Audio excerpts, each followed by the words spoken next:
13th jurors. Hello. Good morning. Good morning.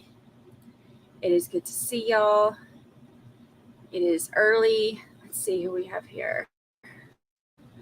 I'm excited for today, though. We have our closing arguments in our trial. Let's see. I want to scroll back up. I want to say hello to the tailgaters. Let's see. Gosh, y'all started early this morning. I thought I was early. I was rolling out of bed. Let's see. Hello, Shireen. I tried to scroll back up. Shireen. Hello, Debbie Blair. Bug Dugger. Hi, Deebs. Hi, Shireen. Oh, I saw the calendar that we were talking about yesterday. Or not calendar. I got Trial Daddy's calendars already on my mind this morning. I haven't even woke up. We were talking about the map when everybody started talking about the different countries they were from yesterday. And I saw we have a list that she sent me that has where the list of where everybody's from. It's crazy how far spread out our 13 jurors are. It's really cool. Let's see. All right. My little StreamYard is moving, and I'm trying to. Hold on. It's too early for me right now. I want my glasses so I can see. I can't see nothing right now. See, get my old lady glasses so I can see. Okay. Hello, Chris Carroll. Hello.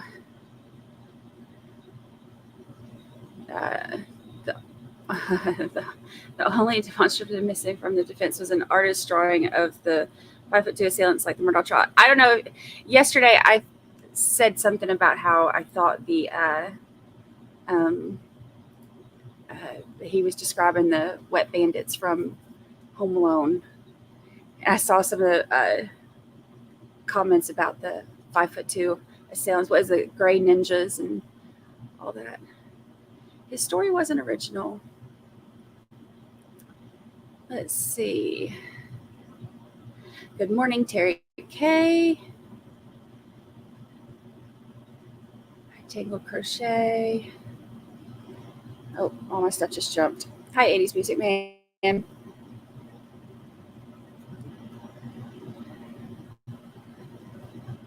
Good morning. Oh, look. I've got it right here. I've actually got I've got a backup in the refrigerator right now too, because it's one of those mornings. Marsh says good afternoon. Where are you at, Marsh? That it's afternoon. Yeah, his creative writing was horrid.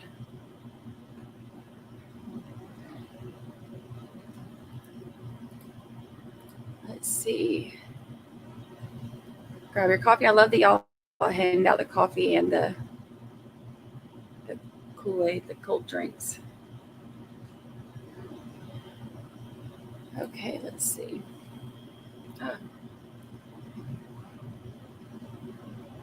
Yeah, I just realized I'm blurry. I hope they're not working on my internet again. Let's see. See if this helps any.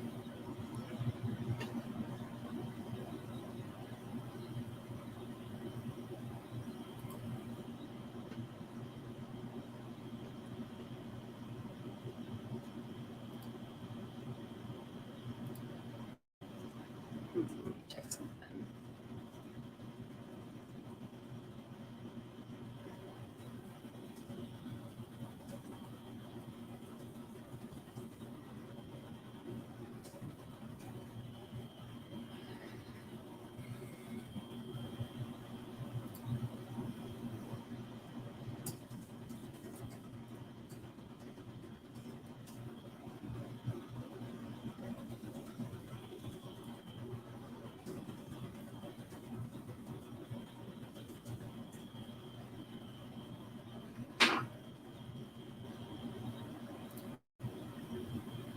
Let's see. Camera. Try to change this and see if that helps.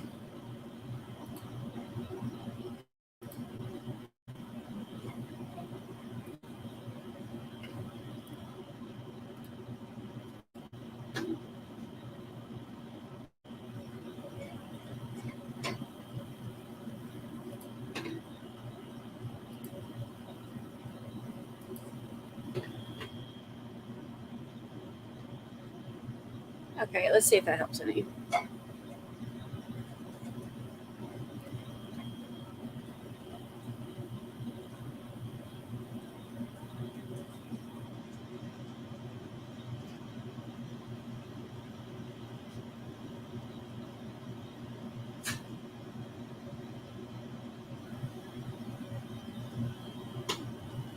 Okay, it cleared up a little bit. All right, they're installing the fiber optics downstairs, so I might be a little bit blurry, some in and out today. But the court feed won't be coming from my bandwidth, so that won't be interrupted. So even if I get blurry,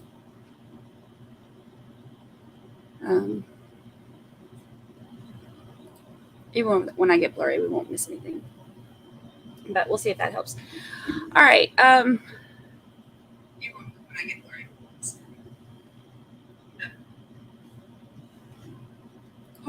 Hi, Recovery Addict.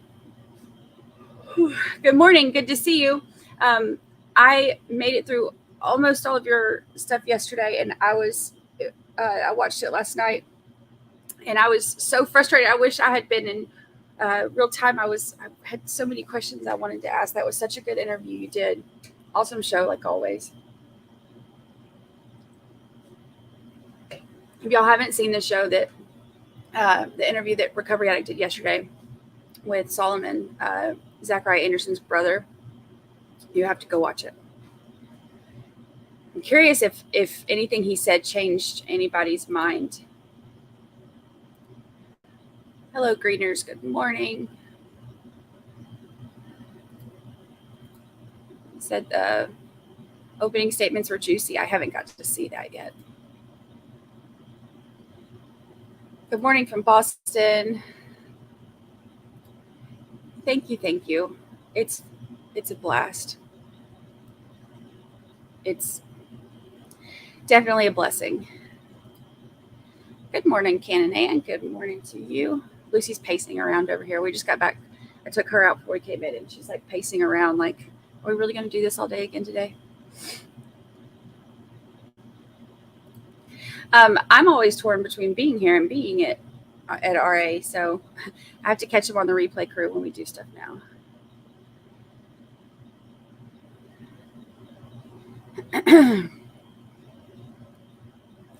Coming off a 12-hour shift. Yeah, my eyes have not adjusted yet.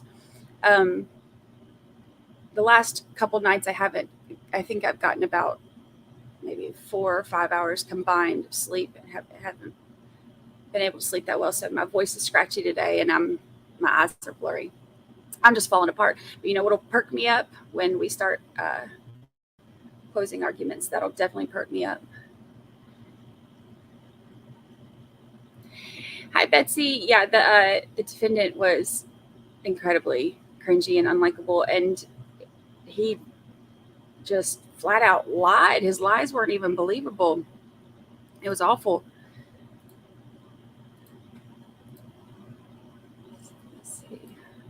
Our HOA is sending out a thing. They're working on the internet. Yeah, no kidding. I can tell. All right, let's see. Yeah, I gotta watch that. It was great. Oh, yeah. Thank you, JT. I'm behind on comments. Surprise. Because it's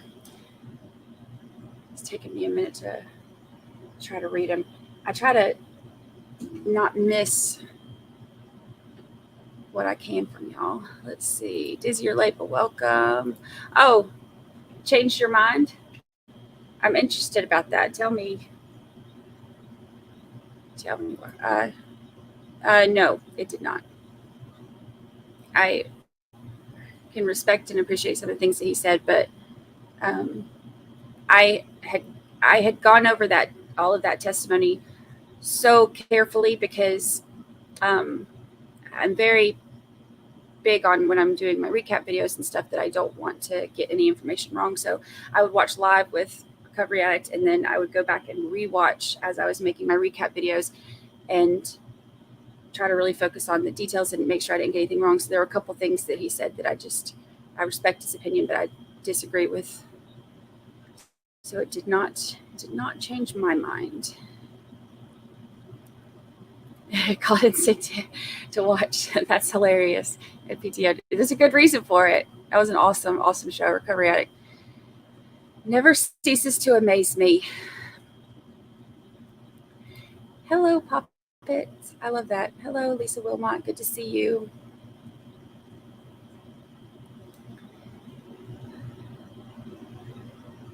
Let's see.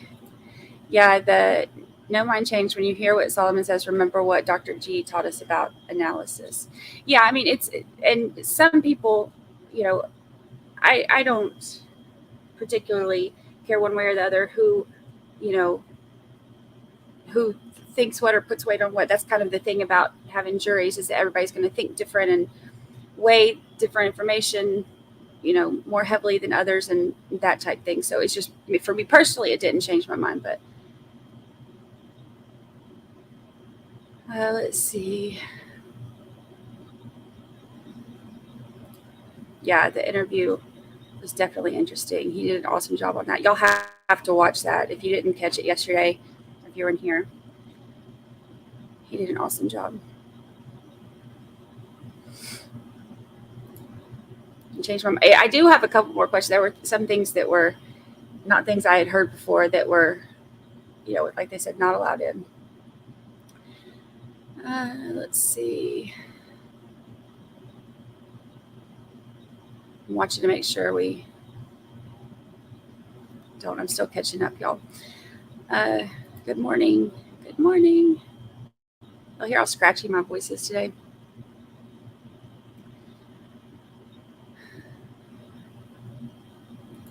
Yeah, I was. Our comments yesterday, our chat was interesting with, especially with him testifying. That's one thing too. On Twitter, I had not even really thought about this, but this is my first actual live daytime stream, and someone sent it to me on Twitter last night that it's really cool that my very first daytime stream, we got to see the defendant take the stand, because that doesn't happen, all the time. Let's see.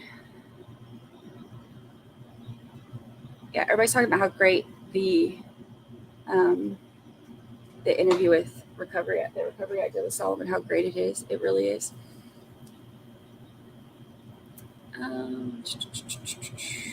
MS Kim, I think they're both smooth talkers.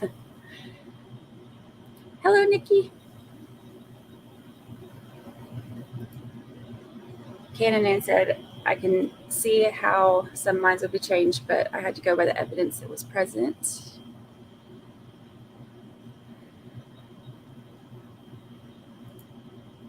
I can relate to that. It's like, people will ask me, like, have you seen this on TV? I'm like, the only thing I watch is trials now. It's become my life.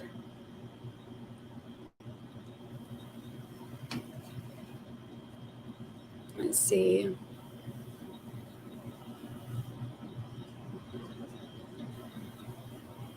Good morning. Hello, Patches. Good morning, Kimmy B. You were late to the tailgate, but not late to court. They haven't started yet.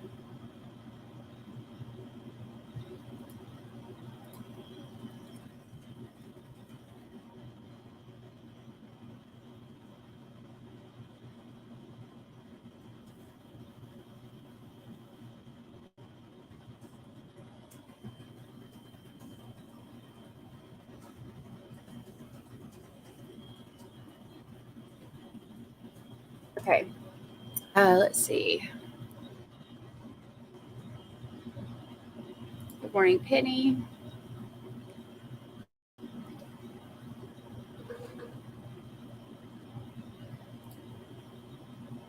Same thing with the gun and pot testimony. Yeah, well, they'd already had one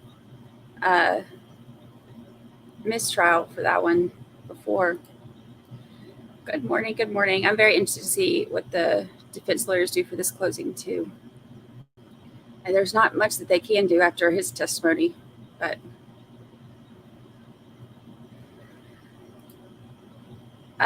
It doesn't necessarily make you the outcast. I think, you know, a lot of people have their different takes on all this stuff, but there's a couple things where I have the, I'm like kind of the odd man out, where I think somebody's innocent and everybody else thinks he's guilty. So it's funny how that works. That's why they do a jury instead of having one person decide. Yes, I think it will be pretty quick. I think we could possibly, depending on the closing arguments and how long they take, like let's say we go into, because this has been a very quick trial. So let's say we go into, you know, do closings in the morning and then go into verdict watch this afternoon. I would not be surprised if we had a verdict, you know, by the end of the day. Would not be surprised.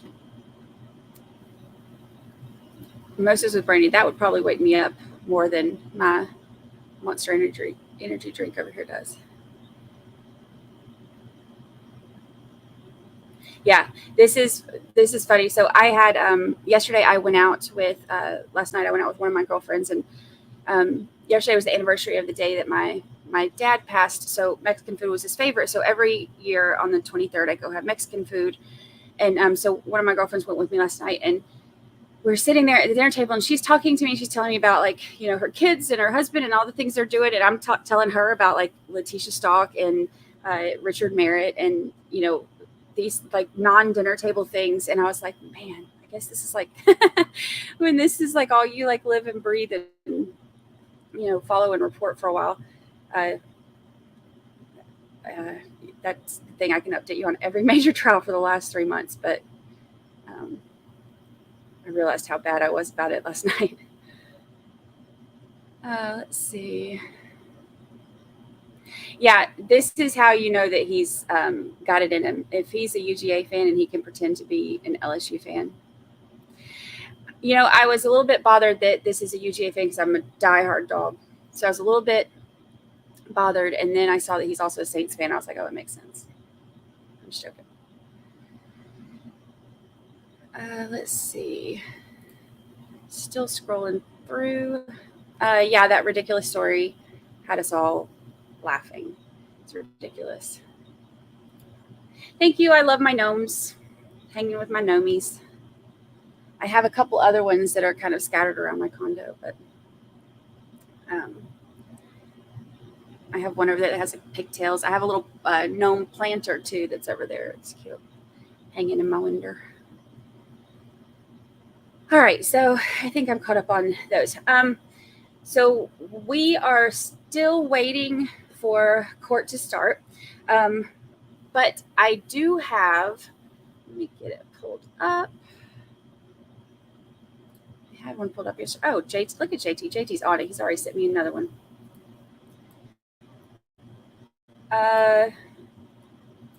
Sent me a link.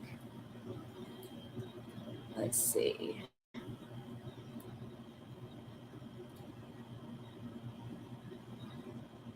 All right, so the penalty phase for the other case that we are following,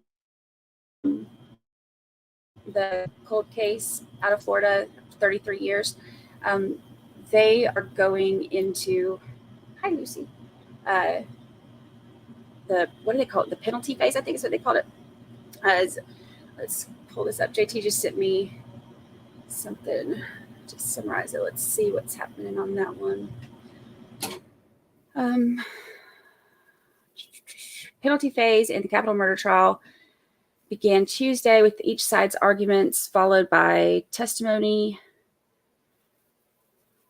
from those closest to the victim. Let's see. Jury took two. Oh, does this have the...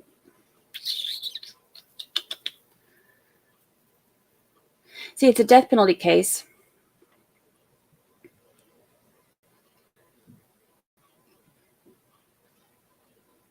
State seeks death penalty. Let's see. Assistant State Attorney, lawyer jurors of the state would prove 4 aggravating factors. JT, is this the one that has the stuff? Am I not scrolling far enough? about where they're at with their. I know that on Monday they did a like psych eval. Oh, here we go. He's so on it. He already sent me another one. Everybody say hi to JT. He's kind of behind the scenes today for a little bit. Always helping me out, even when he's not here with us, where you can see his face and his haircuts. All right, let's see. Life or death, that's the question. Oh, go away, pop up.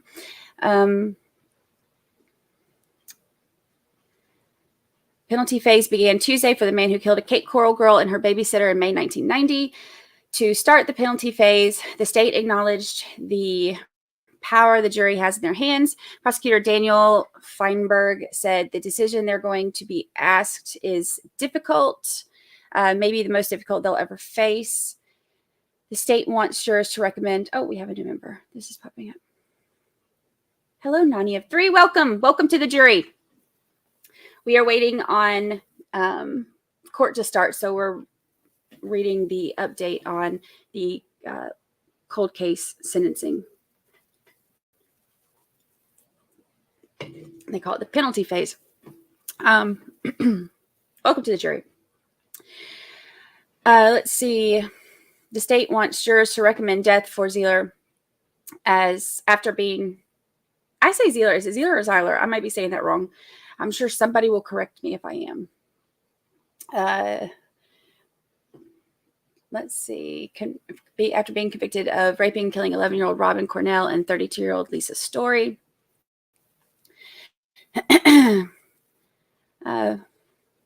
Feinberg reminded jurors of the medical examiner's testimony, brought up facts about it taking 3 to 5 minutes for someone to pass from suffocation. So they basically went over how brutal it is. I don't want to get into that first thing in the morning. We're about to get enough of that as it is. Let's see. Defense attorney Kevin Shirley asked jurors to keep an open mind. He argued that the defendant deserves to live. So we still don't know where they're at with it yet. I'm assuming we will probably hear something about that soon too. We're keeping our eyes open. Good morning. Good morning, sassy Southern law nerd. Good morning. Let's see. There's JT. He says, I run a therapy dog volunteer program at a hospital, which is such a JT thing to do, isn't it? Doesn't that sound just like JT? Good dude.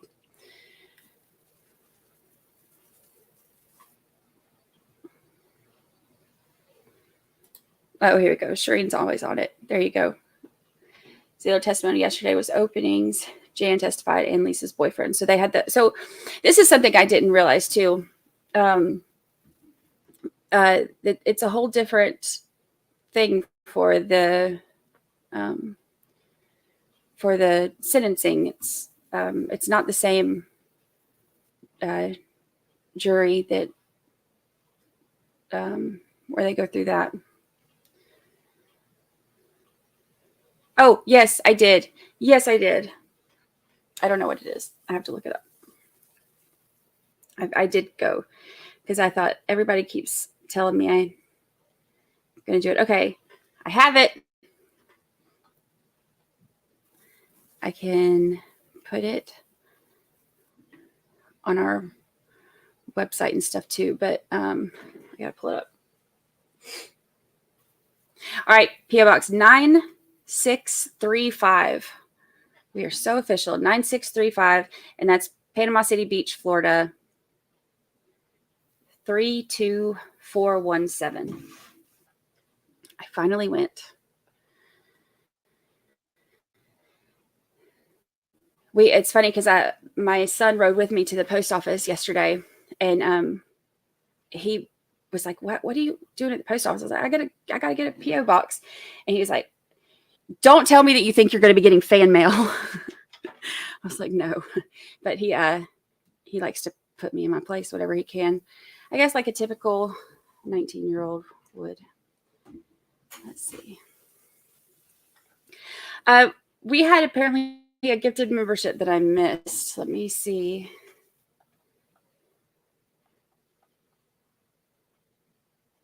Lisa Dempsey gifted a membership. Thank you, Lisa Dempsey. Thank you. Thank you. Let's see who. Oh, I don't know if I can see who got it now. That's awesome. Thank you. Oh, here I can. Stacy. Stacy with the blue butterflies was gifted a membership by Lisa Dempsey. Thank you so much. That's one of the best ways to support us. Is I love the gifted memberships because then people get to join into our little cult and use all this separate emojis and all the fun stuff and be a part of our little cult, our little 144,000 that we're trying to do. Oh, we have movement in the courtroom. Let's see, or at least the camera's on. Let's.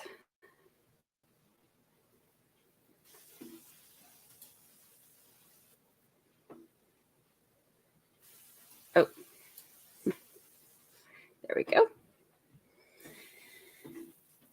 right, now we get to watch and wait.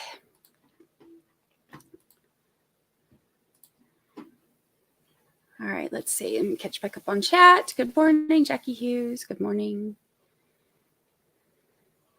Shireen, yes, JT is awesome. Oh, here comes a judge. Oh, it's starting. It's starting. Good morning.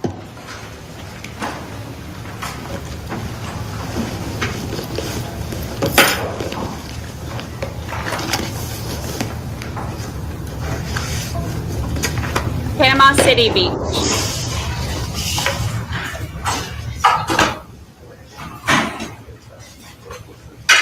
Here we go.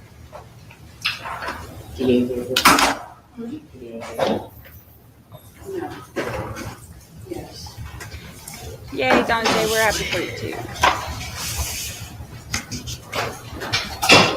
Morning, Laura.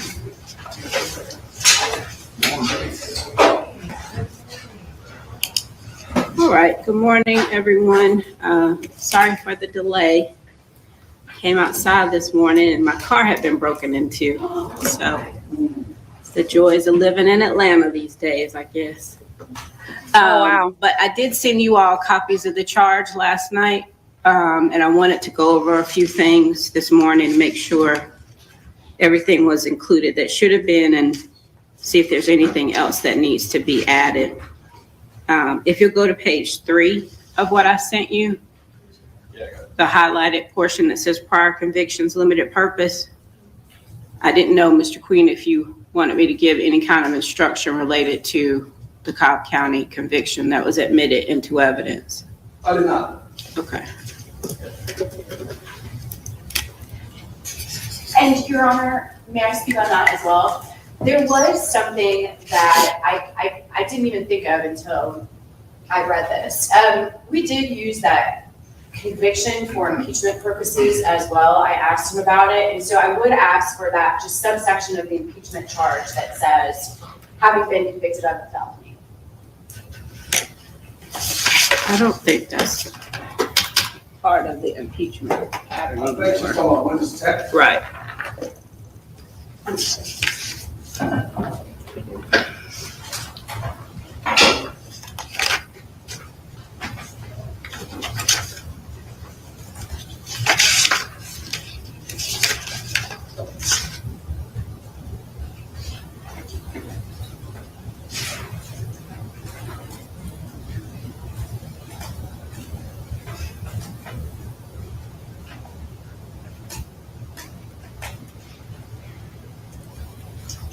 I love this judge. There's 131:45. There's a mods can show you. There's like an option for it.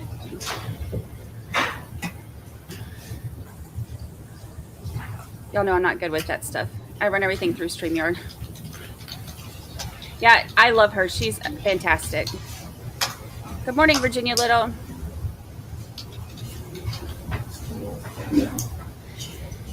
Jackie, tell them you're in jury duty. You'll have to call him back.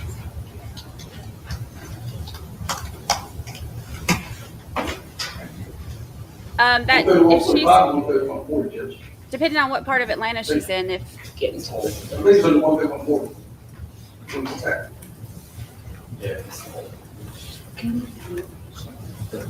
And then obviously that section will need to be modified.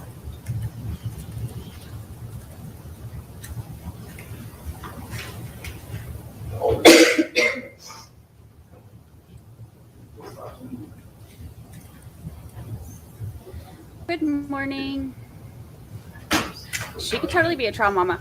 We need to let's see.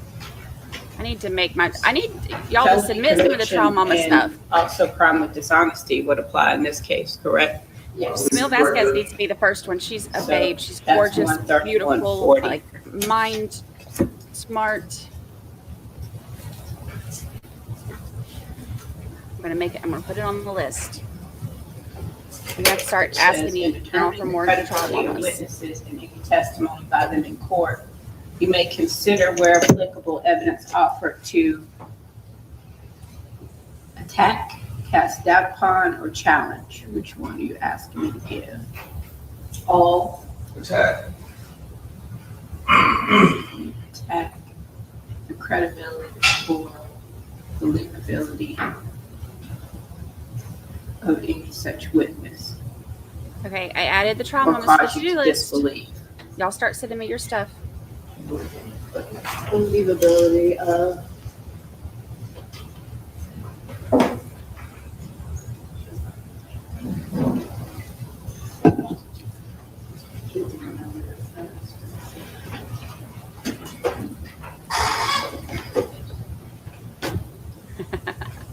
Right? What kind of people are those?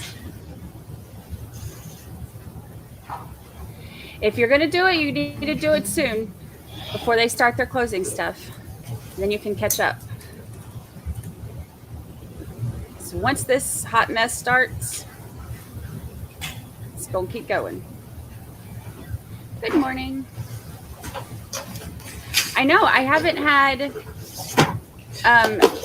many entries, but I think we'll have one for tonight.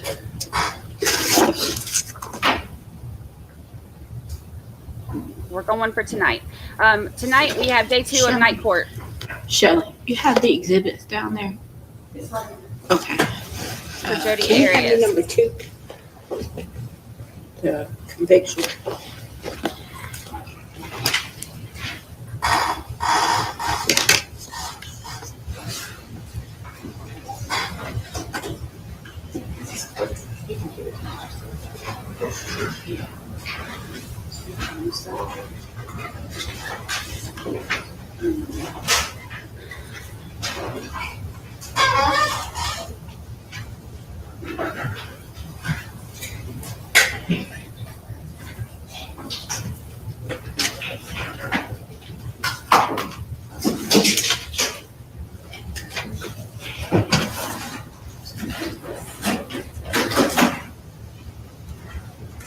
Good morning. Good morning. Yes, night court tonight. Okay, 8:45, so which part are you 7:45 asking me to Central. give? Just go ahead. And we can tell y'all. Spot. We are asking for attack, cast doubt on, and challenge. And we are asking for credibility or believability of any such witness. Okay. Mr. Queen, any objection to that? All right. Overall, Judge, we're going to check, give them 140 without proper request. I'm not saying it's not appropriate, but without proper request, we are going to check, give them 140. I think what would be appropriate, if the court gives it, is attack. So what's inappropriate about the request? It's not, the request is being given without proper written request. No one submitted the request on it. Okay, but When we were yesterday, the state didn't ask for it. I understand that, but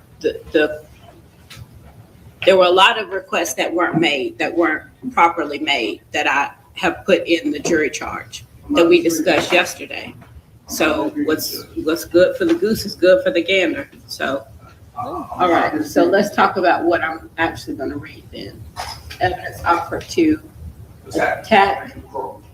Okay.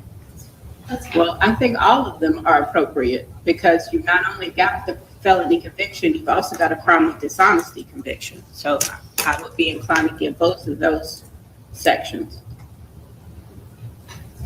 Evidence offered to attack, cast doubt upon, or challenge the credibility or believability of any such witness. This would include evidence of proof that the witness or proof that the defendant has been convicted of the offenses of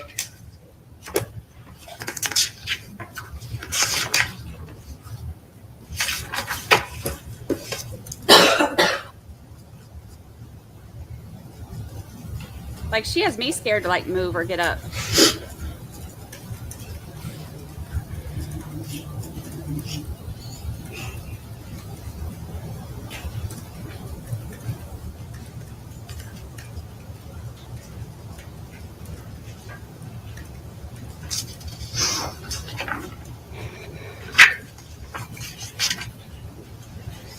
All right, so theft by taking, elder exploitation, forgery in the first degree, and forgery in the third degree.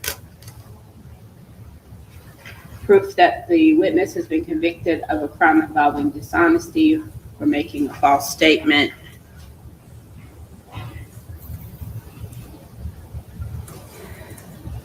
And that's it. It's just dishonest, just not false statement. They're clarifying charges and everything right now. Yeah, she shut him up real quick. What's good for the goose is good for the gander, she said. She ain't wrong.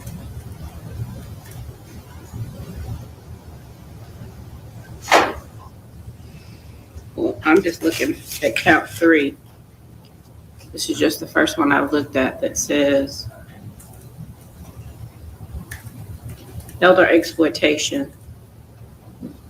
Did knowingly and willfully exploit Claire Hansen, an elder person aged 65 or older, by illegally and improperly using Claire Hansen's resources through deception, false representation, and false pretense for his own profit and advantage. So does that not include making a false statement? I'll say no, Judge. I don't know I don't know very much about the specifics of the case, so I'm depending on you all to fill in the blanks. Your Honor, if leaving it, I don't object to just leaving it at dishonesty. I think that's. All right.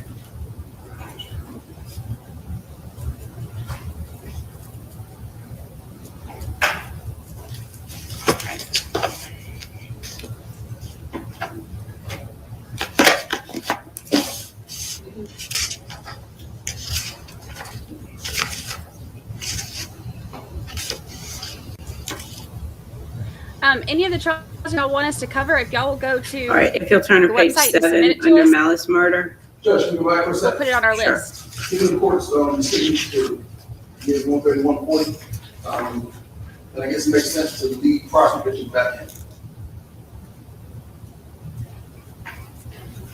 Okay.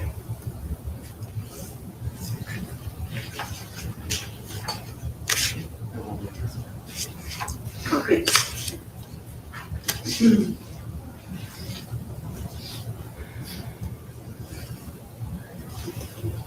All right. So let's turn to page 7 under malice murder.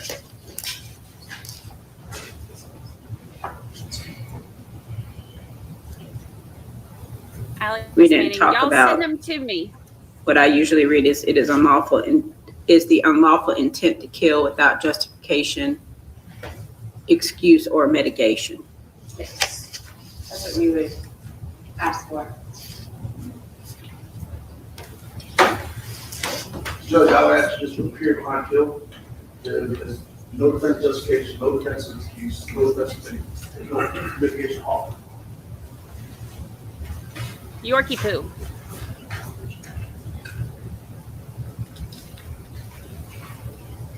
What's that? Come here. Speak of the devil. Okay, well, I think that this just Caprice. explains the Thank you. definition of malice murder. So I would be inclined to give it, as I've indicated.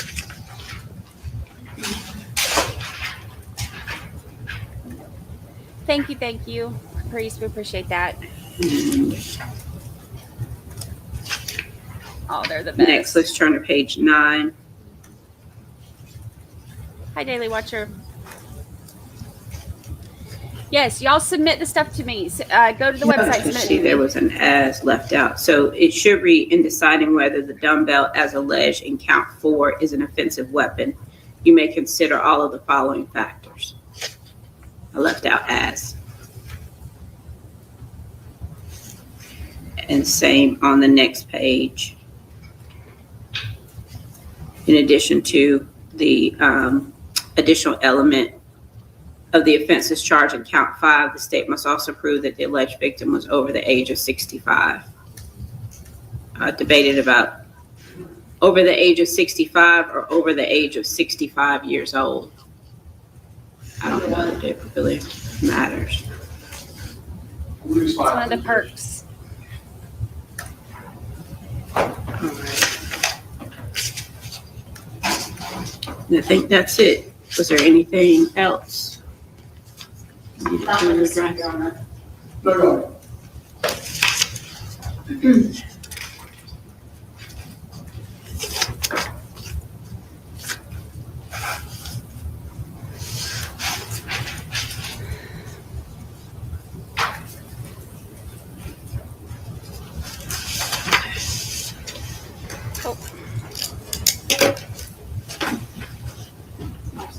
I sent you a copy. Did you add that? After the crime conviction. Highlights. There's a couple of other typos in there that I marked.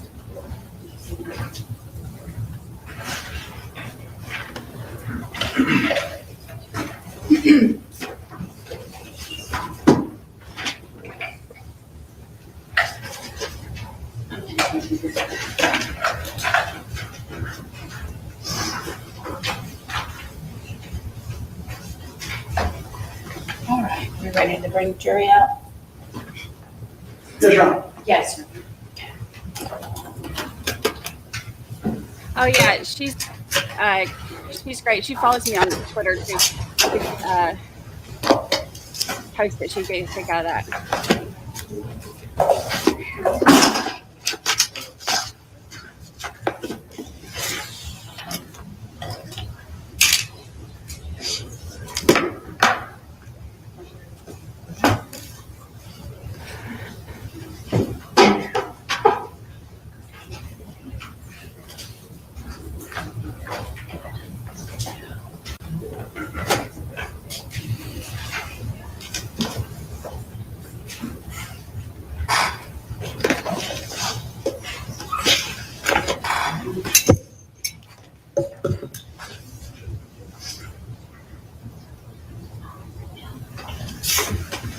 I'm ready for them.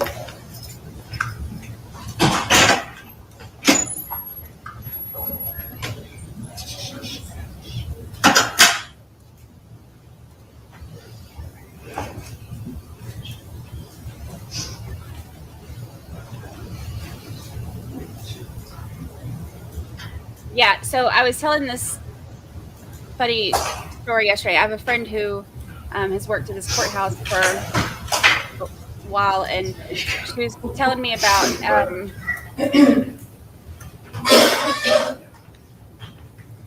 I guess there was a Lucy's bringing me flip-flops again. She wants me to take her out again. I guess there was a public defender. They were in the middle of the trial. This was the judge. There was a public defender who they said was, I guess, trying to get the judge's attention and couldn't get her attention.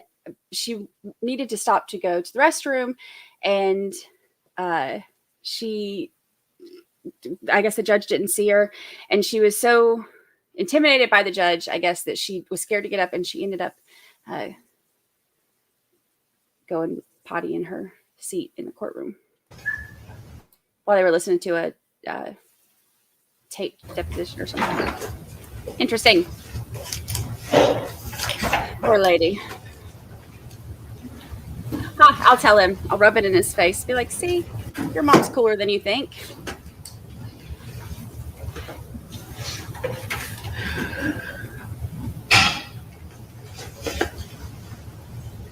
Yeah. They think it's weird. For me.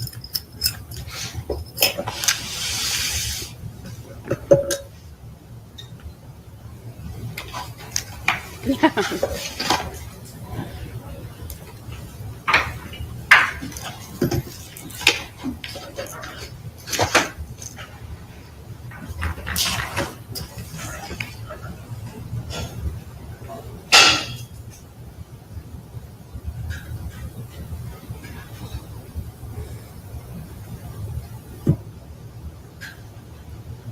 I love Rock and Roll Hall of Fame.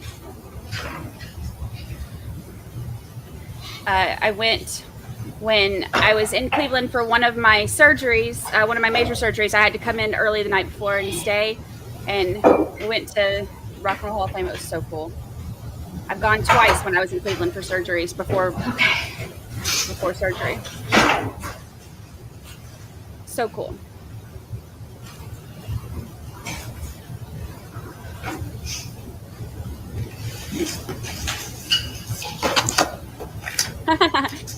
That's cool.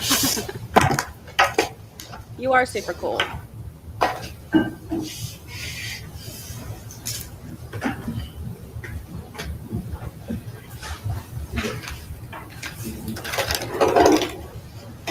Good morning. You know, if y'all do, I'm going to let it build up a little bit, and then I'm going to send him to the post office to go get it. That way he has to see it. May I move this, Judge? Just Sure. a second. Hi.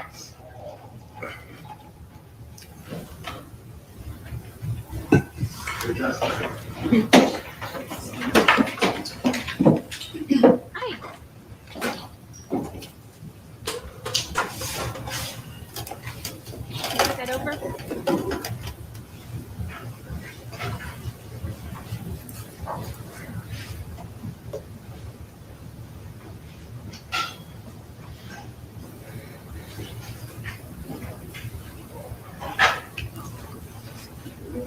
Y'all may be seated. Good morning, ladies and gentlemen. Apologize for the delay, but we are now ready to begin with the closing arguments from the attorneys. And as I told you at the beginning of the trial, the state has the burden of proof in a criminal case, so the state has the right to speak to you both first and last. So I'll call on the state to begin.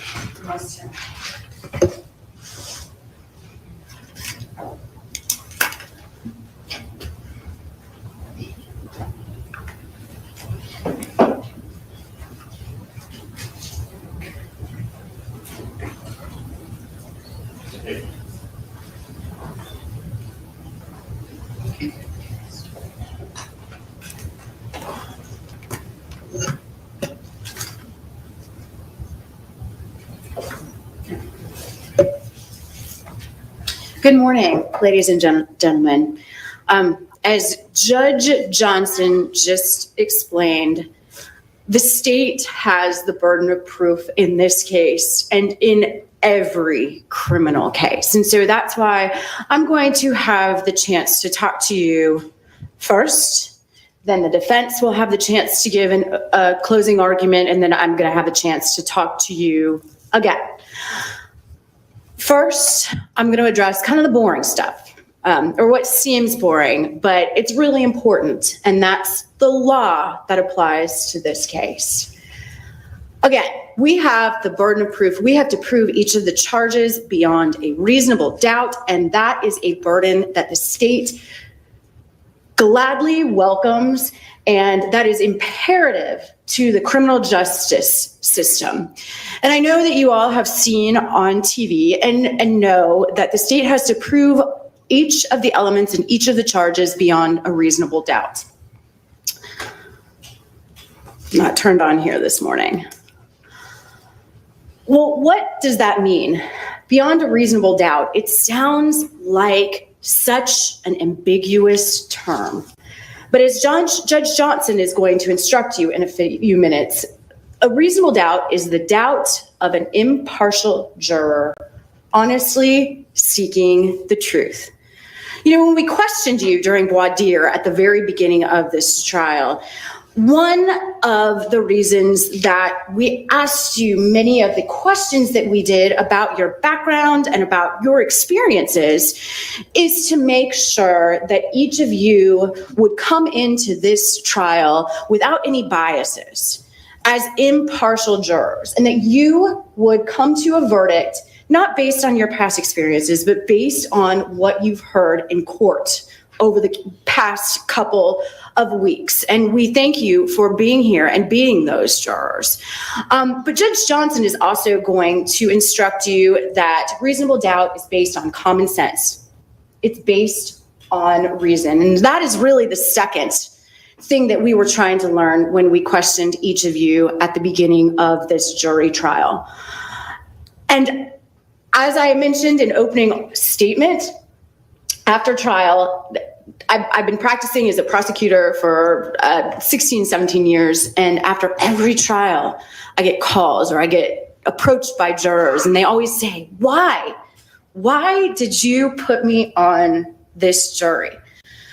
And there's no specific reason, no specific answer you gave that is the reason that you're here.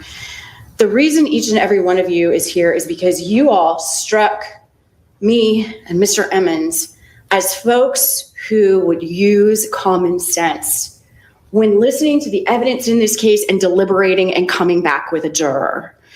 So thank you for being those kind of folks, and thank you for being here. And I'm going to ask that you follow the law and use common sense and view the evidence through the lens of reason and through the lens of common sense.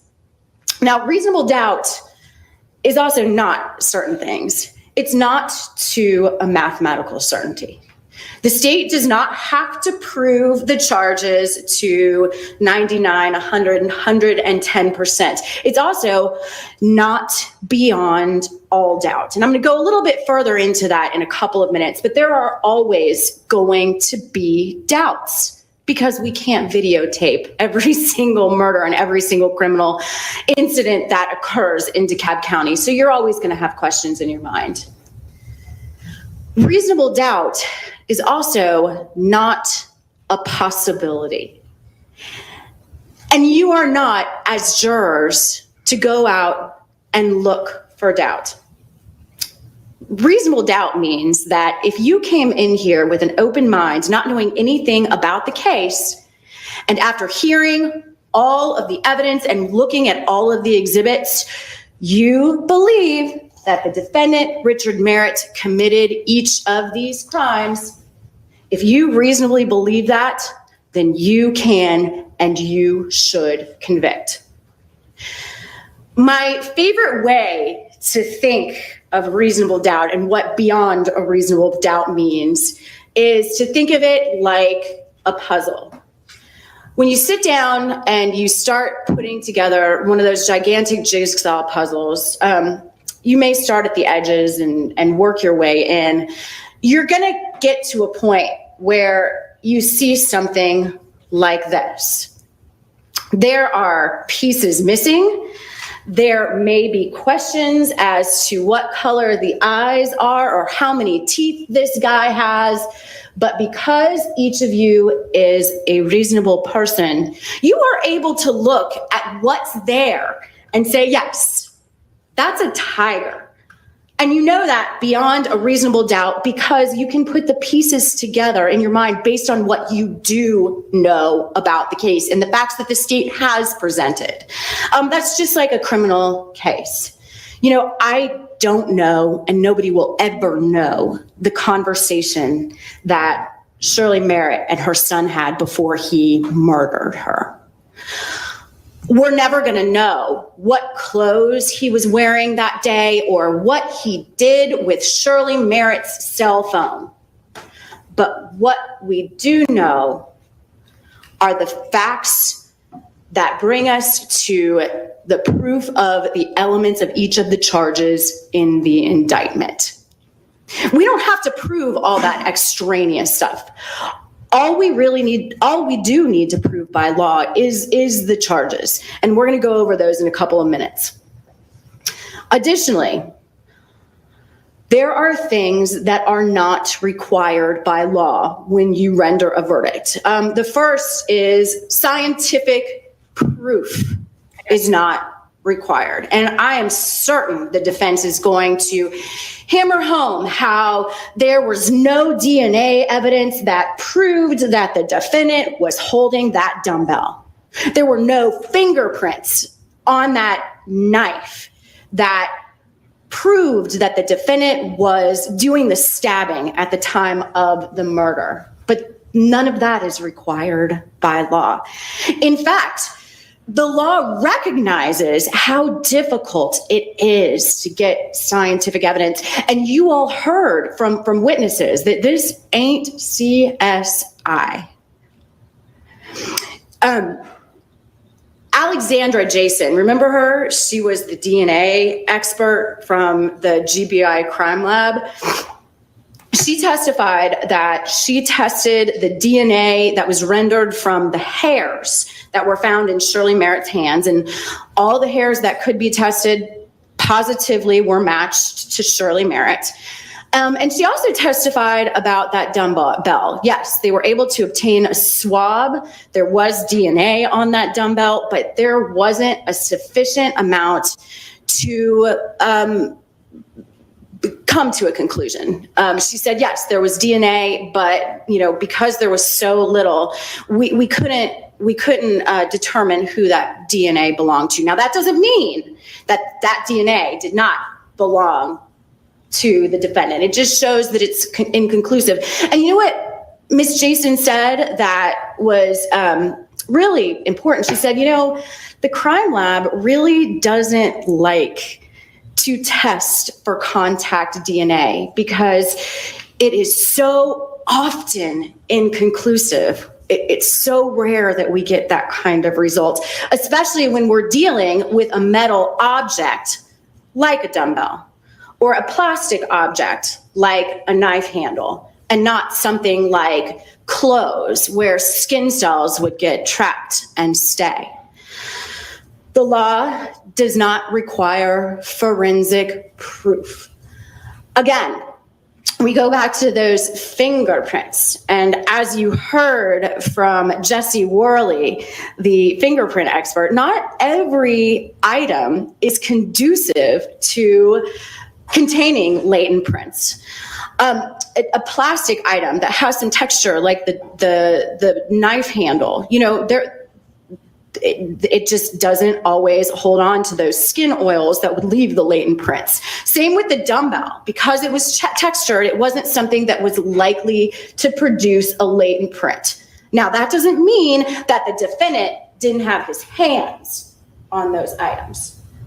It just means that there were inconclusive results, which is what we expected and which is okay because the law doesn't require these things.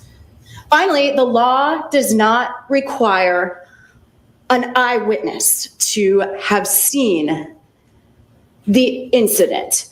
The law, again, recognizes that when you've got a murder that occurs in somebody's home, there's usually not going to be somebody who sees what happened. These are the kinds of crimes that occur in private. And we're going to talk a little bit more about eyewitness testimony in a couple of minutes. But first, I want to go over the charges in the indictment. As Judge Johnson read to you, there are several charges. They are felony murder, 2 counts of felony murder, 1 count of malice murder, 2 counts of aggravated assault, and 1 count of possession of a firearm during the possession of a knife during the commission of a felony. Those are the charges against the defendant, Richard Merritt. And I want to go through each of them because it's the elements of each of the crime that the state has to prove and nothing else. And the first charge that you will see when that indictment comes back to you and you all are deliberating is malice murder.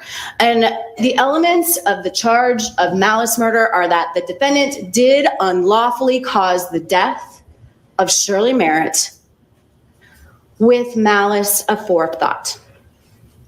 That's all we have to prove for you to find the defendant guilty of that charge. It sounds pretty simple, doesn't it?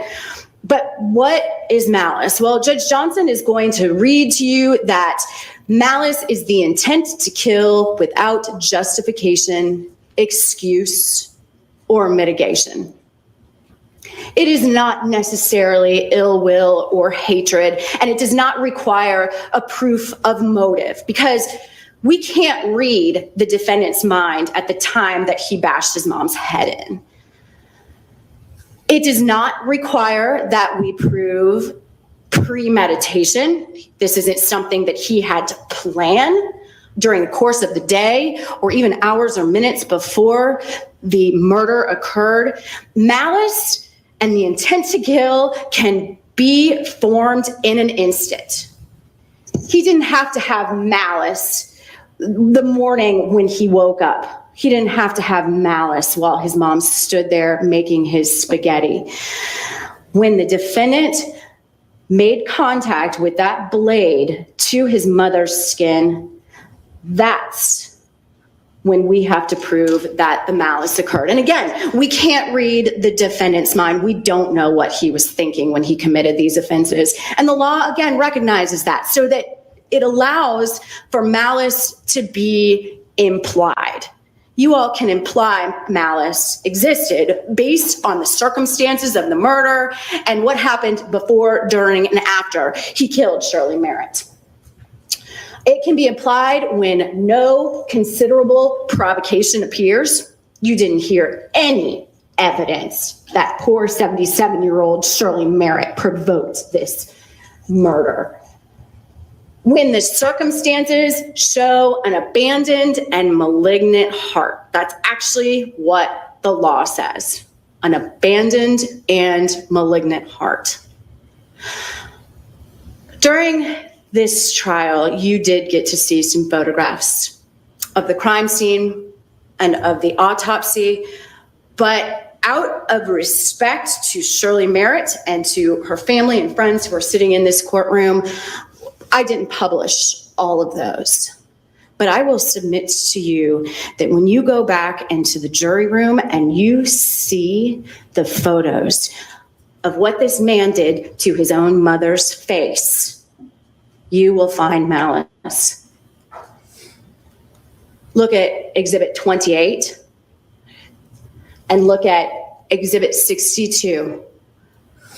Those are photographs of what malice looks like. Proof of motive is not required. Again, we're going to talk about what the possible motive is in a few minutes, and I'm going to go over it with you. But the law recognizes that we can't read the defendant's mind. We don't have to prove what he was thinking. We just have to prove his actions. As to counts 2 and 3, the defendant is charged with felony murder. And to prove felony murder, the state has to prove that a person commits murder when, in the commission of the felony, that person causes the death of another with or without malice. So basically, the question is, did the defendant stab his mom with a kitchen knife? And in doing so, did he kill Shirley Merritt? And did he bludgeon her in the head with a 35-pound dumbbell? And in doing so, did he kill her? Again, we don't have to prove premeditation. We don't have to prove motive. All we have to prove is that he committed those actions. Aggravated assault. It's charged in counts 4 and 5, and we've charged it 2 ways. Aggravated assault is when a person commits an aggravated assault, when he or she assaults another person with a weapon, which, when used offensively, is likely to or does cause serious bodily injury. Well, the serious bodily injury shouldn't be a problem, but we've charged this 2 different ways. First, that the defendant committed aggravated assault against Shirley Merritt with a knife, and second, with a 35-pound dumbbell. Again, motive is not required. Premeditation is not required. Only that he committed these acts, that he assaulted Shirley with these two weapons. The last charge on the indictment, I'm not even really going to talk about because it speaks for itself. It's the offense of possession of a knife that is 3 inches or longer in length during the commission of the offenses previously charged. I anticipate that in a few minutes when the defense gets up here, they are going to talk about what kind of evidence we have presented versus what kind of evidence that we haven't presented. And they're going to make a big deal about how the state has met its burden of proof only on circumstantial evidence. And that's okay. The judge will charge you that there are 2 different kinds of evidence. The first is direct evidence and the second is circumstantial evidence. Now, direct evidence, as the law states, is the testimony of a person who asserts that he or she has actual knowledge of a fact. Direct evidence, it's basically eyewitness testimony. And as I already explained to you, this kind of crime is not going to happen in front of an audience. It was the defendant who chose where to commit this crime. And it was the defendant who chose to commit it in the middle of the day when nobody else was in the house. So no, we don't have any eyewitnesses, but that's okay. Because the circumstantial evidence in this case proves the offenses beyond a reasonable doubt. And Judge Johnson is going to explain to you that circumstantial evidence is a set of facts and circumstances that tend to prove or disprove another fact by inference. There it is again, that word, inference. Again, it all boils down to common sense.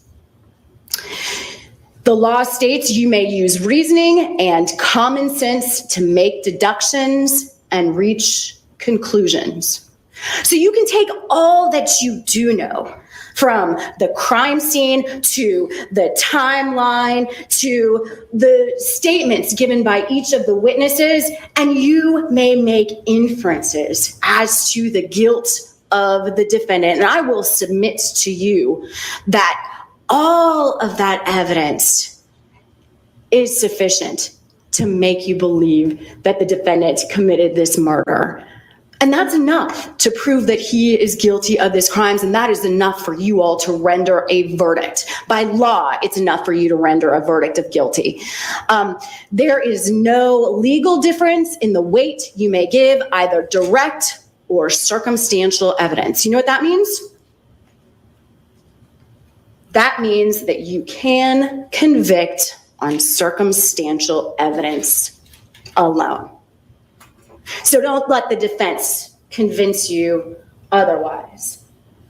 Again, the law allows you to convict the defendant of each of these charges by circumstantial evidence alone. The law also states that you will be authorized to convict only if the evidence, whether direct or circumstantial or both, excludes all reasonable theories of innocence and proves guilt beyond a reasonable doubt. And there we go. Reasonable. Again, it all boils down to common sense and reason. You know, I like to kind of think of my daughter when I think about reasonable doubt and circumstantial evidence. I have a 4-year-old, and we have made it our Christmas tradition to build and decorate a gingerbread house every year. That's our creation this year. Clearly, we are gingerbread artists. This past year, we made a gingerbread house about a week before Christmas, and we put it on the kitchen table, made a big deal out of how it was going to be our centerpiece for Christmas morning breakfast. But a couple days before Christmas, I was home just cleaning, wrapping presents, whatever. And I came upstairs and I looked at that, and you see that kind of clump of gumdrops on the roof. There's like orange and purple and red. I noticed that those were gone. And there was a chair that was pulled out from the table, and there were some flakes of icing next to the gingerbread house. It didn't take me a long time to figure out what had happened. Clearly, because of what I know about my home and about my family and about the circumstances, my daughter climbed up on the chair and picked those gumdrops off of the roof of her gingerbread house and ate them. That's what happened. No question. Now, is it a possibility that my husband, who was also at the house at the time, committed that offense? Yes, but I just know him well enough to know that he is not going to eat the 5-day-old gumdrops that are sitting on the top of a nasty gingerbread house with gross icing on them. Is it a possibility that when I open the sliding glass door that you can kind of see that's behind that, a squirrel ran into the house without me recognizing it, and it climbed up the table and it got the gumdrops and took them outside and ate them? Sure, it's a possibility. Lindsay, I would pass But out. is that reasonable to believe? No. Is it a possibility that 2 armed men, one tall and thin and one short and pudgy, came into the house with guns and picked those gumdrops off the roof of my daughter's gingerbread house and left without me seeing? Sure, I wasn't in that room the whole day, but is it reasonable to believe that? No. Based on what I know about all of the circumstances of that day, I know that my daughter took those gumdrops and ate them, and I don't need fingerprint evidence. I don't need DNA evidence. I don't need an eyewitness to know that. When the defense gets up here in a few minutes, I would ask you to remember that gingerbread house, because this case is just like that. You all know the circumstances of this case, and you all are reasonable people. So think, when they talk to you, is the story that they're going to tell reasonable? What is reasonable to believe? And we're going to talk about that when I get the chance to speak to you after the defense closing. She definitely has way more energy than I do this morning. She woke up way earlier than I did. I just rolled out of bed and plopped myself here. She's had 4 cups of coffee. I envy her energy. I love her.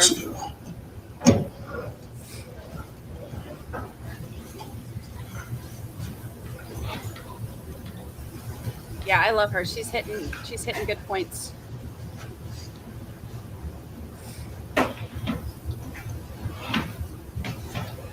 Good.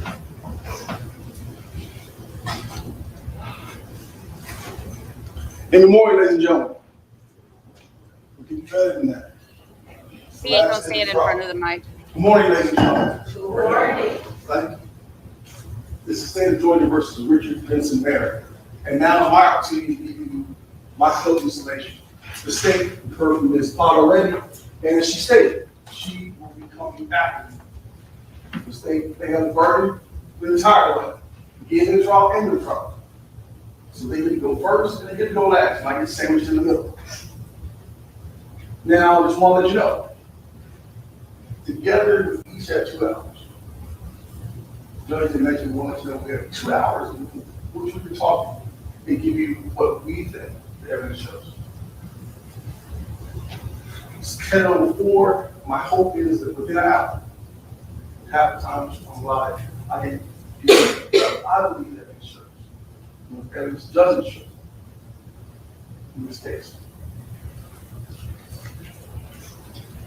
Thinking fast and slow. We'll talk about that in a minute.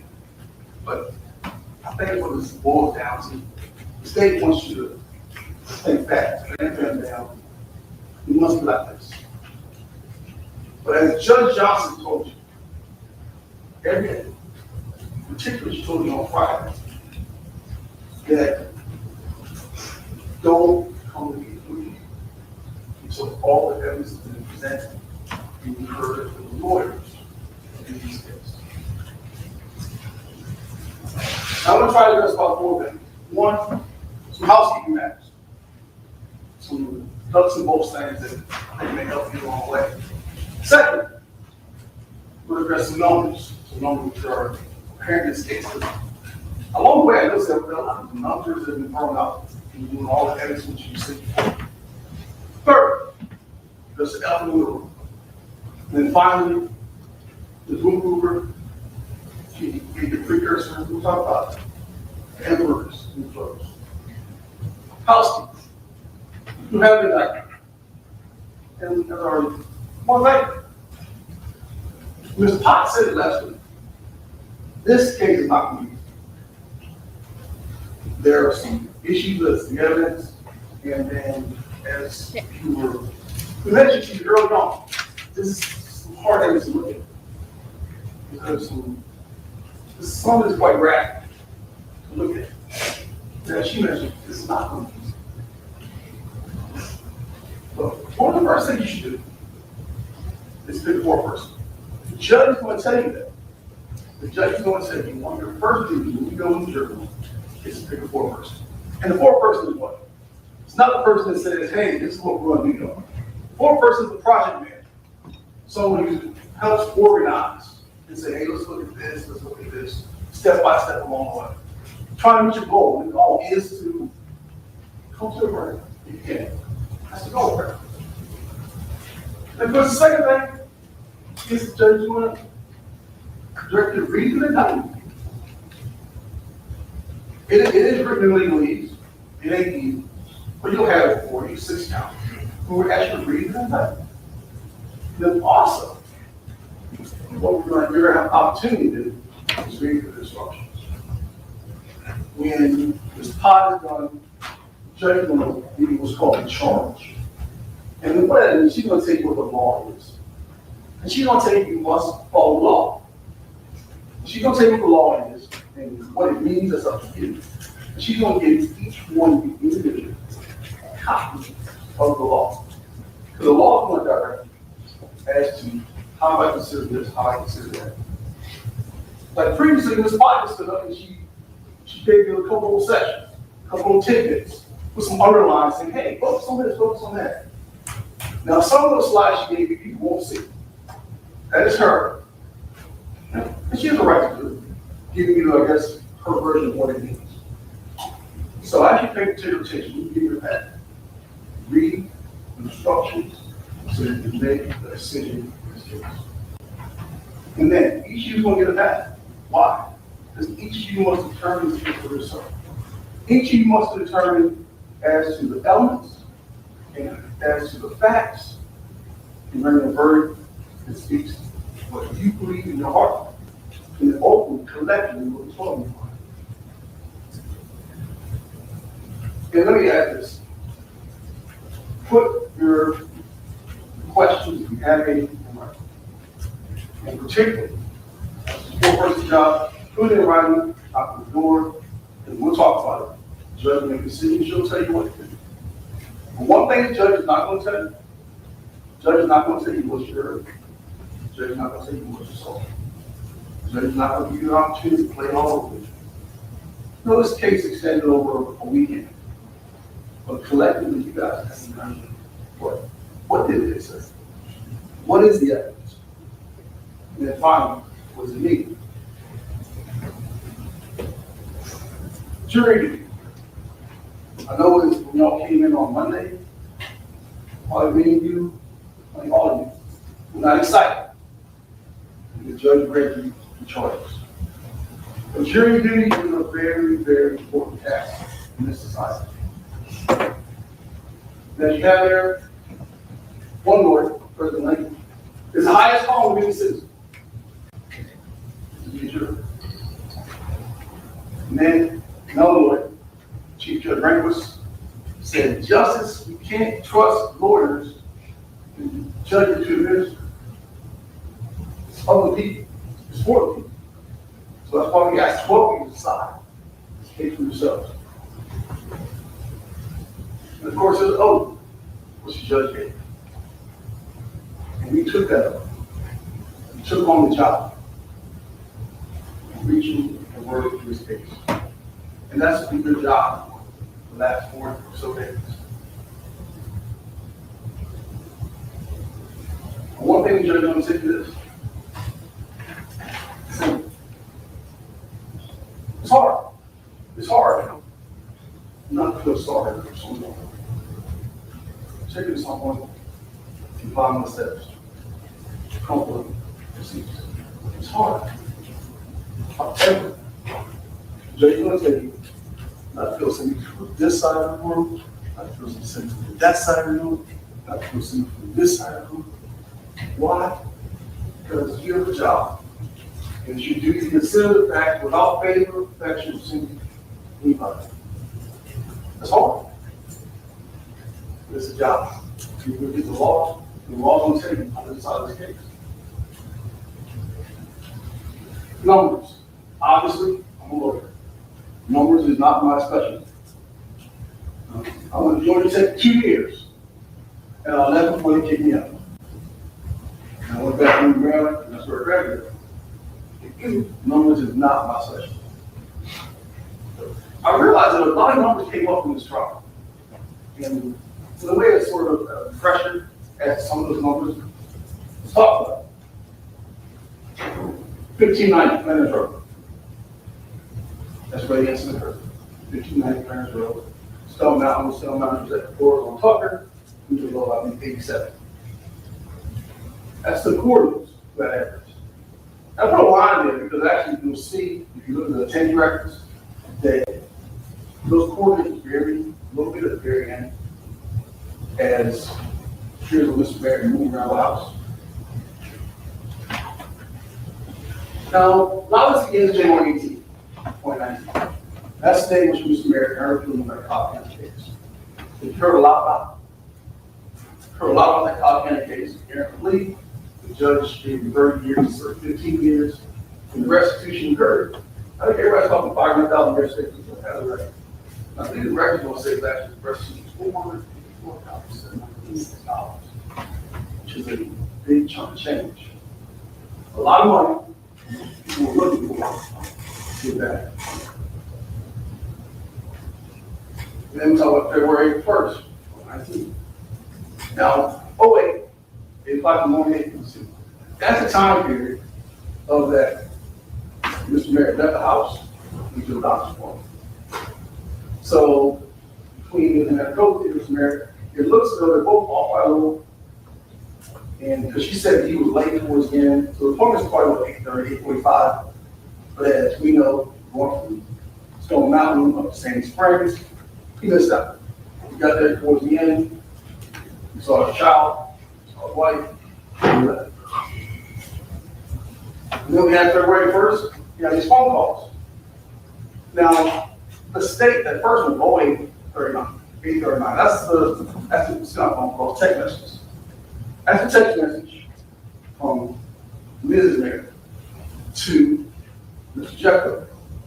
Now, the state asked Mr. Jeffco what time it was. He said, well, because Alabama time was actually 9:39. Except for Mr. Jeffco, he's in Georgia. He's staying there privately, and he gives information for police. So what you see in the records, I believe it states 3, it states 4, he was accurate. That apparently Mrs. Merritt texted him. Mrs. Merritt texted him and she said, things are not good. Now the state keeps on saying that she said, things are bad. And she said, things are not good. The secret itself, she said, things are not good. Now what that meant, I'm not really sure. But she said, things are not good. So go ahead, we'll meet about it. Come some other time, we'll speak some other time. And then we have Richard contacts Mr. Jeffco on 9:25 with the same message.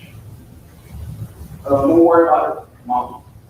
Mom's gonna drive me out there. Based on hearing from two different versions, two different sources. Mr. Jeffco, he stays. They're in Alabama. But then by 2:30 that afternoon, that's when we know Mr. Merritt left. That's when we went on the road. That's when we left the house, which we not even planned. And by 16:14, 4:14, we cut off his monitor. By 1700, 5 o'clock, he was late to report. And of course, by 5:01, he was officially fugitive. He missed his turn there in time. Now, 1716, that's a call. That's not a long call. You see, we had asking for a safety check, for the welfare check for the house. As you heard from Officer Nelson, she told you that she was by the house, she went around it. Sergeant Overster, he shows up later. He tells her they're there for a while. You don't really see anything. You see the person inside, you don't see any signs of foul play, and they didn't see. Of course, those are the phone numbers for for Richard, bottom, at 770, that's Cheryl. And you'll have the printout on Agent Berman. Then, you know, when the calls were, when some data, we call it text messages, and in the time frames, which those calls, as they track, Mr. Merritt, 1 around 2, 5, 75. Then, unfortunately, on 2nd of February, 9/28, please contact me and meet Mr. Jeff with the driver and official. This becomes an investigation. I'll show you where his body's found, the bottom of the second.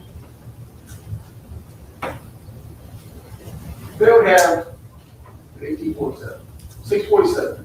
That's the warrant. Taking them out, taking the night. Charging Richard Merritt official with murder. That's case chapter 40, 19 CR 2140. That's what you must decide. That's in fact.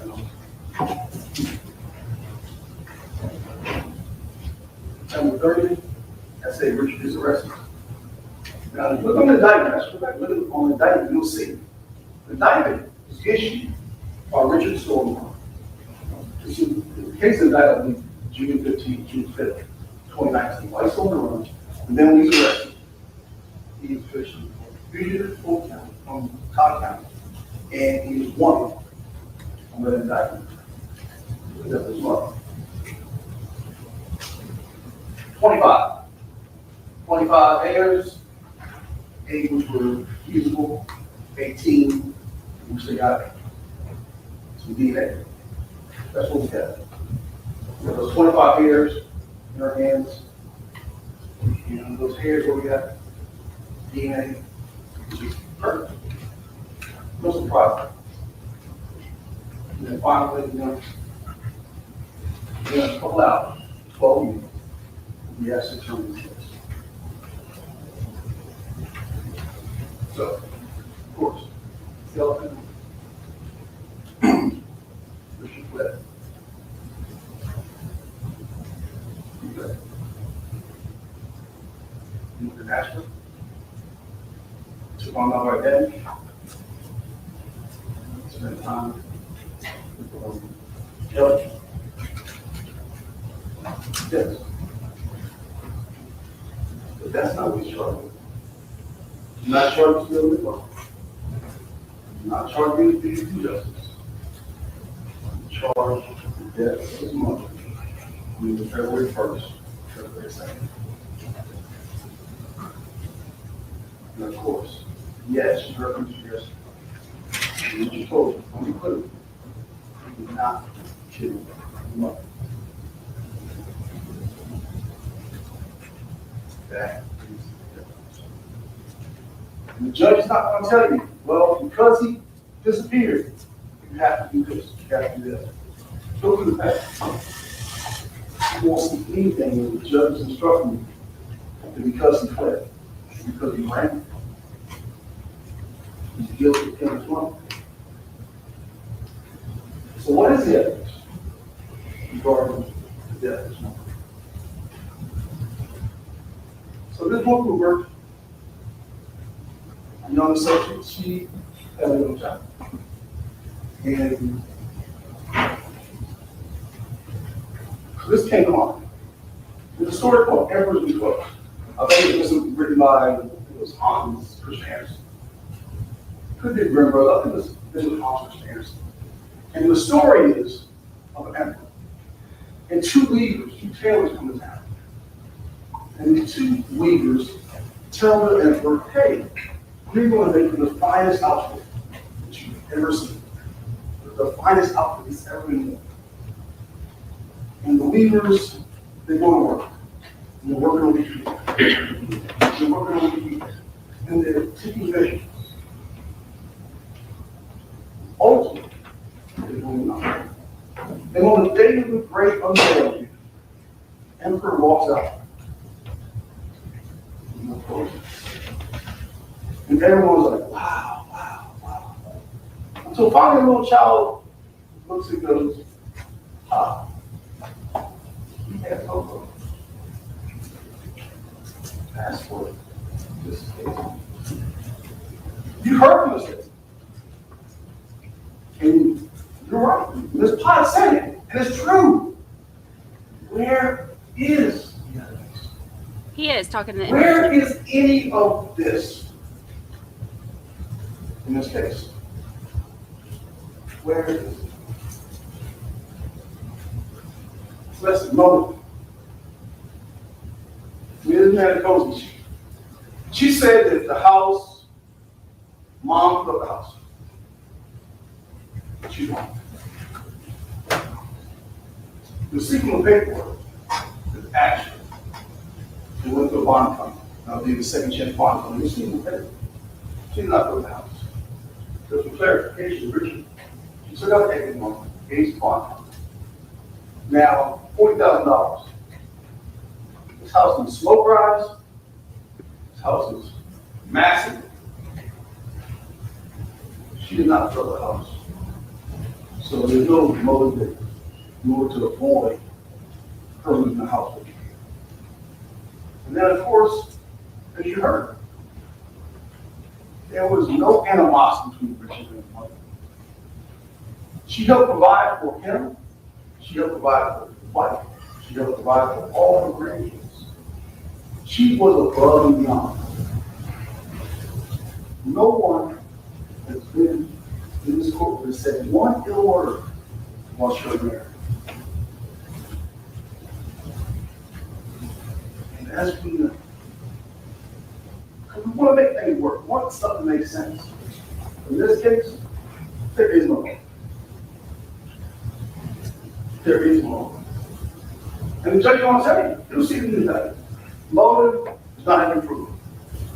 Now, as humans, we look for them. We expect them. Someone say, hey, this is why so-and-so did it. There's no insurance policy. There's no will. There's none of that in this case. And there's no particular reason why Richard Merritt because he wants. Because he did. Fingerprints. And you've heard from the GA. One of them. Now you would expect there to be some, but no, there aren't. Now Ms. Pot, she said, fingerprints not necessary, someone's not necessary. That's not going to be in your bag. You must consider that when considering and determining whether or not there is reasonable doubt in this case. There should be some, but there aren't. But DNA. Ms. Potts said, well, that's not saying there isn't DNA. Well, the state is obligated to prove beyond a doubt that he is a perjurer. And in this case, there is no DNA. Richard Merritt. And of course, United, dumbbell. When was it? That anybody even cared about the United Working Group? 3.5 years. It wasn't until April, May of 2022 that somebody looked in the closet, that somebody went in the corner, that somebody dug out of somewhere these items. Now, you don't know where they came from. We heard from the CSI that they were collected February 29th. But then what we also heard is they popped up at the GBI in April or May of 2022. Along the way, who knows what happened to these items. And what we know is none of those items were reached for their teams. And of course, good impressions. They look, they think. Of course, their confession. Have you heard Richard Merritt gets arrested up there at the thrift store in Nashville? No statement, no question, no nothing. Next to it. Right. Marvel Hopkins. There's no one saying I saw X, Y, or Z. And then, of course, here, there is no violence. You heard no prior influence, no problems between mother and son. You heard, at best, they used to argue, and they split. You heard no physical competition ever between Richard Merritt and his mother. Now, and Ms. Manicosi, she stated, originally, she said that he never touched me, and then she changed up. She said, well, I went to therapy. And I do remember some point in time, right before, that he pushed me. Now, she's talking about what they call in science, repressed memory. And repressed memories are unreliable. And common sense. She said that it happened soon before. Yes. Now, we heard from Ms. Manicosi, and it is clear Ms. Manicosi hates her husband.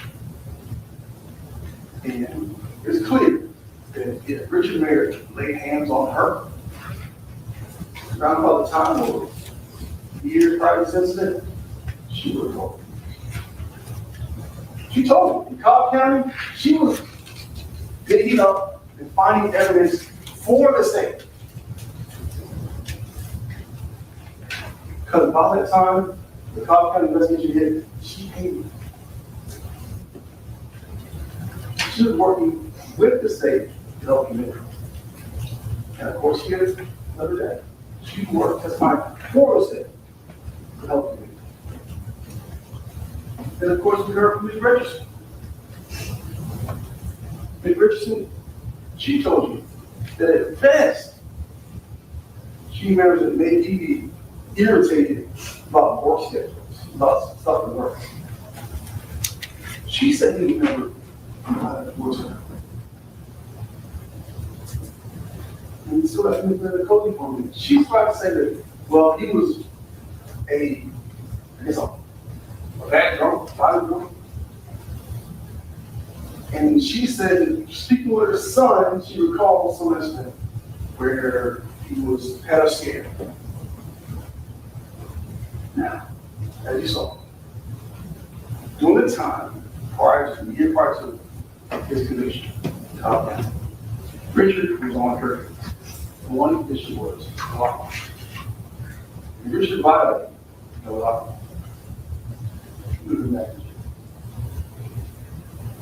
So all that, it doesn't make sense. It doesn't make sense. And of course, between especially Mr. Mayor and his mother. All that we want. Situations.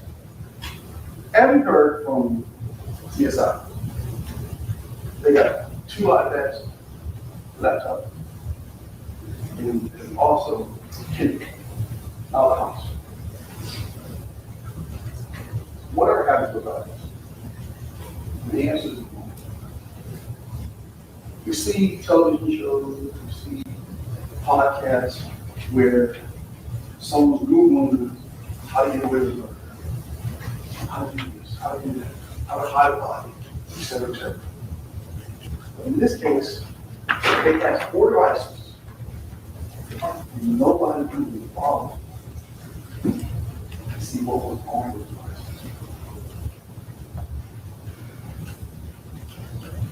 And finally, we got to talk about this. In this case, lack of investigation. Now, during the pandemic, me and my colleagues, we were stuck at home like everybody else. And during the pandemic, we had lots of time on our hands. So one of my colleagues recommended this book. The book is called Thinking Fast and Slow. Then we got an annual calming admin. And so I read the book. It was a pretty thick book. It was a good read, but actually I had lots of time on my hands. And it talks about, and I'll call it WASIAT. I also don't know, it's an acronym. And the acronym is, what you see is all there is.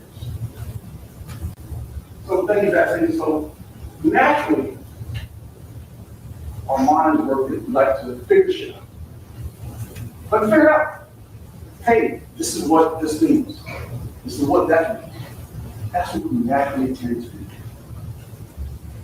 You look at a situation, like, okay, this is what it's all about, and I'm going to do this to make that move. I'm going to react like this. My intuition, my reaction. But then again, sometimes we should take it slow and analyze situations. Like oftentimes, there are many podcasts. I'm sure you watch podcasts, and that is a classic flaw. Oftentimes, at least. The TV shows real popular years ago, about 48 hours. You get out there and investigate things every day.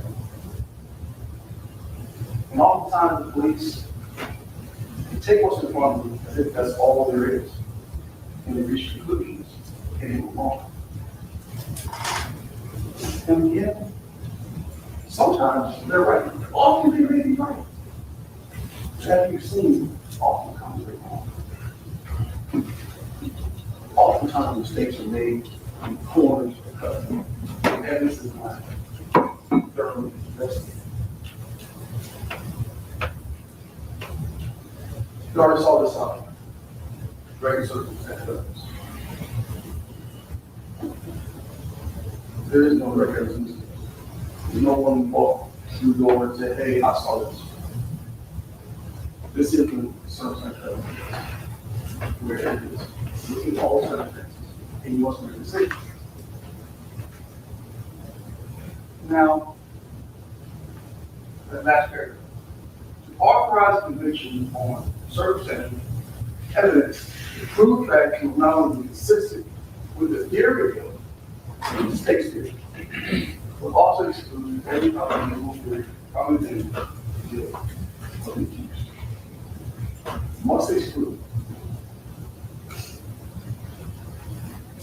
beyond legal doubt any other theory. I would be so we can see what this offers. Facts and circumstances immediately placed on them grave suspicion of the crime charge or raise speculation of conjecture, but defense guilt were not sufficient to authorize conviction of the defendant. That's the law. That's verbatim. Which you will see in that. All this stuff about what reasonable doubt is and isn't. I'm trying, y'all. He's so hard to hear. Doubt for fair minded truth. See. What did happen? February 1st, 2019. What has the state proved happened February 1st, 2019? And if the state has approved it, not reasonable doubt. We'll get there. Let's talk about this. So, Mr. Jeffco. So we heard Mr. Jeffco, we heard about text messages. It's text messages. Told him things are not good. Don't come. He had them on. And of course, when he came later, he found his marriage. We heard Mr. Jeffco. He, good family member, cared about everybody. They were Richard cared about, I'm sure. He came, he went to the house. He has no fire, he has no protection. He's down. He called 911. He lost everything driving there. He showed him the text messages. I was supposed to be here. He quite explained to him. I should have been here. They told me not to come.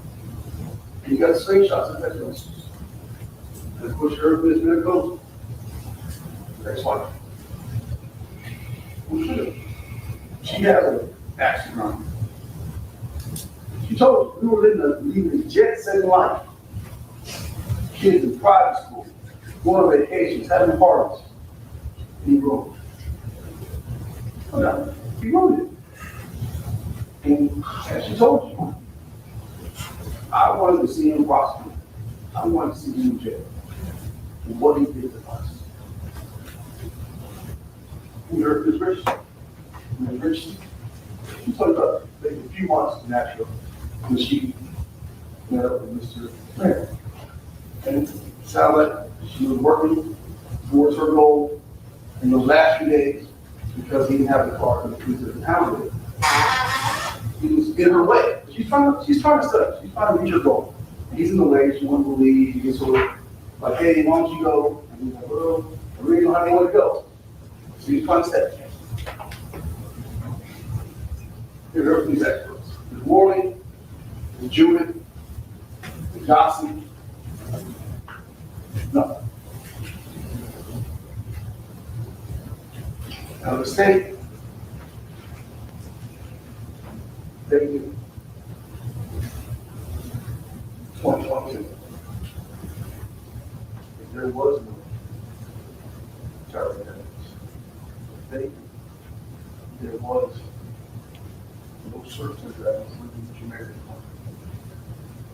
So out of the blue, last April and May, the state was looking for a Hail Mary. A Hail Mary would do some fingerprints, put in some hair, put in some DNA, with chemistry. And there is none. And there wasn't. Richard Merritt is not responsible for what he did. Dr. Wagner, he's pitching. Medical examiner on this case, she's not there.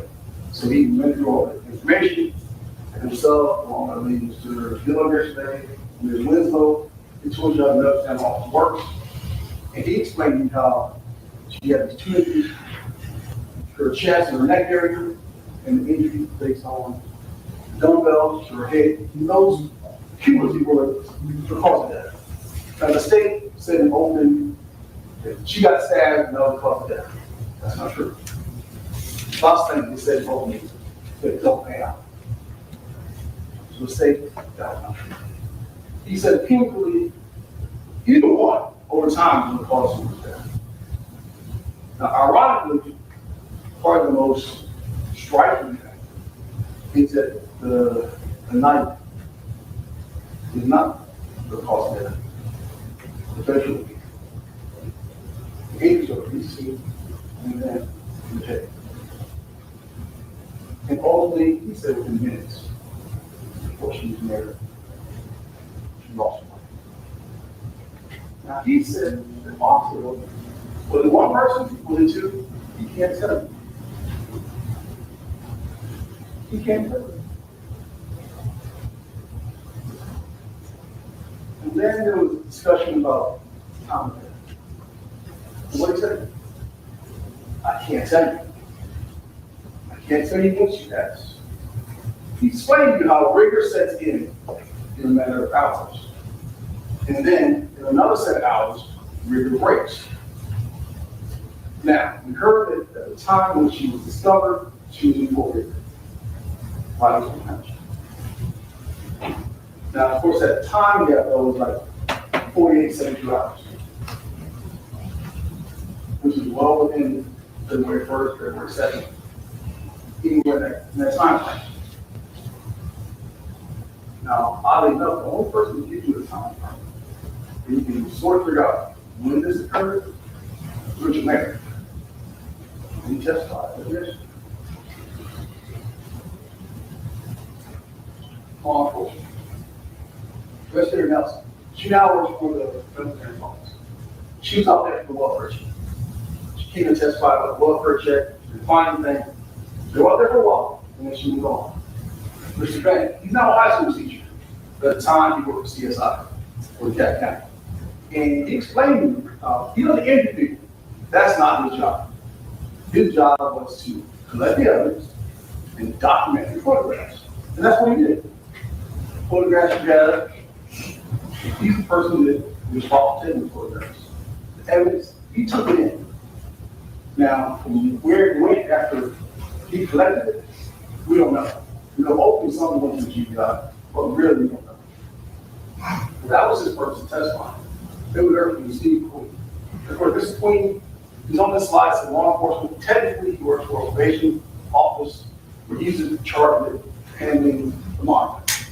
And he told you about the monitor. He told you about how he took the case on Mr. Mayor somewhere in midstream, and over time, just prior to the sentencing, and post-sentencing, he was involved with Mr. Mayor.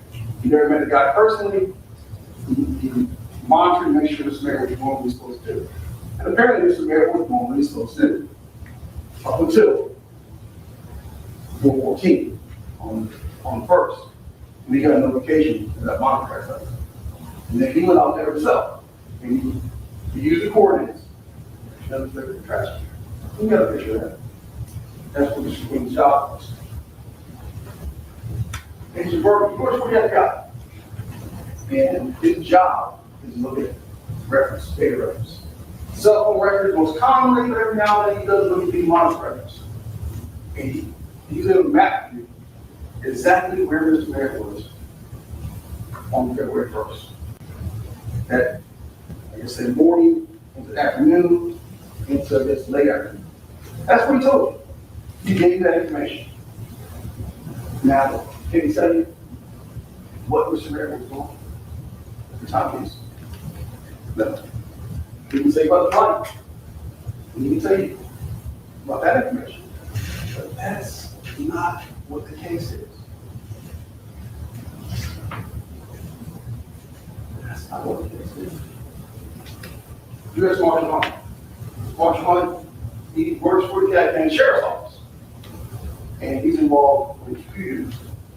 And what he does is he gets paperwork from various locales, various departments. He gets together and he investigates. And he tells you how we got a tip from the car, went up to Nashville, found the car. After that, we came back, then we went back to Nashville and sat on the area and we found some evidence. The rest of the others. Now, detective. What's interesting in this case is that no one that you heard from currently works with the death penalty court. No one that you heard from was detected. Now, we know the things were involved. CSI, police, they were involved. We know the things were involved because you'll have a warrant. You'll see the detective knife took out the warrant. We know the things were involved because, as Mr. Burnett told you, it's their job to investigate and interview people. We know they were involved. What did they do? What did they determine? Nothing. Because in their mind, what you see is all there is. In their mind, what you see is all there is. So the investigation will do this. February 2nd, 9/28, the mayor's body found. At 3:42, the same afternoon, CSI lady scene. Evidence been collected, photos been taken. What? 3 hours, 5 minutes later, the warrant is taken out. 3 hours later, that's the entire investigation. By this time, no Mr. Merritt gone. No Mr. Jeff was on the scene. That's it. There was no investigation. To the police, he's gone, she's dead, we're done. That's all that matters. Closed case, who wants the next one? That's the whole investigation. Now, what do you do with that? Do you accept that?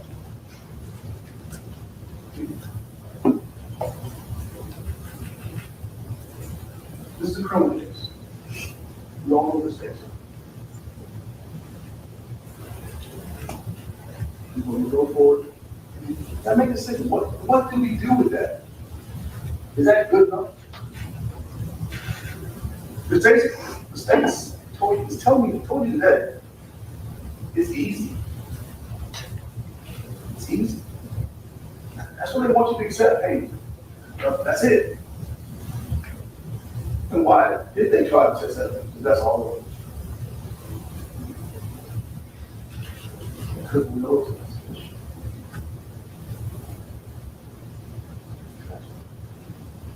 Finish up the timeline. We just indicted. Of course, it's nowhere. Still nowhere. That's the case.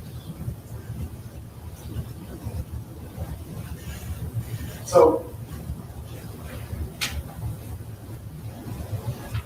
sometimes on Friday nights, try to set some time. Try to get together. Bring everybody downstairs. And let's see what's playing. Let's see what's that cake went out, that all types of streaming services. Let's see what's playing. And the family sits down and hit the button. See all these various options. What do you do? Play the trailers. Play the trailer, and you're like 2-3 minutes snippet. And you watch the trailer, and you're like, okay. Not me. 2 hours. In those 2-3 minutes, you hope you get enough to see whether or not it's interesting, whether or not it's something that fits you, and oftentimes something whether or not that you can figure out. That's what you're trying to do when you watch the trailer. You're trying to figure out what this movie's all about. Because when you look at the trailer, if the movie doesn't make sense to you, you go to the next one. If the trailer doesn't sort of tell you a story about how you have a protagonist who fights through this in order to overcome, I don't know about that. What do? You think fast. Because we want to try to get to, we want to try to figure out, okay, this is what it's all about. This means it's not. In my house, you take a vote. And Yes. whoever wins, the majority usually wins. Sometimes I'm like, no, I can't watch it. Sometimes I use my authoritarian powers to watch what I want to watch. But generally, okay, let's vote. Let's watch this. But then every now and then, the movie comes on, and starts off with big action scenes or big scenes where you with demons or mystery or some action. And you watch the movie all the way through, and you're like, wow, that's not what I was expecting. Because in the course of that 90 minutes, 2 hours, sometimes 3, 4 hours, things unravel, and you're like, oh, wow. And of course, a good movie makes you think a little bit. Sometimes you watch a comedy, you're not trying to, but you watch a suspense flick, you want to think a little bit. And you use your analytical skills. Are you thinking through? Are you thinking slow? Like, hey, this is what this is all about. And it's not a lot of problems. Like in this case, this pot came to you on last week. She told you what this is. And the group leader said, so quick. Because it ain't that simple. And the state conceded it's not that simple. Why? Because as we talked about, there was no investigation. Why? Because there is none of this.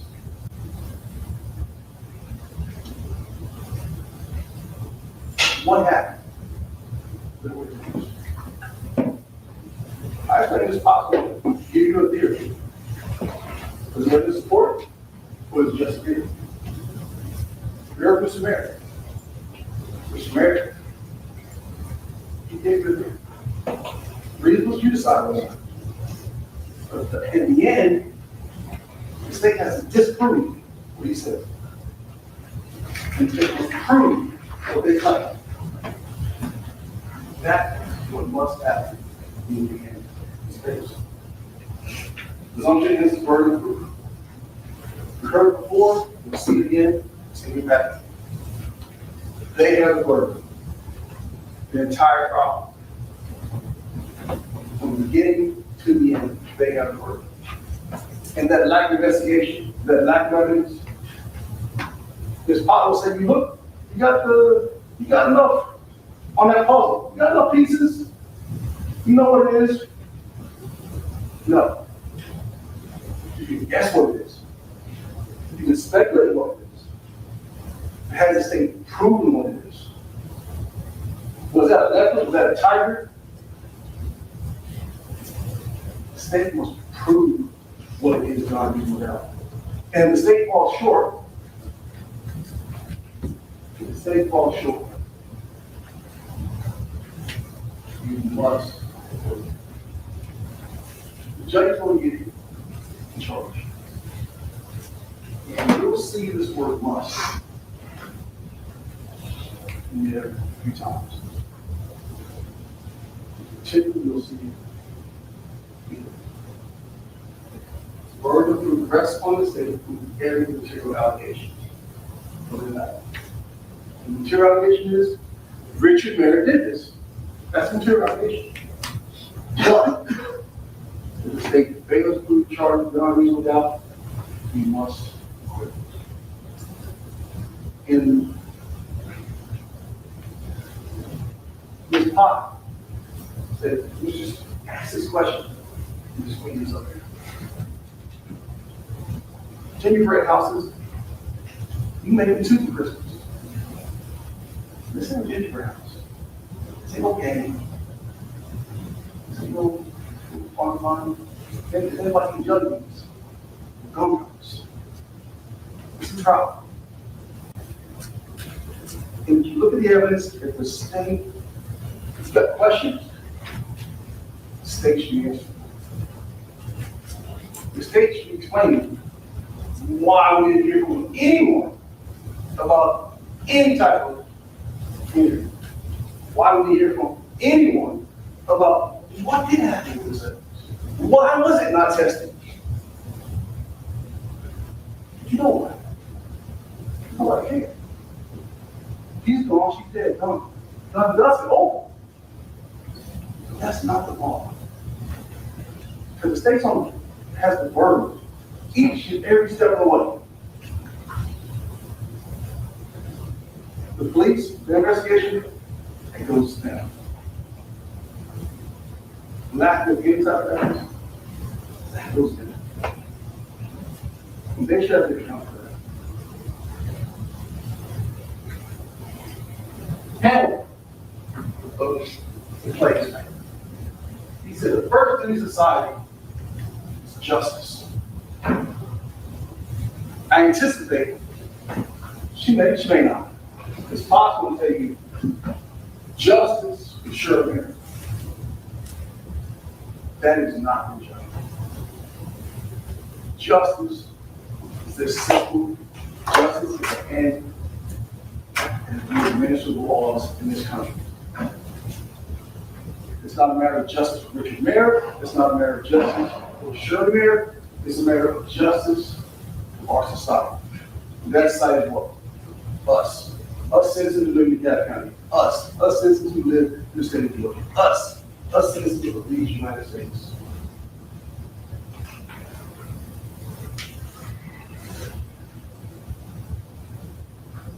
$20, $25 years later, people will ask me, Daryl,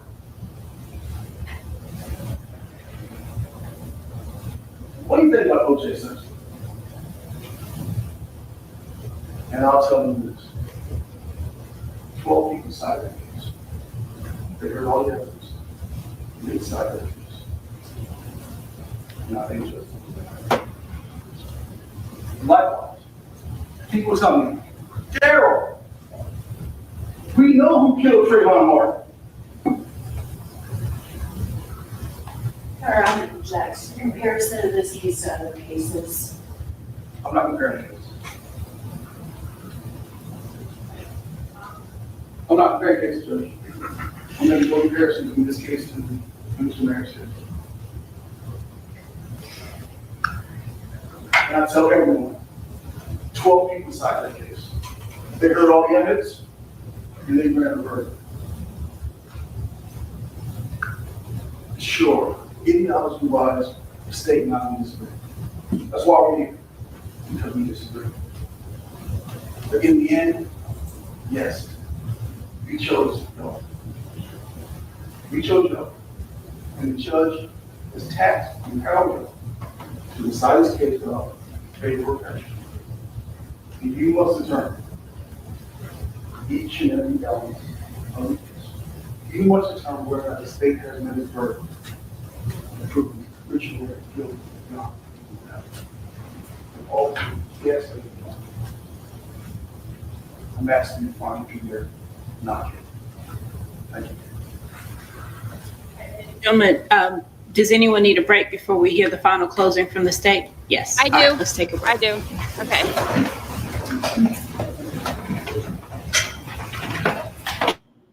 Okay, that was absolutely miserable trying to get out what he was saying from what I could hear. And he wouldn't stand in front of the microphone. So it's not the audio in the courtroom that's bad. You know, we heard the DA loud and clear, but it's him. He's standing in front of the podium away from the microphone. So it was hard to hear anything he said. And then, of course, the microphone's picking up every little bang and like whatever WWE crap is going on behind them. I don't know. It's so loud. So I'm sitting here doing this as much as I can, trying to get the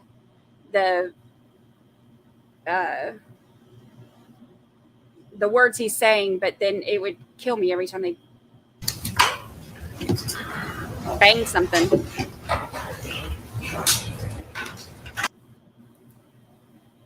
All right, they're muted again. So I tried to get what I could, but it was hard to hear. So if I'm sure I missed some, but I tried to get anything I could pick up on. And yeah, the subtitles don't help him because he wasn't in front of the mic, and the mic is what picks up the voice to give the subtitles. So every once in a while I would pick up like, you know, the word, you know, spaghetti or something random, and then nothing else again for a while. Yeah, I haven't had, there's not enough caffeine in my Monster to have tried to do all that, but we got through it. So I'd be interested to see the court transcripts of what he actually said, to see what that was. Let's see.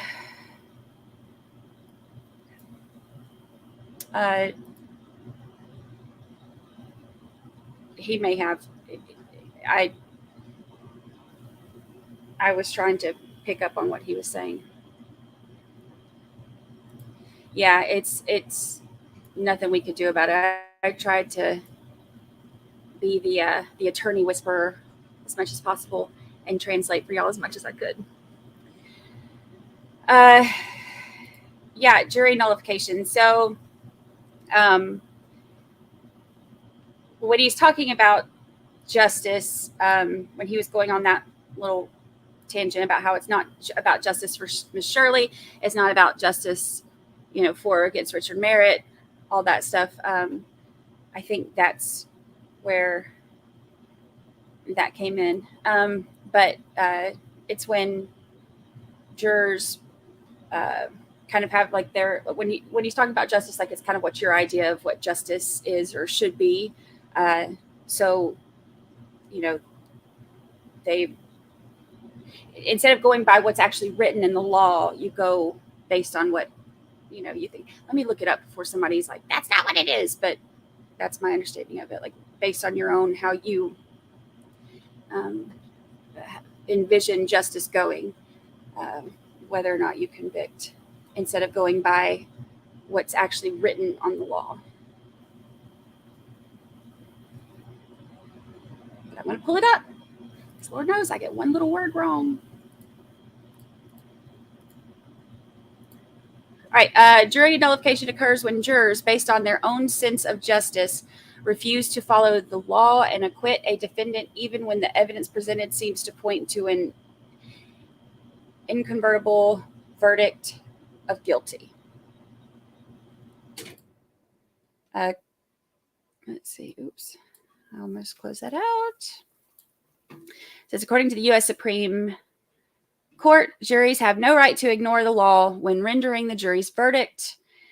However, nullification still occurs in certain cases. With the secrecy of jury deliberations, it can be difficult to determine if a jury nullifies the law, especially in close cases. So, basically kind of making what's written as the law null and void in your head because you have your own feeling of what should happen. I think that he's trying to say, the emotions of going through this and having to see, the brutality of this, poor elderly woman. He's wanting them to not focus so much on somebody needs to go to jail for justice for Shirley, to focus on whether or not the state proved their case. If that makes sense.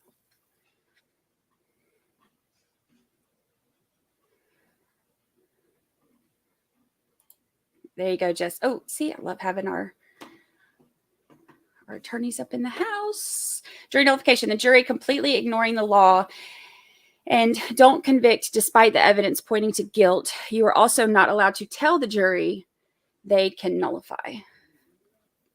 There you go. If they watched yesterday, then I'm pretty sure they're probably like all of us, where none of us bought his story. It doesn't make sense. It was funny because we talked about how he, his description of the two guys was the description of the Home Alone robbers, the wet bandits. I tweeted that yesterday too. If y'all saw like the little clip and I put the picture of, was it Marv and what's the other one? Is it Harry and Marv, whatever it is. And it's funny hearing his description and then looking at the picture like, yep, that's them. Let's see. Yeah, I feel bad for my client. Don't convict him. I don't want a conviction on my record. So please don't convict him. John Hansen, new member. Welcome, welcome, welcome. Actually, let me check that. Like we have a bunch of new members. It's been so exciting. Our little family's been growing, just growing. Let's see. Let's see if I can pull up how many we have now. I know we were just growing. Yeah, he didn't offer up a reasonable explanation because Lord knows that explanation he gave was not reasonable at all. And for them to come in and, if you're so scared about, this cartoon and people coming after you, you're just going to open the door to two dudes you don't know. And then, they came in with guns and they're going to make a getaway, but they decided to use her own kitchen knife instead. If you're going to make a getaway, you would not use her own kitchen knife if you brought a gun, because it would be a lot more impractical and messy. Let's see. All right, y'all, we have, oops. I'm just over here messing stuff up. Oh, we have 688 members now. That's crazy, y'all. We're just a girl and we're getting close to 700. So crazy. So awesome. Oh, I just said that. And then Baby Bear gifted 10 memberships. Holy crap. Okay, Baby Bear. Thank you, Baby Bear. Let me see if I can pull up who they got. I have to pull it up outside of StreamYard because StreamYard won't let me do it. Let me see if I can pull up who it got gifted to. That puts us at 698. So now we only need 2 more to hit 700. Baby Bear, that's awesome. Let's see. Here we go. Denny Dawn was gifted a membership by Baby Bear. Susan Duncan, Anna Kay, I might say it wrong. Carler? Debbie K was gifted membership by Baby Bear. Julie F, Janice, Sandra Stevens, Gracie Noel, and Christy Busby were all gifted memberships. That's incredible. Thank you so much. Yay.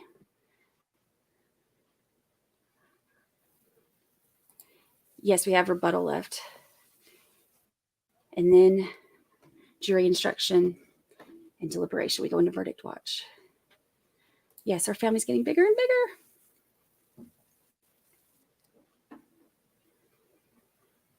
Yeah, y'all go hit the like button if you can. I'm always glad when people remind me of that when I'm watching other stuff because I tend to forget.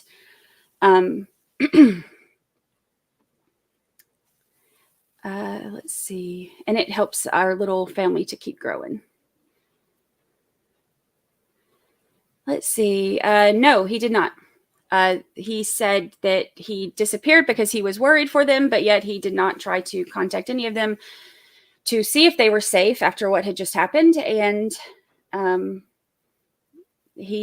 there was no contact. That was another thing that stood out to me yesterday too, because he's saying he took the phones for the purpose of, if something were to happen so they could contact him, but then he ditched the phones. So Amy H51 just gifted 5 memberships. So that officially puts us over 700, y'all. Oh my gosh. That's so cool. That's so cool. Mr. Man was gifted a membership by Amy H51, Insurance Guy, Sunny RW, Susan Home, and Shake It Sugary. All gifted memberships by Amy H51. Welcome to our new little cult. We just broke 700. That's so crazy. Yay, I'm glad you're loving your gift. I love the gifted memberships. I love it because it makes everybody, it's like one of my favorite things because it makes everybody feel more included. It's like my favorite way to support. I love it. I mean, I love all the ways to support, just you showing up and chatting with us. I was scared to do this because I was like, what if we only have, like my mom would be the only one to show up in chat. But my mom doesn't even show up in chat. Very rarely. Yay, over 700. Get the cork. You know what's funny? I still have like 2 bottles of undrank wine where we've hit the milestones faster than I can drink. I have to start slowing down on the corks because I'm going through wine like crazy. So we'll do the next one.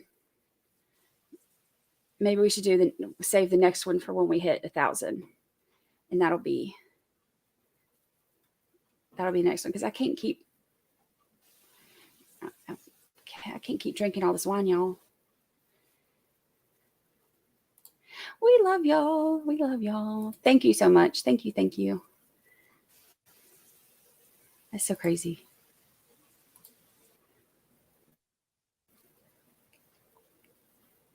Yeah, the last part, she's gonna have gloves off, and she stands in front of the microphone, which is amazing because we can actually hear her.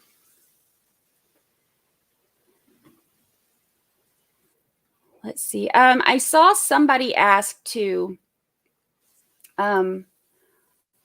why. Oh, I was gonna say I heard movement, but I think they're just moving around in there. I heard, or I saw a comment. Somebody said, why would he kill her? And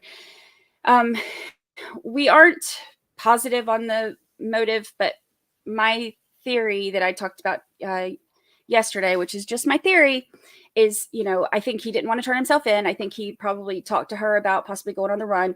She didn't want him to. Maybe told him that, she wasn't going to help him, or that, because she would have lost her house because she put up her house to get him out of jail. Mm-hmm. So possibly,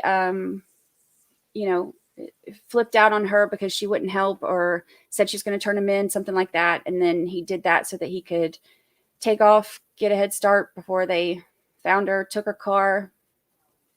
So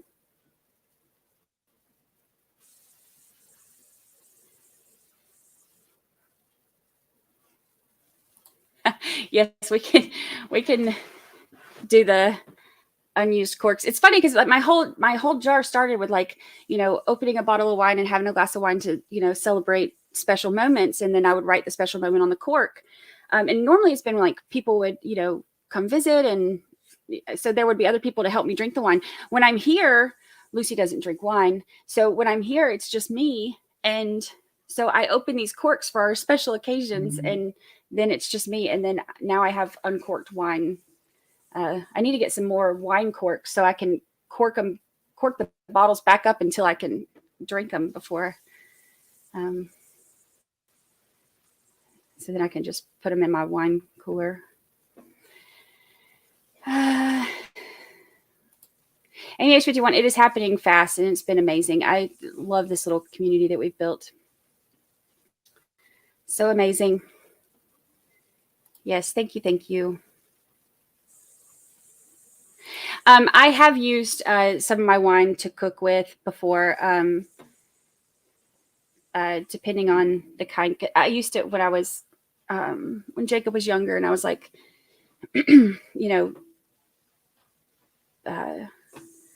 struggling like financially for a while. When he was young, because kids are dang expensive.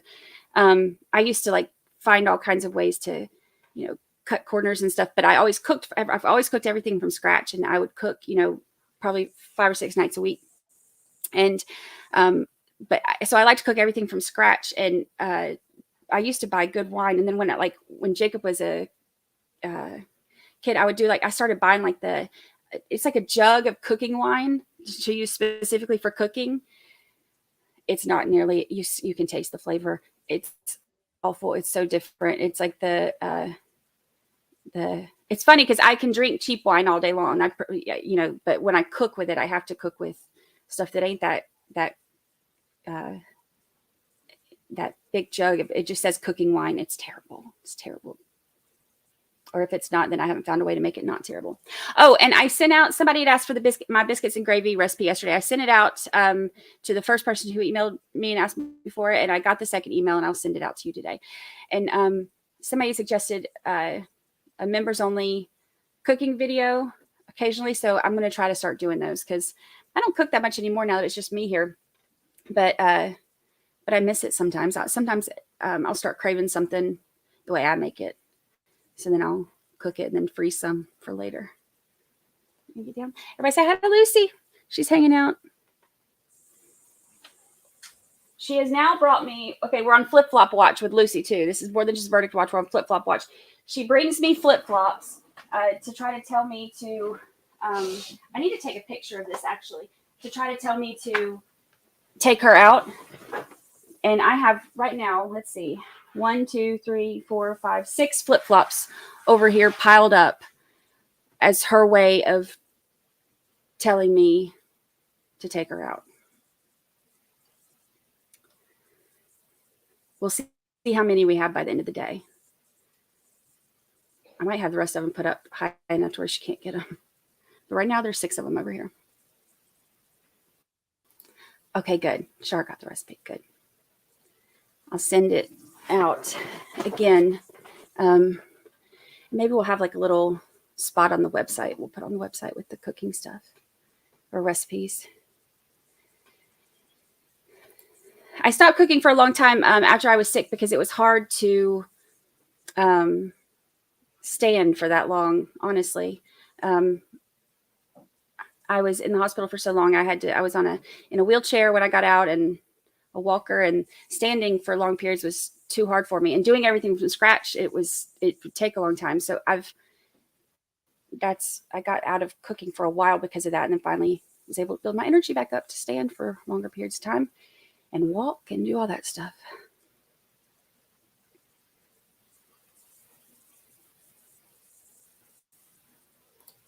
Oh, that's cool. I had a big thing of them, but I never wrote the special occasions on them until I moved here. But I used to keep like a big thing of them, and I cut them in half and did like this like herringbone pattern thing in like a big thrift store frame. And I got so many compliments on that thing, and everybody's like, "Where'd you get that?" And I told them it took 742 business days, but I made it myself. Oh, I would love that. I would love that. Yes, I have a P.O. box. I don't remember what it is. I just got it yesterday. Let's see.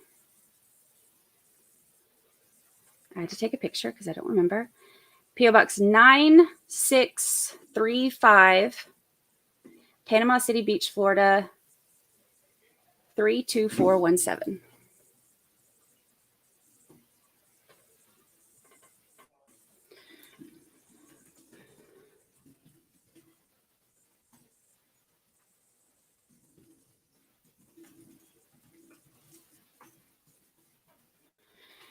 Okay. Also, yesterday we were talking about the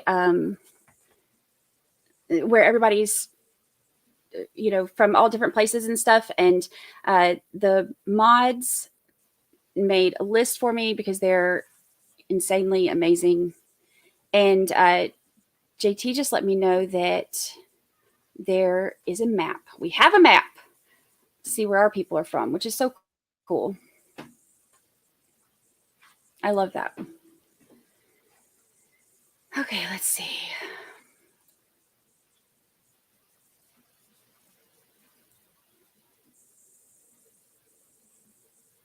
Flip-flops too in red wine. There's literally, I'm going to take a picture of it when we're done because there might be more added. So we'll let her get all of her progression out.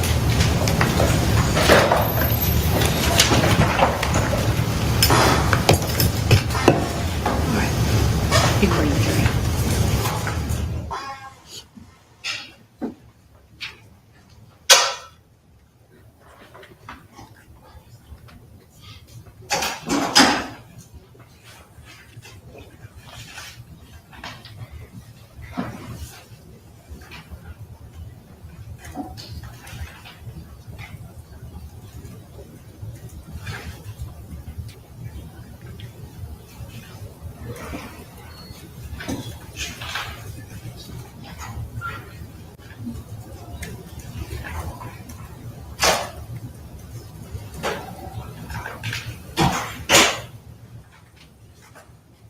I wonder if he knows that this is bad for him. He's an attorney, so I would assume he would have to know.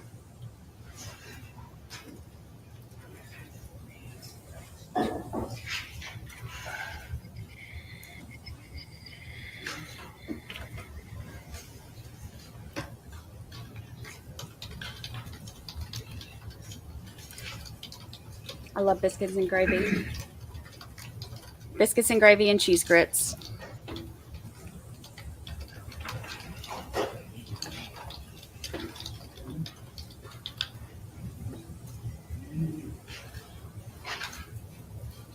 Yeah.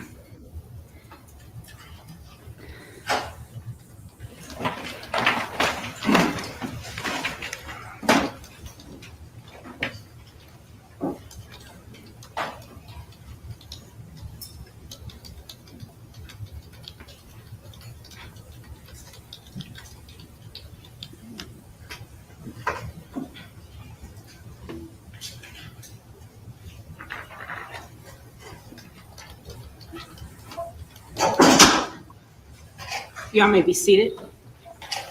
Ms. Pot, if you're ready to proceed. Yes, Your Honor. All right, here we go.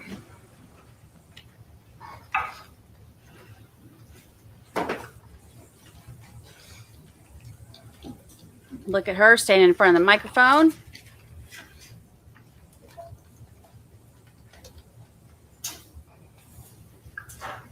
You know what's really telling about what Mr. Queen just said? And then she leaves the He microphone. spoke for, I don't know, maybe 30 minutes. You know what he never mentioned? Is the story his client told when he took the stand yesterday. He talked a lot about what the evidence wasn't.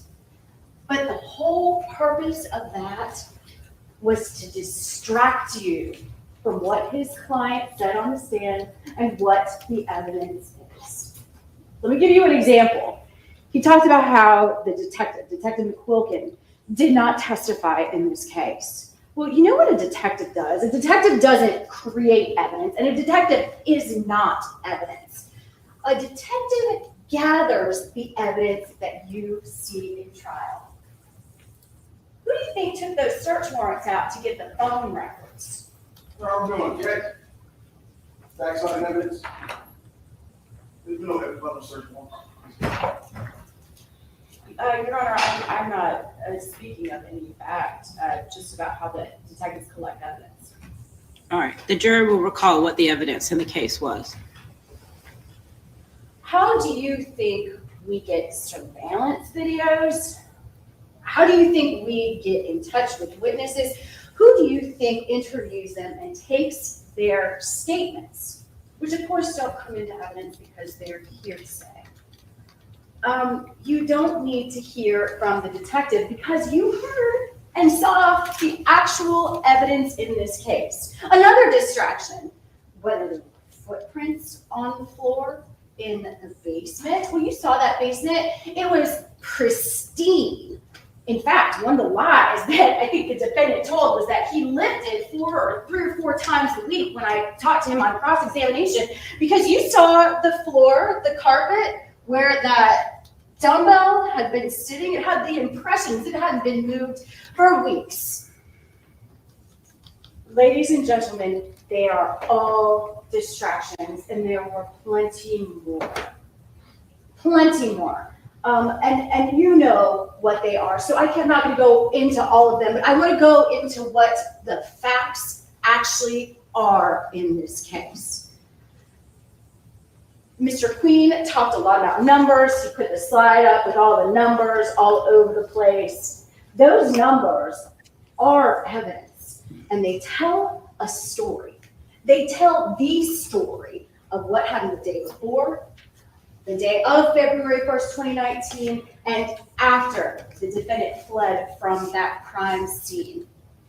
And it puts the defendant at his mother's house for a period of time. And let's just go over them. First of all, we know that the defendant woke up and he left the house at 8 a.m. that morning to go to his doctor's appointment. He got to the doctor's appointment and he was quiet. Folks, he was brooding because he was thinking that he wasn't going to turn himself in that morning. He arrived back at the home at 9:38 a.m. and he had already had a discussion. It's reasonable to believe that he had already had a discussion with his mom saying, "Mom, I do not want to turn myself in." Well, clearly, based on the evidence, Richard Merritt did not agree with this. She had his birth certificate, his paperwork out. She was making his last meal.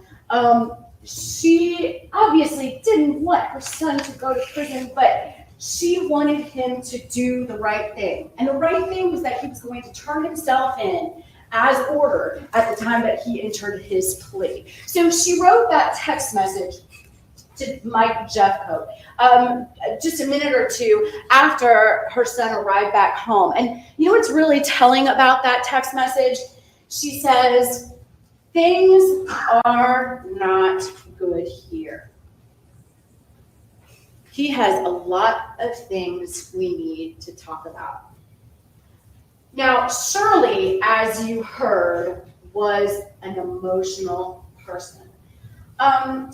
She would have been too emotional to drive the defendants to the jail, as you heard from Jeffcoat, as you heard from Janine. Everyone believed that it was a good idea that Mike drive into town and that his wife sit with her so that she wouldn't be alone. Because they were concerned for her safety and for her driving that distance to take her son to the jail and what would happen. Now, the defendant testified yesterday. He said, yes, they did have a lot of things to work out. You know what he said those things were? He said, we had to organize my clothes. We had to decide what of my personal items we needed to sell or she should sell. Do you think that's the reason that Shirley sent that text message? Do you think that she called Jeffcoat off to say, or because she needed to talk to the defendant about where she was going to store his clothes and his stuff? No, it's not reasonable. And that's the first part of the defendant's story that just doesn't make sense. What is reasonable to believe that happened? She probably knew that the defendant was on the fence about going to the jail that afternoon.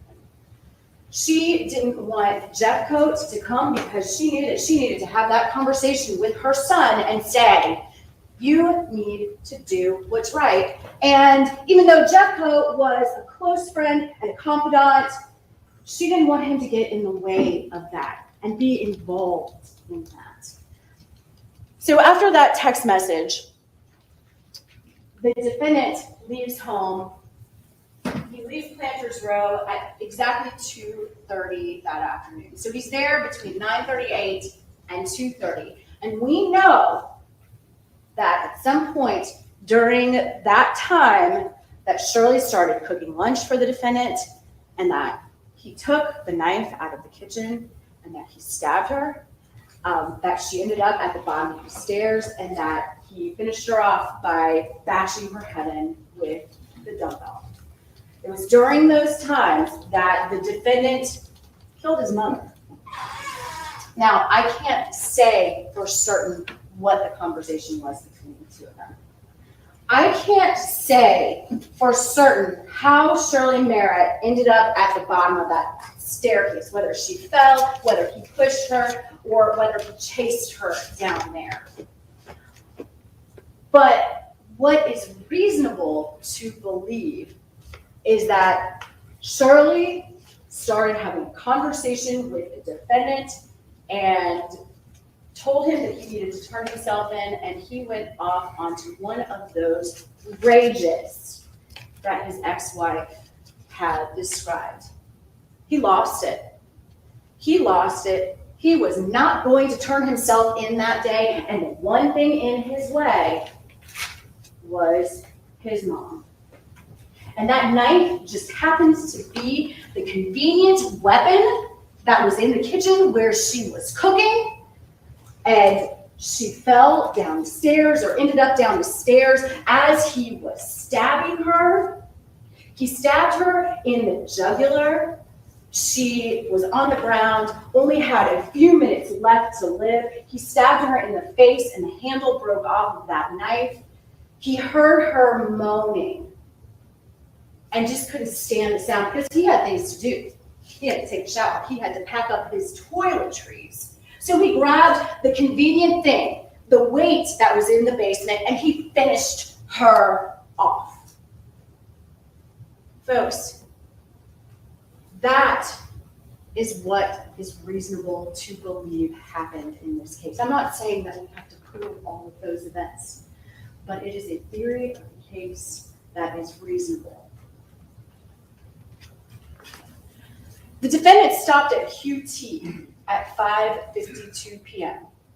He was in Shirley's car, which he had stolen. He had her cell phone, which he likely took so that she wouldn't call 911 or wouldn't call Steve Queen, the ankle monitor person. who she had been in touch with, and he testified that she had been in touch with, he testified that they had been in touch before. The defendant is not going to turn himself in. He's trying to get as far away from the crime scene as possible because he doesn't want his mom's body to be found. So he takes that Cass Road exit at 4:12, and at 4:15, he cuts off his ankle monitor, throws it in the trash underneath a pizza box. Now, at 5:39, the police get there. There are no broken windows.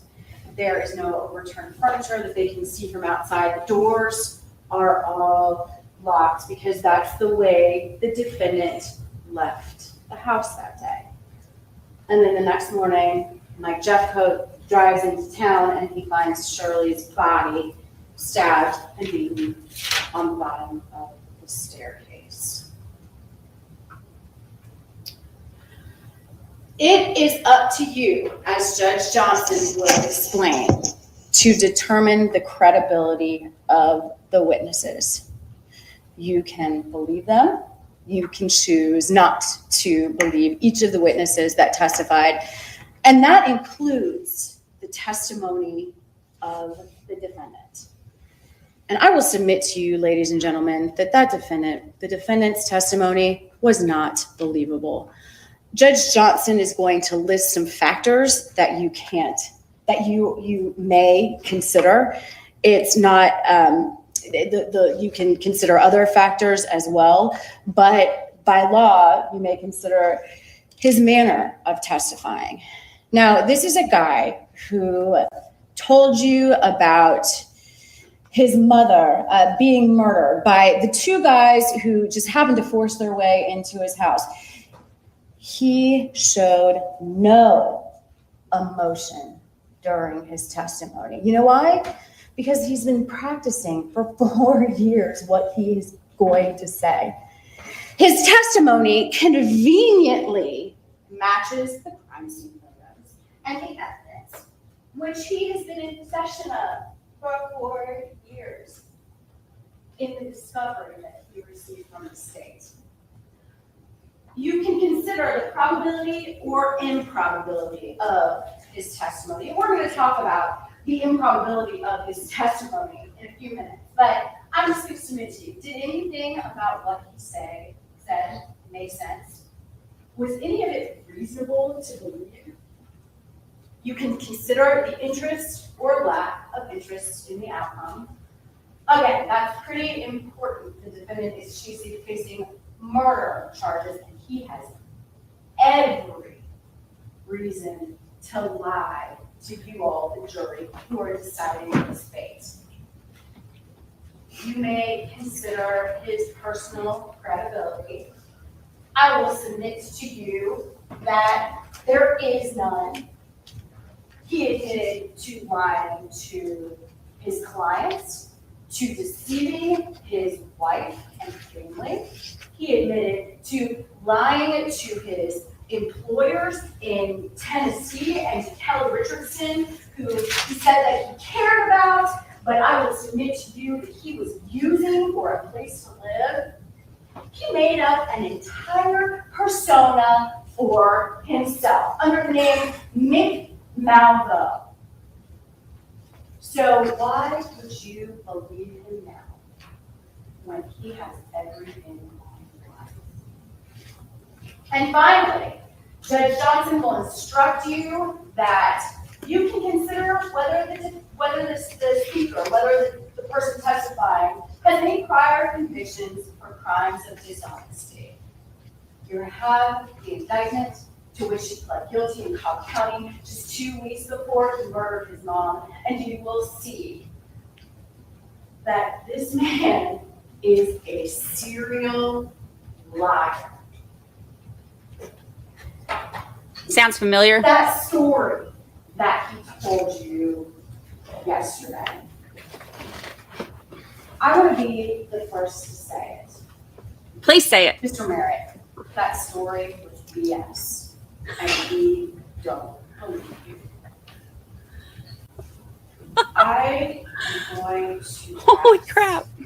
that you tell him that as well in the form of your verdict. You know, to believe Mr. Merritt's story, first of all, you would have to believe that his clients who he stole from, who he admitted were in their 60s and 70s, hired two pigmen or somehow got these two monsters to go into the house and cause some kind of havoc. It was interesting the way he described them. He said that the one was tall and thin and wearing a black thermal shirt, a pair of Dickies. The second one was shorter and pudgy and wearing a camouflage hoodie. All I could think in my head while he was testifying was the two bad guys, the bandits from the Home Alone movie. She said the same thing I said. Joe Pesci and the tall guy. Clearly he hasn't been watching John Wick for him to come up with that description. And She watched our stream. these two bandits, these two bad guys, these two monsters, She watched our they did stream. not attack in the middle of the night, but after driving around the cul-de-sac 20 or 30 times in the weeks prior to the murder, they decided in the middle of the day, about 1 o'clock, to politely knock on the door. And then you have to believe that the defendant, after seeing them through the windows that are clearly on the side of the front door, that he opened the door for them.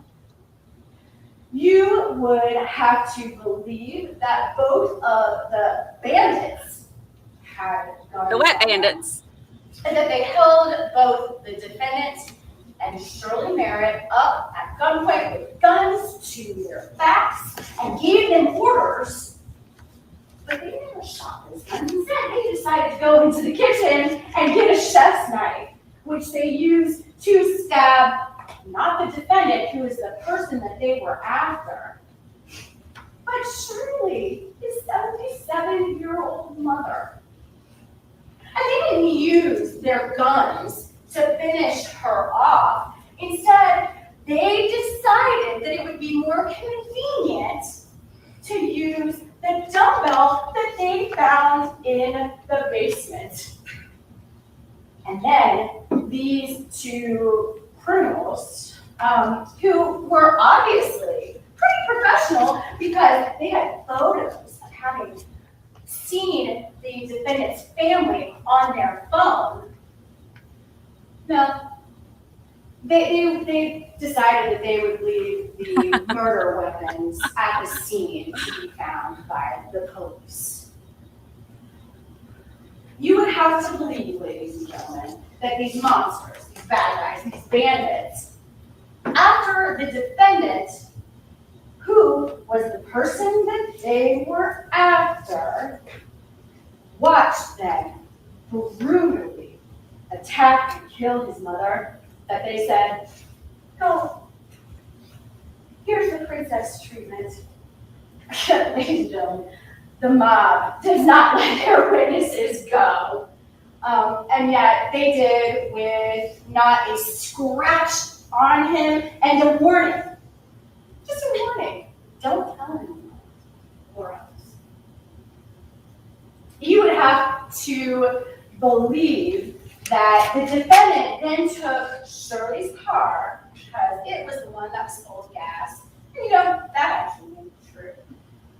But that he took her phone because, as he testified yesterday, what if they called with demands? He was going to pick it up. But just a couple of hours later, he got rid of that phone and it went off the grid. As Special Agent Bernie testified, both the defendant's phone and his mother's phone, they stopped working. They were turned off, discarded somehow.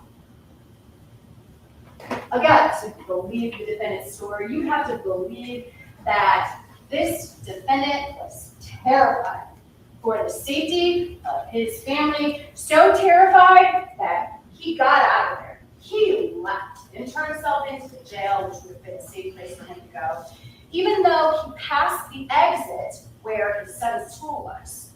And even though he passed the exit where his wife's practice, veterinarian practice was, he never took those exits to go give his family a warning. He never called police. He never called any friends to tell them, listen, my family is in danger. Please do something. And then you have to believe that even though the defendant was terrified about what he had just seen, that he stopped at a QT about 30 minutes later. He pumped some gas. He was there for 7 minutes, and he bought water and he handed water. What about his statement was reasonable?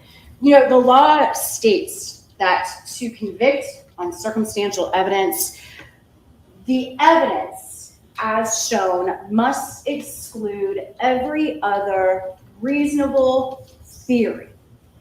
Every other reasonable theory. Well, you have a theory. It's the defendant's theory. But not a single thing about it is reasonable, because not a single thing about it is true. The law does not require you to think up theories in your mind that could have possibly, maybe happened. You are allowed to convict on the state's evidence.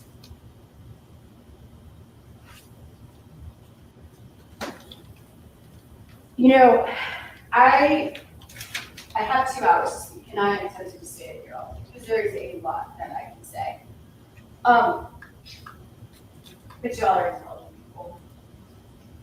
And you all know what the reality is based on what we presented to you for the past several days. You can see the obvious, and you all are allowed to convict based on that, based on what's right in front of your face. I'm a mom. I know that many of you are parents as well. And I truly, truly believe that a good mom, like Richard Merritt, a good mom's love is going to transcend anything. It's going to transcend lies. It's going to transcend deceit. It's going to transcend the horrible acts of her spoiled brat child.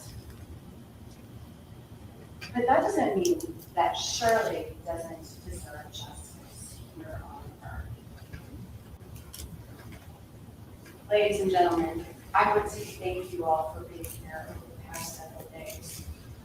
I would ask that you go back into the jury room, look at the facts before your eyes, and convict based on those. I'm going to ask you to find guilty of malice murder, guilty of felony murder, guilty of aggravated assault, and guilty of possession of a knife during commission of a crime. Thank you, Ms. Pott.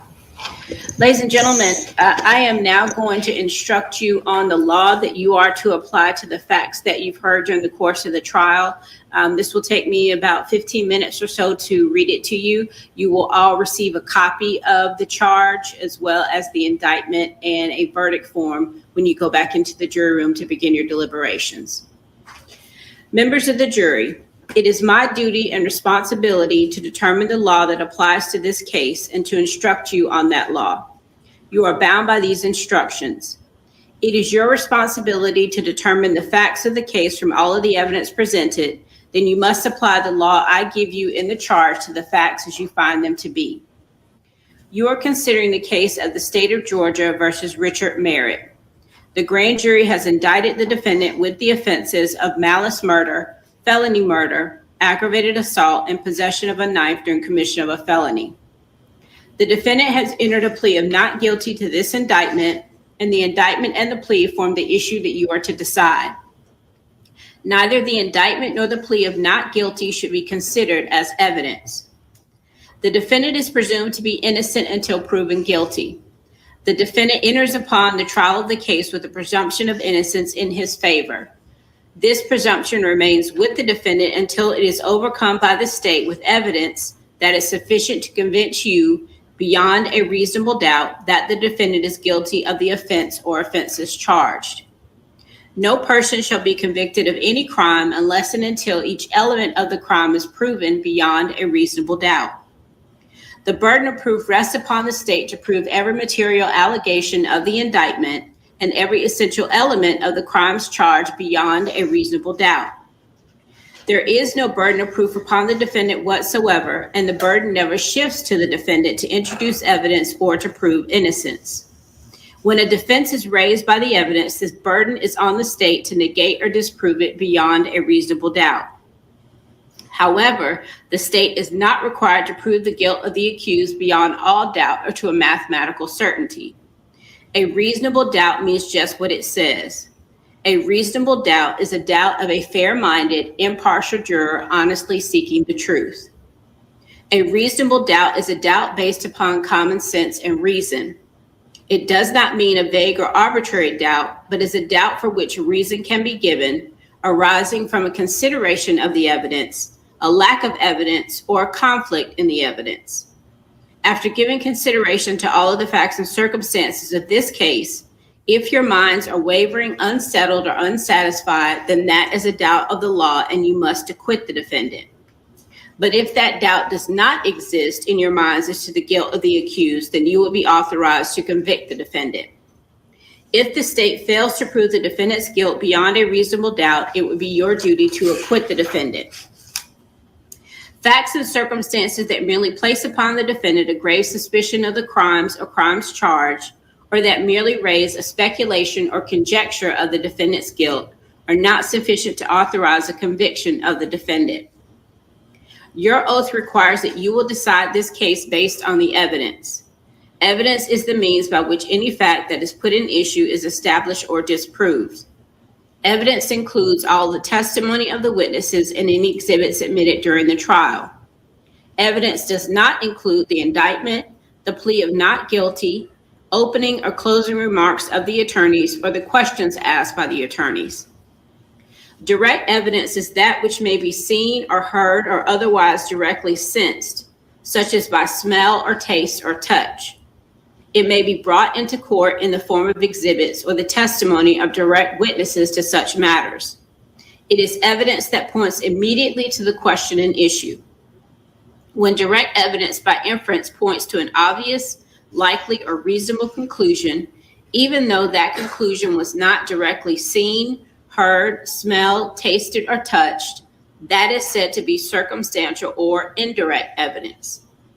Circumstantial evidence is the proof of facts or circumstances by direct evidence from which you may infer other related or connected facts that are reasonable and justified in light of your experience.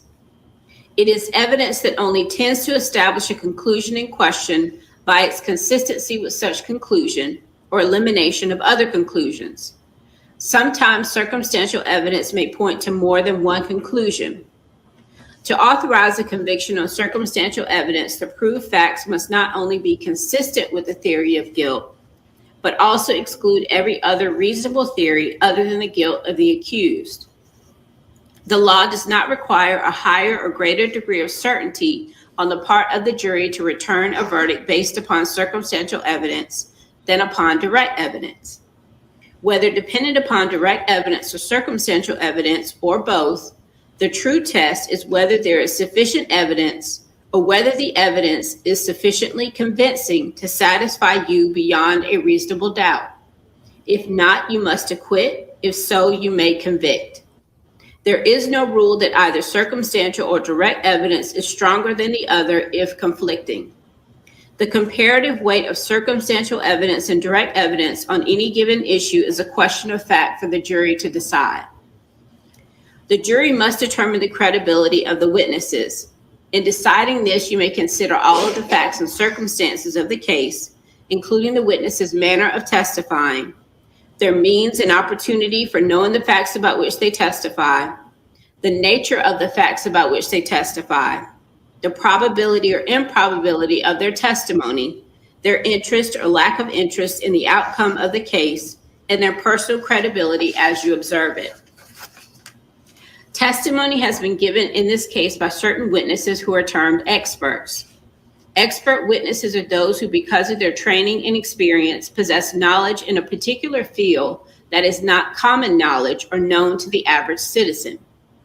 The law permits expert witnesses to give their opinions based upon that training and experience. You are not required to accept the testimony of any witnesses, expert or otherwise. Testimony of an expert, like that of all witnesses, is to be given only such weight and credit as you think it is properly entitled to receive. When scientific, technical, or other specialized knowledge might be helpful, a person who has special training or experience in that field is allowed to state an opinion about the matter. But that does not mean that you must accept the witness's opinion. As with any other witness's testimony, you must decide for yourself whether to rely upon the opinion. To impeach a witness is to show that the witness is unworthy of belief. A witness may be impeached by disproving the facts to which the witness testified. The testimony of a single witness, if believed, is sufficient to establish a fact. Generally, there is no legal requirement of corroboration of a witness, provided you find the evidence to be sufficient. You have received in evidence a prior conviction of the defendant. You may consider this evidence only insofar as it may relate to attacking the credibility of the defendant and not for any other purpose. In determining the credibility of witnesses and the testimony given by them in court, you may consider, where applicable, evidence offered to attack the credibility or believability of any such witness. This would include evidence of a felony conviction, proof that the defendant has been convicted of the offenses of theft by taking, elder exploitation, forgery in the first degree, and forgery in the third degree. A crime of dishonesty conviction, proof that the witness has been convicted of a crime involving dishonesty. It is for you to say whether, under the evidence in this case, the testimony of the witnesses, and the facts and circumstances of the case sufficiently identify this defendant beyond a reasonable doubt as the perpetrator of the alleged crime. It is not necessary that the defendant show that another person committed the alleged offense. If you do not believe that the defendant has been sufficiently identified as the person who committed the alleged crime, or if you have any reasonable doubt about such, then it would be your duty to acquit the defendant. The burden of proof rests upon the state to prove beyond a reasonable doubt the identity of this defendant as the person who committed the crimes alleged in this bill of indictment. Certain evidence of fingerprint comparison has been admitted by the court for your possible consideration. Identification by fingerprint comparison is opinion evidence and is dependent upon the credibility or believability and accuracy of the expert witnesses called for that purpose, as well as the following factors: the validity of the theory of identification by fingerprint comparison, the credibility of the witness who performs other necessary functions in making the comparison, such as ink fingerprint impressions and latent lifts, and the accuracy of procedures in identifying, preserving, recording, and maintaining integrity of the physical evidence, all of which are questions for the jury. Fingerprint evidence is also governed by the rules on circumstantial evidence. If you believe that fingerprints corresponding to those of the accused are found and identified, their evidentiary value, if any, would be diminished to the extent that they could reasonably have been left on the article alleged at a time or under circumstances that would be consistent with innocence.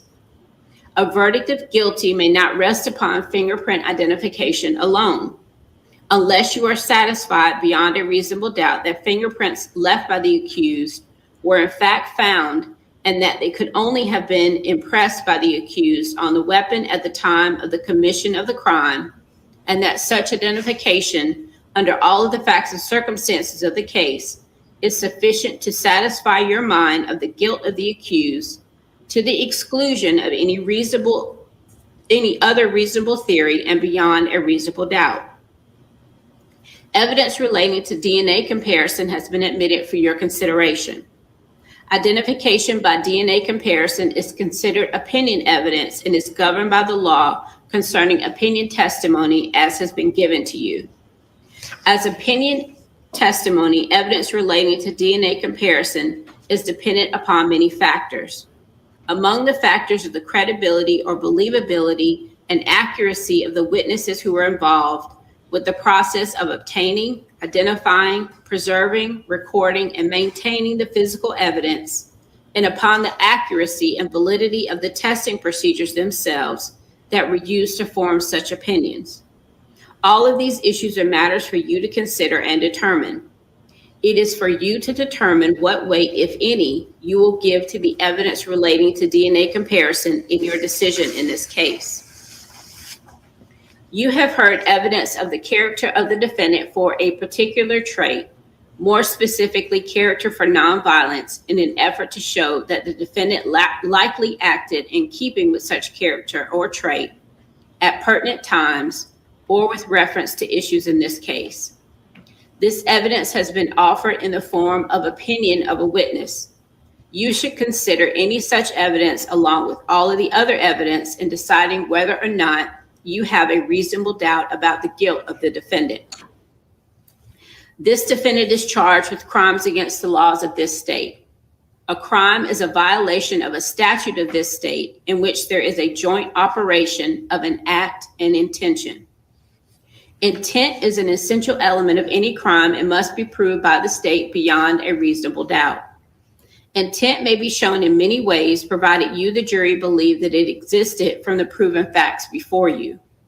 It may be inferred from the proven circumstances or by acts and conduct, or it may be in your discretion inferred when it is the natural and necessary consequence of the act.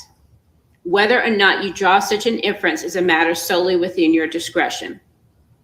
Criminal intent does not mean an intention to violate the law or to violate a penal statute, but means simply the intention to commit the act that is prohibited by a statute. This defendant will not be presumed to have acted with criminal intent, but you may find such intention or the absence of it upon a consideration of words, conduct, demeanor, motive, and other circumstances connected with the act for which the accused is being prosecuted. Every person is presumed to be of sound mind and discretion, but this presumption may be rebutted. You may infer, if you wish to do so, that the acts of a person of sound mind and discretion are the product of that person's will, and a person of sound mind and discretion intends the natural and probable consequences of those acts. Whether or not you make any such inference or inferences is a matter solely within the discretion of the jury. The law provides that criminal actions shall be tried in the county in which the crime was committed. In a prosecution in any case in which it cannot be determined in what county the crime was committed, venue is proper and may be proved in any county in which the evidence shows beyond a reasonable doubt that it might have been committed. Venue, that is, that the crime was committed in DeKalb County, is a jurisdictional fact that must be proved by the state beyond a reasonable doubt as to each crime charged in the indictment, just as any element of the offenses. Venue must be proved by direct or circumstantial evidence or both. As to count one of the indictment, malice murder. For malice murder, the state must prove that the defendant caused the death of another person unlawfully and with malice aforethought. The killing must have been done with malice to be murder. Malice, as the term is used here, is not necessarily ill will or hatred. Rather, it is the unlawful intent to kill without justification, excuse, or mitigation. You may find malice when the circumstances show that the defendant acted with the deliberate intention to unlawfully take the life of another person. You may also find malice when there does not appear to be sufficient provocation and all the circumstances of the killing show an abandoned and malignant heart. The state does not have to prove premeditation to prove murder. If a killing is done with malice, it is murder, regardless of how briefly the malicious intent existed. No specific length of time is required for malice to arise in the defendant's mind. Malice may be formed in a moment, and instantly a fatal wound may be inflicted. If malice was in the defendant's mind at the time of the act or the killing and moved the defendant to do it, that is enough for the killing to be murder. The state does not have to prove motive to prove murder. Any evidence of motive has been admitted for your use in determining the defendant's state of mind at the time of the killing. Premeditation typically means a prior decision or plan to do something. Premeditation is not an element of murder and does not need to be proved by the state for you to find malice aforethought. However, in determining whether malice existed at the time of the killing, you may consider any evidence of premeditation or lack of it. As to counts 2 and 3 of the indictment, felony murder. For felony murder, the state must prove that the defendant caused the death of another person by committing a felony. The state does not have to show that the defendant acted with malice to prove felony murder. Aggravated assault, as alleged in counts 4 and 5 of the indictment, are felonies, which I will define for you shortly. You may find the defendant guilty of felony murder if you believe that he caused the death of another person by committing the felony of aggravated assault, regardless of whether he intended the death to occur. There must be some causal connection between the felony and the death. Felony murder is not established simply because the death occurred at the same time or as shortly after the felony was attempted or committed. The felony must have directly caused the death or played a substantial and necessary part in causing the death, regardless of when the death ultimately occurred. As to count 4 of the indictment, aggravated assault. For aggravated assault, as alleged in count 4, the state must prove that the defendant assaulted another person with an offensive weapon. To prove assault, the state does not have to prove that the other person was actually injured. However, the state must prove that the defendant attempted to cause a violent injury to the person. An offensive weapon is any object that is likely to cause or actually does cause death or serious bodily injury if used against someone.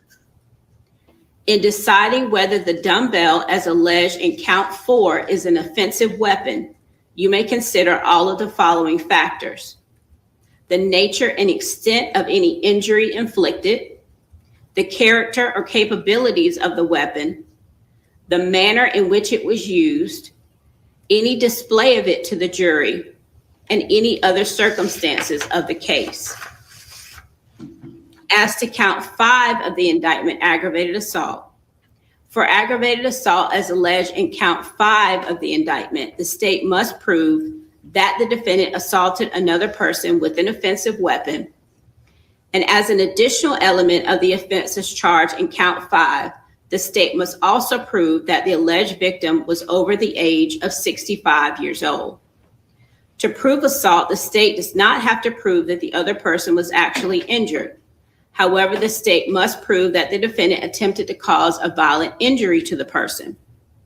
An offensive weapon is any object that is likely to cause or actually does cause death or serious bodily injury if used against someone. In deciding whether the knife, as alleged in count 5, is an offensive weapon, you may consider all of the following factors: the nature and extent of any injury inflicted, the character or capabilities of the weapon, the manner in which it was used, any display of it to the jury, and any other circumstances of the case. And lastly, as to count 6 of the indictment, possession of a knife during the commission of a felony. For possession of a knife during the commission of a felony, the state must prove that the defendant had a knife with a blade of at least 3 inches long on his person while committing a felony, which is a crime against or involving another person. The offenses of malice murder, felony murder, and aggravated assault are felonies under the laws of this state and are defined as previously stated. Now, ladies and gentlemen, in addition to the indictment in this case that I read to you on the first day of trial, you will also have a verdict form for your use back in the jury room when you begin your deliberations. You will be considering each of the charges in the indictment individually. And the verdict form, once you get to see it, you'll see it's pretty self-explanatory, but I just want to make sure that you understand that each of the charges are set out in the verdict form. So for instance, it says, as to count 1, malice murder, we, the jury, find the defendant, and there's a line for guilty and a line for not guilty. And likewise, as to the other counts, 2 counts of felony murder, counts 2 and count 3, 2 counts of aggravated assault, counts 4 and count 5, and count 6, possession of a knife during the commission of a felony. If after considering the testimony and evidence presented to you together with the charge of the court, you should find and believe beyond a reasonable doubt that the defendant in DeKalb County, Georgia, did between the dates of February 1st, 2019 and February 2nd, 2019, commit the offenses as alleged in the indictment, you will be authorized to find the defendant guilty. In that event, the form of your verdict would be, we, the jury, find the defendant guilty. If you do not believe that the defendant is guilty, or if you have any reasonable doubt as to the defendant's guilt, then it would be your duty to acquit the defendant, in which event the form of your verdict would be, we, the jury, find the defendant not guilty.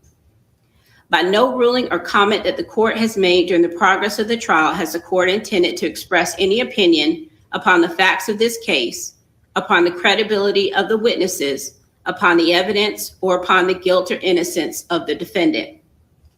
Your verdict should be a true verdict based upon your opinion of the evidence according to the laws given you in this charge. You are not to show favor or sympathy to one party or the other. It is your duty to consider the facts objectively without favor, affection, or sympathy to either party.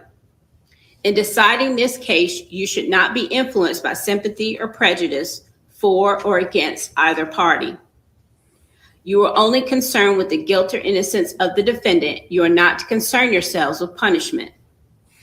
One of your first duties in the jury room will be to select one of your number to act as foreperson, who will preside over your deliberations and who will sign the verdict to which all 12 of you freely and voluntarily agree. You should start your deliberations with an open mind. Consult with one another and consider each other's views. Each of you must decide this case for yourself, but you should do so only after a discussion and consideration of the case with your fellow jurors. Do not hesitate to change an opinion if you are convinced that it is wrong. However, you should never surrender an honest opinion to be congenial or to reach a verdict solely because of the opinions of the other jurors. During your deliberations, you must not communicate with anyone other than your fellow jurors about this case. You are also not permitted to conduct any research about this case, including persons, places, or legal concepts mentioned during the trial. These rules apply not only to in-person communication, but also to any communication or research using cell phones, text messaging, websites, blogs, or social media of any kind. Whatever your verdict is, it must be unanimous, that is agreed to by all. The verdict must be in writing and signed by one of your members as foreperson, dated and returned to be published in open court. The following is the instruction for any jury communication to the court from outside the courtroom. Any jury communication to the court must be in writing. Parties will be informed of the content and the writing will be marked as an exhibit and entered into the record. The court must allow counsel to suggest an appropriate response, and the court must inform counsel of its intended response, and the court must allow an opportunity for counsel to respond. At this time, I have to inform our alternate jurors, jurors 37 and 41. 37 and 41. Okay, all right. That you will not be permitted to participate in deliberations, but I cannot excuse you until we know that you will not be needed. So once the jury begins their deliberations back in the jury room, you'll be escorted to a conference room down the hall so that you all can sit, and if the jury decides to take a break, if you want to go with them on the break or have lunch, you're welcome to do so, but you just can't participate in deliberations at this time. Now, ladies and gentlemen, we're a little late for our lunch break. It's 10 after 12. So one of the first things that I would like for you all to do when you go back into the jury room is to send us a note to indicate whether you want to go ahead and take a lunch break. And if you do want to take a lunch break, how long you want to break, and what time you'll be back. At this point, you all are driving the car, as I call it. I have given you instructions about the times that you go to lunch and when you return, and when you recess, all throughout the trial. But at this point, the case is in your hands. So you all just need to give us some direction about whether you want to go to lunch, whether you want to go now or start deliberating now, or whether you want to come back after lunch and begin your deliberations. You should not be discussing the case until all 12 of you are present in the jury room and you have the evidence that's been admitted and the indictment and the verdict form and the instructions from the court. If at any time during your deliberations, someone needs to take a break, someone needs to go to the restroom, or you just need a break from the discussion, you have to stop talking about the case and wait until everyone is present at the table in the jury room and participating in deliberations before you discuss the case. It is very important that you keep in mind the instruction that I've given you and the instruction that I just read to you.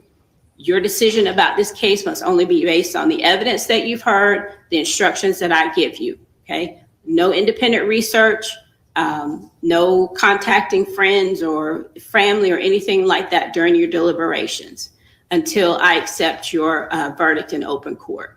All right.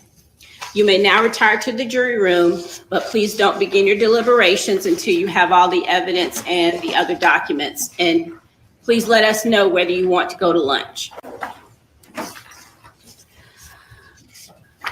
All right, let's see if it shows him again. The fate of his days are in their hands. Knoxville agent, welcome. Yes, you missed closings, and you can go back a little bit and watch. We're about to go right into the next trial because it started a couple hours ago. So we're going to go ahead and go into it so we can get caught up, the NFL player. But you can go back and watch the closings. Exception to the charge from the state? No. From the defense? All right. All right. Let's go over the evidence while we wait for the note.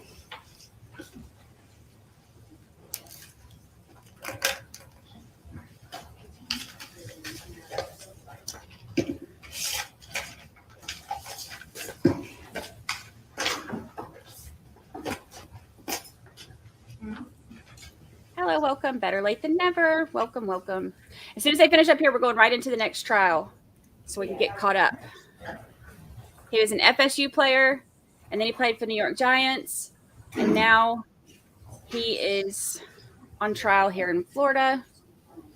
He tried to say it was a stand your ground trial, or stand your ground defense, and they denied that, so now he's on trial for murder. They've done opening statements, and I think we're a couple hours behind, so we're going to start on that one. And we'll do it at 1.25 speed so we can give it a little extra kick so we can catch up while they're at lunch and everything. That folder, there's Defendant's Exhibit 2. That's the certified. Hey, Ricky Watson, welcome. No, it's right there in front of the Cobb County Conviction. Oh, here it is.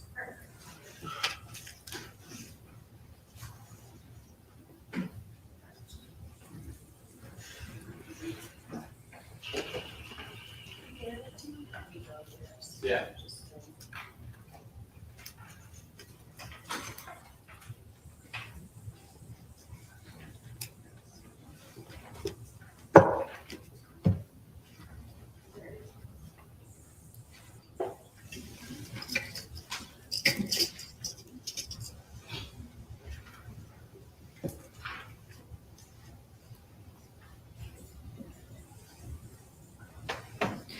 We did a poll a few minutes ago on how long it would take, and it was a pretty short answer. We could do another one.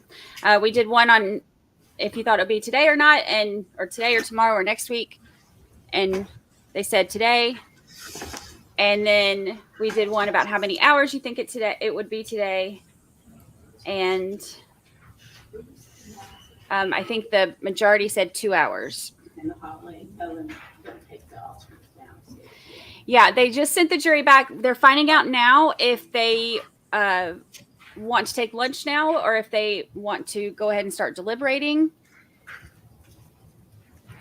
So they're supposed to send a note back, and then we'll find out if they're deliberating now or if they're taking lunch and then starting deliberations. Hi, William Fagan. Yes, it's our little family's growing.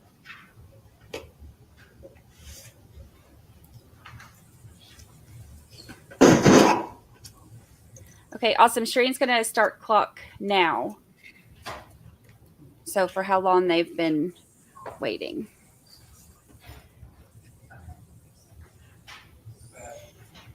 Oops. Yep, we are starting that one. We've got it queued up and ready, so we're going directly into that one as soon as they cut feed here. But I want to keep it on here just to make sure that we hear if they let us know what the jury decides.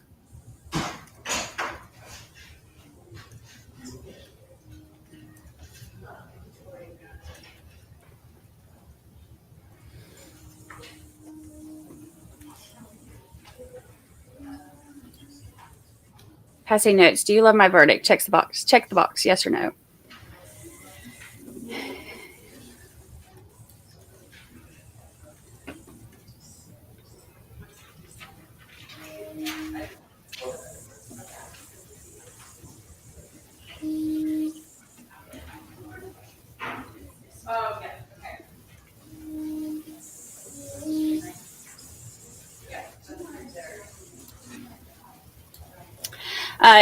Different NFL player.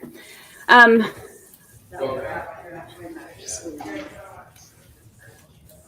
to make sure I don't miss anything they say. So he played for Florida State.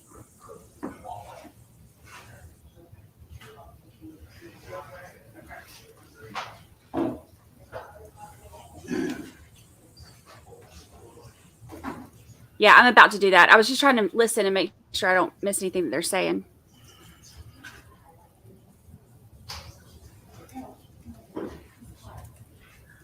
Oh, thank you guys. Oh, thanks. Oh, Angie said she posted it. Hold on, let me scroll up.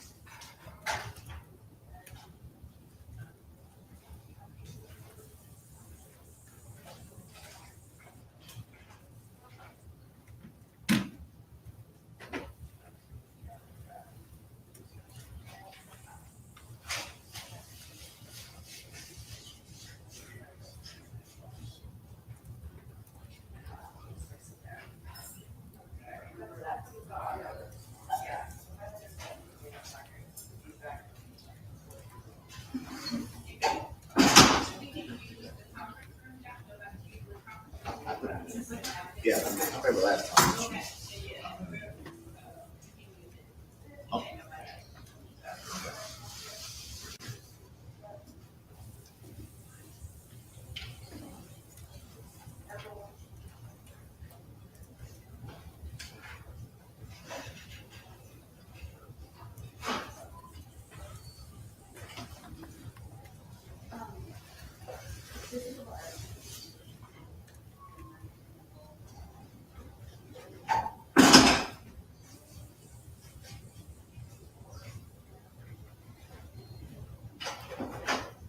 Hello from Germany.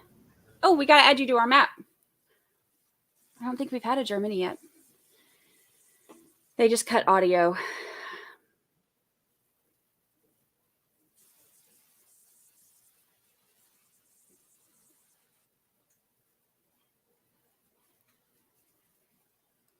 Yeah, At 1:30. So, at 1:30. So, no, if you could just Yeah, go ahead and bring them back in. She said, go ahead and bring him back in. She said it cut the mic on as soon as she said at 1:30. So I don't know what's at 1:30, if they're deciding to take lunch now and then start deliberations at 1:30. They're not giving us any volume right now.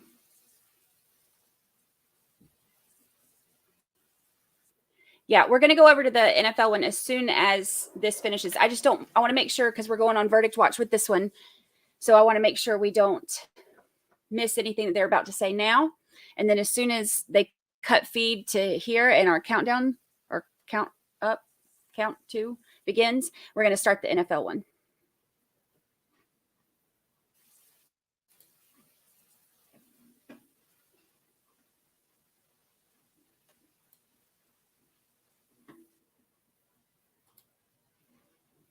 We're just waiting.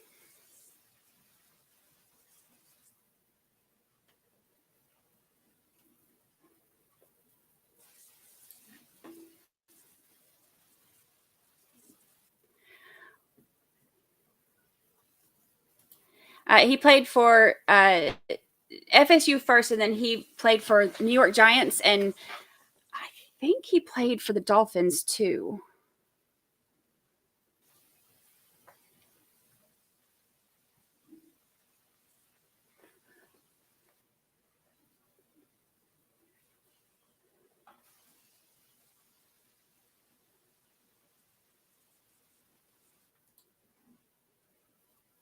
I want them to turn the mics back on. I want to hear all their hot mic moments. He was a wide receiver, I believe. So, yes.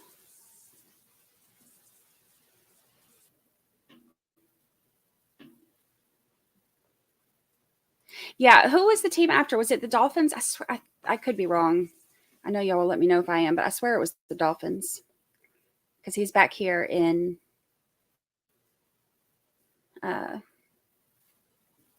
Florida. Shut up. There's a Lucy emoji now. Oh, I love the Lucy emoji.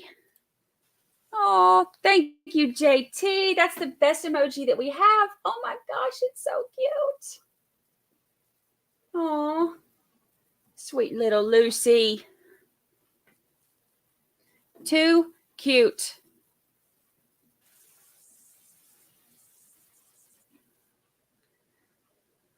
Oh my gosh, I love it. I love it so much.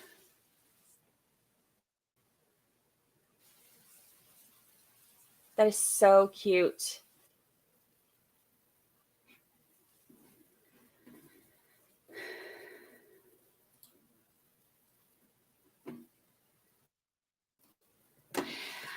Hi, FTW Reports. This one is, we're finishing up Richard Merritt right now, and then we are about to jump right into Travis Rudolph as soon as they cut feed to the court here. Oh, we have a little bit of microphone action.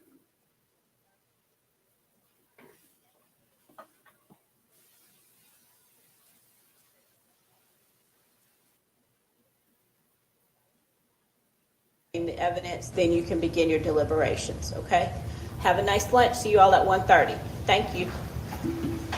All right, there we go.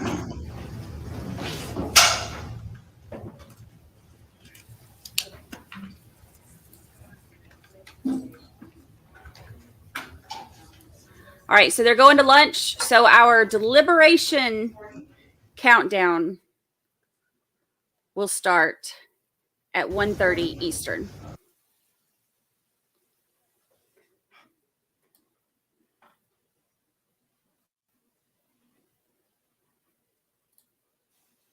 That's exciting.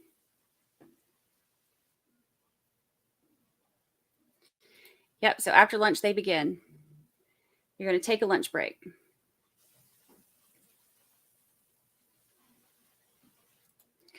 No, they provide it for them.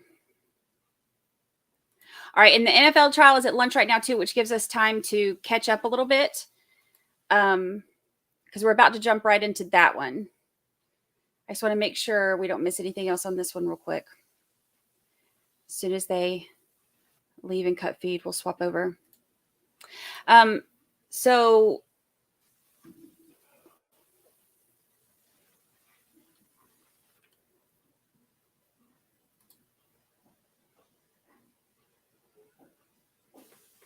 all right, our little hot mic stuff is over. All right, so we will go ahead and swap over to the next one. So this is the trial of, he's former FSU player. Like I said, his name is Travis Rudolph. The attorneys for both sides did their opening statements. He tried to use the stand your ground defense, and they denied that. So now he's on trial for murder. So he said apparently 4 men appeared on his doorstep right after midnight on April 7th of 2021 to confront him about a dispute that he had with his girlfriend the day before. And it turned violent, and he armed himself with an AR-15. Oh, I love this. Okay, our map. Look at our map. This is awesome. So yesterday we had some people that were spread all over the world, which was really cool. And we were talking about it. The mods are amazing and did a list of where everybody is. And now we have this really cool map. Look at our users that are like, not users. I'm thinking AOL users. I just had an old person moment. Our viewers, our group, our cult members, like all over. That's so cool. Look where we all are. Look, we got Alaska. Look at Australia. This is so cool. Oh, this is like a I want to cry moment. How cool is that? We're everywhere. Our little cult, we are well on the way to gathering our 144,000. Valor reference if you're just joining us. Okay, so very cool. We are going now into the Travis Rudolph. So we want to get caught up while they're on lunch break as much as we can.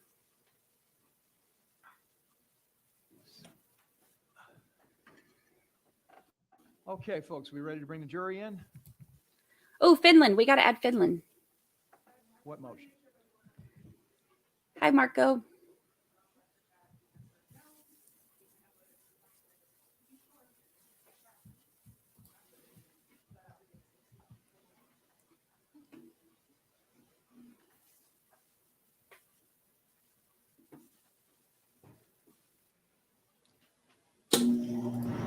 That is why I asked that question.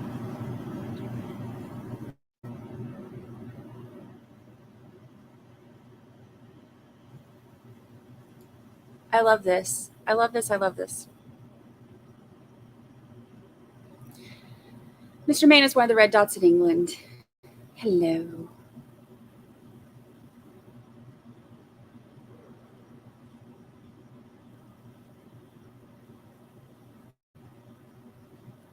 Yeah, this is awesome. Oh, I think they put it on Twitter too. In accordance with the law that I provide to you. Thus, the province of the jury and the province of the judge are well defined, and they do not in any way, shape, or form overlap. This is one of the fundamental principles of our system of justice. Before proceeding further, it will be helpful if you understand how a trial is conducted. At the beginning of the trial, the lawyers for each side will have an opportunity, if they wish, to make an opening statement. In this case, both sides will be making opening statements. The opening statement gives the lawyers a chance to tell you what evidence they believe will be presented during the trial. What the lawyers say is not evidence, and you are not to consider it as such. Following the opening statements, witnesses will be called to testify under oath. They will be examined and cross-examined by the lawyers. Documents and other exhibits will also be produced as evidence. After the evidence has been presented, the court will give you instructions on the law. Thereafter, the attorneys will have the opportunity to make their closing arguments. Following the closing arguments by the lawyers, the court will conclude with final instructions. After I give you the final instructions, you will then retire to begin your deliberations in order to consider your verdict. You should not form any definite or fixed opinion on the merits of the case until you have heard all the evidence, the argument of the lawyers, and the instruction on the law by me. This is Until as that time, you should not discuss the case with any much as they're giving us. yourselves. Your verdict must be based solely on the evidence or lack of evidence and the law. I now instruct you again not to communicate with anyone, including your fellow jurors, about this case. No communication includes no emailing, text messaging, tweeting, blogging. Do you want to jump to any opening form of statements? communication. You cannot do any research about this case or look up any information about the case at all. If you become aware of any violation of these rules or any of the other rules that I give you, it's about anything I've said. Excellent. All right, we're ready to begin opening statements. Who's going to give the opening statement? All right. Mr. Klaus, go ahead. Thank you. Here we go.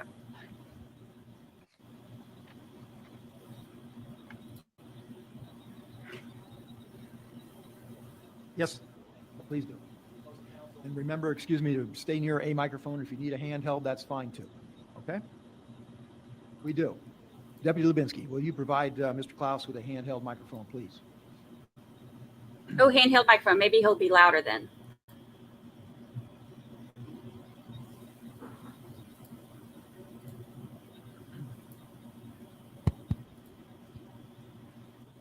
You may begin. Yes, sir. Opposing counsel, Your Honor, ladies and gentlemen of the jury, good morning. The German poet, back during the French Revolution, once said that murder begins when Overruled. Objection already? Start again. The German poet back in the French Revolution once said that murder begins when self-defense ends. Murder begins when self-defense ends. Now, that was a simple sentence said many, many years ago, but that simple sentence perfectly encapsulates why this defendant right there, Travis Rudolph, is sitting in the chair that he's sitting.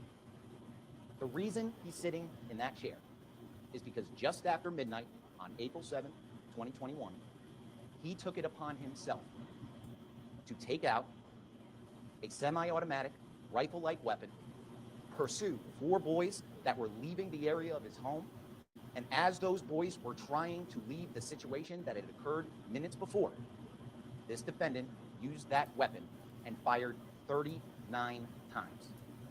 39 times into the car that they were in that was trying to leave. Ladies and gentlemen, the facts and the evidence are going to be clear by the time you get back into that room that he was not on defense.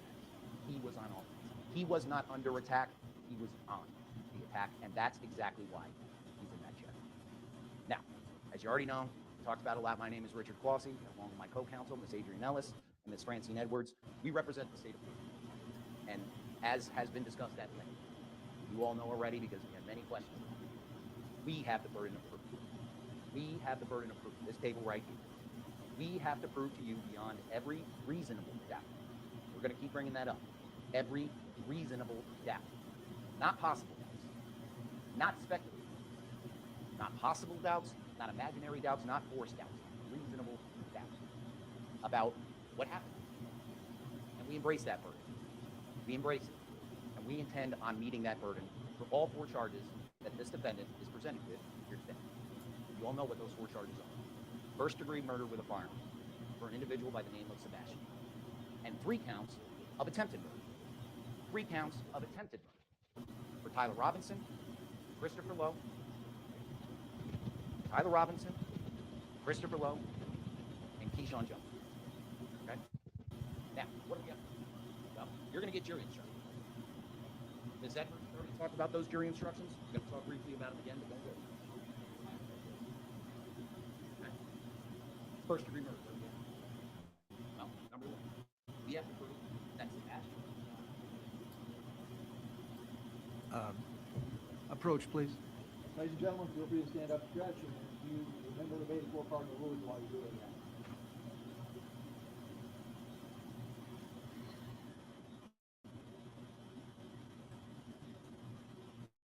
Hear him because the audio is not great on here.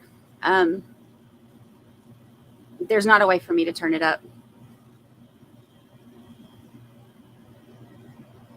Well, as I was saying, what we have to prove. Number 2, we have to prove that and right there.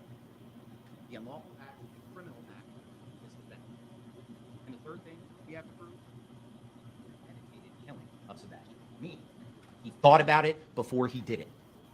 He There we thought go. about it before he did it. It wasn't involuntary. It wasn't an accident. It was purposeful because he meant to do it. Now, what you'll also see in the jury instructions is that we also have to prove what type of weapon used. And in this case, it's a firearm. We're going to know about that firearm. Now, when it comes to the 3 attempted first-degree murder counts, it's basically the same thing. We have to prove beyond a reasonable doubt that he tried to kill Tyler, Chris, and Keisha. And that the only reason they're not dead is because he failed or someone else intervened. And then again, with that count, he meant to try to kill those men. And we're confident we're going to be able to do that. Now, as the judge has mentioned, how? Well, we're going to bring in witnesses. We're going to bring in witnesses that know about what led up to this event, and witnesses that came after, law enforcement, crime scene investigators, medical detectives, all that have involved after this defendant decided to take someone's life and almost take it. So, can't perfectly plan everything that happens in the trial. But what we can anticipate are the witnesses that are first going to testify and comes out. The first types of witnesses that you're going to hear from are people that know about why this occurred, how it occurred, what led up to it, and what happened that night outside of this defendant's home, where he lived with his mother and his older brother at 550 Drive. For example, one of the first witnesses you're going to hear from is John Jones, the victim. He's going to give you the backstory.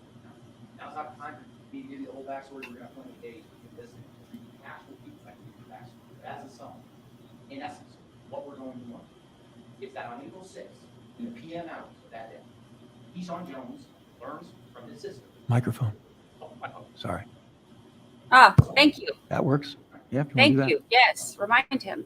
That's right. We're going to learn that she talks to Keyshawn, who's her brother, and she informs him of the domestic dispute that had just occurred between this defendant and her. We're going to learn that Tommy, his sister, had been in a relationship with this defendant for about close to a year. Now, you're going to learn the details of that domestic dispute. But needless to say, once Keyshawn, her brother, finds out about what happened between her and Rudolph earlier in the day, he's upset. His sister's upset. And once he tells his friends what had occurred earlier in that day, they get it. I'm not going to hide it, ladies and gentlemen. You're going to be able to see text messages and phone call logs and things like that. Dominique was upset with this defendant. They know what Sam's what's about.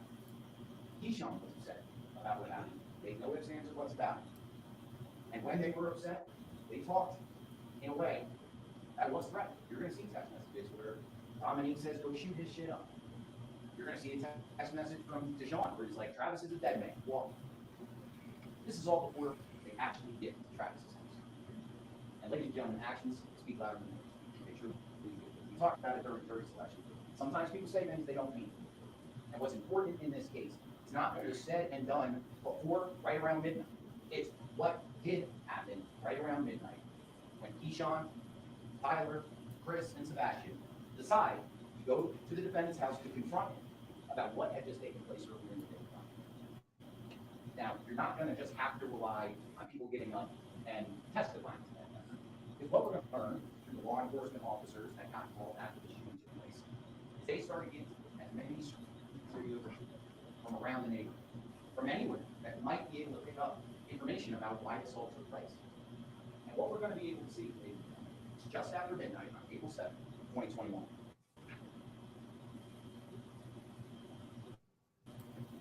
Right here, it's 550 T Drive. This is the home of the defendant where he lived with his mom and his older brother, his mother's house. We're going to learn that in a black Cadillac, those 4 boys get into the neighborhood. They park the car approximately that way. They park it away from the home and the front door of this defendant. You're going to be able to see surveillance video.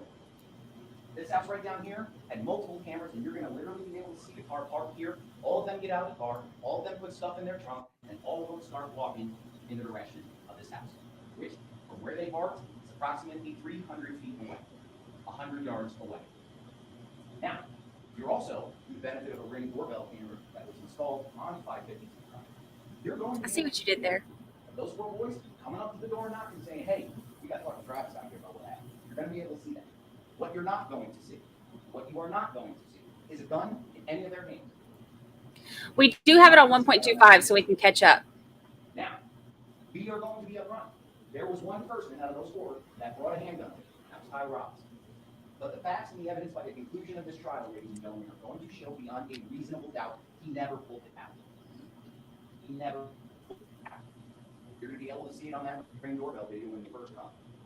Now, what else are we going to learn when they decide to go and have a conversation about what took place with their sister and their friend earlier in the day? They asked for Travis to come out, and what we're going to learn is he didn't stay inside. He called cops, he said get lost. He decided to come out and have that conversation with those 4 boys outside. He decided. Now, unfortunately, the way these Ring cameras work, you're not going to be able to see the fist fight that takes place out in the mall. But what the witnesses are going to be able to tell you is, it started as a verbal altercation, and he started the physical fight outside. He did. He started. You're going to hear that a fist fight takes place outside. You got some people punching over here, some people punching over here for maybe 30 seconds to a minute. Then it dies down, but everybody's still angry. Then a fist fight starts again. But ultimately, the proverbial bell rings, and you then will be able to see when the Ring camera video starts back up what happens. You're going to see that that bell rang, that the fight was over, that any imminent threat, remember that word, ladies and gentlemen, imminent threat of either death or great bodily harm, that time was over. The fight was over. You're going to see on the video, those 4 boys are leaving. They are leaving. They are walking back to the car they parked 300 feet away from his house. Walking this way, all the way down. Are we going to learn that the defendant stayed in his yard? Are we going to learn that the defendant went back into his house? Are we going to learn the defendant grabbed his mother and brought her in the house? No. What we're going to learn is this defendant pursues them that entire 300 feet all the way down to their car. All the way. Well, we're also going to learn this. During that fist fight, nary a shot fired. No shots were fired during that fist fight. No shots were fired as the defendant is following them with a semi-automatic rifle-like gun as they're trying to get back to their car. And what you're going to see, ladies and gentlemen, thanks to the surveillance cameras down at this house, is what happens when they get to you. You are going to be able to see that they all get in the car starts to back up and head out of the neighborhood this way. The reason for that is, and you're going to be able to see, the defendant is on this side of the road. They are backing up to leave and escape the man that's carrying the semi-automatic rifle-like weapon. And what you're going to see are muzzle shots, muzzle flashes from this defendant's gun as he shoots 39 times into the passenger side of that car when they're inside. 39 times. What you're not going to see on that video is a single muzzle flash from anyone else. From anyone else. The only person that shot a weapon that day at anybody was him, and when he did it, he had no legal justification to do so. And that's going to be proven beyond a reasonable doubt. Once you've had a chance to watch all of those videotapes, listen to the testimony, see the reactions of people like his mother and his brother, while all of this is going on, it's going to be clear that those 4 boys did not threaten with a gun. He threatened with a gun and ultimately fired it, killing Sebastian and almost killing 3 of them. That's the story. Now, there's more story, obviously, afterwards. What happened afterwards? We're going to learn from law enforcement officers that responded to the 911 call made by Keyshawn. We're going to see where they responded to. There are going to be some officers, obviously, that respond right to this area. Crime scene investigators. That their responsibility, lock down the crime scene, look for evidence, gather evidence, and have it here for us today, or throughout the course of the trial. You're going to be able to see all of that. You're going to be able to hear from the crime scene investigators every single casing they collected, bullet casing. From this area right here, all 39 casings belong to his gun. Not one casing belonged to a different gun. Not one. Not one. You're going to be able to hear from the law enforcement officers that eventually catch up or find the black Cadillac. That at the time when they find it, the car made its way down to about 40th and Broadway until it gave out. One of those bullets shot the oil canister in the car and made it as far as it could go, died out. You're going to be able to see the body-worn camera of when that first officer finds Keyshawn and Chris standing outside of that car. You're going to be able to see body-worn camera of Sebastian. That by the time, even after the short period of 10 to 15 minutes, you'll hear from medics as well, Sebastian's gone. Shot multiple times. And you're going to be able to hear from the medical examiner that'll tell you every single injury that he sustained at the hands of that man and his gun. You're going to be able to see the detectives that went around, got the Ring doorbell camera, got the surveillance camera from just on the local roads to pick up where the car stopped and where it finished. You're going to see all the hard work that these detectives did to try to figure out what happened on April 7th, 2021. And what happened on April 7th, 2021 is that this defendant, not out of self-defense, not out of defense of others, but out of anger and feeling disrespected, decided to take it out on 4 people. Almost killing 3 people and killing 1. And ladies and gentlemen, when you decide to do that out of anger and disrespect, the facts, the evidence, and the law say that isn't a reason to kill somebody or try to kill them. It is just not. So, by the conclusion of this trial, ladies and gentlemen, what we're asking for you to do now, open mind, like we talked about. Keep us to our verdict, and just don't make any conclusions until you've had a chance to hear each and everything about this case. Because we're confident when you do that, when you've had a chance to factor in everything, the videos, the photographs, the testimony, the evidence that comes in, and your own common sense, you will come to the reasonable conclusion that on April 7th, 2021, this man had no legal justification to do what he did. He did it out of anger. And when you kill someone out of anger, it's not that you're not guilty, you're guilty of these crimes. And that's what we're going to be asking you to do. When you go back in that jury room, you're going to get a verdict. The 4 counts on it. First-degree murder, 3 counts of attempted first-degree murder. We're going to be asking you to check the boxes that say guilty as charged, because that's exactly what he is. Murder begins when self-defense ends. That's why he's guilty of these crimes, and that's why we're asking you to find a subject confident that you will do so. Thank you very much. All right, thank you, Mr. Clausen. Ms. Perlette? Yes, ma'am. Sure, Gosh, I of course. had it like up so loud. Then when he talked into the microphone, that about killed my ear.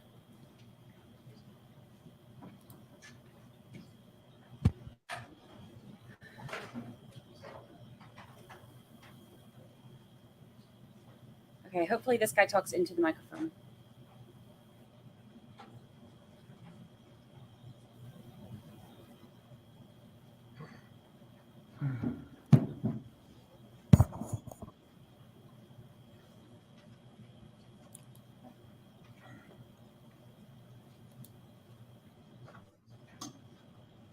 Probably a good idea.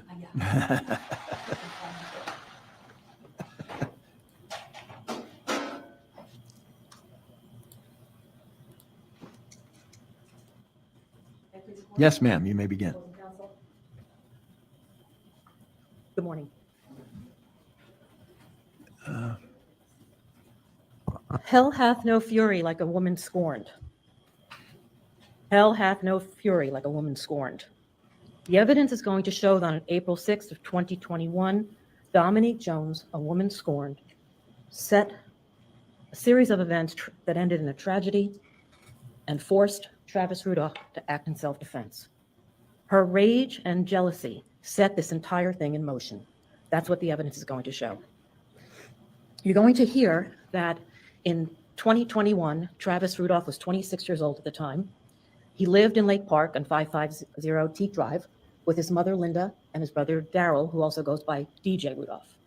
You're going to hear that Travis's father was tragically killed several years ago while he was working. He was shot at a restaurant. And because of that, his mother, Linda, felt compelled to have security at the home.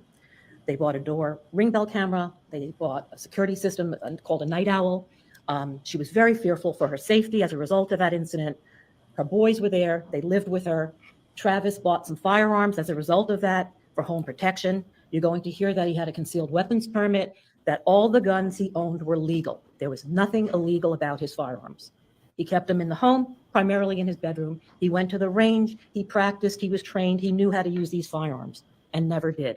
But this night he was forced to in order to save the life of himself and his brother. That's what the evidence is going to show.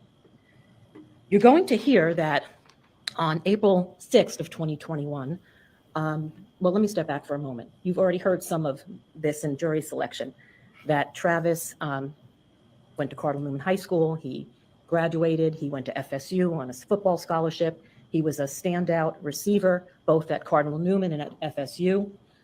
You're going to hear that, and you've heard a little bit of this already, that he won the lottery when he got a contract with the NFL. He played with the Giants for a bit, and then he played for the Dolphins. His career with NFL was short-lived, unfortunately. When he was playing for Miami, he sustained a serious injury. His ACL was torn, and that basically put the end of his NFL career away. But that wasn't the end of it. He still wanted to play ball. That's his passion. He started training and rehabbing down in Miami. He was doing that for quite some time. During the time that he was in the NFL, he also met a woman by the name of Dominique Jones, the woman scorned, and they had been dating for about a year and a half. When he got injured, however. He and Dominique started falling out, and they decided that they were probably, on the outs and they were going to break up. Another reason for that breakup was that Travis had gotten a contract with the Canadian League and was set to leave and go play with them the following month in May of 2021. And Dominique Jones knew that, so they were sort of on the outs. On April 6th, the day of this incident, you're going to hear this from Travis Rudolph, who's going to take the stand. You're going to hear this whole story from his mouth. You're going to hear that he was down in Miami training, as he had done every day for many, many months. He was down at the NFL facility training with a friend of his who played on the NFL. He got home late in the afternoon, went home. He and Dominique had been talking, they had been texting, and they decided that they were going to go to a movie that night. That was their big plan. They didn't pick out which movie or what time, but it was sometime probably around 9 o'clock that evening. Travis remained home, waited for Dominique to come over. You're going to hear that she arrived around 7 o'clock or so in the evening. When Dominique arrived there, Linda Rudolph, Travis's mom, was at Bible study at her sister's house. And DJ had just left a little bit before to go to the car wash to get his car detailed. Dominique came into the house, and immediately she told Travis, hey, I want to go to the liquor store to get a Patron bottle, a bottle of tequila. They drove to the liquor store. Dominique bought a bottle of Patron, and you're going to hear that they went back to the Rudolph residence. When they got back to the Rudolph's house, they played a card game called Uno. They did a couple of shots of tequila, and you're going to hear, this was taking place in Travis's bedroom in the home, and you're going to hear that DJ, Daryl, came home around 8:30 or so. When he got home, he asked Travis to step outside for a moment. He wanted him to look at his detailing of his car. He was dissatisfied with something, and he wanted to ask Travis a question. Travis left his cell phone in his bedroom with Dominique, and he stepped outside. When he came back in, that's when all hell broke loose. Dominique went into his phone without his permission. She sneaked around, scrolled through his text messages, and saw that he had been talking with a woman named Kyla and some other women who were merely friends. But it set her off. She became infuriated, enraged. She lost her mind. She became unhinged. Travis came back into the house. Before he could even do anything, she confronted him. And he said, she's just a friend, Kyla.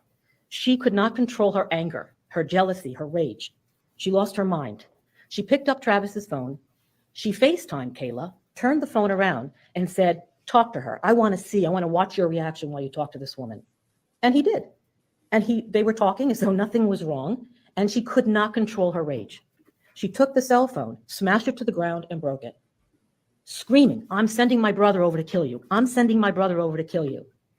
She then walked over to his dresser, where he had a whole bunch of football trophies and other football things, picked up a metal trophy, hit him over the head with the trophy in her rage. She then picked up his PlayStation, which was in his room, dragged it to the living room, smashed it there as well, in a rage. She was out of control, whole time screaming, I'm sending my brother over to kill you. I'm sending my brother over to kill you. What you're going to hear, though, ironically, is she was married throughout their entire relationship and never told this man this. She was married to a guy named Andre Kishang. Kishang, I don't know how to pronounce it, but never told him for a year and a half that she was married, sneaking behind her husband's back. You're going to hear that Miss Jones. Sustained. Go ahead. You're going to hear that Miss Jones didn't get a divorce until 2 months after his arrest. You're going to hear that Dominique was so upset after she smashed his personal items, she storms out of the house. And you're going to see with your own eyes her demeanor, her behavior, what she did, because it's all captured on the Ring video camera at the house.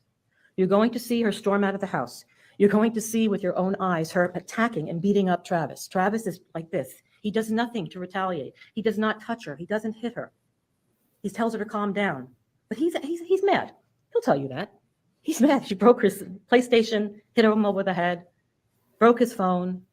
So what does he do? He gets into her ear and he starts telling her, Kyla has a better body than you.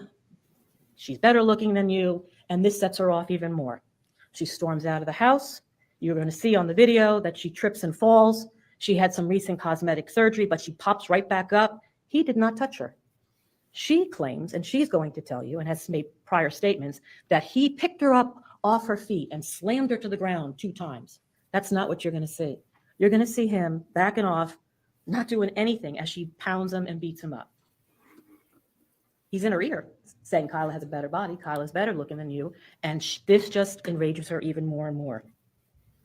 You're going to see on the video that she storms back into the house to get her tequila bottle after she's allegedly slammed to the ground 2 times. She forgot the bottle.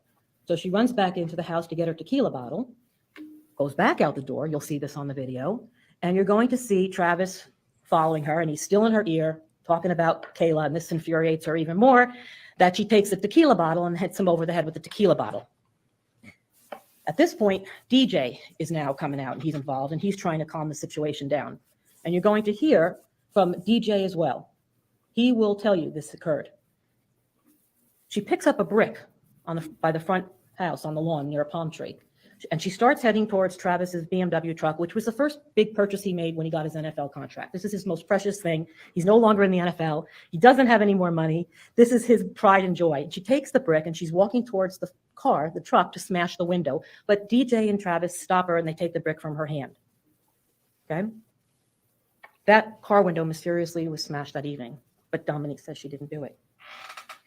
While she's on the front lawn, acting this way, screaming, yelling, calling him a broke bitch. This is even heard by another neighbor. She tells Travis again, repeatedly, I'm going to have my brother come and kill you. And now she says it more, and she's more serious about it. You're going to hear that she had driven her car to the scene, to Travis's house that night at Black Scion, I believe it was, parked it alongside his house. She got into her car. DJ and Travis went back into the house. They didn't know what to make of all of this. It was just unbelievable. You're going to hear that while she sat in her car, she did something that set this entire nightmare into motion. She calls her brother, the one that she said was going to come over and kill him.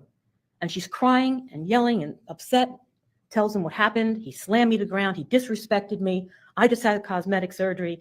Keyshawn's now all riled up. She calls another friend of hers, who Keyshawn sees as a brother, close friend, Tyler Robinson, tells Tyler Robinson, he disrespected me. He slammed me to the ground 2 times. Come get him. She then sends a group text that you will see, to Keyshawn and Tyler Robinson. And she says, go shoot up his shit. Go shoot up his shit. And what does Keyshawn respond back to her and Tyler? He responds that Travis Rudolph is a dead man walking. Dead man walking. That's what he says.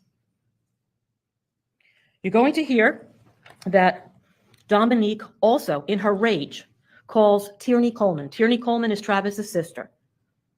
And she tells her, he disrespected me. I'm going to go handle him. My brother's going to go handle him. I'm going to come to your mama's house. My brother is going to shoot up his shit. She then calls Linda Rudolph and gets in her ear and starts telling her, I'm going to handle him. I'm going to handle him. He disrespected me, and I'm going to have him shoot Travis. She called everybody. She could not control her rage. At 10:15, you're going to hear Tierney Coleman then called Travis's house, the house phone, to warn him, hey, she just called me. She called mom. She's unhinged. She's telling everybody that they're coming. They're going to kill you. Travis was concerned, but not completely 100%, because they had gotten into it in the past and they were on the outs, and he was leaving in May. She had done this, but they were fighting pretty much all the time. 10:45, Linda got home from Bible study, and she looked at the Ring video and saw that Dominique Jones was the aggressor. She saw with her own eyes that her son did nothing wrong, that she was the one that was pounding and beating up on him. So she knew that Dominique was not being truthful, but she was still concerned. You're going to hear that they spoke about it, but things were quiet for a little bit, so they went to bed. Travis went to bed. DJ was up. Linda was still up. Dominique drove to her apartment in Delray Beach. And when she got there, you're going to hear that Keyshawn, her brother Jones, was present. She was crying. She was upset. She had no injuries, although Keyshawn will tell you she did. But the detective she met with that night didn't note any injuries. She never went to the hospital. But she put on the show and she cried and he slammed her to the ground and he disrespected her. So what does Keyshawn do? Keyshawn grabs his 9mm Glock that he's known to carry. He has a concealed weapons permit. He's a gun enthusiast. He's bought and sold guns. In fact, the gun that Mr. Clossy made reference to that Tyler Robinson had that night was sold to Tyler by Keyshawn Jones one day after he had purchased it. He knew how to handle guns. And at that time, he had a 9mm Glock. He took it, and what did he do? He went to his friend Tyler Robinson's house, who had also received the text messages to go shoot up his shit, and that Travis was a dead man walking. And what you're going to hear is when he got to Tyler Robinson's house, there were other men that they were there too, that Tyler had called and said, come here, we got to do something. We can't let this go. We got to do something about him disrespecting Dominique. And when they got to Tyler's house, Sebastian was already there. Tyler's brother Tyrone was there. Chris Lowe was there. And then Keyshawn shows up. And what do?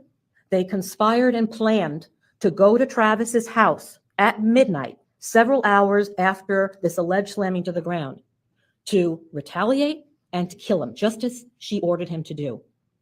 2 hours later, that's what the evidence is going to show. They weren't there to help a damsel in distress. She was home back in Delray in the apartment. The threat was over. They were there at midnight to act as vigilantes and to retaliate. That's what they went there for, armed. You're going to hear and see that when they went to Travis's house, they took Keyshawn's mother's black Cadillac. You're going to hear that Tyler Robinson was in the front seat. You're going to hear that Chris Lowe and Sebastian were in the back seat. All 4 men were armed. All 4 of them had guns, and you'll see evidence of that. They put Travis's address into the GPS 550T drive, despite the fact that Keyshawn had been there on a prior occasion. They put the GPS in. You're going to hear that they intentionally parked several blocks away. They did not park at Travis's house. They knew where the house was. Keyshawn had been there.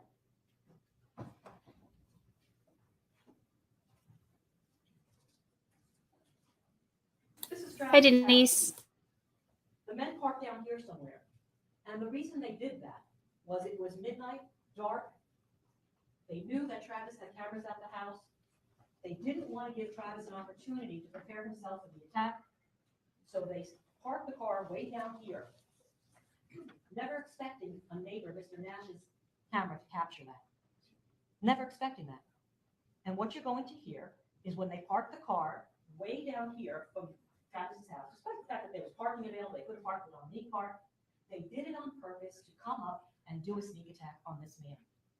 They didn't want to give him an opportunity to prepare himself and arm himself in case he needed to when 4 armed men came to his door.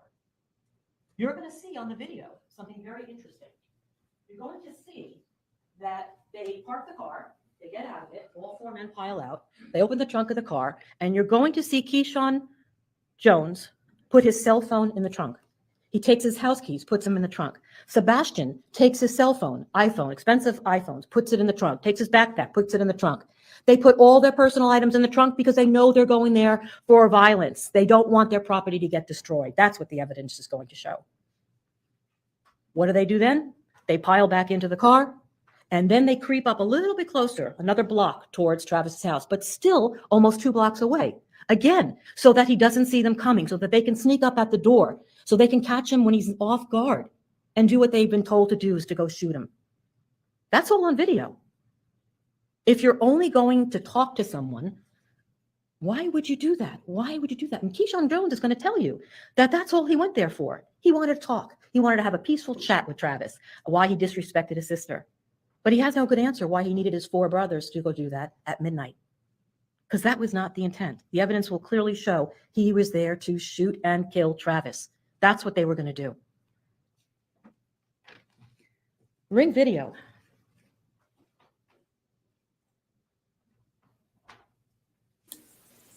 Yeah, this is from earlier. We're catching up. We're listening to it a little bit faster so we can catch up.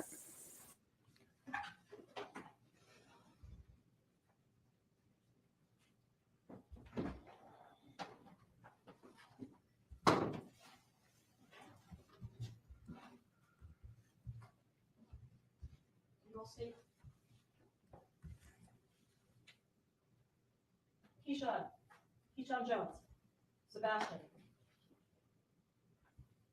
Chris Lowe, one of the men, is going to tell you that whenever Keyshawn gets mad, he puts his hoodie up.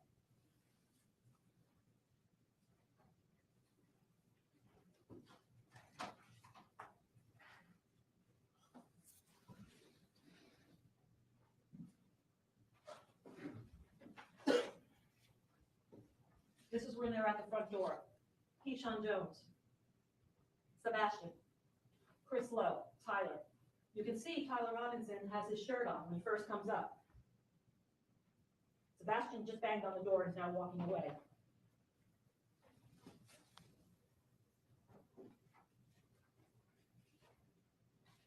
Sebastian, Chris Lowe looking around. Keyshawn, Tyler. You can see a bulge in Chris Lowe's pocket.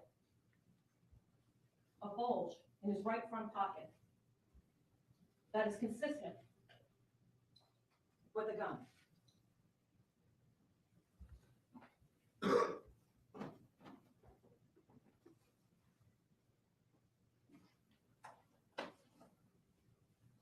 You can see Sebastian's right front pocket, a large bulge that is consistent with a firearm. And you already know, from what Mr. Clancy told you, that Tyler Robinson had a gun that was found that evening, that he ditched, tossed from the police because he didn't want them to find it. But thank God they did.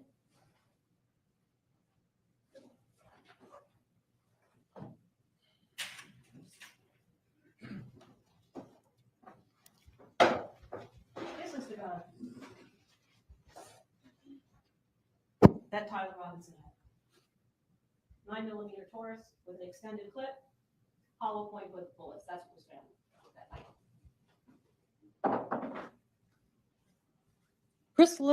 Tyler Robinson had a shirt on when he got there, as you just saw. But before Travis got out and his brother DJ came out, he ripped his shirt off, readying himself for a fight. They kept all their guns in the pockets because they knew there were cameras there. They couldn't pull them out right there. But when they moved the fight further away, they did. And you'll hear about that. You're going to see on the Ring video, when they got there, Sebastian banged on the door very forcibly.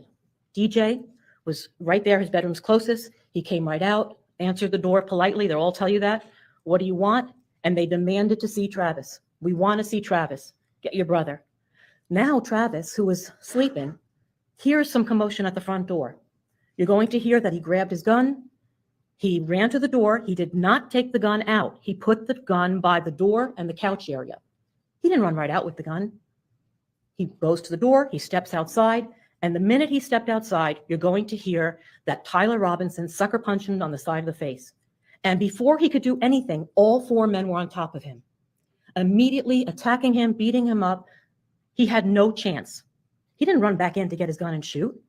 They were fighting. It was a big brawl. DJ then gets involved. He's trying to pull all four men off his brother. They start then attacking DJ. He doesn't go back in to get his gun. The brawl continues. You're going to hear that the fight continues down the lawn. They're attacking him, beating him up. Sebastian and Tyler are beating up Travis, 2-on-1, and you're going to hear from Travis that at that point, Tyler Robinson took out his gun, pointed it at him, threatening to kill him, and said, "It's demon time, it's demon time." You disrespected Dominique. It was only at that point that after Tyler Robinson pulled his gun that you're going to hear that Travis Rudolph got his. It was only after he was faced with the gun. You're going to hear he ran back into the house. You're going to see it on the Ring video. You're going to see he grabs his gun quickly because it was left at the door, never took it out until he was forced to had a gun on him. You're going to see on the Ring video, he runs back out with his gun. He trips and falls. He's moving so quickly, gets right back up. When he gets back up, he walks back towards Tyler Robinson, the guy that pointed a gun at him. And Tyler Robinson at this point says, you got this, you got this. Now he's scared. Tough Tyler Robinson's scared now. You got this, as though he's surrendering. And he runs away. He starts running down Redwood in the direction that the car is parked. You're going to hear that at that moment, Travis looked down to follow him, follow where Tyler was running. And what he saw was that his brother DJ was on the street on Redwood being attacked by two men. Sebastian and Chris Lowe, 2-on-1, were beating the hell out of DJ. That happened not near the house.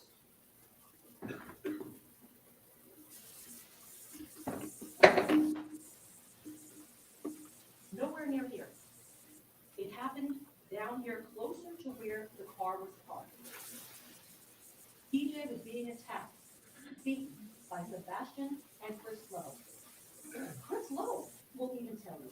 His story corroborates Travis's and DJ's. Chris Lowe will tell you that when he saw Sebastian and DJ fighting on Redwood, nowhere near the house, that he did not want to see a fair fight. He did not want DJ and Sebastian to have a fair fight. So what did he do? He ran up and sucker punched him and jumped in. He's going to tell you it was 2-on-1, and that's the way he wanted it. And that's what Travis saw when he looked down the street. He saw two men beating on his brother. And he knew one of them that was running in that direction had a gun. So what did he do? He ran down the street to help his brother. He had his gun on him. And when he got down the street, the four men quickly ran away again, and they ran into the car. What you're going to hear is Sebastian was in the front passenger seat, Keyshawn was driving, Chris Lowe was in the back, Tyler Robinson attempted to get in the car, but never really got into it. I'll explain why in a moment. And when they piled into the car, you're going to hear that Travis and his brother were roughly 20, 30 feet away. Sebastian pointed his gun through the windshield that had no tint. He could see it as clear as day and was ready to fire. Tyler Robinson was hanging on the doorframe of the back, had his gun pointed at DJ and Travis, ready to shoot. And it was only then that two men were pointing their guns at him. It was either him or them, 20 feet away, that he took his gun and he fired in quick succession, 39 rounds. Yes, that's what happened. He struck Sebastian, and the reason he struck Sebastian was Sebastian wasn't ducking. He was sitting upright pointing a gun. That's why he got hit. Keyshawn will tell you he ducked. That's why he wasn't hit. Chris Lowe is going to tell you he ducked. That's why he wasn't hit. Tyler was hit because Tyler was in the doorframe pointing his gun, ready to kill him. And that's why he was hit. Their stories match. The evidence is consistent with that because that's the truth and that's what happened. He had no choice. It was either them or him and his brother.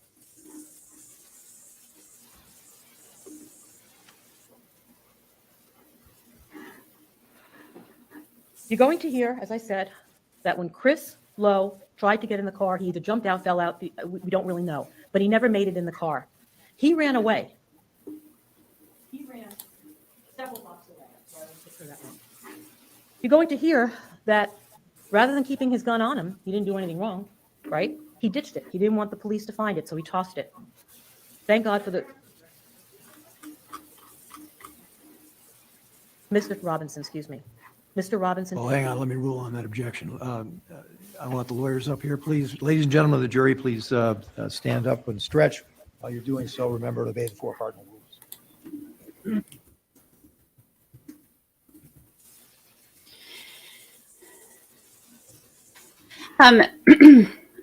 Those of y'all that just joined us, I had it on the bottom, but it blocks the captions. But this is the ex-NFL player, Travis Rudolph. We're doing this while we wait on the jury. And jury will be back in 15 minutes to start deliberations for Merritt. It was not Chris Lowe, it was Tyler Robinson is the one that ditched his gun. Sorry, I misspoke.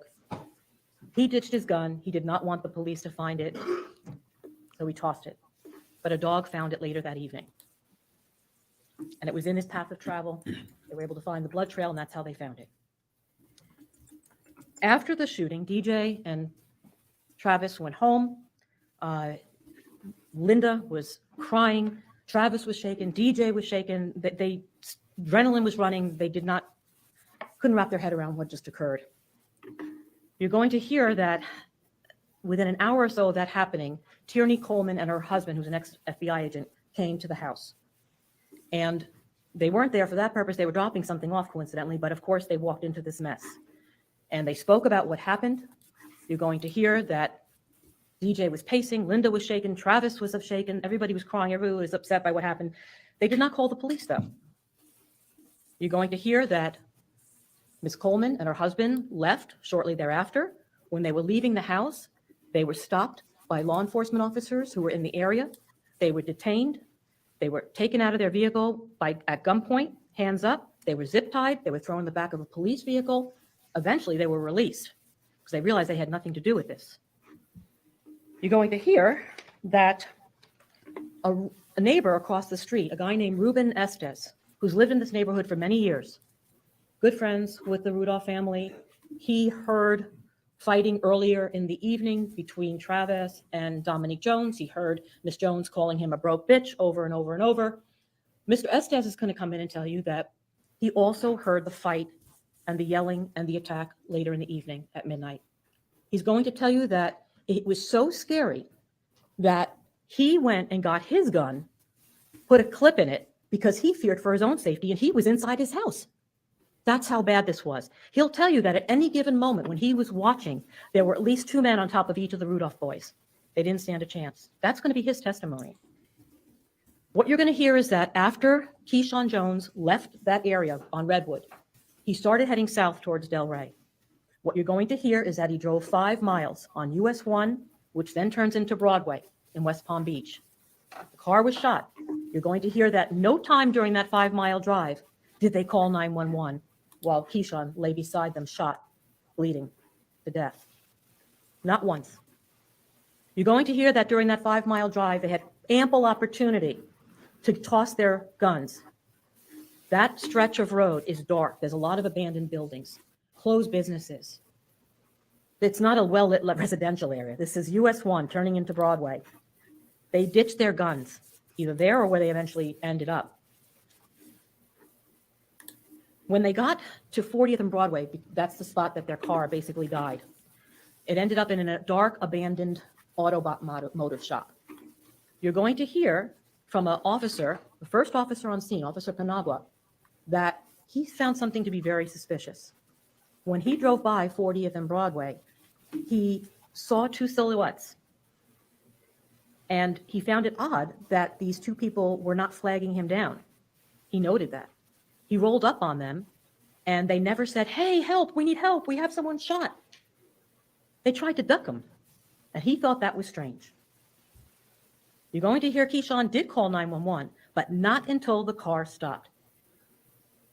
You're going to hear that he passed the hospital that he was allegedly trying to go to, passed 2 large hospital signs, went about 4 or 5 blocks, full city blocks south of where St. Mary's Hospital was, where he was supposedly going to bring his friend.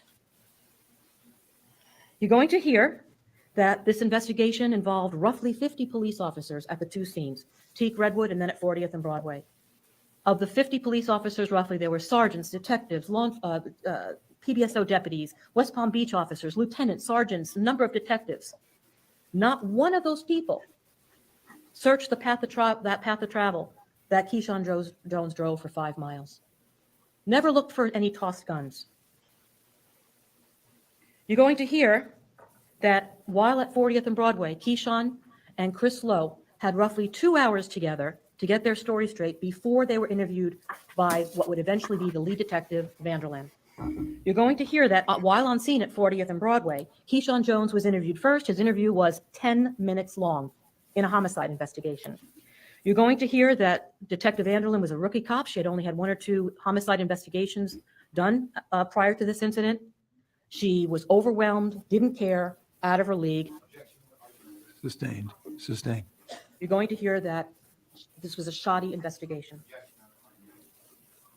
Sustained. You're going to hear during this 10-minute sworn under oath statement that Keyshawn never told Detective Vanderland that Dominique sent him a text messages to go shoot up his ship. You're going to hear that during this 10-minute sworn statement that she took, he never told Detective Vanderland that he said that Travis was a dead man walking. He left all of that out.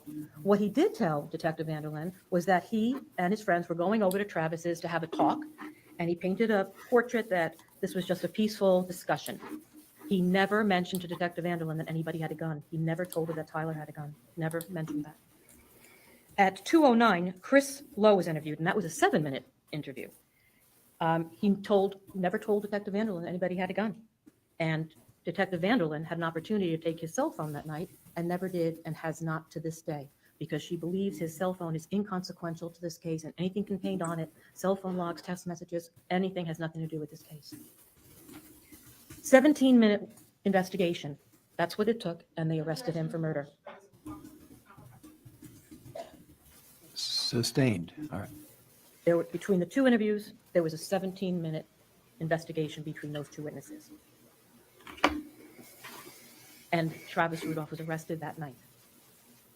You're going to hear that Chris Lowe gave a subsequent sworn statement a few months later on July 21st of 21. And in that sworn statement, he said, regarding the attack on Dominique, we had to address this. We weren't going to let this slide. We don't call the police. That's not how we operate. Right or wrong, we're helping Keyshawn. That's what brothers do.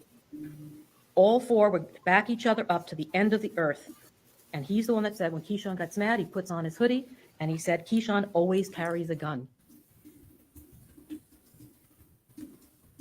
While on scene at 40th and Broadway, besides all those 50 soap officers, detectives, and everybody showing up, you're going to hear that there was a medical examiner investigator that showed up and took a number of photographs, and took several photographs of Sebastian's hand.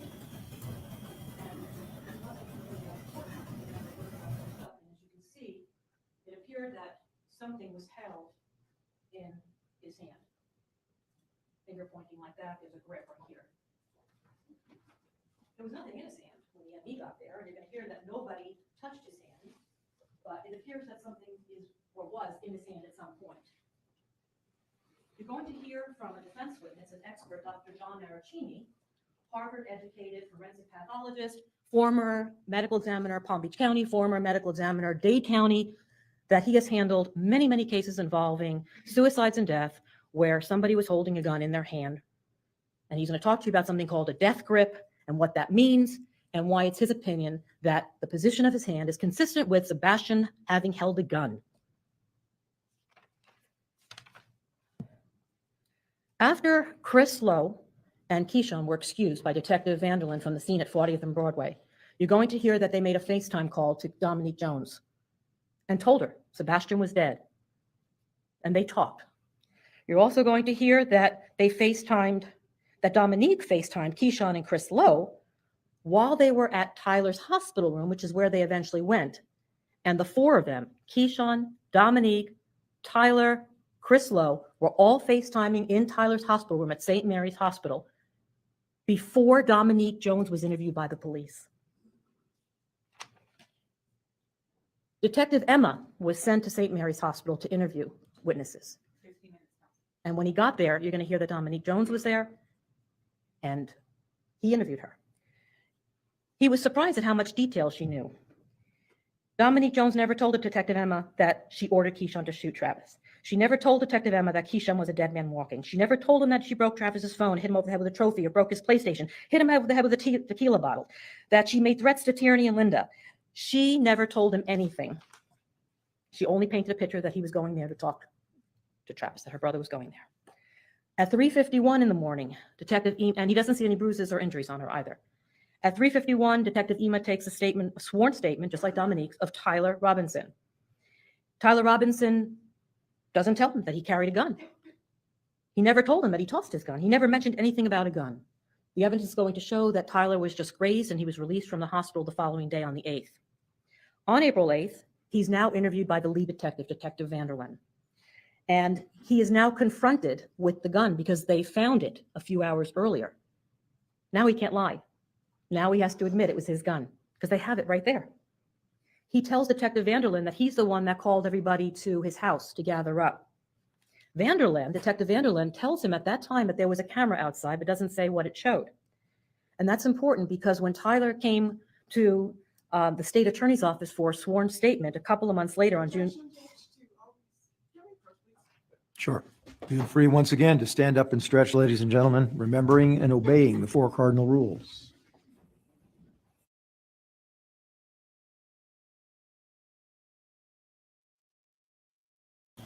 I've never seen this many objections in just the open.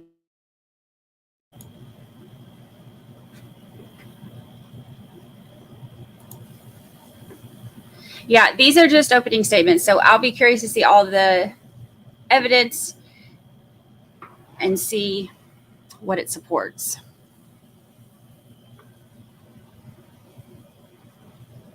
As I was saying, on June 16th of 2021, Tyler was subpoenaed to the state attorney's office. I've already described a little bit about, so that was the other statement, I apologize. On the 16th, he comes to the state attorney's office and he spoke to attorneys, myself, the prosecutors were present, a court reporter, for about 2 hours. And he admitted that he owned the 9mm Taurus, that Keyshawn Jones had sold it to him. He also did not have a concealed weapons permit at the time, so he was carrying a concealed weapon, which is a felony. Yet to this day, he's never been charged or prosecuted for that crime, which is a serious offense and carries a prison sentence. He told us in deposition that he spoke with Keyshawn and Dominique by FaceTime while at the hospital and told them about Sebastian and that they spoke about it.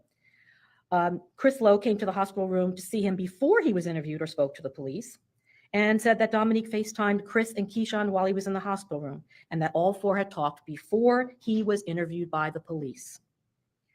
He said something that's really important during that deposition. He said that Sebastian adamantly told him to bring his gun that night. Sebastian told him to bring his gun that night, and everybody knew it, and everybody there at Tyler's house heard it. That's important because none of the other boys told the police that there was a gun or that Tyler had a gun. They all lied. After that line of questioning, Tyler, remember, now he knows that there was a video at the house because Detective Vanderlyn told him that 2 months prior. He remembers nothing about what happened at the door because he now knows there was a camera there.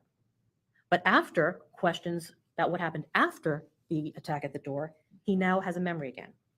He said Travis came out shooting, heard his mom telling Travis to stop. He said Travis was having trouble with the gun and he couldn't pull the slide back. And Travis was shooting at him while he was running away, and he admitted to tossing the gun. A couple of months later, he was subpoenaed again to give another sworn statement. And what you're going to hear in that statement, he was questioned by Mr. Shiner and prosecutors, and he said he doesn't remember receiving a call or text from Dominique, doesn't know who shot him, doesn't remember giving a taped statement to the police, doesn't remember Keyshawn, Chris, and Sebastian coming to his house to meet. He testified under oath, subject to perjury, that he doesn't remember anything from that night. He doesn't remember taking his gun to Travis Rudolph's house, doesn't remember the fight, doesn't remember who drove the car, doesn't remember coming to the state attorney's office to give a 2-hour deposition. He admitted that he's not on any medication and doesn't know why he couldn't remember anything. He can't remember if he went to Travis's house or not and doesn't remember throwing the gun away. That was his sworn testimony. You're going to also hear that Dominique Jones refused to give police her cell phone, eventually did 10 or so days later. She did a consent, but by then she had deleted evidence, incriminating evidence. She deleted the text messages to go shoot up his shit. She deleted the text messages that her brother sent that Travis is a dead man walking. She deleted this evidence because it was incriminating and she didn't want the police to have it or this jury to see it. But remember, Keyshawn's phone was in the back of that caddy, and that caddy was now in police custody. He could not get his cell phone. It was in police custody. And they found those text messages on his phone. And they found those text messages eventually on Tyler Robinson's phone. And that's how we have them. You're going to hear that when she finally did turn her phone over to the police 10 or so days later, she didn't turn it in to Detective Vanderlyn herself. She sent her friend, Paloma Feliciano. She didn't want to be interviewed by police, so she sent her friend there. Very telling. Remember, she was interviewed, Dominique was interviewed about 2:45 in the morning on the 7th. At 10 or so that morning, a few hours later, you're going to hear that Dominique was doing some searches, and she forgot to delete it when she turned her phone over to Detective Vanderlyn. And that search history was as follows. Stand your ground law in Florida. Self-defense in Florida. Self-defense, stand your ground law. Florida stand your ground law. Prosecuting attorney, Mark Shiner, net worth. Pro bono, which means free, lawyer. JetBlue customer service, pro bono, which means free. Those are the witnesses you're going to hear from. That's what you're going to be asked to rely upon, and that's what you're going to be asked to base your verdict on. You're also going to hear that there were many, many things that Detective Vanderlyn failed to do. As I just said, she didn't get to Dominique's phone until the 16th, given her ample time to destroy evidence, which is exactly what she did. She never forensically examined Sebastian's phone. Chris Flo's phone to this day has never been seized. She said it was inconsequential. She never had anybody search the path of the Cadillac, never did a search for guns, Sebastian's, Keyshawn's, Chris's. She never asked the 50 officers to do any search, although she had all of them at her disposal. She never bothered to speak to Tierney Coleman. She never bothered to speak to Linda Rudolph. She never got a search warrant. Sure. Once again, 4 cardinal rules. Feel free to stand up and stretch.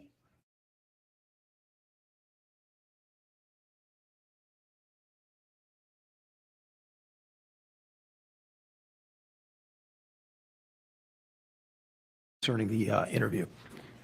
She never asked Keyshawn why he said that Travis was a dead man walking. She never followed up with Keyshawn after finding that out.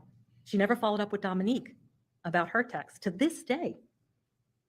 She's had DJ's phone in evidence since April 6th of 2021 and to this day has never forensically examined it.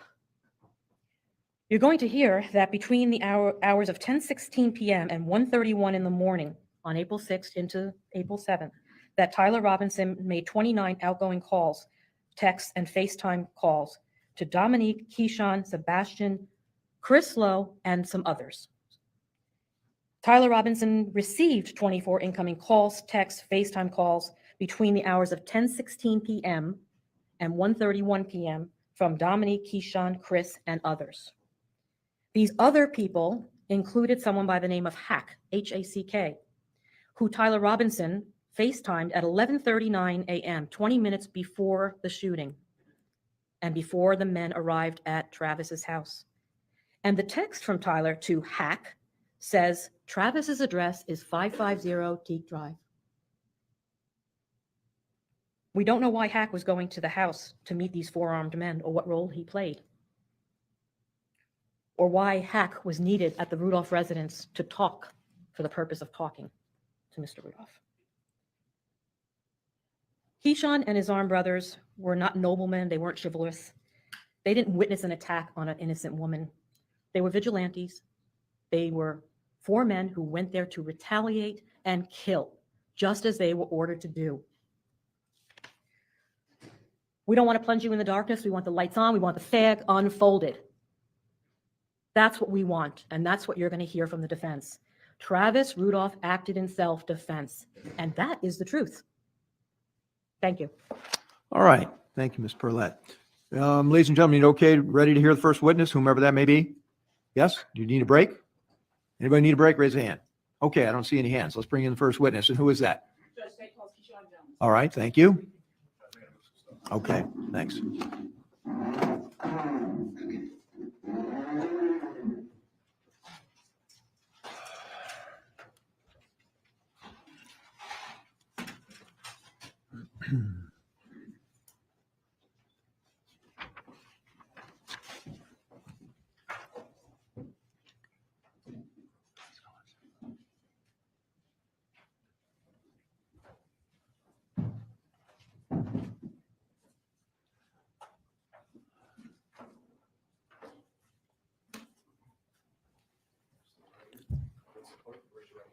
Do you solemnly swear or affirm that the evidence you're about to give will be true, the whole truth? She was very thorough.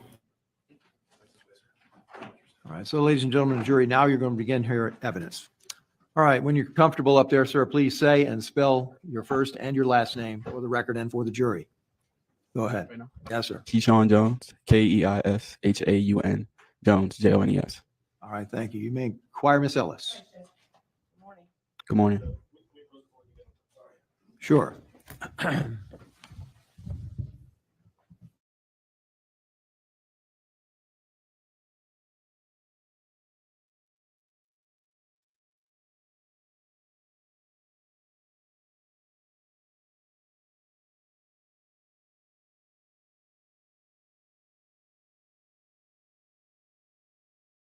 Your little breaks are giving us time to catch up.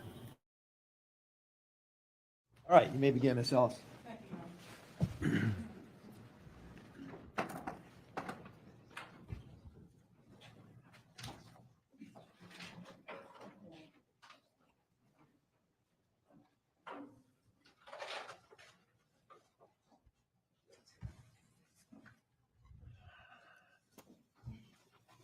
Good morning, Keyshawn. Good morning. Now, I'm going to need you to speak loud, okay? Speak into the microphone because the members of the jury, each and every one of them need to hear you. Okay. Okay, so I need you to speak loudly so that they can hear you. You have all the way back here, they need to be able to hear you, okay? And you got to answer yes and no, okay? Okay. Now, the judge just asked you your name and had you spell your name. Introduce yourself to the members of our jury. Hello, my name is Keyshawn Jones, Keyshawn, how old are you? 23. And are you in school or do you have a job? What do you do? What are you doing right now? In school and I have a job. Okay, let's start with the job. Where do you currently work? Right now I have 2 jobs. I work at 2 different restaurants. Bricktops, restaurant Palm Beach Island, and Ocean One, restaurant Delray. Okay. School. School, I go to FAU's Honors College, the Wilkes Honors College in Jupiter. And now in college, what are you, a freshman, a sophomore? I'm a senior now. Senior now? What are you currently studying there? My major is biology, and I'm currently pre-med. I want to talk to you about just some people whose names have been mentioned a little while ago. Of course. First, Dominique Jones. Who is that to you? That is my sister. Tyler Robinson. Who is he to you? A long life friend. I consider him my brother. Chris Lowe. Who is he to you? Same as well. I consider him a brother, but he's my friend. Sebastian Jean Jacques. Who was he to you? It's my brother. Now, you describe these young men as your brothers, but I mean, are you biological brothers? No. Just consider yourself, you consider them your best friends. Yeah, I don't really have the biggest family, so my friends say my family. How long have you known these young men? 10 plus years. Were these the guys that you would kind of refer to as that you hung out on a regular basis with? Every day.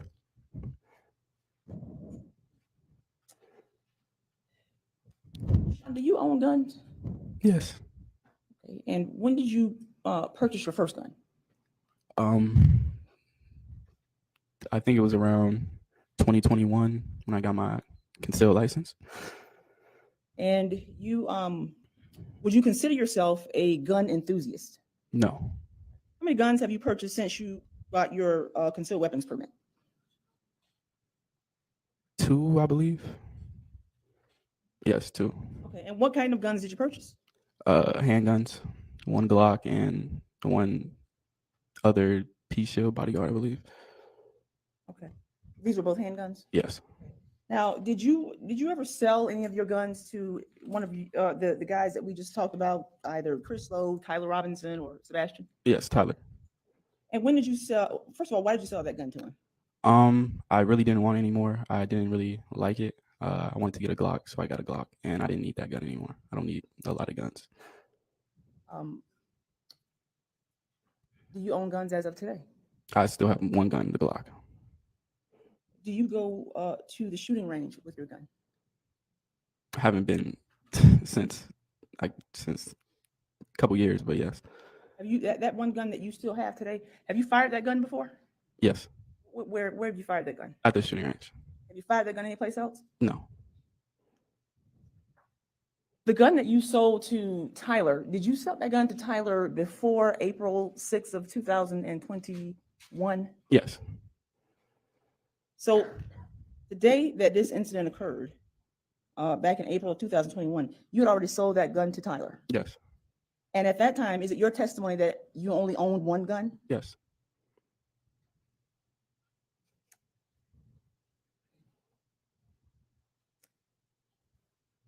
I want to talk to you now a little bit about Dominique. Yes. How would you describe for the jury, how would you describe your relationship with your sister?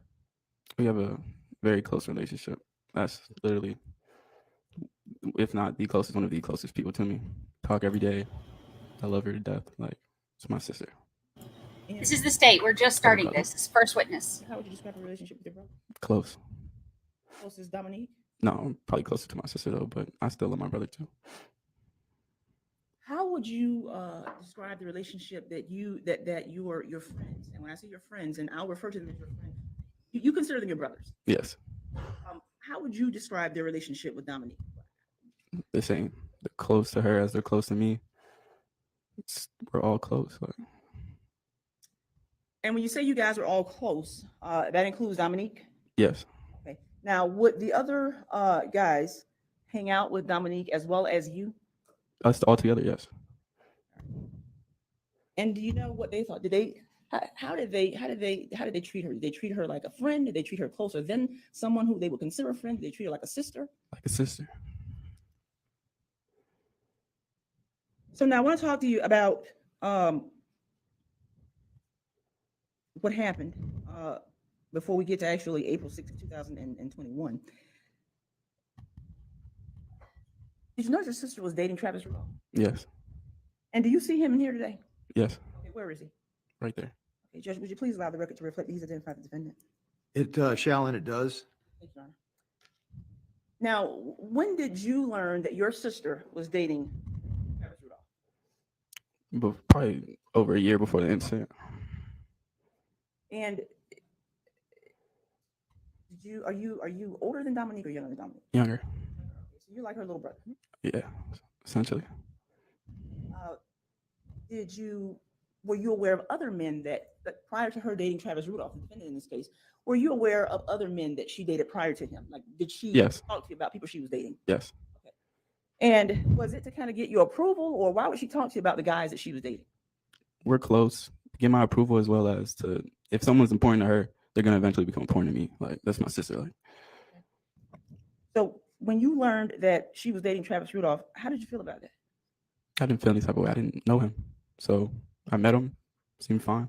Okay. Not When you say you didn't know him, do you mean you did not know him before she started dating him? Yes, I didn't know him before they started dating. Okay. At some point, did you meet him? Yes. Okay. And can you tell the jury if you know, and you don't have to give us an exact date, just if you know, when during their relationship did you meet Travis Rudolph? I don't know exactly at what point in the relationship that I met him, but I just remember when it was. It could have been months in, maybe a year. I'm not sure how long the length was, but it was at a party, and that's when me, Sebastian, Tyler, I think maybe Chris was probably also there as well, first got introduced to him. Okay. So that's when you recall first meeting him? Yes. And is that when you were pretty much made aware that your sister they were in fact in a relationship? Yes. Now, after you met the defendant in this case, did you yourself start having any contact with him? Yes, eventually, like more along, like after meeting him, along the course of time, like we would talk here and there, play the game together, stuff like that. What about hanging out with him? I mean, obviously, if you're playing a game with somebody, you got to hang out with them, right? Yes. Well, not these days. I guess you can play at your house and he can play at his house, right? Yes. So explain to us, how did you guys play games? Were you together playing games or separate playing games? Separate, different houses, but we actually hung out maybe like once, twice outside like that. Okay. Had you ever been over to his house? Yes, once before. And why did you go to his house? My sister had to get her hair done, and it was in that area, so I had to take her because she had just got surgery. So I went to his house to do my homework and wait for her to get done. When you went to his house to do your homework, was he home? No, he was actually leaving. So I think I seen him for like a brief second and he left, or he wasn't home. It's one of the two, but I was eventually just there alone. So you basically, this was kind of like you were going to meet up with your sister at his house? It was more like I took her. I'm sorry, took her. I took her to the appointment, dropped her off. Since I live so far, I'm not about to drive all the way back home. He's closer, so just go to his house, wait, do my homework until she's finished, go pick her up, and then go home. And is that what you did? Yes. Did you have any contact with anybody else in the residence while you were there? Since you said he was kind of on his way out as you were getting there. What about his brother, Daryl Rudolph, or his mom? Did you have any contact with anybody in the residence when you were there doing your homework? I don't believe so. Maybe I think his brother might have came home for a second to get something and leave. I'm not sure. How would you describe your relationship with Travis after you met him at that party and he was dating your sister? You became aware he was dating your sister, and you had a brief encounter with him when you went to his house to do your homework to wait on your sister. How would you describe your relationship with him? We knew each other personally, so we had a closer relationship than just we weren't strangers like that. I know him. Like, okay. You on social media? I was. Okay. And I mean like Facebook, Instagram, Snapchat, any of that stuff that's out there? Yeah. Were you on it? Okay. Well, so were you like Facebook friends with him, or were you Instagram. We follow each other on Instagram. Okay, so you followed each other on Instagram. So did you follow him? He followed you, or did you guys follow each other? We follow each other.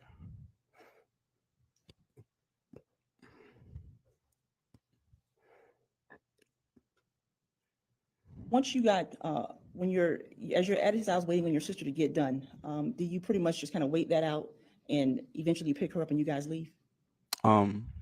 Yeah, but I had to do the security, like turn the security stuff back on. So they had to give me the code for like the cameras and stuff. So I had to put that in before I left.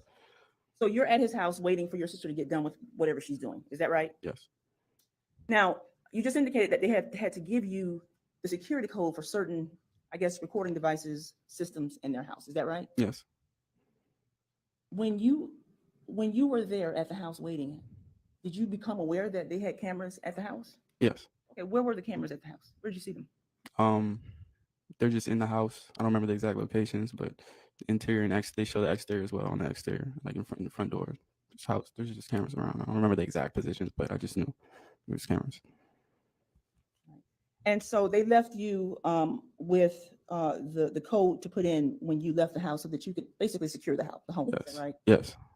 And did you do that? Yes. And then you left to go get your sister? Yes. Now, after that, did you have any more contact? Did you go over to the defendant's house anymore after that, prior to this incident? No. Okay. So that would have been the last time that you would have been at this defendant's house before this happened on April 6th? Yes. So I want to talk to you now about April 6th and get into why you went over there in the first place. Okay. Yes. Now, at some point, and we're talking about April 6th, all right? At some point, are you made aware that something happened between this defendant and your sister? Yes. All right. And how did you become aware of that? My sister texted me. And when she sent you a text, what did she say in that text? She said that Travis had slammed her, such and such, so forth. That Travis had slammed her and so forth? Yeah, they got into a fight. Okay. When you received it, where were you when you got that text message from her? I was home. Okay. And you recall what time of day it was? Sometime at night. Do you recall what you were getting ready to do? I was ready to get in the shower, finish my homework, and go to sleep. So you get this text message, and when you get this text message from your sister, do you get a text message in addition to a phone call from her, or is it just a text message about this defendant? She just texted me. I tried calling her. I tried calling Travis, no answer. Okay. And then she eventually gets home and talks to me. Okay. So you were still home once she arrived home? Yes. Now, when she got there, you had already received a text message of what happened. When you got that text message, did you immediately become angry at what your sister told you? Or about what your sister told you? Not really immediate anger, more confusion. Because I really don't have a lot of information at this point. That's what she texted me. I still haven't seen her. I haven't heard from Travis either. So I'm more just confused. A little angry, but like confused more. Why did you try to call Travis? To figure out what happened. I wanted to hear like what he had to say. Like. And how many times did you try to call him? Probably like 4 or 5 times, 6, 7 times. I'm not sure on the exact number. Did you leave a voice message for him? I'm not sure. I don't believe so. Okay. What about, in addition to calling him, did you send him any text messages? I did send him a text. I was like, I forget what I said exactly, but something along the lines of like, there's no way you did this. Like, I forget exactly. I think like you're not this dumb or something along those lines. Okay. All right. And I'm going to show you those text messages right now. And Judge, I believe you have a stipulation as to these text messages. Mr. Oh. Okay.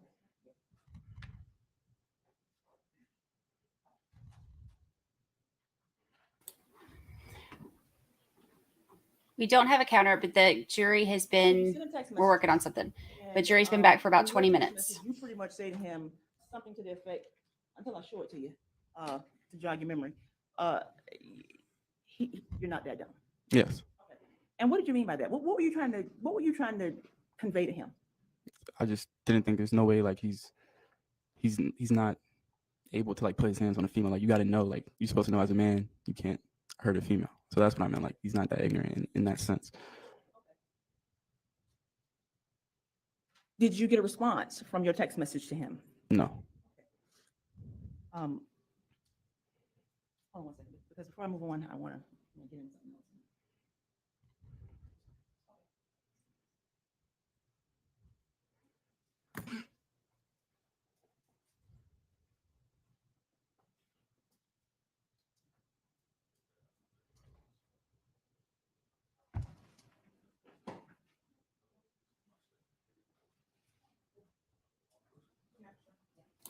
No verdict yet. They've been deliberating now Sure. about Feel free 22 to stand up and minutes. stretch, ladies and gentlemen. Remember the rules.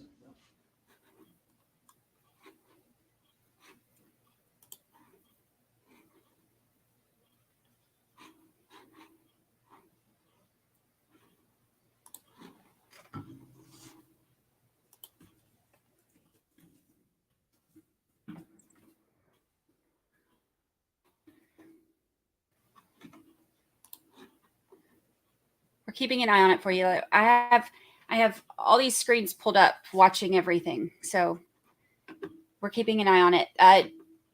Jury was supposed to be back at 1:30 Eastern, and it is now 1:52 Eastern. So 22 minutes so far deliberating. Sheila says oh, hey, by the way, I got a jury summons for June. Tell them that you're already on a jury, that you're busy, and we'll let them know when you're done.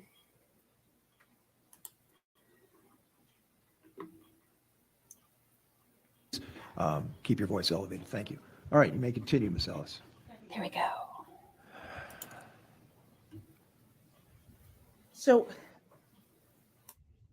what I'm going to do is I'm going to show you, Judge, may I approach the witness, please? You may. I'm going to show you what is going to be state 22. I'm offering state 22. I'm going to show you just a few of these text messages. I'm just going to read them to yourself, Deshaun, and as you read them, you can flip them over. Okay. Now, some of these text messages, they actually date back to 2020. Is that correct? Yes. Okay. And you knew him back in 2020, correct? Yes. Okay. So these are text messages between you and Mr. Rudolph. Is that right? Yes. Okay. So I want you to keep going through them. Do these appear to accurately reflect your text messages between the defendant and yourself? Yes. Okay. But we don't provide lunch. That's the only downside of reporting for jury duty here.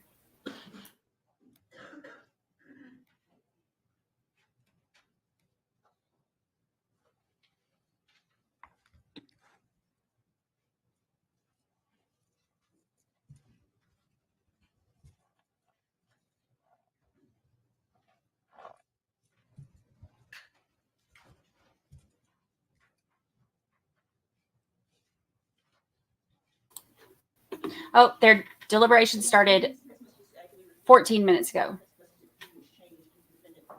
Yes. I believe our first one begins in April 28, 2020. Last one is April 6th of 2021. Yes. Okay. Just this time, state offer evidence states. All right, over objection, it's admitted into evidence. Now, what I'm going to do is I'm going to focus on text messages dated April 6th of 2021.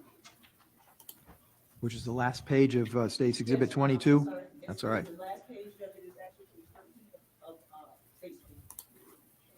Can you see that, Deshaun, when you read it? Yeah, I read it. All right. Now, what we see up here is where you are. I'm sorry, to help? Yeah, sure, go ahead. Just don't trip on the wires up there. All right.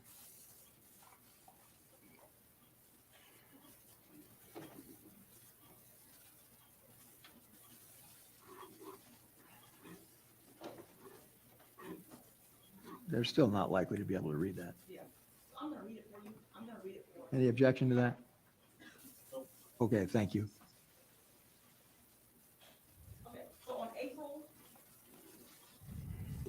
6th of 2021, at 9:50 p.m., you sent this text message to the defendant. On God, you not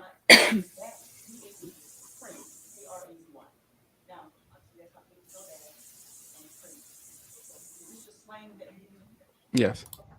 So what do you mean by this text message? On God, you're not that crazy. You sent this to him on April 6th at 9 p.m. I just meant basically he's not literally crazy enough to put his hands on a woman. Like, that's basically what I meant. And why did you feel the need to send that text message? Because honestly, I really wanted to hear what he had to say. I was still, at this point, I'm skeptical. I'm like, there's no, like, I couldn't believe that he did that. So it's like, I'm just like, there's no way you did that, basically. Like, I'm still skeptical at this point. So you don't get a response to that text message? No. Send them any more text messages after that? No. So now what was, and let me just go back for a minute, Keyshawn, because I asked you, about whether or not you had ever shot the firearm that you currently own and that you owned back when this incident occurred. Was there a point in time that you owned this firearm you still have to this day, that you went to the shooting range with this defendant? Yes, we did go to the shooting range, but I believe I don't think we could shoot. Something about they didn't have bullets or something. I completely forget, but I know we did go to the firing range together. We went to the gun show together before that, but we did go to the firing range. I think that was the same day after the gun show we went to the firing range. I don't remember, but we definitely went to the firing range.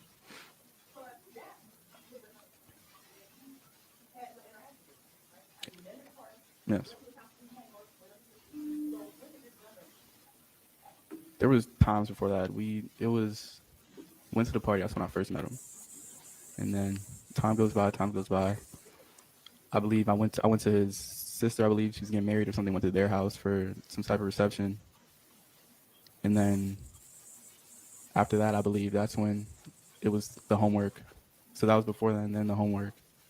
Gun range was probably before the homework, I believe, and then I think the homework might have been the last time we actually. You had more. The more you think about it, you had more interaction with him than just 1 or 2 times. Yeah, I had many interactions with him. And did you like him? Yes. So now let's talk about, after you send that text message to him, you called him a few times, now you send him a text message, there's no response. Yes. What do you do? Honestly, I'm just waiting for my sister to get home. She gets home. She tells me what's happening. She's showing me, like, I guess, bruises and stuff. I'm like, okay. I think I called Tyler. Tyler's like, yo, come to my house. I'm like, okay. And then I just called Tyler. I think my sister had told Tyler, and then Tyler told me to, like, yo, call me, bro. Like, he wanted to talk to me, I guess. I'm not sure, but I eventually get on the phone with Tyler. He's like, yo, bro, come over. Because obviously, like, he's close with Dom as well. So it's like, if I'm going over there, I knew, like, Tyler, he's gonna come with me regardless. So it's just like, we do everything. So it's just like. Okay. Now, your sister Dominique sent you some text messages about what had occurred at the defendant's house. Is that right? Yes. In those text messages that she sent to you, was Tyler Robinson, was he included in that chat? I believe so. And do you specifically remember a text message from your sister, Dominique, wherein she types? We have it at 1.25, so we can catch up.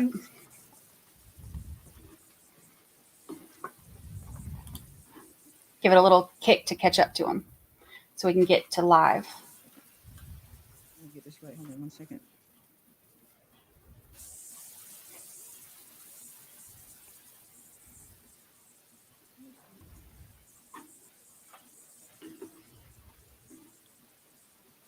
We're skipping through the breaks, and we've got them in 1.25, so we can try to catch up to them. She sends a text message to you, and Tyler appears to be on this group chat where she says, please go shoot his shit up. Do you recall that? Yes. Okay. And that message was sent to you and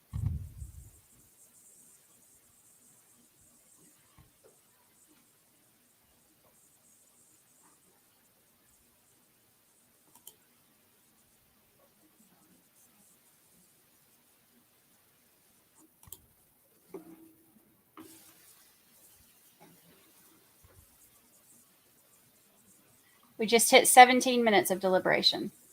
I'm keeping an eye on it. I don't have a thing where I can show the time here, but I'll keep y'all posted.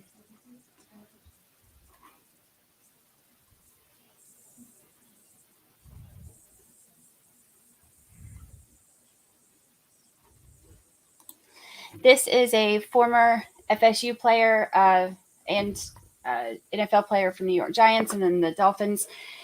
He is on trial for murder. We just went over all of the opening stuff, but he tried to do the stand your ground law. They denied it, so they charged him with murder. And now this is the first witness that we're listening to. I have other streams that we've done previously. I have some recaps from different trials we've done, and we have night court. Night court will be tonight too. Night court is Monday, Wednesdays, and Fridays, and we are doing Jodi Arias right now. That's all right. That'll be 8:45 Central. 8:45 Eastern, 7:45 Central tonight. States 24, Judge, my approach to witness, please. You may. Mm-hmm. I like the plaid. I like it.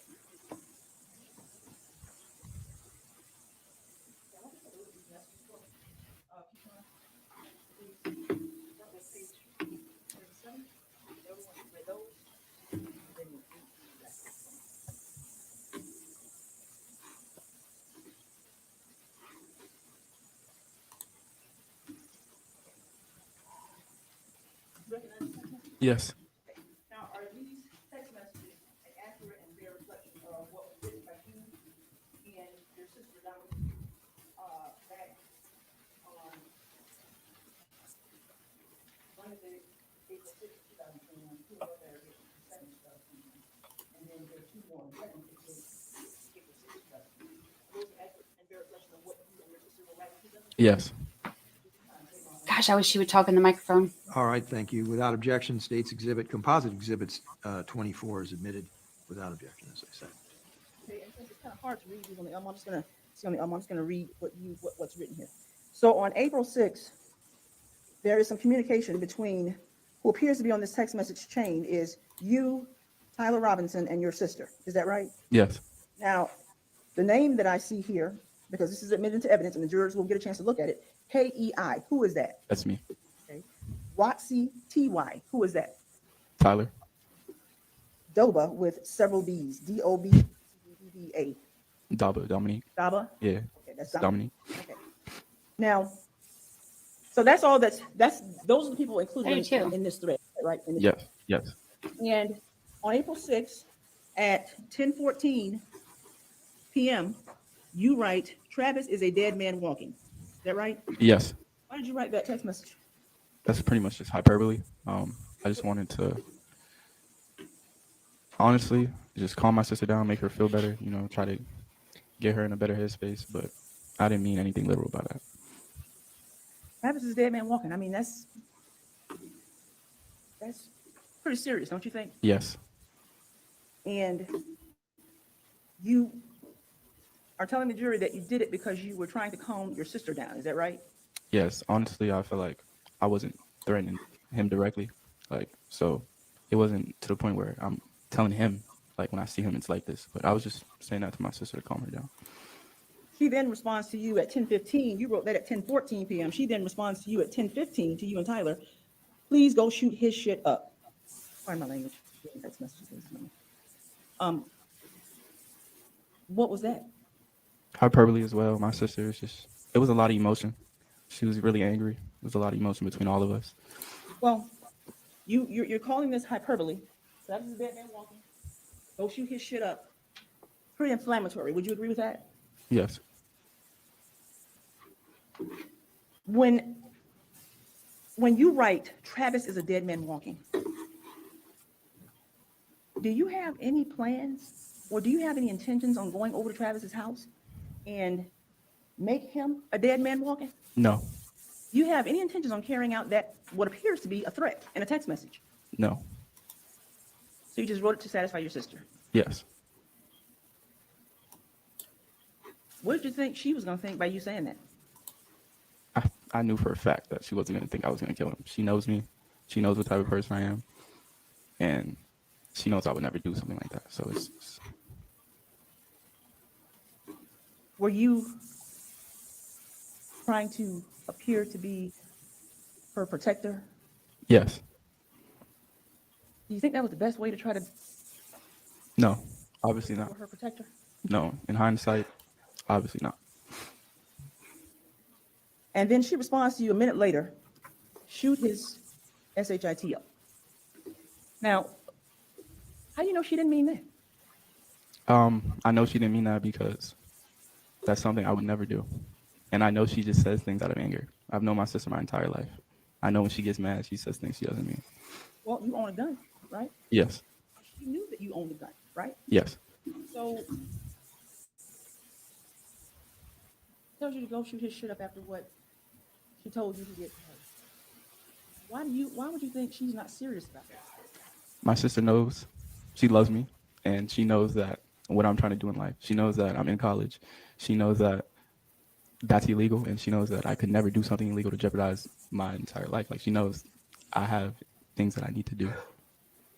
Now Tyler's on that group chat also, right? Yes. And Tyler is he's the one who actually done it. Yes, I do know now, yes. So someone say, go shoot his shit up? No. When you got that message, were you already at Tyler's house? I'm not sure, honestly, but I don't believe so. I'm not sure. I'm not sure. Oh my gosh, this is like the exact outfit and hair and chain. But at some point, you end up over to Tyler's house. Yes. Now your intent at that point is when you left your house, your intentions were to confront this defendant about what he did to your sister. Is that right? Yes. Why didn't you just drive straight to the defendant's house? I mean, you had been there before. You guys had exchanged text messages since 2020. You guys went to the gun range together. You went to his house to do your homework. Seems to me you felt comfortable over there, right? Yes. So why didn't you just go to Travis's house on your own and say, hey, what happened earlier today? That would have been the case if it was just something merely as just a verbal argument. But knowing that he put his hands on my sister, if he could put his hands on my sister, he could put his hands on me. So it's like at that point, it's like just in case, support my friends, brothers can come with me. So you went to Tyler's house. Yes. When you got to Tyler's house, was he there by himself? I believe so. I think Chris had just got there. Well, he lives with his brother. His brother Tyrone was there, but I think Chris had just got there. And then a few minutes later, Sebastian had just got there. So basically, who rounded up the posse? honestly, I'm not even sure who specifically. It's not like one person, just maybe Tyler, I don't know, but everybody just got together. Did you reach out to Sebastian and tell him what happened to what Dominique told you had happened to her earlier in that day? No. Did you reach out to Chris Lowe and tell him what had happened to your sister earlier that day? No. So when you got to Tyler's house, is it your testimony that you did not know that Sebastian was going to be there and Chris Lowe was going to be there? Yes. But when you got there, they were there. Yes. You have a conversation with them when you got there? I believe so. Like, just, they asked me, am I okay? Like, just regular small talk and stuff like that. When you got there, were you guys upset? We were mad, yes. So you guys were mad? All four of you? Yes. What was the plan? We didn't really have a plan. Just go over there. Pretty much, that's just it. Okay. So there was really no plan. You were just going to go over there and figure out what happened. Well, you were upset about what he had done. Yes. Yes. Yes.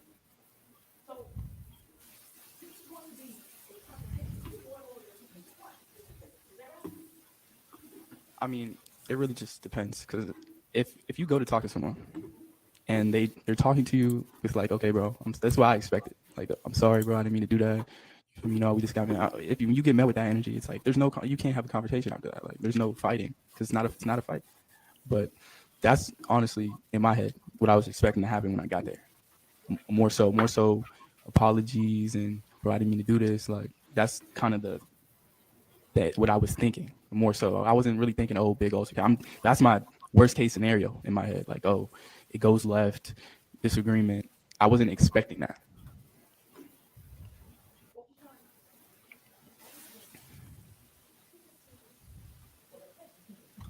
Yes.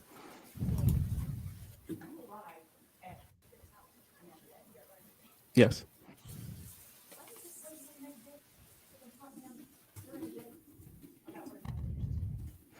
Honestly, I really wasn't even thinking about it like that. Like, if it would have happened at 12 p.m., I would have been there at like 1 p.m. Like, it just would as it happened, I would have, if they got into this fight earlier in the day, I would have been there earlier in the day. The fight just happened at night, so I'm there at night. It wasn't like I'm specifically going there at night. That's just how the events unfolded. Yes. No. And did you guys take your guns with you? I didn't take my gun. I left my gun at home. Why'd you leave your gun at home? Didn't think I would need it. You, for the most part, would you, in terms of how you carry your gun, do you have it with you all the time? Sometimes? Just depends? It really depends, but at that point in time, I really didn't go many places. So it's like, on a day-to-day basis, at that point in time, I'm in school. I didn't have a car. It's not like I went so many other different places. If I went places, like, I did take it with me, but it's just like, it really just depended on where I'm going. Well, 4 people showed up. Going to his house, defend his house to confront him about what he did to your sister, right? Yes. You're upset. Right? Yes. To the point where you got yourself getting mad about it, right? Yes. Your brother's friends were upset about it, right? Yes. And you mentioned a few minutes ago that you weren't sure that this situation confronting him might go left. Could go bad. Yes. Why wouldn't you take your gun? Because I don't want to have to shoot anyone. Like, that's not, I feel like if I take my gun, I'm expecting something to that level to happen. It's like, I didn't want anything to that level to happen. So it's just like, if I bring my gun, I'm expecting that I need it to protect myself. But I just thought, again, in my head, worst case scenario, maybe a fight. But actually, like, needing to, like, come on, I live a pedestrian lifestyle. Like, I'm not thinking shooting. That's not normal to me. I just got my gun. It's not a reaction. It's not like second nature, like, oh, I need my gun. Like, that's not some in me. So it's just like. So as you guys are there at Tyler's house, how long do you stay at Tyler's house before you guys leave to go to the defendant's house? Maybe 10, 15 minutes. I'm not sure. And is there any discussion at that house about anybody taking a gun with them to the defendant's house? Not to my knowledge. Well, Tyler had a gun, right? Yes. How did you not know that? I mean, they asked me, like, oh, are you taking your gun? I was like, nah, I don't got my gun. So I just assumed after that, they know, like, we on the same page. Like, what about as you guys are driving over to the defendant's house? Is there any discussion about the fact that Tyler has his gun with him? it wasn't even a conversation in the car at that point. It was literally just music playing, just us on the way there. What about Sebastian? Did Sebastian own a gun? No. How do you know he did not own a gun? Because I know him very well. Never, ever seen him with a gun. And he didn't get his concealed yet. He had just turned 21 literally 2 days ago. So, yes. What about Chris Lowe? Chris Lowe didn't own a gun. Now, you're not with these guys 24/7, right? No. Do you know for certain that these guys didn't own guns? I mean, how can you say that? How do you know that? You can never say anything for certain, but I feel like personally I knew that they didn't own guns. I want to show you what is going to be states.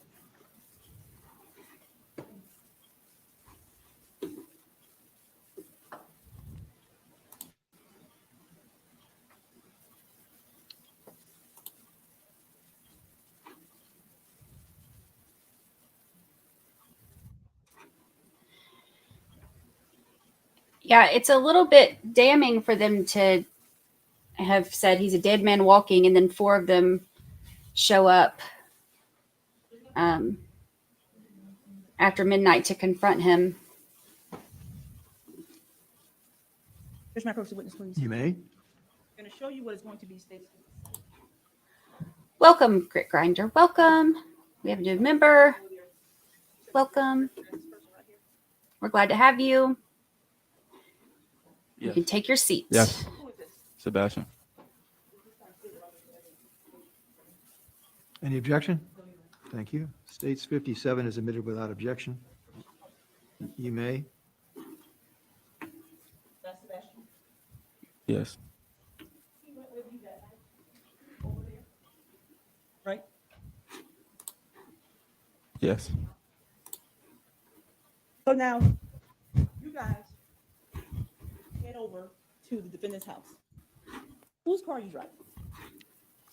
My mom's What kind of car does she have? Cadillac. You got a Cadillac? And obviously she let you drive it because you were driving it that night, is that right? Yes. Where are people seated in the car?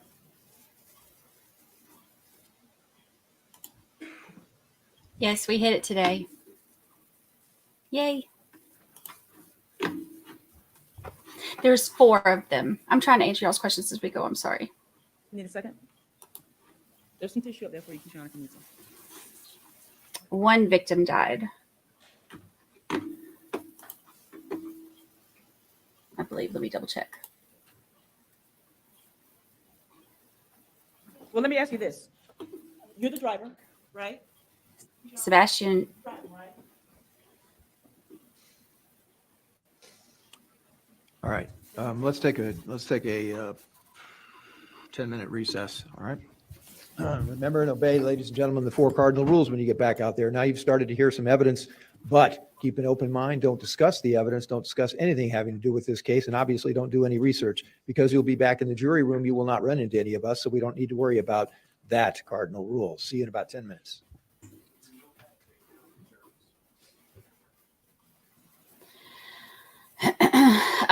We hit 700 today. We're at 705 members now. It's amazing. We're growing. Thank you, Ricky Watson. Thank you.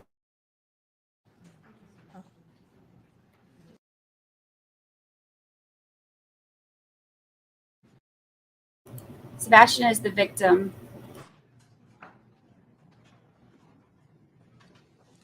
The decedent.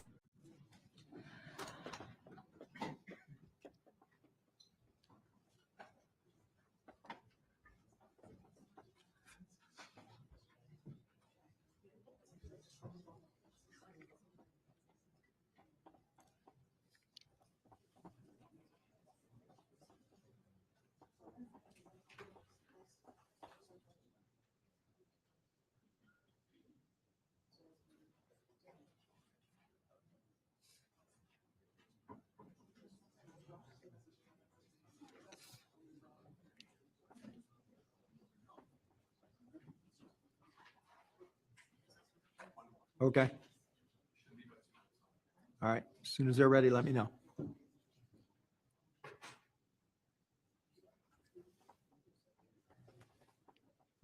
Here's information.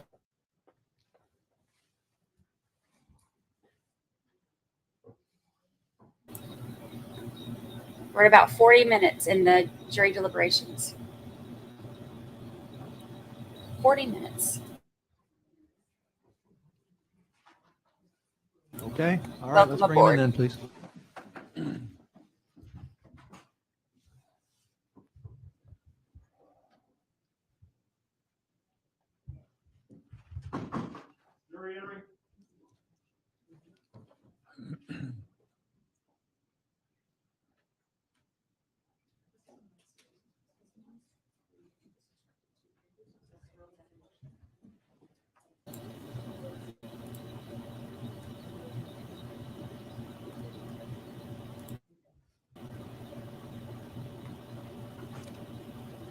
All right, welcome back, folks. Thank you. Everyone be seated. All right, you may continue, Miss Ellis. Yes, ma'am.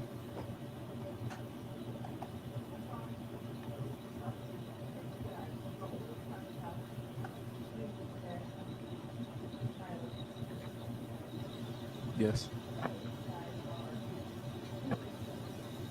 Yes.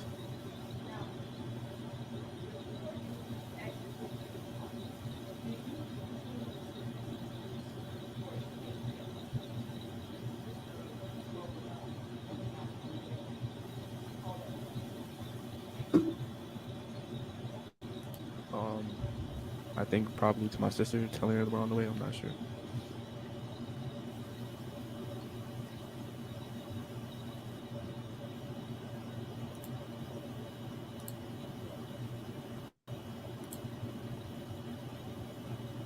I've got his information pinned now.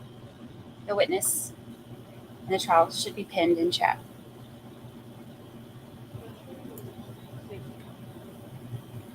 She doesn't stand by the microphone.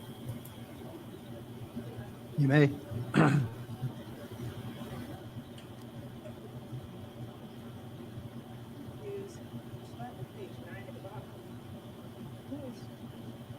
on this group chat here that you can tell?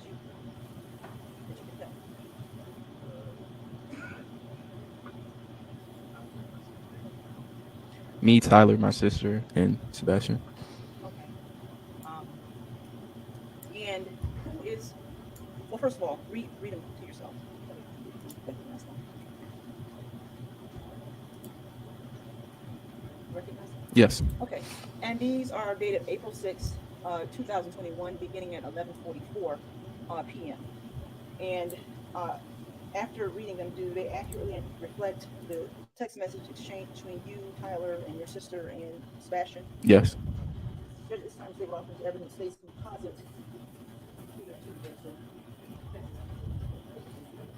All right. Any objection?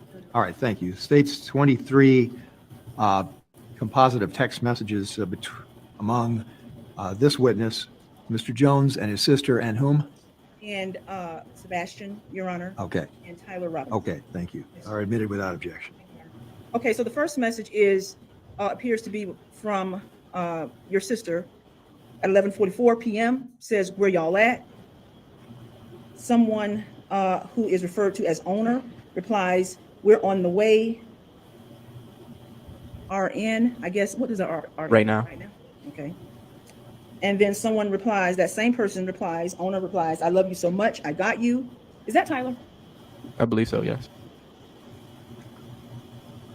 At 11:44, your sister replies, "Okay." And then the next text message from your sister to you, Sebastian, and Tyler is at 12:33 a.m. It's almost an hour.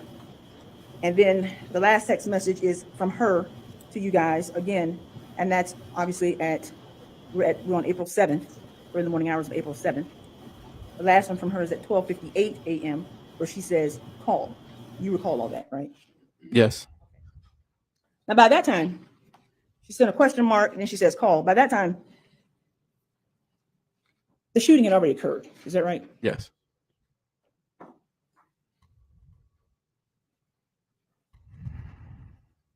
Okay, so what I'm going to show you now is going to be states composite 1A and B. You may.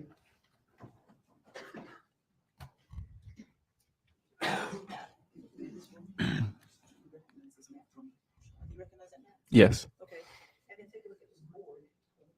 You recognize this board? Well, you're going to have to do a little better than that, Yes. volume-wise. I'm sorry. If you're going to be laying the foundation for that, it's got to be on the record. So let's. Okay. Yes, thank you, Judge. Yes. And the picture that I just showed you, is it a fair and accurate depiction of the area you drove to that night? Yes. Yes. And is this board a fair and accurate reflection of this area that you drove to that night? Yes. It was after. 1A and 1B. All right. Any objection? All right. Thank you. Composite 1A and B is admitted without objection.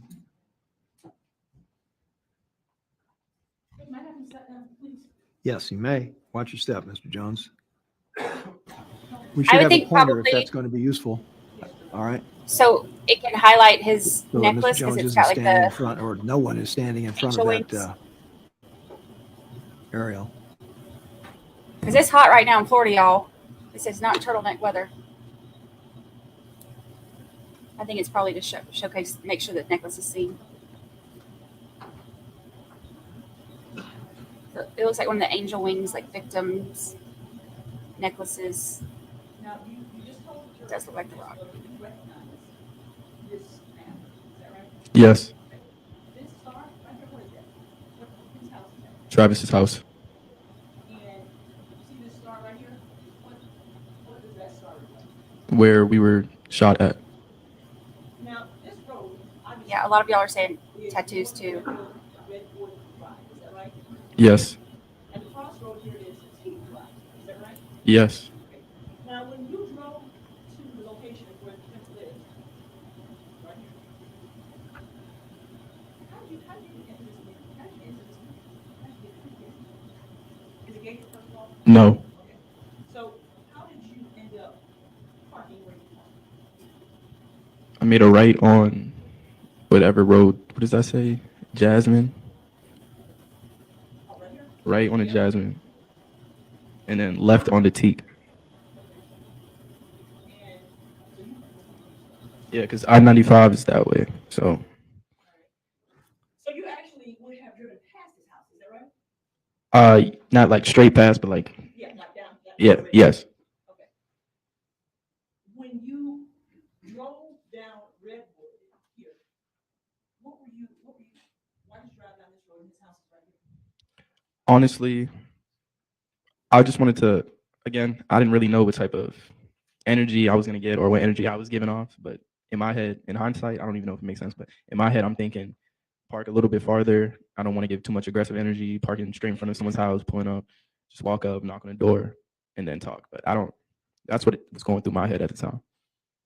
Did anybody in the car suggest where you should park? No. What did you end up parking? Where did you end up parking your car? Right around where we got shot at. Like right in this area? Yes.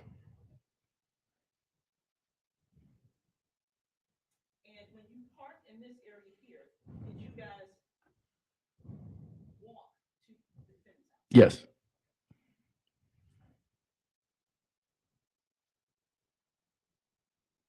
Now, before, play some surveillance video of the defendants. This is so annoying that they're not talking into the mic. When you parked your car,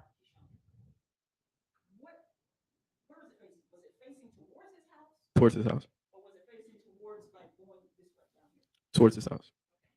So, had this situation not gone left, as you described a little while ago, you would have, after the incident, you would have just, the plan was, and you tell us the plan. What would you have done? Just drive straight past his house, make a left, and then go back the way I came. Okay, so go back on T Drive, then back down to Jasmine. Up on Jasmine. Start up on Jasmine. Yeah, and then make a left. All right. You can have some. When I'm struggling to hear for some reason, I keep leaning forward to do this. I don't know why I think that leaning forward is going to make me hear it better, but it doesn't. FYI, leaning forward does not help. You may.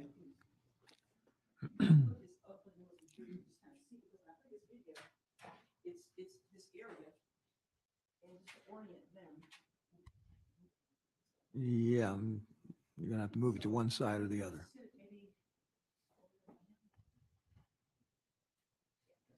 That's fine. I can see fine. Yeah, thank you. Okay, now I'm gonna.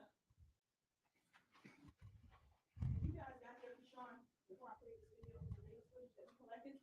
When you guys arrived at that location, Yes. parked your car away from his house. When you guys got out of the car, what did you do? I myself, I put my phone in my trunk. Sebastian put his bag in the trunk, and I think Tyler put his phone in the trunk. But I think Sebastian and Chris had their phones. Now, how do you? Okay, so repeat that one more time for me because I want to make sure I understand that. Who put what in the trunk? I put my phone in the trunk. Chris put nothing in the trunk. Sebastian put his bag in the trunk, and Tyler put his phone in the trunk. Now, how do you know Sebastian didn't have his phone in his bag? Because he had it in his hand when we were walking, I believe. You believe or do you know? I know. What about Chris? Did he have his phone with him or did he put his in the trunk? He had his phone with him for sure because that's the phone I used to call 911. So now you don't have your phone. You put your phone in the trunk, right? And at this point, do you know that Tyler has a gun on him? No. Nobody said anything. Yes or no? No. as you guys are driving to his house, Tyler never tells you that he has a gun? No. What about when you guys park and get out of the car and you guys are putting stuff in the trunk of the car? Tyler doesn't mention to you that he has a gun? No. Does Sebastian mention to you that he has a gun? No. Chris mentioned to you that he has a gun? No. Did you take your gun with you? No. So as you guys get there, park, you're now headed to the defendant's house. Is that right? Yes. Do you now? This is kind of your thing because Dominique is ultimately she's your sister, Yes. right? So do you give them any kind of instructions? Do you tell them, hey, this is just going to be a talk? I'm just going to confront him about what he did to my sister. Do you say anything to them about, look, this does not need to escalate beyond a discussion, a confrontation, or fight? Yes, that was the initial, like, when we first went, I'm like, yo, we're just going to talk. You feel me? And to see, like, what happened and how he feels. And, Who did you say that to? like, everyone. Like, And what? How did they react? What were their reactions? they just feel like, okay. When you guys get there, you guys still mad? Yeah, we're mad. We're still mad. But it's like, there's different degrees to, like, anger. Like, we're just mad the fact that it happened. All right. So I'm going to, can you turn on the, one? I'm going to.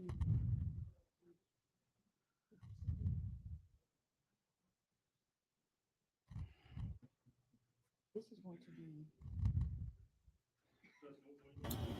Of course. The verdict clock is showing 51 minutes and 24 seconds, but it stopped ticking. But they haven't said anything about a verdict yet. It just stopped ticking. But they did have some clock issues earlier. They took it off and then put it back on. I'm watching very, very carefully.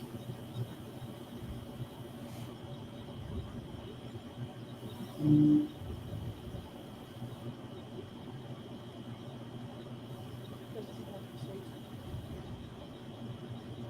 it is, what is it?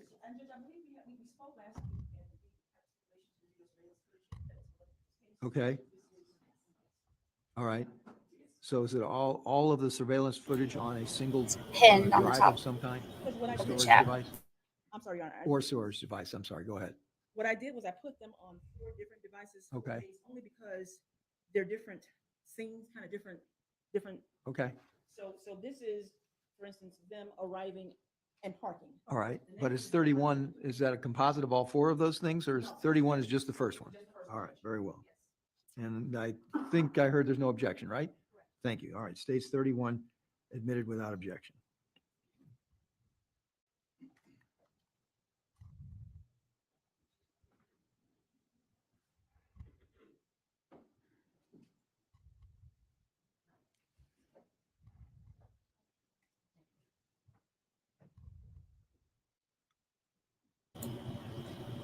They just took the clock off. But they haven't said anything about a verdict yet. They took it off a little while ago too, and changed the look of it. So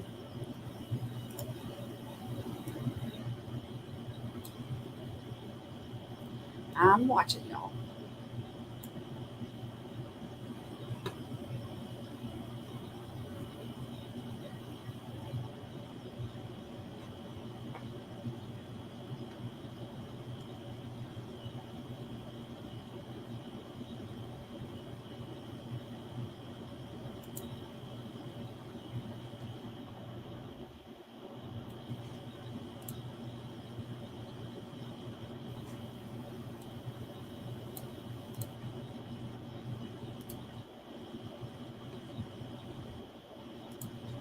This was April 7th of 2021. Hi, Kim Newton. Yep.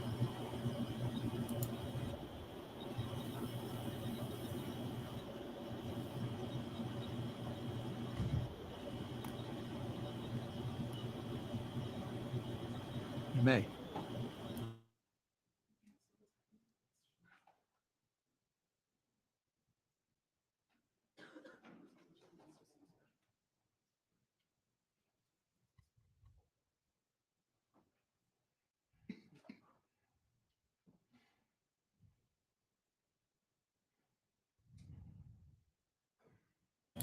They just brought the clock back up, and it says 56 minutes.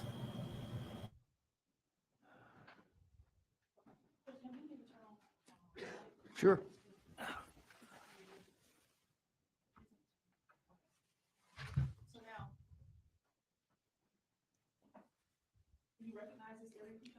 Yes.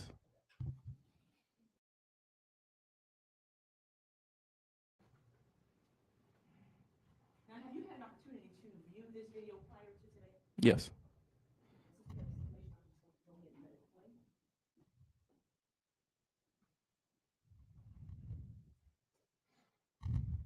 Now, tell the members of the jury, what do we see here?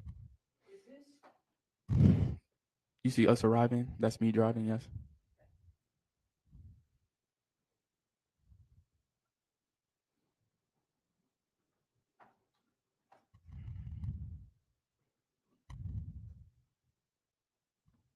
so this is you coming down Redwood as you indicated earlier? Yes.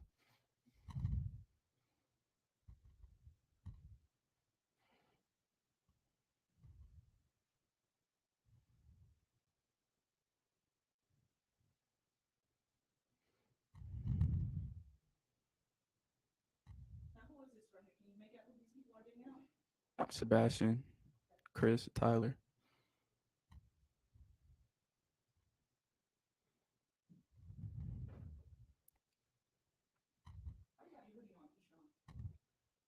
Honestly, I really don't know. I just have my hoodie on. I think I kind of do that when I get mad. I don't know. Now we just saw some guys throw some stuff in there. So Sebastian throw something in there, someone else. Is that what you were referring to earlier? Yes.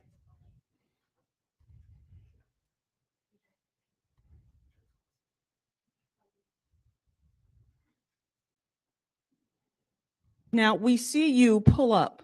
So everyone's out of the car at this point, right? Yes. And then you pull up a little bit from where you were initially parked. Why did you pull up? Just to be closer, shorten the walk. And at this point, you're still facing his house. Is Yes. that correct? Yes. So these lights that we see on, is that the back of your car? Yes.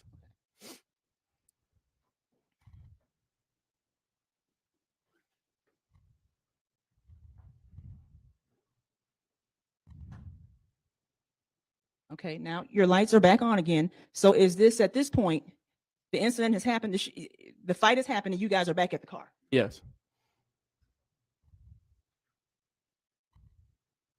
Now you see this flashing going on right here in the sky? Yes. What is all that? Gunshots.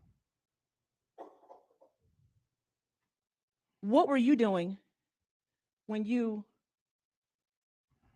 did you back up and do something kind of weird with the car? What did you do? Because you were facing his house. I was turned away to leave.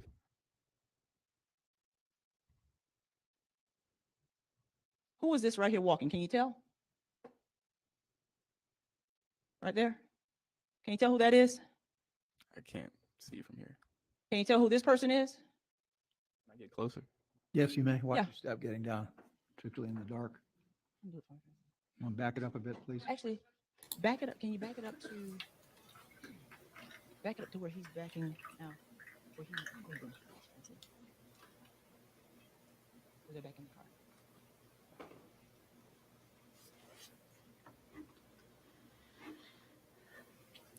We're at 1 hour on Okay, so now what are you doing? jury deliberation. And is that because Travis is coming towards you guys? 1 hour exactly right now. So let's give the witness the microphone, please. That's okay. And you use one of those on the podium. At least the judge is on it. He keeps telling him, use the microphones. We can't hear anything they're saying. Actually, I think this is the part where you are actually, so you're in the car at this point, right? Yes. Now, what do you actually do right here? Back up.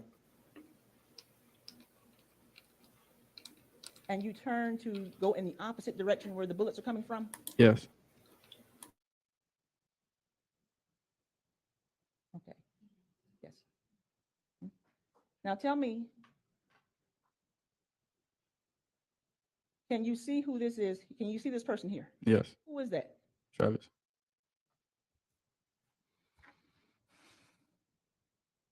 And do you see someone coming from this little area here? Yes, Can you tell, do you know who that is? his brother. Okay. All right. Now, Judge, at this time, state would offer into evidence states 31. Any objection? All right, thank you. States 31 is submitted without objection. Do you want me to leave the light down?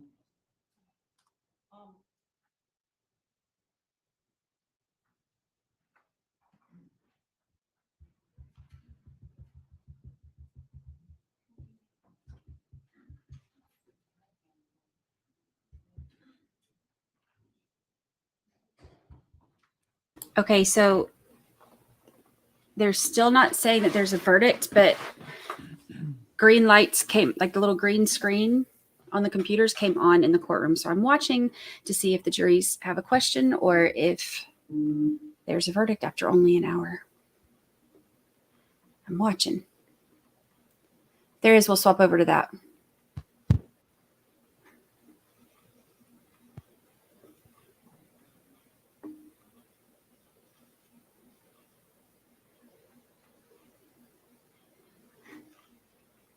Okay, I'm going to show you what is going to be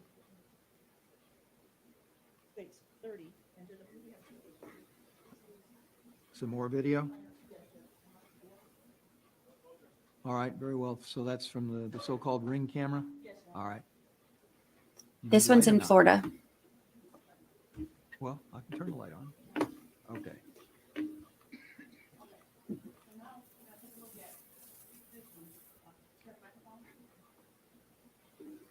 Jury asked for a break. That's what the green light was on.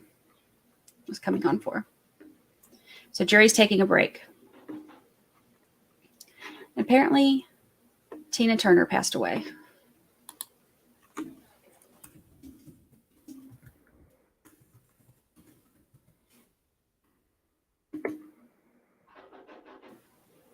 Tina Turner passes away at age 83. Apparently, the jurors are having a difficult time hearing.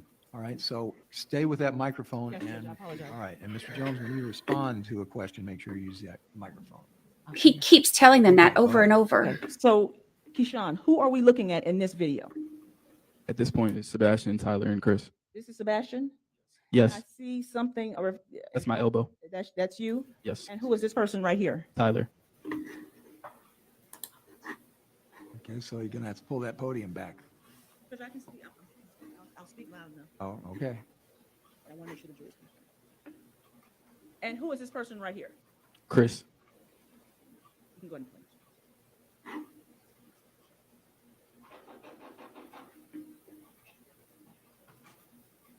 Now, do you have anything in your hoodie under your, like you're rubbing your stomach area? Yes. Do you have anything in your waist? No. Okay. Okay, let's stop it right.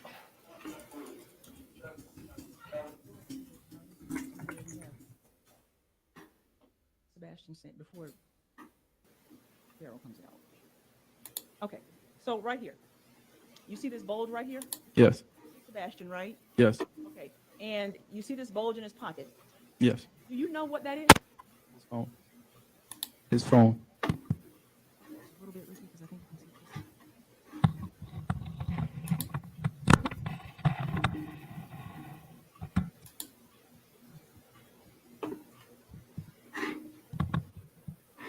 Okay. And you see this low, right? Yes. And you see this bulge right here. Yes. And do you know what that is? His phone. And you're certain those are their phones? Yes. Did they put their phones in your trunk? No. Did they leave their phones in the car when you guys got out of the car? No. Now you didn't. You left your phone in the car. Yes. Where did Tyler put his phone? I believe in the trunk. Okay.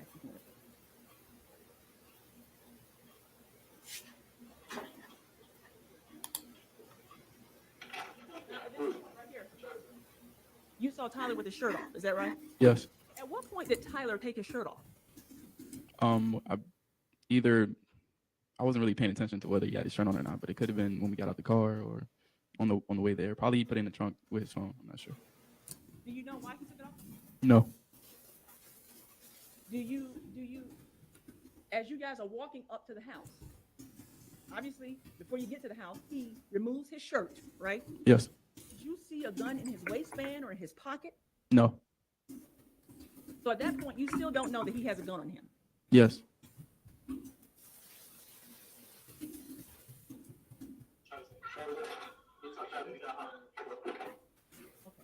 Now, that clip, it ends where you're saying, where's Travis at? You talk Travis. Yes. And was that the fight that night? Yes. Now, at some point,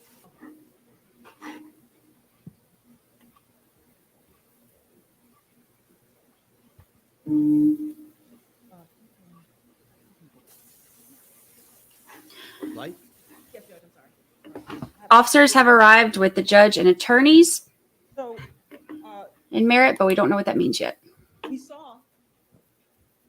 we saw where you could see in this video where when Daryl opens the door, you ask, where's Travis? Yes. At some point, even though it's not on this video, does Travis come outside? Yes. And is it how long after you ask, where's Travis, does Travis come outside? Probably like seconds, like 10, 15, 30 seconds. Like Okay, and when he comes outside, what happens? basically he comes to the door just angry, and that leads to just words being exchanged, and then the fight ensues after that. Now, I want you to tell us about this fight. Before we get to the fight, you said he comes to the door angry. What makes you believe that he's angry?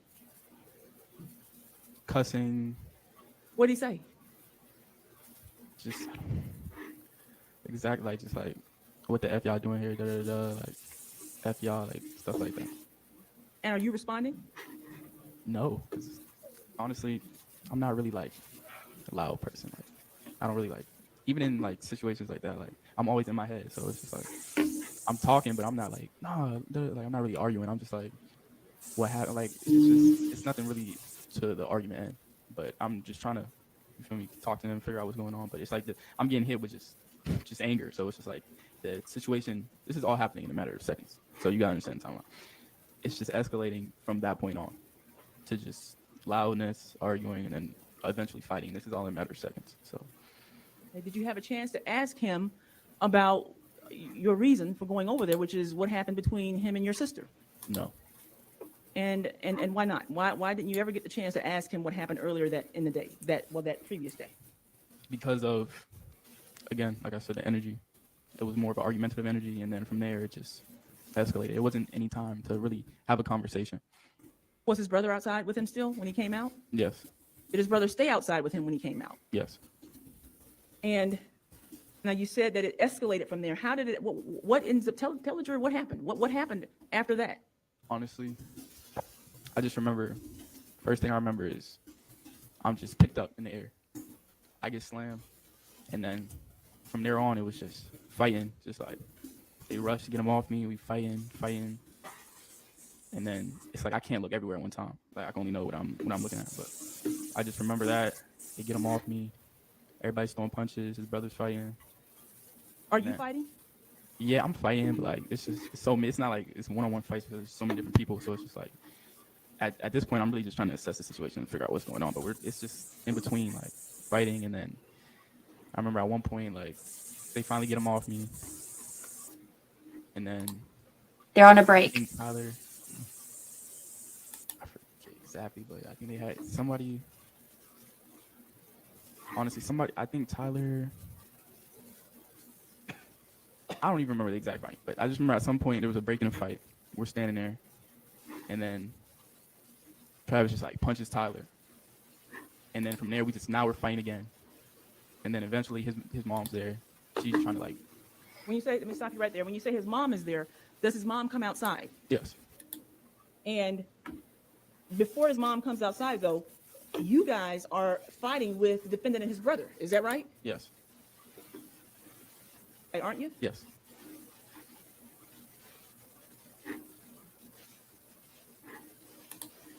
What time did you recall having No, I don't even think his brother? No, I don't think I hit his brother. During this fight, did you pull out a gun? No. Do you recall during this fight, did Tyler pull out a gun? No. What about Sebastian? No. What about Chris? No. So you didn't see anyone pull out a gun? No, Did you see Tyler point a gun at anyone during this fight? no, Now, you said his mom came outside. yes. And how long had you guys been fighting before his mom came outside? I'd say probably at most 2-3 minutes. If the time, everything was adrenaline moving so quickly, like I can't even. Okay. So you weren't keeping track of the minutes? No. When his mom came outside, what did she do? All right, so at this point, it's like there's like a break in the fighting, I guess, and she's trying to talk to me. She's trying to show me, I guess, a video of what was going on or what had happened. And at this point, it's like she's really trying to just calm the situation down. But it's just at this point, people are like they're fighting, so it's just like you can only have so much power as a person. So his mom comes outside. Yes. And does she go to you? Yes. And when she goes to you, you said she's trying to show you a video. Yes. Does she Still have a phone or a prosecution. laptop or an iPad or something? Maybe I don't know exactly what it was, but it was something that she's trying to show me a video on. Okay. And do you know what that video was about? It was about what happened with him and Dominique earlier, I guess, because they have cameras. So I guess she's trying to show what happened. I'm not sure. I didn't actually look at the video because again, already got slammed. We already fighting. Adrenaline's going. It's like. So at this point, his mom is outside. Yes. His brother is outside. Yes. And he's outside. Yes. Anybody else? And then the four of you. Yes. After his mom tries to show you this video on whatever device it is that she's trying to show it to you on, did the fighting resume? Did you guys start fighting again?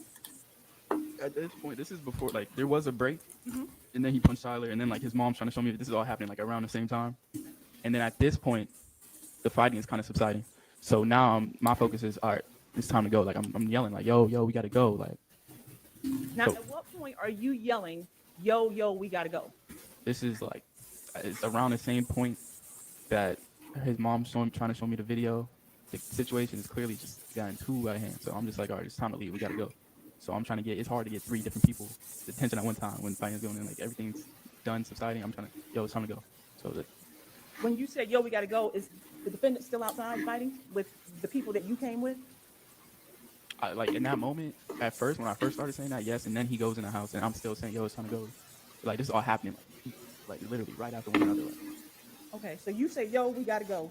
And when you say that, there's still some fighting going on. Yeah. Between the people you came with and him. What about his brother? I'm not sure. Is his mom still outside? Yes. And then you just said that he went in the house. Yes. Now, did you see him go in the house? Yes. All right. Where were you when you saw him go in the house? I was like a little farther away from the house, starting to get to the car. Like I'm on my way. Like, yo, it's time to go. Like I'm just on my way to the car. Because I know I have to get to the car first. I'm driving. So it's time to go. When you said that, did any of the people that you were with, any of your friends, did they follow you as you, because the way I'm envisioning this, what you're telling us is that as you're saying, yo, we got to go, there's still some fighting going on. It's a little bit of fighting, but Chris is kind of closer to me. So Chris is right here with me. So when I say it's time to go, Chris is right here. So me and Chris start leaving first. And then I guess I really can't because I don't even remember like what was going on. But I think Tyler is like next to Travis and Sebastian's next to his brother. And I think that's why they came like last. Like they got to the car last. So. Okay. And so I think it's them hitting the microphone. During all of this, you saw the defendant go inside his house. Yes. Sounds like they're banging on stuff.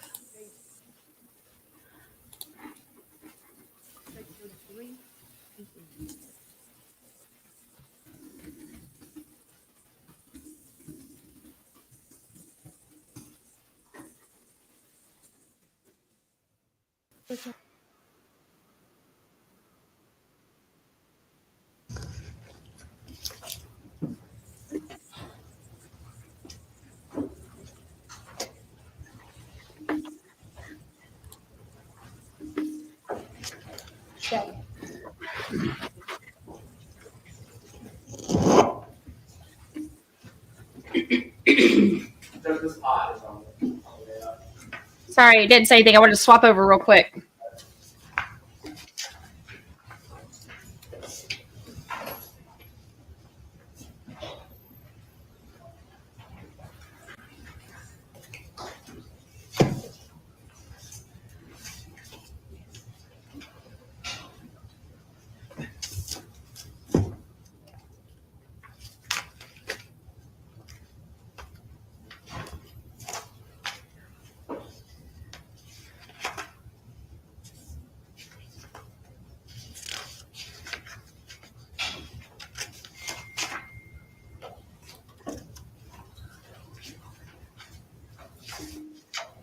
They haven't said that there was a verdict yet.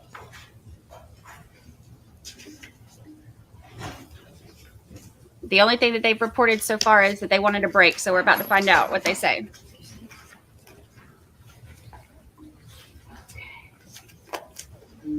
Yep, they got a verdict. Verdict reached.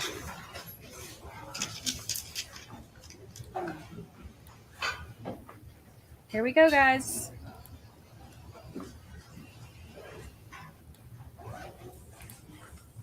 Okay, we have a verdict.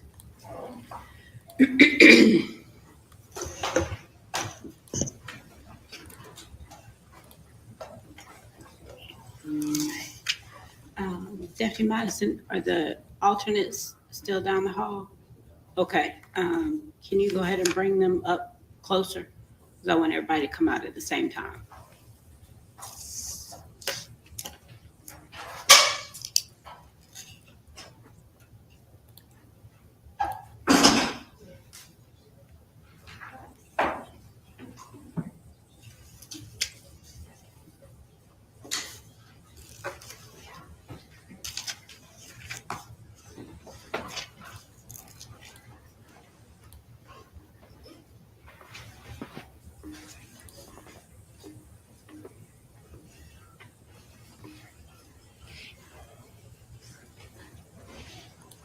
Yeah, this was when we did our poll earlier. I don't know who voted for an hour. This was a quick verdict.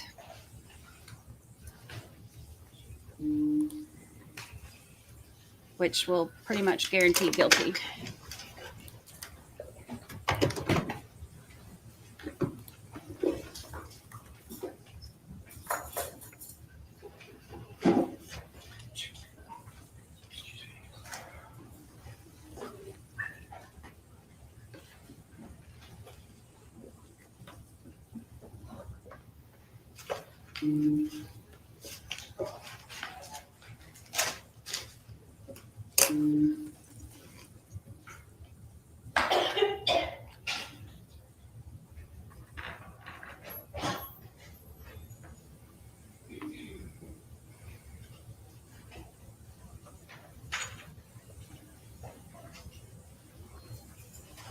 Oh, that's a good question. I wonder what the record is for the shortest deliberation in a murder trial.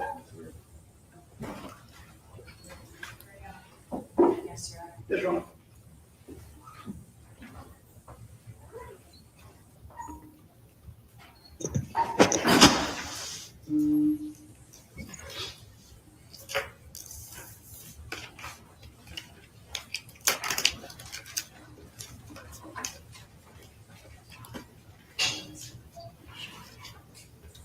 And I did send you all an email just to let you know the jury was back and received all the evidence and began deliberating at 1:35.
Yes, Ed, all of Georgia is Eastern time.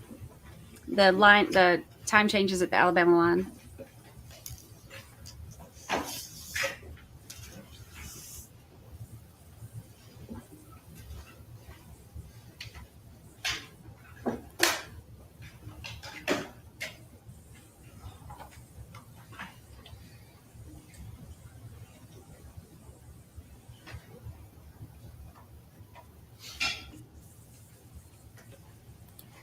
6 minutes for a guilty verdict of murder in 2010. 6 minutes.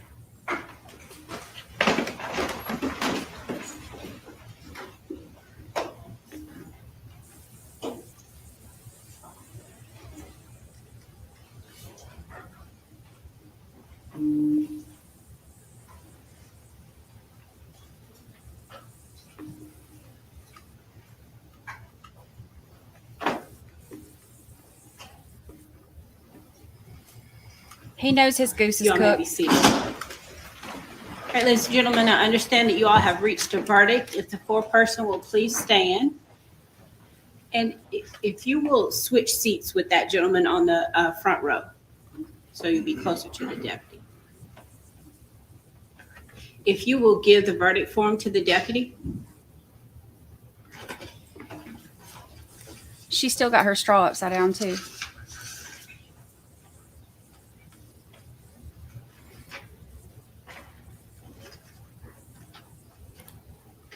Thank you, Elizabeth Evans. Thank you so much. All right, sir, if you will read the verdict form from the very top, starting with in the Superior Court, all the way to the bottom. In the Superior Court of DeKalb County, State of Georgia versus Richard Vincent Merritt, defendant, indictment number 19CR2141-4, Judge Courtney L. Johnson. Verdict form.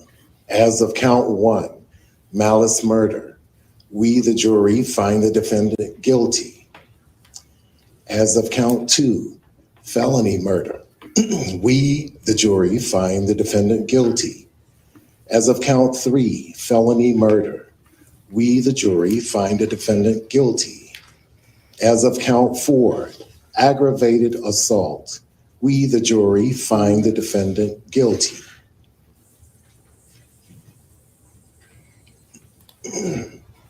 As of count 5, aggravated assault, we, the jury, find the defendant guilty. As of count 6, possession of knife during commission of a felony, we, the jury, find the defendant guilty. This 24th day of May, 2023. And is it signed and dated by you as foreperson? Correct. If you'll give the verdict form to the deputy. Wow. Deputy, if you'll give the verdict form to the attorneys. He's shaking his head.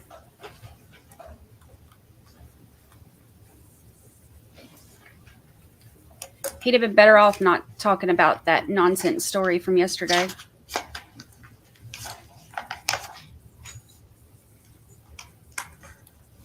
Yeah, he was like 3 hours. Any objection to the form of the verdict from the state? From the defense? No. Are there any matters for the court to take up prior to excusing the jury panel? Not from the state. No. All right, ladies and gentlemen, you are discharged as our jury. You can have a seat, sir. Thank you. You are discharged as our jury. I want to thank you all for your work during the course of the trial and your time and patience with us. I would like to speak with you just briefly before you excuse for the day. The instruction that I gave you about not talking about the case no longer applies at this point, so you're free to talk to whoever you choose to about the case. Sometimes the attorneys may want to talk with you about your decision to see how you came to your decision. If you want to talk to them, you can. If you don't want to, you're not obligated to do so. You're not obligated to speak to anyone that you don't choose to about your verdict and how you came to the verdict in the case. All right. Thank you very much. If you'll retire to the jury room.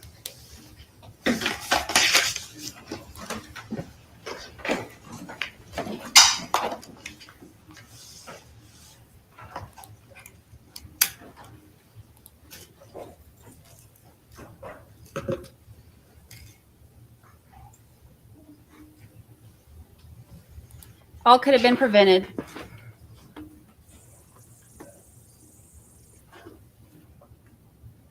All right. I'm going to go speak with the jury before they're released, and then I'll come back and we'll proceed to sentencing. I'm going to go ahead and proceed with sentencing.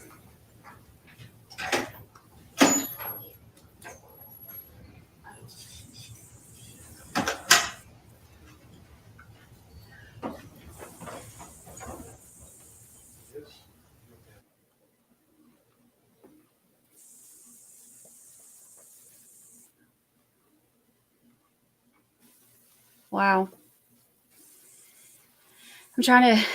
I scrolled back up a little bit so I could try to catch y'all's comments. There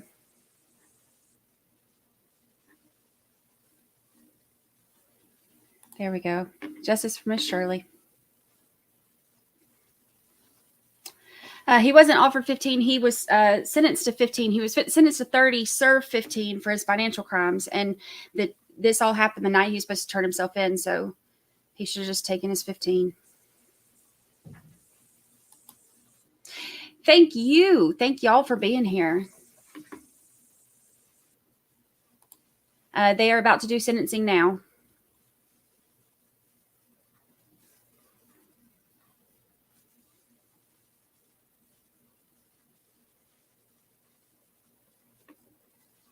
Yep, sentencing today.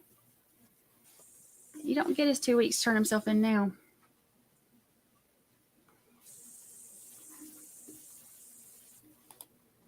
Yep. Only took about an hour. We knew it wouldn't be long. When we took the poll earlier, most people said 2 hours. And then I think the second most popular answer, if I remember right, was 1 hour. So y'all were right on it. Of course, y'all are professional jurors now. You're 13 jurors.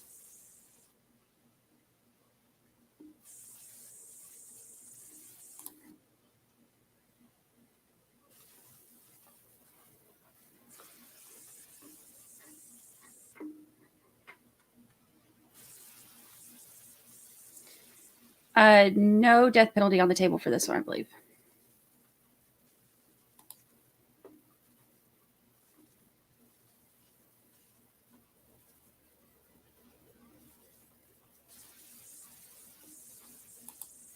Thank you very much, Rhonda.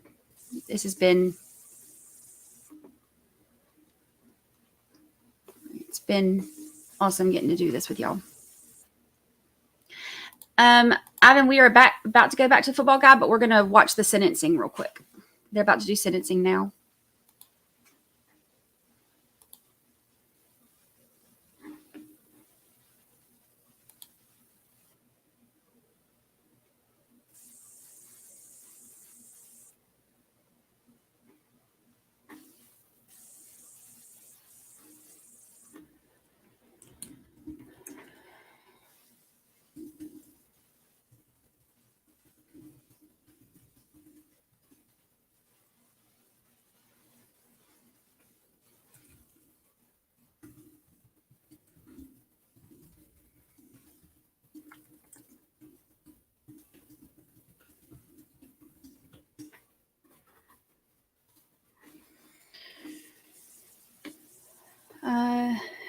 Court TV said it took 59 minutes.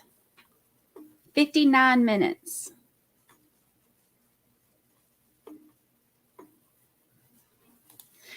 Yes, and I assume that they will do them consecutive.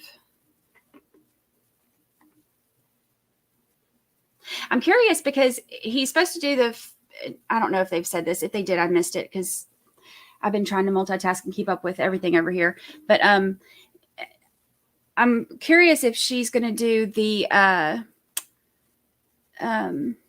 because he got 30 years and he had to serve 15. But now let's say he would have gotten out on that 15 and then would have messed up.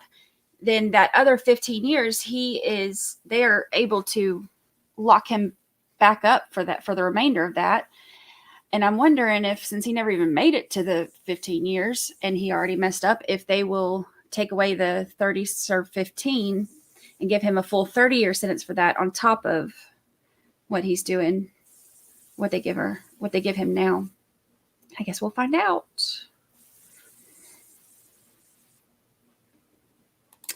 Yes, thank you. Thank you.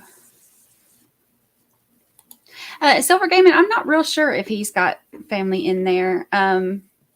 I know his brother ain't a fan of him. And neither is his ex-wife Janine. I don't really know who he has left.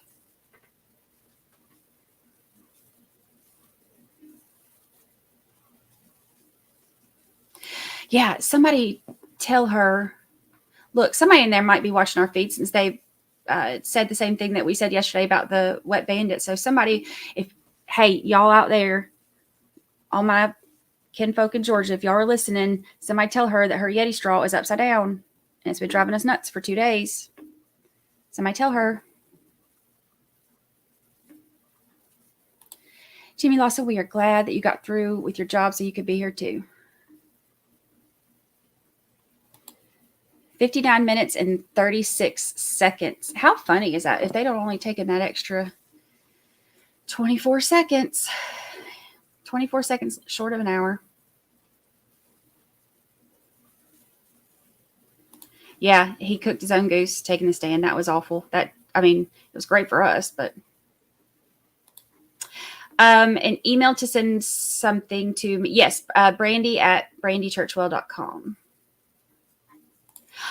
Yay, this is my first live one that I'm finishing with y'all. That's awesome. It's going down in the record books. It was one where I truly believe he's guilty. I believe that Miss Shirley got justice. It was one that happened in my cousin's neighborhood, around my old hometown, and my very first live one that I did during the day. And only lasted, 4 days? Today's 4, I think. Yep, there you go. That's what I thought. If you flee, get full sentence. That's what I thought.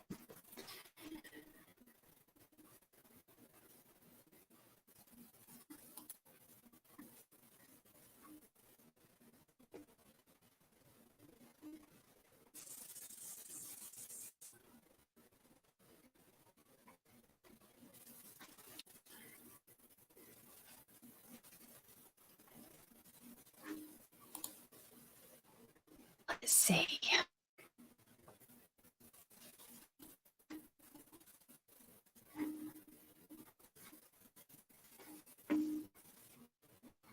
We'll go to role player as soon as we finish this.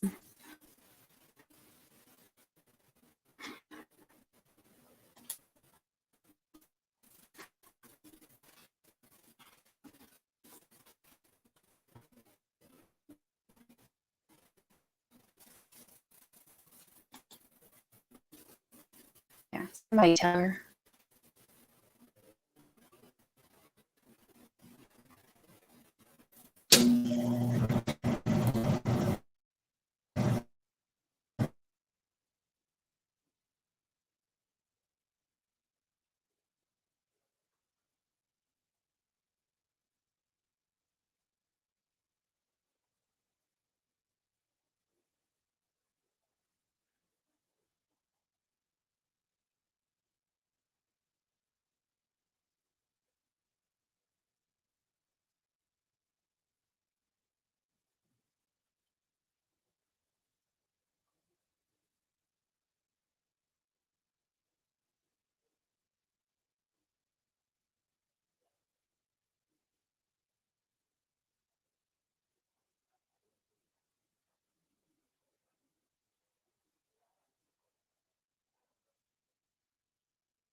There is no sound. There's no sound. You have no mic. There's no sound.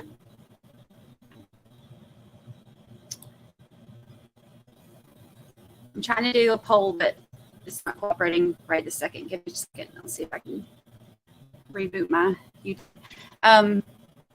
Thank you very much, Mamie P. I appreciate that.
I do too, and I've tried, but it's so dark. The front is so dark, and the light coming in makes me not be able to see the screen.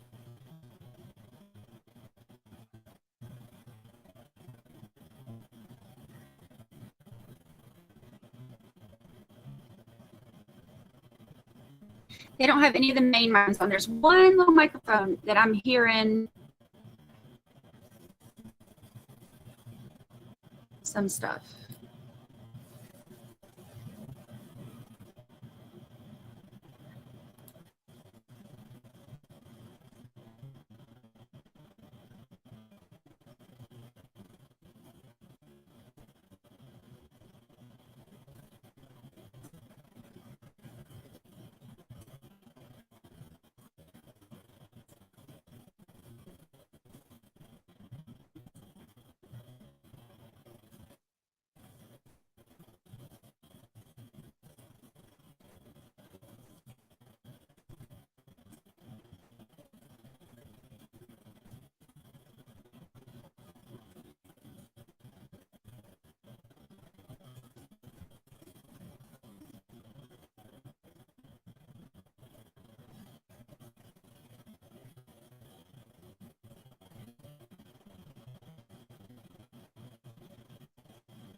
All right, this will be the sentencing hearing for 21 CR 2140, State of Georgia versus Richard Vincent Merritt. Mr. Merritt, if you'll please stand.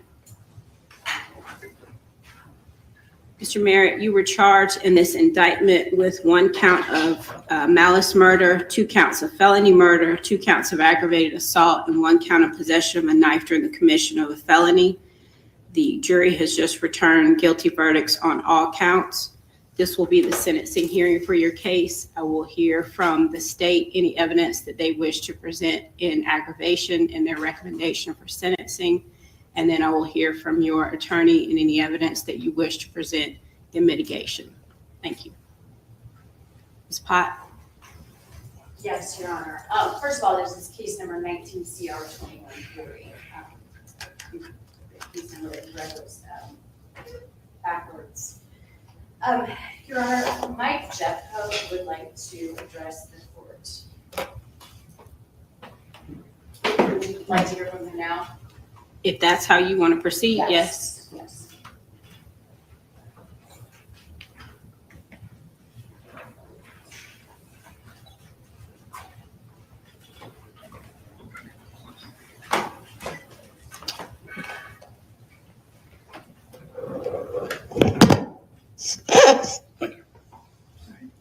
Mr. Jeffcoat, can I get you to raise your right hand, sir? Yes, ma'am. Do you swear or affirm that the evidence you shall give in the case now pending before this court shall be the truth, the whole truth, and nothing but the truth, so help you God? I do. Okay, if you'll state your name for the record. My name is Mike Jeffcoat, Jefcoat. Go ahead, sir. First of all, I'd like to commend Your Honor on the job you've done on this trial. I think you've been very fair to both parties, and it's good to see this kind of justice being administered in such an even-handed way. I want to thank Helen Pott for the outstanding job she's done on the prosecution. And believe it or not, I also would like to thank Mr. Queen for his job as a public defender. Sometimes you can be the bad guy or be perceived as the bad guy. I understand from my point of view, you're a necessary evil, but you're also promoting the cause of justice. And I appreciate that. Shirley Merritt was an absolutely wonderful person. She was a joy to be around. She was a very giving and loving person. And a great person was murdered by her own son. All this started almost 5 or 6 years ago now, when Richard was first arrested for stealing from clients, mostly elderly clients. And he showed then he had no compunction about doing anything. When it came time for him to go to prison, he couldn't stand the idea of somebody with an ego as big as his being sent to prison. And the court has convicted him of murdering his mother, cutting off his ankle bracelet, running to Nashville, getting on a website and dating a woman and living with her under a complete and utter pretext. His whole life has been a pretext. And I just want the court to know what an evil person he is in the eyes of his family. Everybody in the family has been impacted by this. Everybody's been impacted by the death of Shirley. We miss her still every day. And I want him to understand that and the court to understand that. Thank you, Your Honor. Thank you, sir.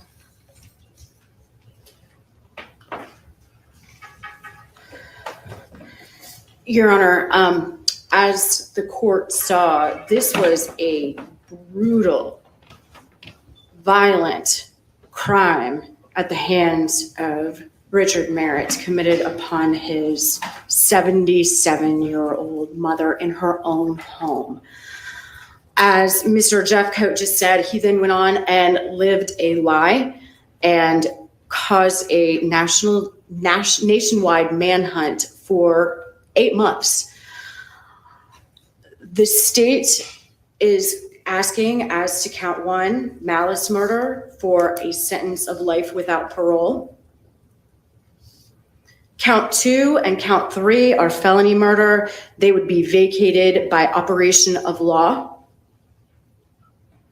Counts 4 and counts 5 are both aggravated assault. They would merge with count 1.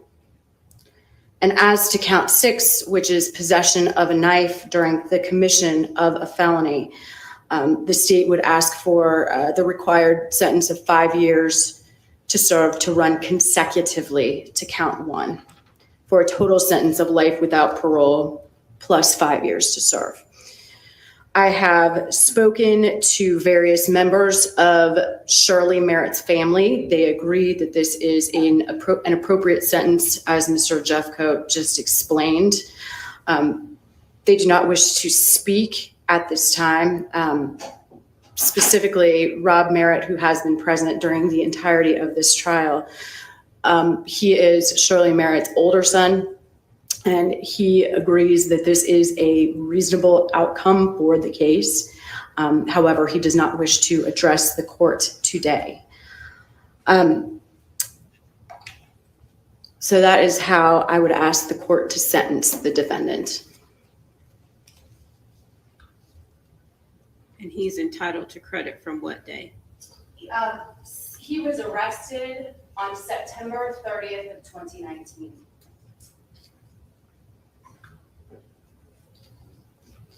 Mr. Queen.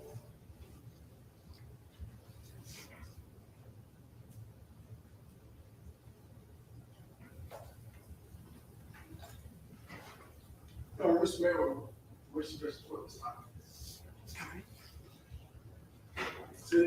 Seated, standing, here, there, inside. Why don't you pull the microphone closer to him and turn it on?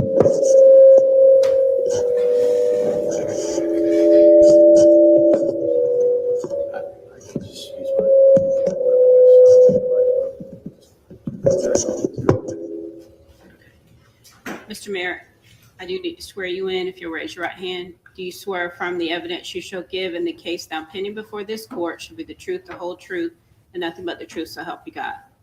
Yes, ma'am, I do. Mr. Merritt, before you say anything, I want to make sure that you understand that you do have the right to appeal your conviction in this case. I am going to give you some more instructions about your appeal rights once we've concluded with the sentencing hearing. But I'm sure that Mr. Queen has discussed this with you, but I do want to make sure that I reiterate that to you for the record. Yes, Your Honor. May I proceed? Yes. Your Honor, I realize that words aren't going to adequately convey what has occurred throughout the past week and the previous several years. I was raised right by two very good people, beautiful people, my mother and father. I had a beautiful family that I've lost. I've long since lost them. I lost them in the Cobb County case. Things were never the same after the arrest. I had, as I said, a beautiful family, beautiful children, a beautiful wife, inside and out, all of them. The world was truly our oyster, and I blew it. I just fell victim to the ultimate drug there is, and that's the green drug money. And it led to just bad behavior and bad choices. And my life spiraled out of control, and I couldn't get it back. I am immensely sorry for the pain that this entire process has caused. I realize it's been very uncomfortable for my family, those who used to be my friends, extended family, everybody who ever cared about me. And I was blessed to have a lot of people that did. And most of them are gone now. Maybe they'll come back in my life one day. I don't know. I have to earn that back somehow. I accept the court's sentence, whatever it may be. I respect, despite how poorly I treated the profession I was so lucky to be a part of. I respect the system. I respect justice and the jury's verdict. I certainly understand my rights of appeal and will pursue that accordingly, but that's not really what I wanted to talk about. We all wish things could be different, but I can't go back and change anything.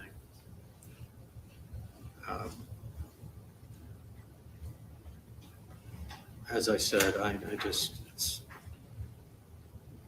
it's a very surreal experience to be sitting here, and words aren't going to do any good.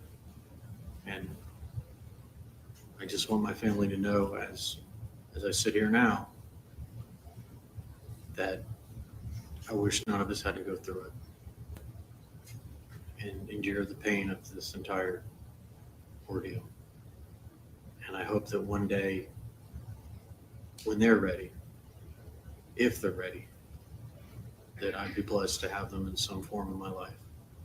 I have not had a single interaction with either one of my children since being arrested in Nashville. I have no idea what their lives are like. I really have no idea what they look like, what their day-to-day life is like. And I know it's hard for a lot of people to believe this, but I do love them more than anything, and I miss them terribly. I'm not trying to interfere in their lives, and certainly that being a part of it's a little bit difficult in prison. I've been in prison now 2.5 years. Before that, I was stuck in DeKalb County 14 months in COVID. So I've been incarcerated almost 4 years. I know how hard it is, and I know how it changes people. Nevertheless, I'm going to try to be a better person and realize that life is a blessing, whatever form it may take, even a very difficult situation such as what I'm facing right now. I appreciate the court's time. Mr. Queen. You already heard Mr. Merritt's long tragic fall. You already simply asked the court for a sentence of life with a possibility of parole. We know counts 2, 3, 4, 5, either merge or vacate. And we asked the court to sentence Mr. Merritt to 5 years to be suspended consecutively on count 6. Thank you. All right, Mr. Merritt, if you'll please stand, sir. Mr. Merritt, as to count 1, malice murder, I do sentence you to life without the possibility of parole. Counts 2 and 3 will be vacated as a matter of law. Counts 4 and 5 will merge with count 1. As to count 6, possession of a knife during the commission of a felony, I do sentence you to 5 years to serve consecutive to the sentence in count 1 for a total sentence of life without parole plus 5 years. I will give you credit for the time that you served from September 30th of 2019 to the present. And Mr. Merritt, as I indicated previously, you are entitled to appeal your conviction in this case. You have 30 days from today's date to file your notice of appeal to preserve your appeal rights. Mr. Queen, can you assist him with doing that? We'll take care of it, Judge. All right. Mr. Merritt, do you have any questions about your appeal rights? No, Your Honor. All right. If you'll have a seat. Your Honor, we did have one request of the court. Yes. We prepared an order to have Mr. Merritt transported as soon as possible.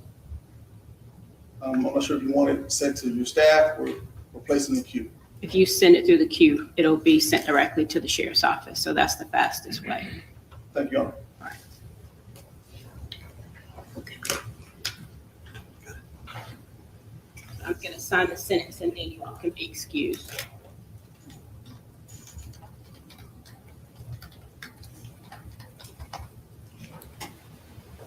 I saw somebody asking, the reason we know the straw is upside down is because that little ridge is made to where it goes on the bottom so that it can't fall out of the cup lid. Unless that's just what they wanted us to think. All right, so he's guilty on all counts and he's got no chance of parole.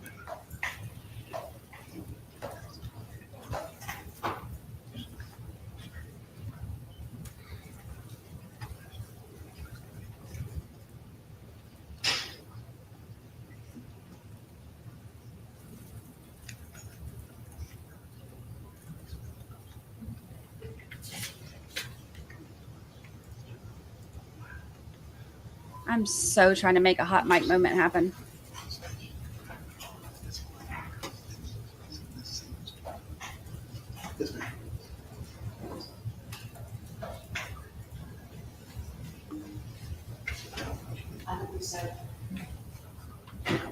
Yeah. Hold on, just a moment.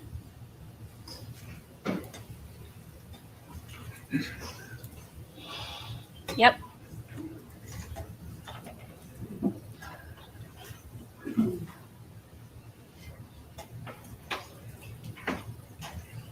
Trying to listen.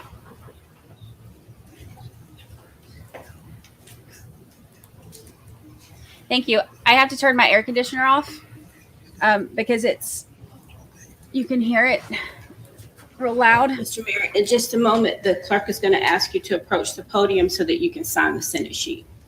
So I have a little bitty desk fan that sits under my desk so that it doesn't pick up on the mic. So when it starts getting hot in here, it gives me that. If you'll approach the podium.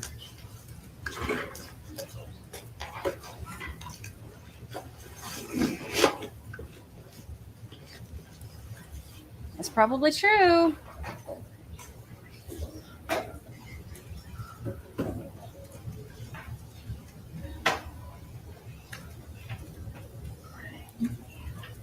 I moved. I'm over on the right side now. I was trying to get out of the way so I wasn't cutting that dude's head off.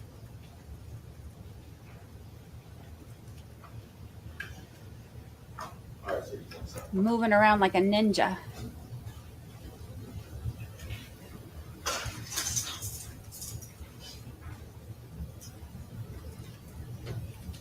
Okay, thank you.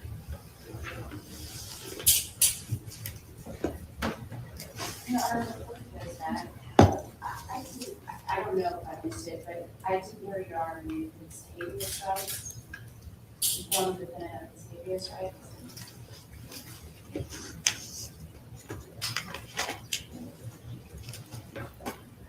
Mr. Merritt, in addition to your right to appeal the conviction in the case, you do have the right to file a writ of habeas corpus if you do believe that your constitutional rights have been violated in any way during the course of the trial.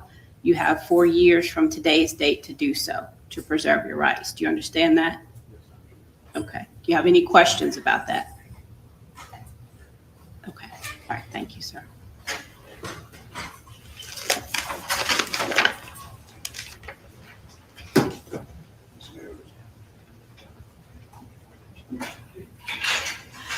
Look who it is. Brother Brewmeister. Just in time to see the perp walk.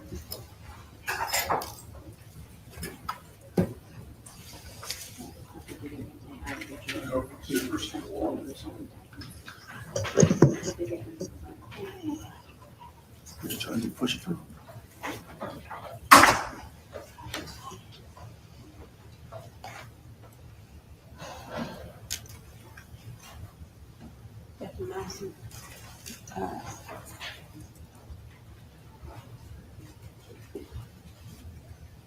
JT just portals in sometimes.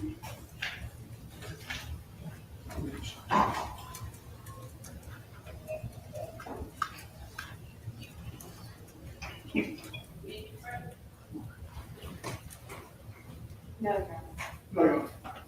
All right.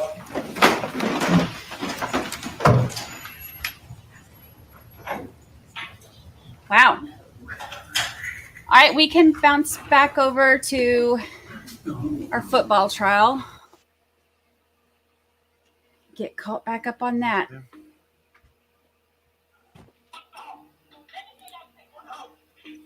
Back to the bad audio. Who is this that we see right here? Keyshawn. Travis. Okay. And what is he? Can you tell what he's doing at this point? Going in his house. Okay. And now we see these people. Yes. All right. Feel free to stand up and stretch, ladies and gentlemen.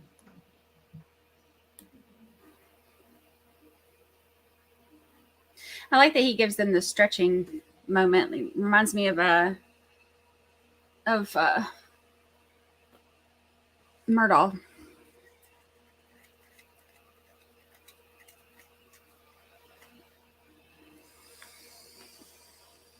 If standing up assists you, then by all means do that. All right. They did not fix Go ahead, anything. It's Michelle. still bad audio. And the judge has told them over and over. Point to the bench. That this is Travis, is that right? Yes. Who is this person? Can you see this person right here? This red dot? Yes.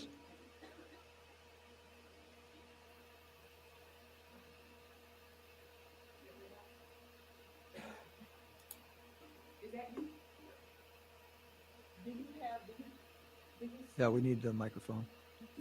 Thank you, Judge. Thank you. See, he keeps reminding them over and over about the microphone.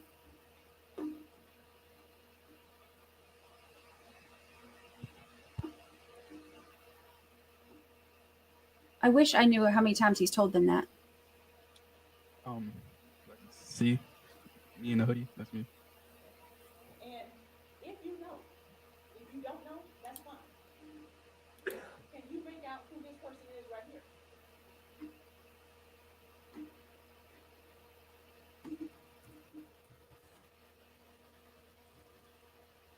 Yeah, you might have to switch frames. What about this person here?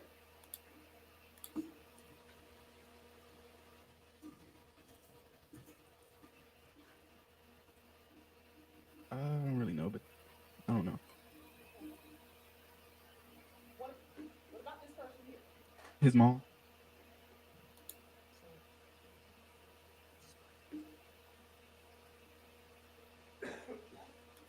So we're gonna let it play once more. See if you can't, then that's fine. If you can make out who these people are. Okay.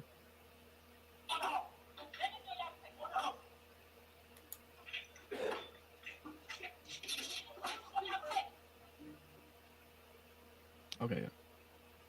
Now, did you see him when he came out of the house with his son? No. At this point, when he is running down his walkway with his son, where are you? On the way to the car. And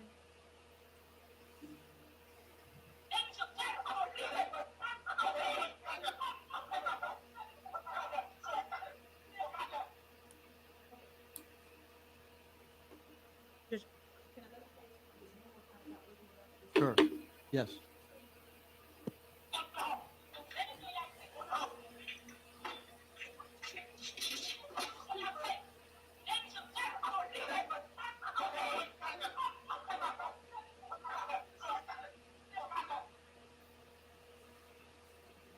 All right, watch your step. now, did you hear someone in that video saying, "You got that"? Yeah, Who is that? that was Tyler. And now at that point, you're walking to your car, Yes.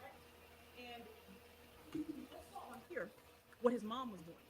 Were Yes. you able to see that though as you were walking to your car? Did you know what his mom was doing as you were walking to your car? Like, by what do you mean? Like, what I should be doing? Like, telling him to stop, or like, yeah, I can hear that. So you heard. Yeah. Okay. And was she trying to stop him? Yes. Now, at some point, before I forget, I think we stipulated that coming in as state. Yeah, you did. State 33 was admitted previously without objection. I want to forget that conversation. All right. Are you the first one that makes it to your car? Yes. Now, we saw in the video, obviously, you let that play through. You made it to your car. We saw you turn the car on, and we saw what happened as you were trying to leave. When you drove off, do you know if everyone was in the car? I was waiting, see the doors open, and I seen all the sides open, and I thought everybody was in the car at the time. But after I figured out that Tyler had got out. When you got back in your car, where's Sebastian sitting? In the passenger seat. Passenger on the back. Front. So next to you. Yes. Did you see Sebastian point a gun at this defendant when you were driving off? He did not point a gun. No. Did Sebastian have a gun? No. What about Thank you, Chris? Lisa. Chris was in the car. Chris was in the car. Okay. How do you know Chris was in the car? I seen both back doors open and 2 people get in. So I know that everybody was here. Everybody was present. So as you drove off, and that you sped off. Yes. As you sped off, was it your belief that everyone, all four of you guys were in the car? Yes. When did you learn that you weren't? That someone was moving? Seconds later, where Chris was like, "Where's Ty? Where's Tyler?"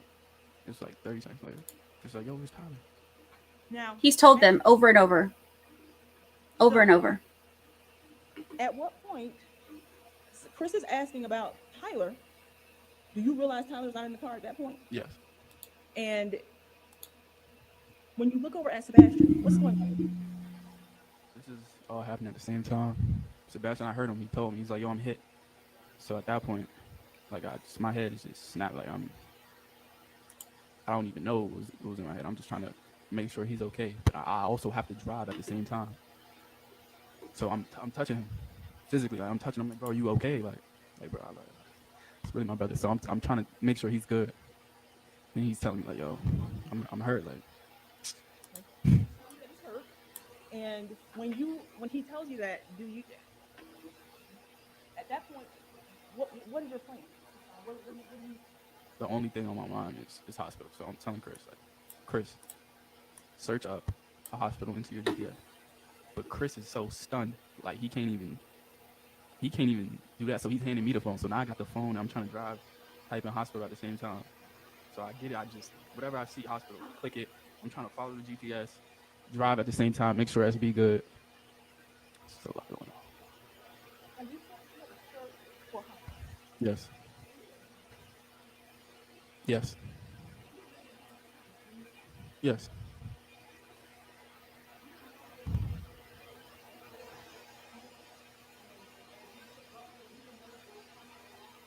No. No. No, I'm still not familiar with that area. Delray.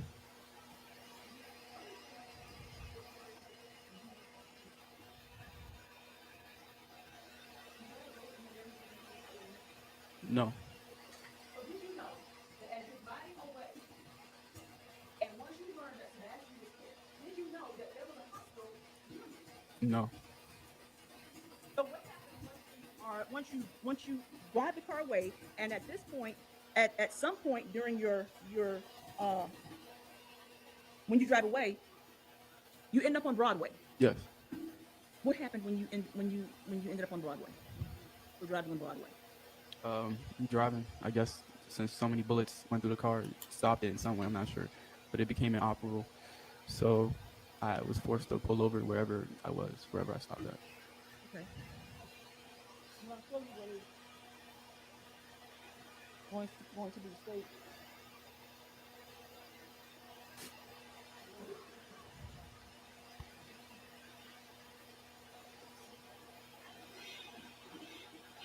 When she gets real quiet, I try to listen and I try to see what I can type in there for y'all, but she's standing so far away from it, I can't hear anything. And the judge keeps telling her over and over to stand by the microphone, and she's not.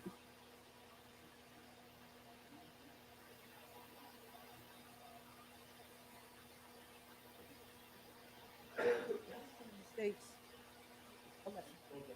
All right, thank you. State Exhibit 11 is what? Judge, is city cam footage?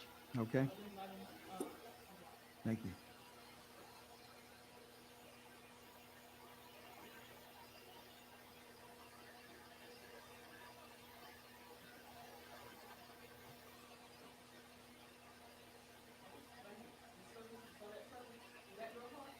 Yes. Yes. And are you familiar with that area? No. So at this point, have you typed in your hospital? Yes. So why do you know all of them? In the trunk. Literally had no time.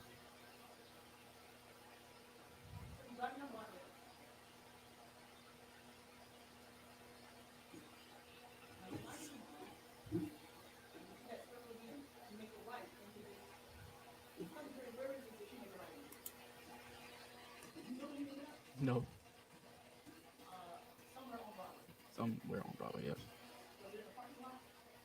Some type of parking lot or abandoned gas station or something. I don't know what it was specifically. The car couldn't drive anymore. And so you took the car as far as it would go? Yes. Now, do you recall whether or not you passed a law enforcement officer or a law enforcement officer approached you and asked you if they could help you? Do you recall any of that? No, that never happened. I called 911 myself when we stopped. So as soon as you get to where the car becomes inoperable, you call 911? Yes. And whose phone do you use to call 911? Chris's phone. I wish they'd make her stay there.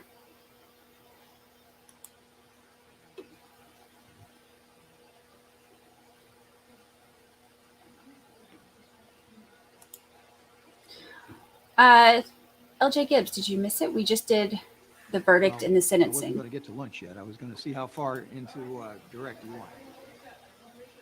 Okay. I mean, unless the jury really wants to break for lunch now, knowing that you're still going to be on direct examination when we get back.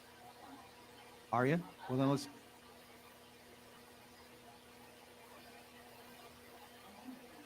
Okay.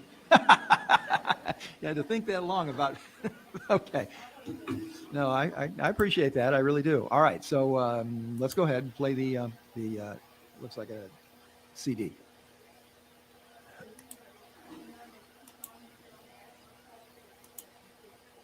Yep. All right. 50. All right. States 5050. DVD. I'm sorry. CD of a 911 call. Got it. Hopefully this audio is good.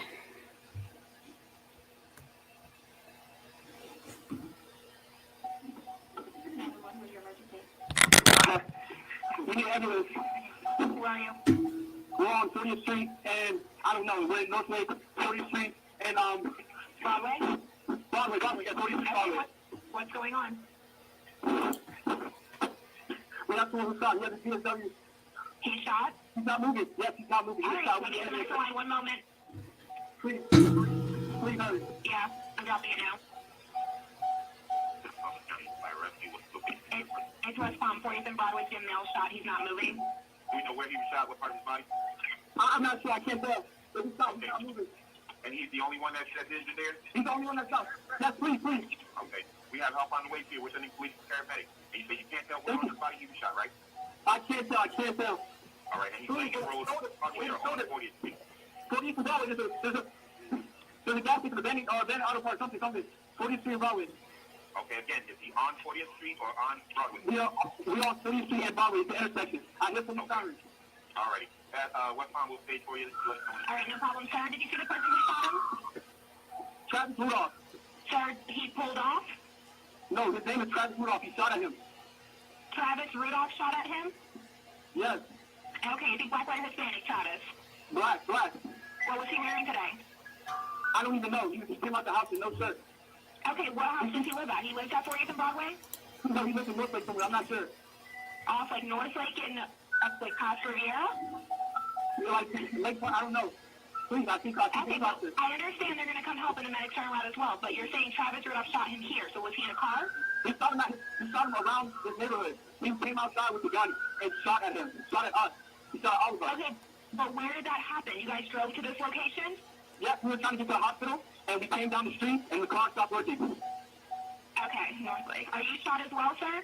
I don't think I'm shot. I'm not shot. Just okay, do you know Travis's address? No, I'm not sure. Okay, so you guys were hanging out at his house. He came outside, shot at you guys, and you drove to this location? We came to talk to him. He came outside trying to fight. We were trying to get to the car, and he went back into the house, got a gun, came outside. We were in the car driving away, and he started to shoot at us. Okay, Mel. How many other people are with you right now? 2, and my son who was with us, I don't know where he's at. We drove away since he started shooting. Yes, please. Okay, you see the police? Yes, we see the police. All right, go ahead and flag them down, okay? We flag them down. Please. He's gonna capture us. Please.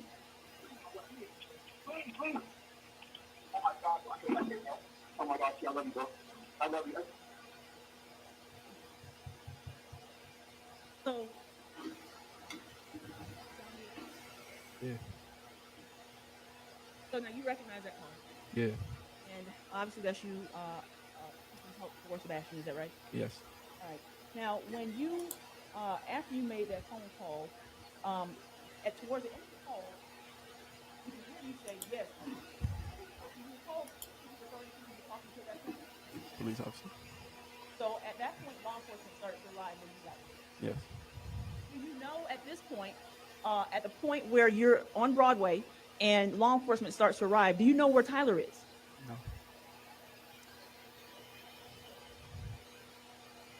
When law enforcement arrived at the scene, what did they do with you guys? Like, did they separate you and Chris? Yes. What happened? Separated us and asked us what happened. And did you tell them? Yes. Did you tell them that you had a gun that night and you took a gun over there? No. Did you tell them that you went over to the defendant's house to confront him about what he did to your sister earlier the previous day? I told him I went to talk to him. Yes. Did you tell them that Tyler had a gun on him? No. And why didn't you tell them that? Because I didn't know he had a gun. Do you recall who you spoke with? Detective Van Owen. I'm going to show you what is going to be state's composite 12A through G. And Judge, I believe these are in my stipulation as well. All right. Thank you. All right, 12A through G, as a composite exhibit of multiple photographs are admitted without objection. Yes, Your Honor. And these are photos of the Cadillac that they were driving that night. All right. Let's see if we can actually see this. Yes. Okay, thank you. And permission to publish briefly, Judge? You may. You may.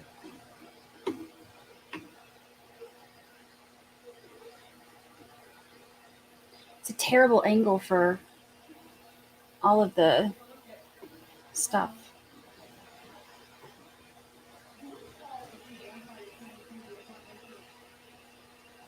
I'm not sure. It was just so many shots. I don't know. Yes.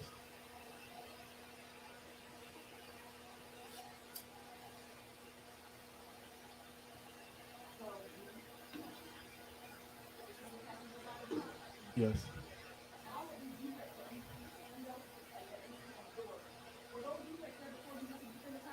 No. Bullet holes. Yes. That's supposed to be bullet holes. Yes. Back seat.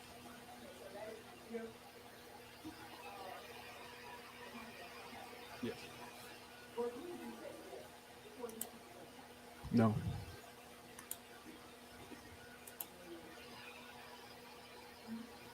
She's basically just asking him if all the bullet holes and everything were there before. Mm-hmm. Yes. That was the side he was on. Yes. No.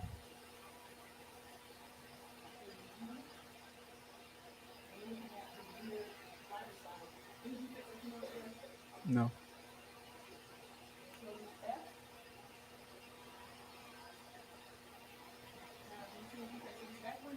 Yes. Bullet hole. Yes. No.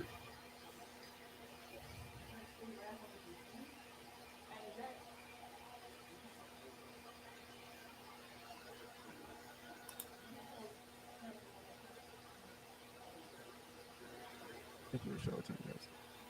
You may.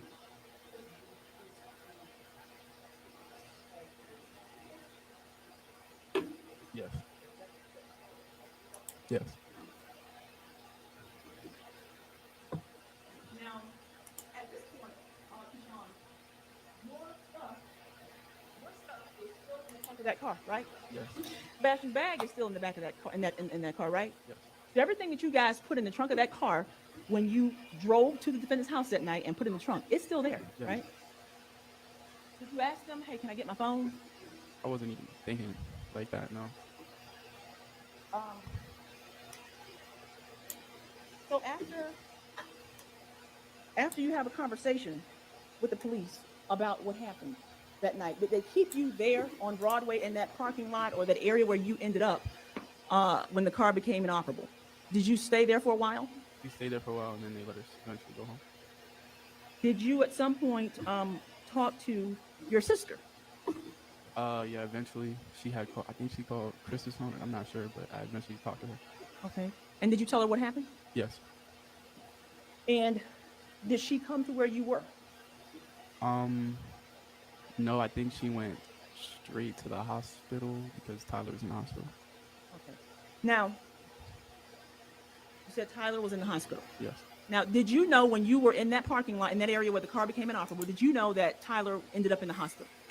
Eventually the police told me. Okay. And at some point during those early morning hours, did they let you guys go, you and Chris? Yes. Where did you go? To get Chris's car and into the hospital. When you went to the hospital, was Tyler still in the hospital? Yes. Okay. And do you know what happened to him? Why was he in the hospital? I just had found out that he got shot. Did you visit with him? They wouldn't let us inside, so he was in surgery, I believe. So we had to wait until, I think, tomorrow or the next day after. I forget, but yeah, I did see him. Now, while he was in the hospital, do you recall you guys FaceTiming with your sister Dominique?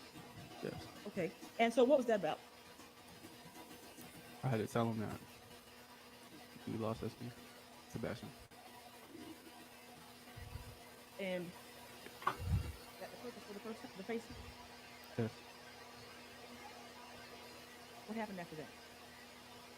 Cried. Did you at some point, Mr. Jones, Sean, did you learn that Tyler actually did have a gun that night? Yes. And he brought it to the defendant's house? Yes. When did you become aware of that? After the fact. Okay. Do you know what he did with it? Not sure. I think he said he just threw it. I don't know. I'm not sure. How did you become aware that he had taken a gun to the house? I think that's just what. I don't know, I think he told me. I forget. Or when they found it, Vanderland had told him. I don't know. I don't remember exactly how I found out, but I just had found out eventually. Was it the gun that you sold to him? Yes. Because that's what they told me.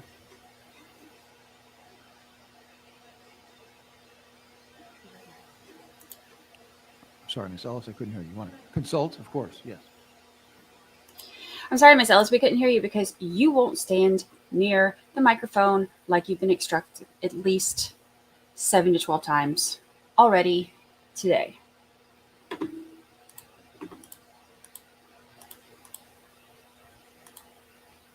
Which is driving me nuts.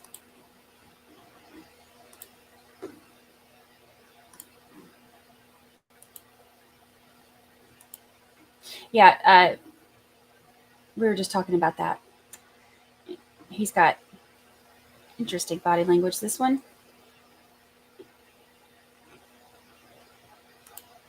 I wish that I could, like, you know how like on cameras and stuff, like on Ring cameras, you know, you can put your voice in there. I wish I could do that so I could tell her.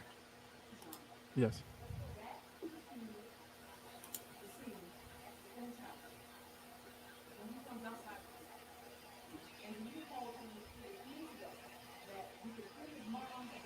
Yes. Said you could hear his mom's voice. Could you understand what his mom was saying? Stop. Don't go to jail, Travis. Do you know who she was directing that to? Travis. But she said his name. Was she able to stop him? No. Judge, I believe I'm done, Your Honor. Okay. All right, so let me, ladies and gentlemen, feel free to stand up and stretch for a moment while I talk with the lawyers, all right?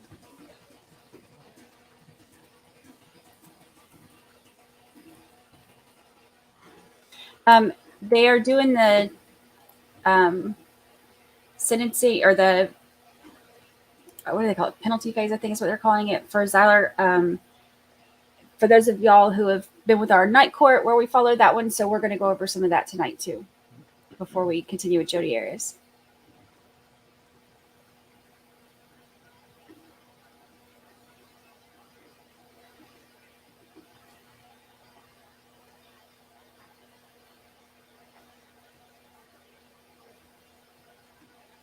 He looks like he's about to give us a speech that he's disappointed in us all. That's what that face looks like.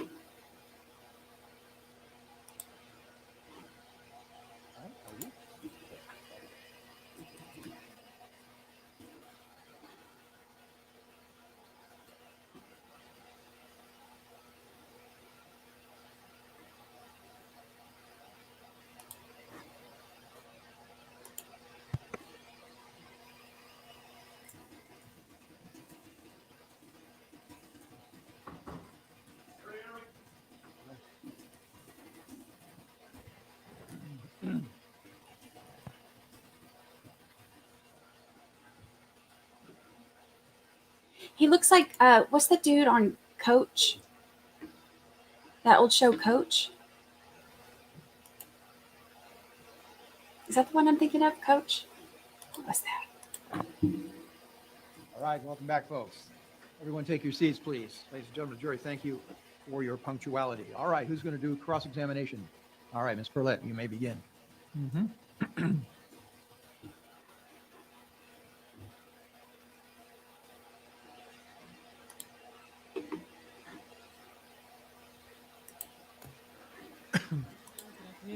Good afternoon. Please stay at the microphone. Please stay at the microphone. You, Chris Lowe, have known each other since middle school, right? Yes. You're like brothers? Yes. Very close, right? Yes. Same with Tyler Robinson, have known each other since middle school? Yes. And you would also consider him extremely close, like a brother to you? Yes. And Sebastian as well, right? Yes. Isn't it true that you guys would basically do anything for one another? To a certain extent, yes. At the time of the shooting, you testified that you owned a 9mm Glock, is that correct? Yes. And you were familiar with firearms, were you not? To an extent. Well, you had a concealed weapons permit, didn't you? Yes, I just had recently got it. I'm sorry? I just had recently acquired it. Okay, so you did not have a concealed weapons permit at the time of the incident? I did, but I didn't have it for long as How long well. did you have it for? A few months. Okay, and as part of that, you need to get trained, right? In gun usage, is that correct? Started today. Yes. Okay. So you had some basic understanding of how to operate a firearm, right? Yes. Okay. You were comfortable with a firearm, right? Yes. You owned a firearm, Yes. and in fact, you had purchased multiple firearms. Yes. And it was your habit to buy firearms and then quickly sell them, was it not? Not a habit. I wouldn't say that, but I did do it twice, yes. Okay. One time was to Tyler Robinson, right? Yes. And that was the Florida. 9mm Taurus, right? Yes. And you purchased that and then sold it to him the very next day. Is that correct? I believe so, yes. Why'd you sell it to him so quickly? I didn't need it anymore. What? I think it's pinned. I think it's pinned in chat. Yes. And what changed that you then could Let's buy see if a it still gun is. and then decide within 24 hours you no longer needed that gun and sell it to Tyler Robinson? Once you realize how it handles, how it shoots, I realized I didn't like it. Okay, so you went shooting with it the minute after you bought it or shortly thereafter? The gun range, yeah. I'm sorry? Yes. And then you said, hey, I don't want this, Tyler, I'll sell it to you. Yes. How much did you sell it to Tyler for? I don't remember. Did you sell it or did you actually give it to him? I don't remember. You said you sold it, so which one was it? That's so you told me. You agree with me. Do you agree with anything that anybody tells you? No, but you're telling me, so I'm assuming that you know. Oh. You didn't ask, you told me. Yes. How much did you sell it for? I told you I do not remember. Did you do a bill of sale? I do not remember.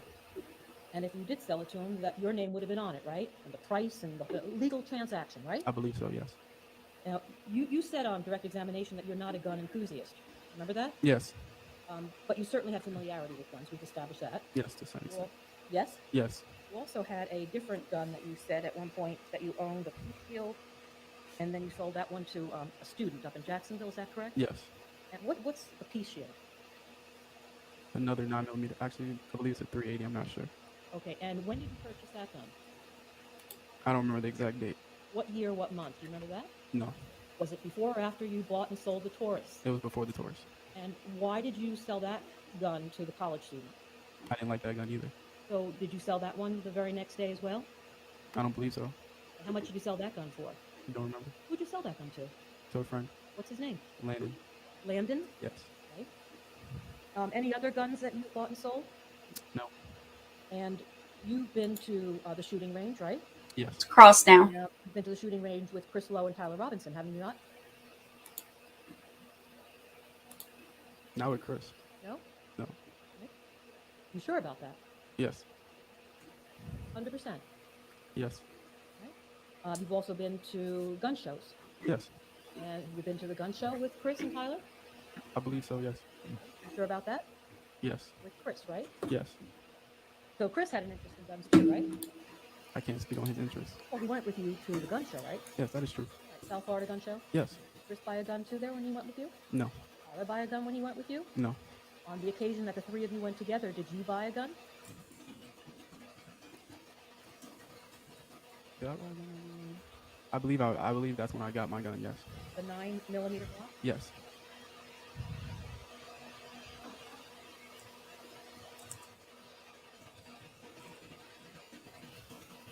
You may.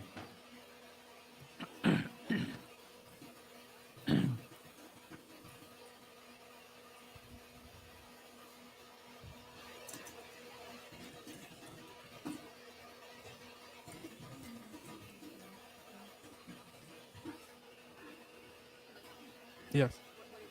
Tyler's gun. Yes. Yes.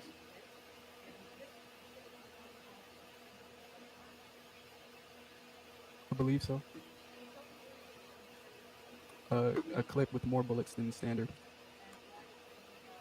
An extended clip. If the standard clip Thank you. does not have enough bullets. Do you know how many bullets that clip holds? No, I'm unsure of the exact amount. Has this gun been modified in any other way besides having an extended clip? No. Okay. And this is the weapon that you sold to Tyler Robinson? Yes. Which one is it? 6? 6. Any objection? Very well, submitted without objections. Defendants Exhibit 6. They are literally following them around, giving them microphones, telling them talk in the microphone.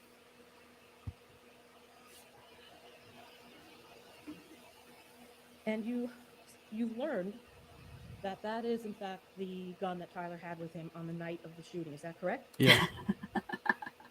Good idea, Angie.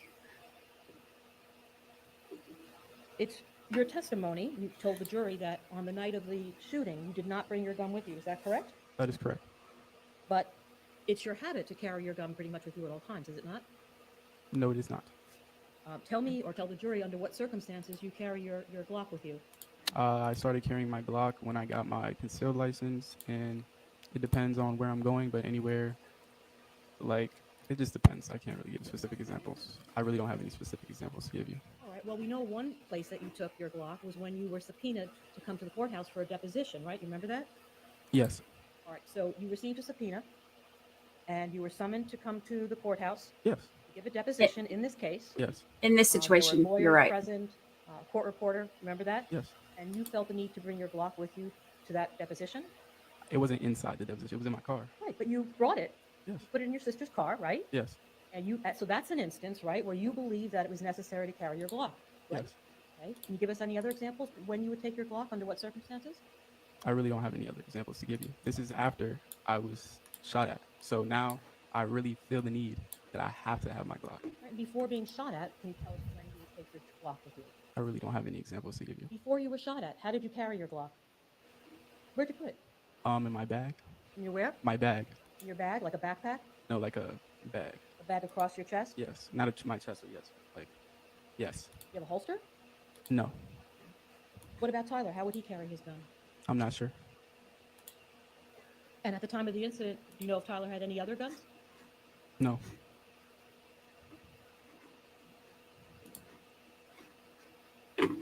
Back in April of 2021, when this incident occurred, you knew that Travis Rudolph had guns. Is that correct? Yes. You also knew that he had cameras at his home, right? Yes. And I just want to make sure I didn't misunderstand you when you were on direct and when you were talking with Miss Ellis. When you went to Travis's house on that one occasion, he didn't give you a code to his security cameras, did he? He did. He gave you a code to the house alarm, did he not? Yes, but all the security is connected, I believe. Okay, so you had the ability then to put in a code and turn on or off his cameras. Is that what you're telling us? To arm the security. I'm not sure if that turns off or on the cameras because I'm not familiar with the system because I couldn't even tell you what system it is, but Okay, so tell me exactly what you did. I typed in the code and clicked arm. Where do you type it into? I'm not sure. It was like a tablet or of some sort. I'm not sure. Like a computer, like an iPad? I'm not sure. You don't remember what you did? I remember. I told you what I did. I typed the code in and clicked arm. Okay, so was it like an alarm pad on the Said I wall? told you what I Or was did. it- Don't remember. I'm not sure. Oh, I'm not sure. You wouldn't do that, right? You didn't manipulate any cameras. No.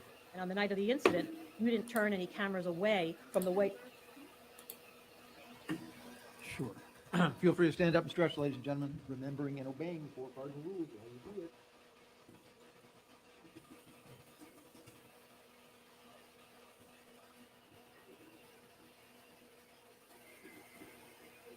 At your apartment in Delray, is that correct? Yes. So you did nothing with security codes. No. I never entered his home. You never what? Entered his home. No, I'm not talking about the night of the incident. Oh, I thought you were talking about the night of the incident. I'm sorry. The time that you were at his house and he gave you some code, that was to secure the home, correct? Yes. It had nothing to do with cameras or anything else.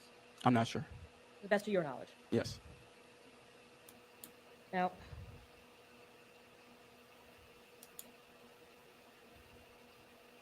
when you were home the night of the incident, you were at your apartment in Delray, is that correct? Yes. And that's Spring Harbor Apartments? Yes. That's on Linton and Congress? Yes. And who lived there with you at the time? Me, my mom, and my sister, I believe. What do you mean you believe? You don't know if your sister lived with you at the time of the incident? She moved out, so I don't know if it was before or after at this point. It's been a long time since then. Okay, so So she could have lived there, yes, at that time, yes. not sure. Not really. 2-bedroom apartment, correct? 3 bedrooms. And your mom and stepdad and yourself And me and my sister, yes. and possibly your sister. My sister did live there. At the time, she did live there. Yes. Sure. Yes. All right. And you occupied 1 bedroom, your sister I had occupied- another bedroom, yes. And your parents or your Yes. mom My and mom. stepdad? Not your stepdad? My stepdad as well, yes. And you did not have a car at the time, right? No. Your mom had a black Cadillac at the time? I think it's like bluish black, yes. And at the time of the incident on April 6th, your mom was not home. She was out of the country in Jamaica, right? Yes. What about your stepdad? I don't know. When you were home that evening at roughly 9:30, 10 o'clock, somewhere in that area, you received a phone call from your sister, right? Text first and then a phone call, yes. All right. And the text, there's been some discussion about that. That was the text that said something along the lines of what? Tell the jury. She just said that Travis had slammed her. Okay. And you then received another text after that, right? No, then she called me and then she came home. Okay. And then when she called you, she was crying. She was very upset. You remember that? Yes. She was so hysterical, so flustered that you really couldn't make out everything that she was telling you. Yes. So you guys actually spoke. Yes. And she told you again that Travis had slammed her to the ground and disrespected her, right? Yes. Now that he picked her up off her feet and slammed her down. Yes. And you were really concerned because she had recently had cosmetic surgery. Yes. Right? You were worried about her. Yes. And then she texted you again, right? You and Tyler. That was way after. Like, she came home, I got out the shower, I got dressed, and then she texted me. So the time that she texted you, go shoot up the shit or something along that line, that was after she was already home with you? Yeah, that was after that, yeah. You sure? Why would she text you if she was home talking to you and then text you when you were in the house? I'm not sure. Isn't it true that she texted you before she got home? I'm not sure what time she texted me. Okay, so let's do this. When she got home, you were home in the apartment. Yes. Nobody else. Yes.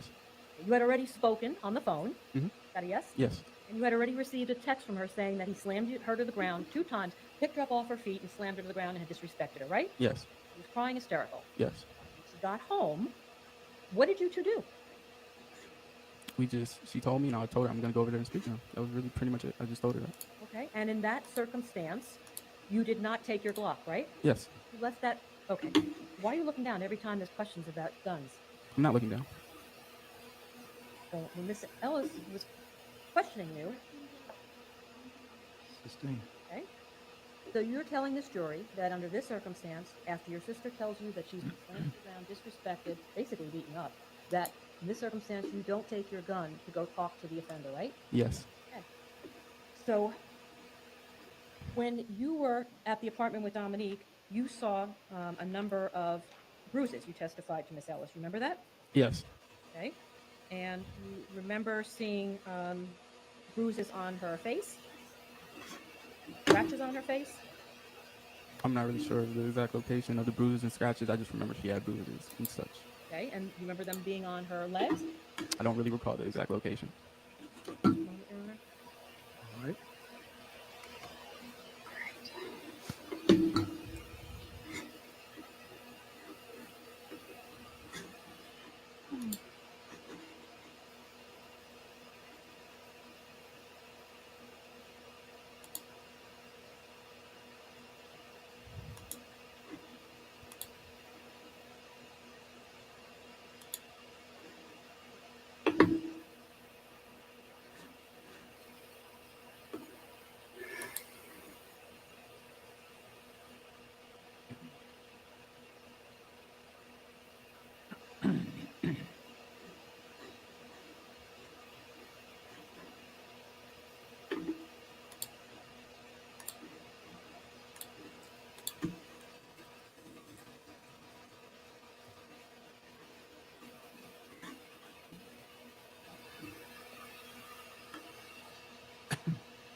All right.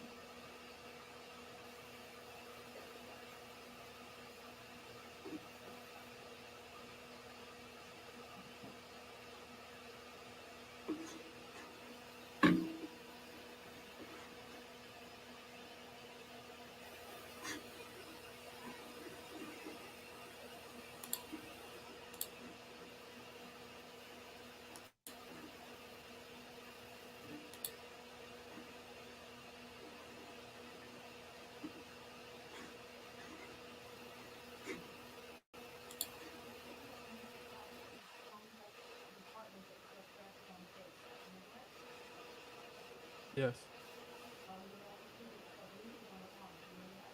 Yes. Yes. Yes. So she was pretty banged up, right? Yes. And you didn't call the police, did you? No, I did not. Why? Your sister had been beaten and battered. Why didn't you call the police to report a battery against Mr. Rudolph? Because I feel as if the situation was so personal. I feel like it's easier to make that decision when you don't personally know someone. But I feel like I could talk to him, so that's what I attempted to do. We didn't want the police involved because she wasn't injured. She had nothing on her. Isn't that true? No. Okay, so if your sister comes home, you've already implied and suggested that you are her protector. She was beaten. You wanted to go talk to Travis, right? Right? Yes. Okay. So you're her protector. You're there to make sure she's okay. Why didn't you call the police, who would have made sure that this man would have been arrested for battery? Overruled cross-examination. Go ahead. Why didn't you call the police to make sure that this man was arrested for battery? Because I felt like the situation was personal, and I knew him personally, so I felt like I could talk to him. If the situation was so personal, why didn't you let your sister fight her own battle? Why did you have to go there? Because that's my sister. So? I love her. Like, that's my sister. So you went to go see somebody that your sister had an issue with. Yes. Okay? You've already testified that your sister is very emotional. Remember that? Yes. You also suggested that she embellishes. Remember that? Embellishes? Yeah. She exaggerates. I don't recall, but Okay. But you sort of said, yeah, she's emotional. Things can get out of control. I don't recall, but Okay. But you sort of said, yeah, she's emotional. Things can get out of control. You remember something along those lines? she's emotional, yes. Okay. So did it ever dawn on you that maybe she made this whole thing up? No. Of course not. Because she's your sister, right? Exactly. You just took whatever she said at face value, right? And I went to ask him if that is true what happened. That's why I went there to talk to him. Well, you also said that you tried calling his phone, right? Yes. Okay. And why didn't you call his mother? I don't have his mother's number. Your sister has his mother's number. Why didn't you get it from her? I didn't know she had his mother's number. You could have called his sister, Tierney, right? I don't have her number. Your sister has the number. I was unsure if she had it. I didn't know. You're unsure that these people who have been dating for a year and a half don't have one another's numbers? I didn't know. Why didn't you ask? Why didn't you say, hey, Dominique, you know what? Look, let's call Linda. Let's call Tierney. Let's try to talk this out that way. Why didn't you even think about that or do that? Because This is not something I do all the time. So I'm at face value a novice at this point. Like, I don't know what I'm exactly supposed to do in every situation. It's easy to say what I should have done in hindsight, of course, because the situation already occurred. But in the moment, you can't tell what is the right decision. But that would have been reasonable, right? It would Yes, of course. call the police. Yes. It would have been reasonable to call her family members. Yes. Instead, you took matters into your own hand, right? Yes. You were going to go retaliate. You were going to go be a vigilante and take matters into your own hand, right? No, I was going to go speak to him. At midnight, right? It wasn't midnight yet, but it eventually became When you midnight. got there, it was midnight, wasn't Yes. it? And why didn't you just go man to man and have a talk with him? Right? You're the big protector. Why didn't you get in your car and go talk to him? I'm not sure. You've said she's your sister. You love her. You're her Yes. protector. You could have gotten in that car and drove to his house and had a chat, right? Yes. You didn't do that. No. Right. Because Yes. you weren't there to talk. That's what you want this jury to believe, but that's not the truth. You were there to shoot him because No. that's what you were instructed to do. Right? No. You think it's reasonable? I think so. that You're telling this jury that you were going there to talk, yet you've just said you don't know why you didn't get in the car to go talk to him. You had to bring your friends to go talk, right? Yes. Why did you need 3 other grown men, one of whom we know definitively had a gun, the one you sold him? Why did you need to go there with your crew, with your posse, to talk? I didn't need them, but they came with me. Yes. Because you wanted to make sure that he never stood a shot, that you guys were going to beat him, cause him great bodily harm, or kill him, just like your sister told you to do. No. You decide, rather than going to Mr. Rudolph's house to have this talk, as you put it, that you're going to go to one of your best friends, Mr. Robinson's house, right? Yes. So you planned this. You got in your vehicle, your mom's caddy, and you drove there, right? I got in my vehicle and drove there. Yes. Well, it was your mom's vehicle, right? Yes. Right. And you got to Mr. Robinson's house. What time was it? I'm not sure on the exact time. Around 10-ish, 11. I'm not sure. All right. And when you arrived there, you said you didn't call Sebastian and Chris Lowe, did you, to tell them to meet you there? No. So Tyler Robinson called them to meet them there, right? I'm not sure who called them. Well, how did they get there? I am not sure. Right. All right. So when you arrived there, They're somewhere getting between- tense. You're not sure of the time, but it was before midnight, right? Yes. Right. And you're all just sitting around. You didn't say, "Oh my God, Sebastian, what are you doing here?" You didn't say that, did you? I'm not sure. You didn't say, "Chris, what are you doing here?" I'm not sure. You didn't say, "God, by golly, I was home getting ready to do my homework and go to bed, and now I'm at Tyler's house, and all my best brothers are here." It never dawned on you to ask why, right? I mean, I knew why, because they knew I was going over there, so they came to support me. How did they know? You said you didn't call them, I didn't, and you didn't know that Tyler called them. So how on earth did you know they were there? because I seen them there. Well, before when you got there, obviously. Exactly. That's But when I never- figured out that they were there. But you never said to them, "Hey, what are you all doing here?" No, because I knew what they were doing there. What were they doing there? They came to support me. You mean Support him. To support me. That's what I mean. Okay. You mean to go over and have this talk with you to Mr. Rudolph, right? Essentially, yes. All right. So why did you need all 3 other men to go with you to have a chat? I didn't need them. Talk.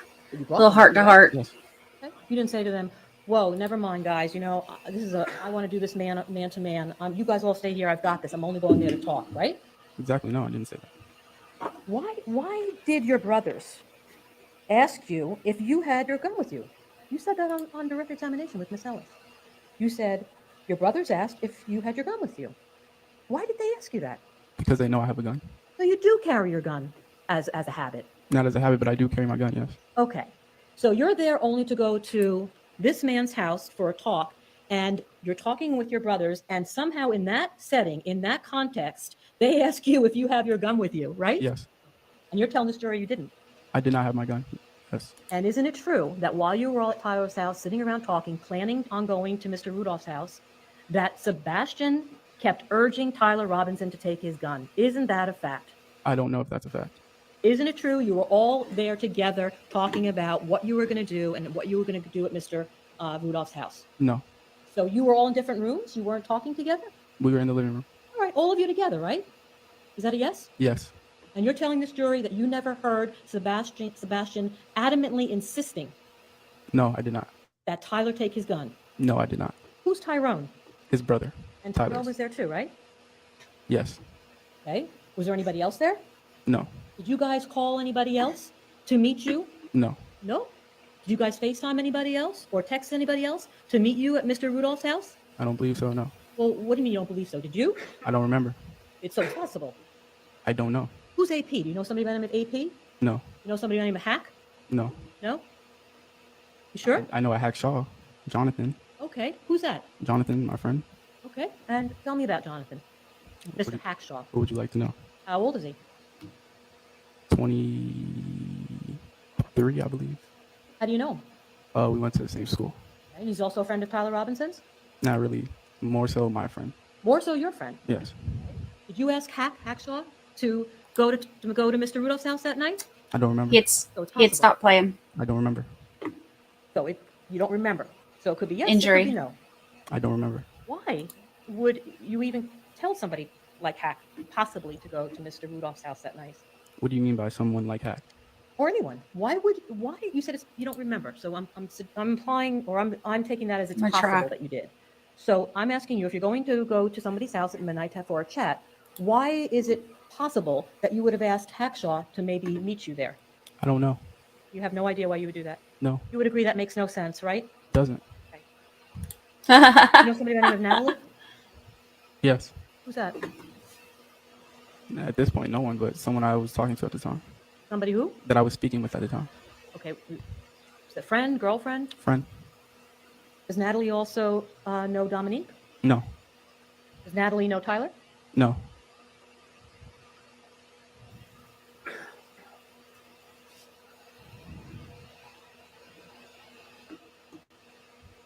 He's getting agitated. This is a good attorney. She's a really good attorney. When your sister got to the apartment before you left for Tyler's house, you've already testified about a number of injuries that she's had to her face, her legs, scratches, bruises. You said she was pretty bad, beaten up. You never sought any medical help for her? No. You didn't take her to the hospital, obviously, right? No. Okay. And we already know that you didn't call 911 for help or anything, right? Yes. Right. So in that condition, you decided to leave her there alone and to go to Mr. Rudolph's house, right? Yes. That was messed up, wasn't it?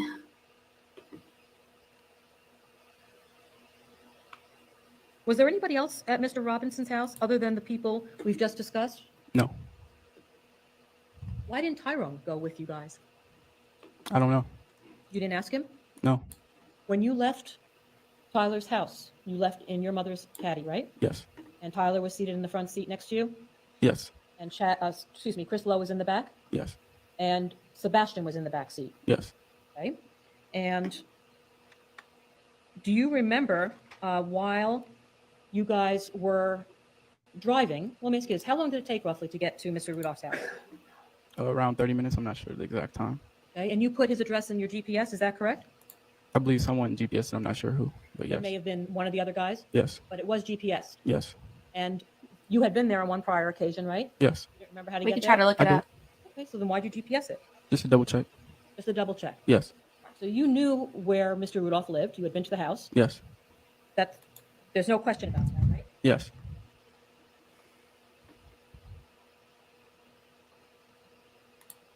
I mean, look, if somebody shows up to my mama's house Explain to the jury, pointing please, guns and trying to fight, Tyler Robinson can't- was seated next to you. Why? I can't guarantee how I'd react. While you guys were driving to Mr. Rudolph's house, that Mr. Robinson received a number of FaceTime calls from individuals. I don't know. You don't remember him receiving a FaceTime call while you guys were driving to Mr. Rudolph's house with him sitting right next to you in the passenger seat? No. Do you remember Mr. Robinson receiving any text messages from Hack while he was sitting next to you in the car as you're driving to Mr. Rudolph's house? No. You know why Tyler Robinson, who was seated next to you in the car, made an outgoing FaceTime call at 11:29 to somebody whose name I don't know? No. Can you explain to the jury what a FaceTime call is, how that works? You FaceTime them, you click the FaceTime button and call them. Okay, and just for people like me who aren't really tech savvy, you're basically not speaking into the phone. You press a button on the iPhone and then that person's face shows up and you put it in front of your face and you can actually see that person's person, right? Yes. And then you communicate with the phone being at some distance from you, right? Yes. Loud, right? Yes. You don't put it up to your ear. Yes. That'd be silly because the person's here. That's the whole purpose of having this face communication, right? Yes.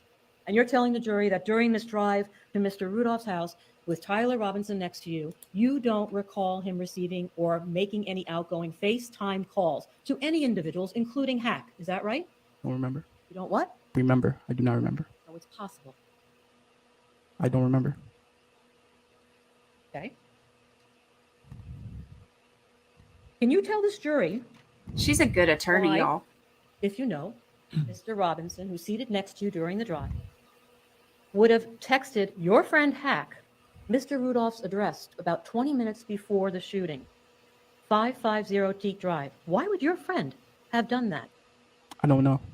Did you tell Tyler, who was seated right next to you, hey, call my friend Hackshaw, and tell him to meet us over at Mr. Rudolph's house? Did No. you tell him to do that? No. You sure? Yes. 100%. 100% sure. Then Yes. why did he do that? I do not know. You can't offer any insight to that? No. Isn't it true that Hackshaw did in fact end up there? I don't know. So it's possible, right? He wasn't there and we were there. No. Now, you with respect to the one of the texts that there was some discussion about that you actually sent, Yes. the dead man walking. Yes. Tell the jurors what you meant by that. Honestly, I was just hyperbole in a sense, and I just Hold on. What's hyperbole? What does that mean? to exaggerate. Okay. So you sent that as an exaggeration? Yes. So you didn't really mean to shoot him, but you meant to maybe do something else to him? No, it just means that it doesn't mean exactly what it said. It's not. You don't take it literally. Okay. So what did you mean by that? I didn't mean nothing specifically. You would agree that's an odd choice of words, Yes. especially after you've been ordered to go shoot up his shit? Yes. Okay. Shoot up his. You wrote yeah. that because that's exactly what you intended to do, right? No. You said you sent that to calm your sister down, to get her in quote unquote better headspace, right? Yes. Something along those lines. Along those lines. Yes. But for no other reason. No. Yet, after you sent that text, within a very short period of time, you're at Mr. Robinson's house with your friends who just mysteriously show up, and they ask you, do you have your gun? Right? Yes. And you find out that Tyler Robinson does, in fact, take his gun with him. No. I found that out after the fact. Right. Well, you claim that there was no discussion at the house regarding a gun, and that you didn't hear Sebastian insist that Tyler take it. Is that correct? Yes. And you never saw a gun on Tyler, who was seated right next to you in the car? No.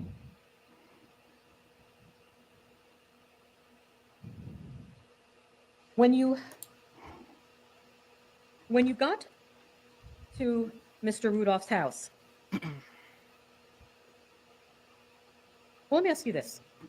Were you aware before you left for Mr. Rudolph's house that your sister had smashed Travis's cell phone? No. Broken it? No? Okay. So when you were calling him at the apartment with your sister there, and he didn't pick up or respond to texts, she never told you that she smashed and broke his phone? No. She never offered to give you any other phone numbers, the house phone, for example, that's in his house, right? No. Or his family members' phone numbers. She wasn't home when I was calling him, but no. Did your sister tell you prior to going over there to have a talk that she hit him over the head with a trophy? No. Did your sister tell you before you went over there to have this chat that she smashed his PlayStation? No. Did she tell you that she picked up a tequila bottle and hit him over the head? No. Did she tell you that she called Tierney, his sister, and threatened to have him killed? No. Did she tell you that she called his mother, Linda, and made threats to her as well? No. You didn't know any of that. No. If you had known any of that, would that have changed what you did? I'm unsure. It's possible. I don't know. You were still going to go protect your sister no matter what, right or wrong, right? I don't know.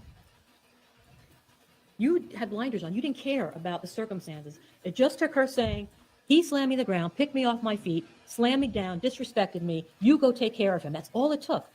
I just wanted to figure out what would happen. So yes, I essentially went over there to talk. Right. And we know that you decided not to do it on your own, and you decided not to cool off and wait till the following morning, right? Yes. Could have gotten in your car the next day, drove over to his house, had a chat, right? Yes. You guys were pretty close. We've seen some text messages that are in evidence. You had Yes. a good relationship, right? Yes. That's why I didn't think that he would shoot me. It could have also made you think this is so out of character. Let me go over there the next day and talk to him, right? Yes, because essentially the action of him putting his hands on my sister was out of character. So that led to everything that happened next. Right. But again, there was absolutely nothing preventing you from doing it on your own or the following morning, right? No.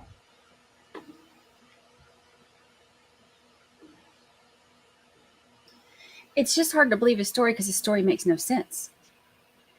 You don't go have a heart-to-heart after midnight with your friends and guns after saying you're going to shoot the place There up. were cameras outside of the house at Mr. Rudolph's. Is that correct? I knew he had cameras. I wasn't sure on the exact positions of all the cameras. Not the position, but you were aware there were cameras outside, right? That's what I'm saying. Outside would be a position of the camera. I wasn't sure on the exact positions. I just knew that he had cameras. Okay, so you're telling the jury you did not know that he had cameras outside? I knew he had cameras at his house, but I wasn't sure on the You know exact. where they were located or what they could capture? I just didn't know where they were located. You didn't see cameras when you got to his door? I don't remember looking to identify cameras. Isn't it true that you knew there were cameras? I knew he had cameras, yes. Right, and that's why you guys didn't have your gun out when you got to the door. You told everybody, hey, he's got cameras there. Keep your guns in your pockets. Isn't that true? No. No? That's Florida. the reason I wouldn't bring a gun to his house, because I know he has cameras. I wouldn't bring a gun.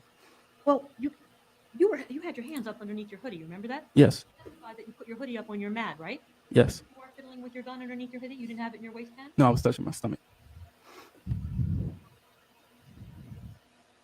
I was just When rubbing you my got belly. to Mr. Rudolph's house, you did some interesting things. You have testified that you know where he lived. Yes. So there was nothing preventing you from pulling up into his driveway or parking alongside the house, right? Yes. But instead, you decide that you're going to park several blocks away on Redwood, which is not near Mr. Rudolph's house. Yes. And isn't it true that the reason you did that was because you knew he had guns, you knew he had cameras, you did not want to give him an opportunity to prepare himself for your attack, so you parked far away so that you guys could sneak up on him? No. So why on earth would you park your vehicle the first time several blocks away from his house when there was nothing preventing you from parking at his house? Honestly, if I'm being transparent, I didn't really want to give off any sort of aggression towards him. And again, this is not something I do often. So in this instance, you know that it looks wrong to do that. But at the time, it's like I don't go talk to people. I don't know that it's gonna look like this. In hindsight, after the fact, we don't get shot at. This doesn't happen. It doesn't look wrong. So in this instance, I didn't know at that point in time that it would even come to this. So You parked far away at night so that you could sneak up on him, and that's exactly why you parked the car that far away. no. Yes. You parked, you all got out of the vehicle, you put your cell phone in the trunk, correct? Yes. And you did that because you knew there was going to be a brawl or a shootout, and No. you didn't want your phone to get damaged, right? No. Why would you leave your cell phone in the trunk? Honestly, Yeah, at this honestly, point, in my head, worst case scenario, maybe a fight, but I don't know. So you have no real good answer other than there may be a fight, so my cell phone could get damaged, and I don't know. Yes. Okay. And then you get back in your car and you move the car up a little bit further. Yes. It's still a pretty good distance from Mr. Rudolph's house, and that's where you ultimately leave your car, right? Yes. And you testified on direct examination that you pulled it up to quote unquote shorten your walk. You remember that? Yes. Well, if you wanted to shorten your walk, why didn't you pull up right near his driveway? Same answer before. I really didn't want to give off any other signs of aggression or anything like that. Because that's what was in your mind. You were going there with aggression in your mind. No. That's why you didn't do it. No, ma'am. this is all our mods. When you parked ultimately several Mods blocks are the from the best. house, you all walked up to the door, right? Yes. Okay. And we've seen the ring video. You watched it. Yes. Yes.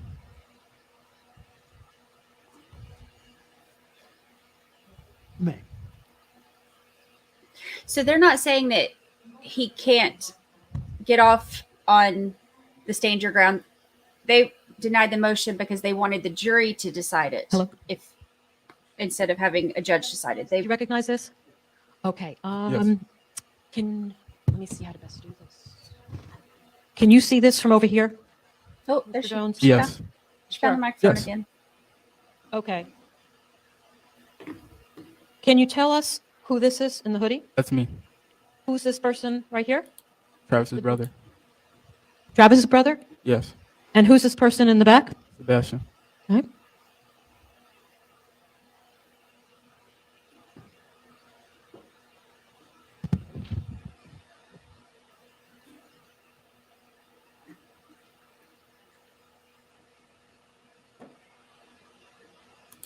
Stand your ground is self-defense. Means Sure. if you're, Ladies and gentlemen, can you all see this, or do you need to have it closer? they have it I in, see a thumbs up. Anybody having trouble seeing it? I know Georgia and Apparently Florida, not. but Okay, good. Sure. you are allowed to stand your ground if you feel like your life is in danger without being charged. You are what?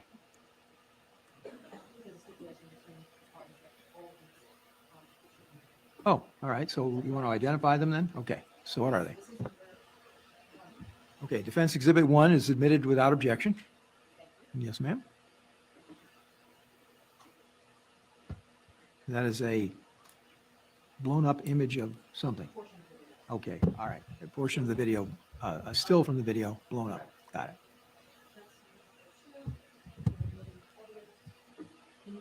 Jones? Yes. Okay. It too is a blow up from the It is. video? It is, Your The Honor. Ring camera video? Yes, sir. Got it. Thank you. Hold on, please. Can you tell us who this is, please? Chris. Chris Lowe? Yes. Who is this? Me, And who is this back here? Tyler. And who is this? Sebastian. And can you tell me what Tyler is wearing? Can't see. Why don't you step down? Like you can't really see Tyler. Of course you can, but use the pointer so you don't inadvertently block the jury's view. There you go. Thank you, Your Honor. Does he have clothes on? He doesn't have a shirt on. He does or does not? He does not have a shirt on. Why don't you step down, please? Take a look. He does have a shirt on?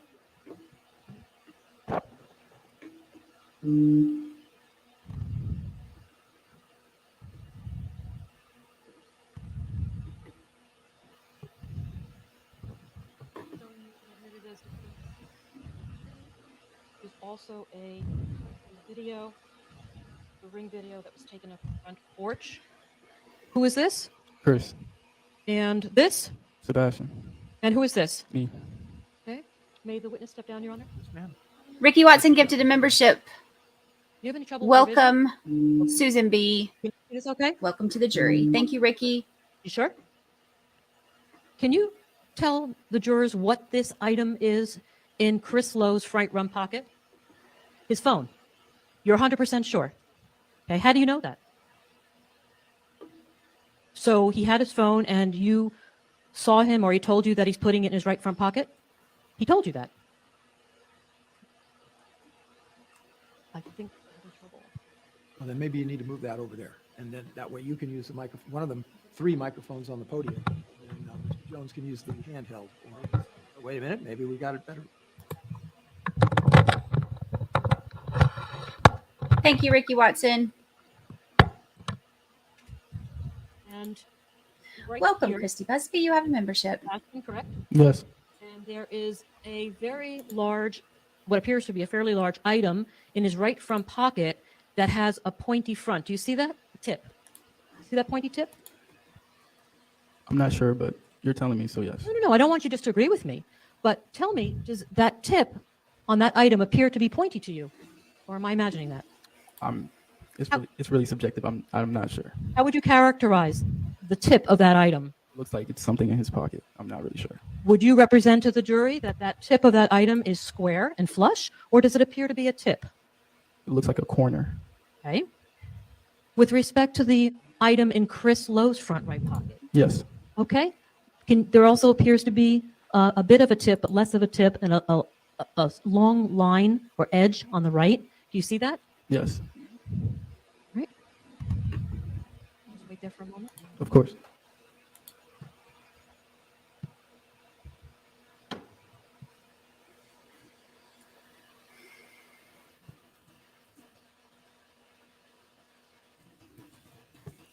Showing you what's been admitted to evidence as defense number 5, which is also a clip from the Ring video.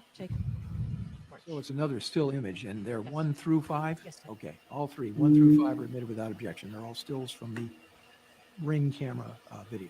Go ahead. Thank you, Your Honor. And can you tell the jury who this is? Tyler. Okay. And is Tyler wearing the same shirt that he had on moments before? Nope. Okay. Do you know why Tyler took his shirt off? No. You remember testifying on direct examination that Tyler left his shirt in the trunk of the vehicle? I said I wasn't sure.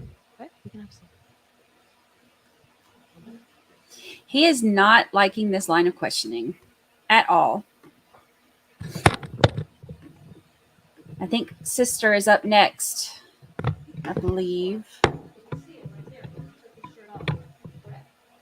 I knew he took his shirt off, but I wasn't sure where he put it. Is that to ready himself for a fight? I don't know. You would agree, though, that that's what it appears to be. No, I would just agree that he took his shirt off. Why was it that you had Sebastian bang on the door? I didn't have him bang on the door. He just knocked on the door. Well, okay, that's again subjective. But why didn't you? You were there to have the talk. Why didn't you go man to man and knock on the door? Why'd you have one of your buddies do it? I didn't have him do it. We didn't make a decision on who was knocking on the door. He just knocked on the door. But you would agree this is your beef. You're there to go talk to this man who disrespected your sister, and you didn't just go up and knock on the door. You had somebody else, or somebody else made the decision to go on there and forcibly bang on that door, right? He knocked on the door, yes.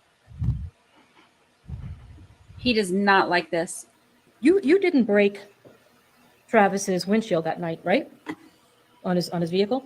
I didn't know his windshield was broken. That's what you did. Did you break No. or smash his windshield? No, Did you see Tyler Robinson break or smash his windshield? no, You see Sebastian break and smash his windshield? no, You see Chris Lowe do that? no, You have any idea how that happened? no. You're aware that his windshield was smashed, right? Currently, yes. And you can't tell us how that happened. No, Did your sister do it? I don't know. Did your sister go back to Mr. Rudolph's house after you guys made a plan to go there? No, You sure about that? that's not something she would do. I'm asking you, not whether she would or would not. I'm asking if she did. If he knows, overruled, you know. I don't know. Okay, well, there's been some text messages that have been admitted into evidence. You discussed them with Ms. Ellis. Yes, There's a text message that from Dominique, your sister, at 11:44, which was roughly 14 minutes or so before the shooting or before you went to the front door. And she wrote to you, "Where are you all at?" You remember that? Or where are you all out? yes. Why would your sister, minutes before a shooting, ask you where you are all at if she wasn't there waiting for you guys? She asked where we're at because we didn't answer her, I guess. I don't know. We didn't call her or anything. I'm not sure. You're speculating. You don't really know, right? I don't. You would agree. This sounds like she's there waiting and she's saying, "Where are you all?" No, it sounds like she's asking us where we're at. You told her you're going to Tyler's. You told her you're going to have a talk with this man. So why would she say, "Where are you all at?" Because the last thing she heard from us was we're on our way. She doesn't know exactly where we're at, so she's asking us where are we. You told us and you told your sister. Yes. You were going to have a talk with this man at midnight. Yes, Okay. So why on earth would she care where you're at? because she doesn't know exactly where we're at. She knows we were on our way to, but that was the last communication we had. Of course, she's going to ask us where are we eventually. Okay. But then in that same exhibit that's been admitted into evidence, Dominique, your sister,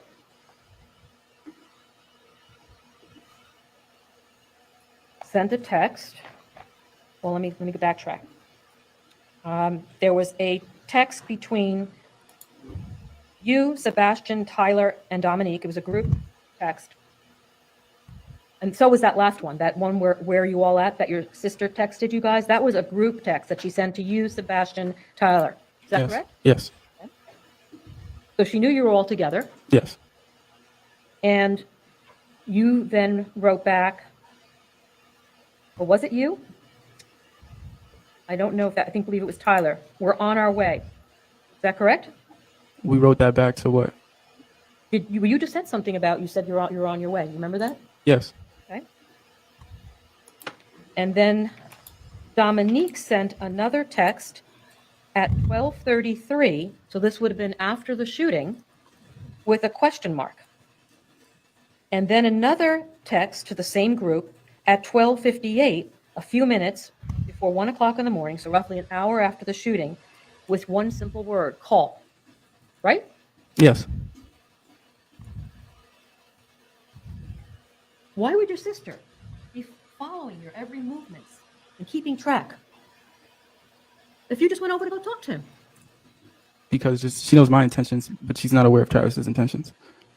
She's tracking you. Exactly. She wants to know what you're doing because she knows you're going over there with a gun, and she's so angry at this guy. She wants him dead because that's what she told you to do. No. She's tracking you to see if that's what was done. No.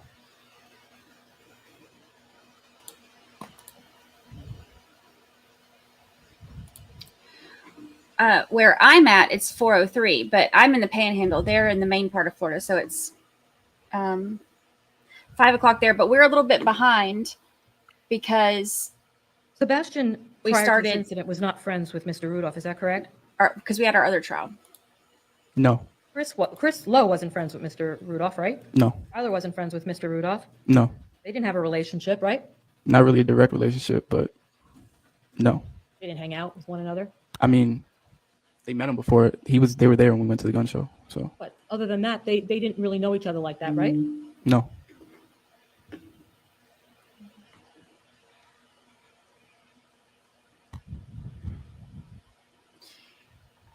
I mean, they parked down the street so they could try to sneak up on. There's text saying they're going to go shoot the place up. When he you shows up at Mama's house with before you went up to guns, Mr. Rudolph's door, fighting, were the four of you together as a group? Yes. And you walked together up the walk or up the block as a group? Yes. And when you approached the house, you were together as a group? Yes. Can you explain to the jury who FaceTimed Tyler at 11:58, 2 minutes before you got to the house? I don't know. You were all together. You didn't see Tyler making or getting a FaceTime call? No. Can you explain to the jury why at 12:04 Tyler was FaceTimed again from somebody? I don't know. You have no idea. You didn't see that. No, I don't remember that. But you were all together. Yes. And again, a FaceTime call is where somebody's speaking to a phone like this, right? Not up to your ear. You can put it up to your ear. I'm not sure how he answered the phone.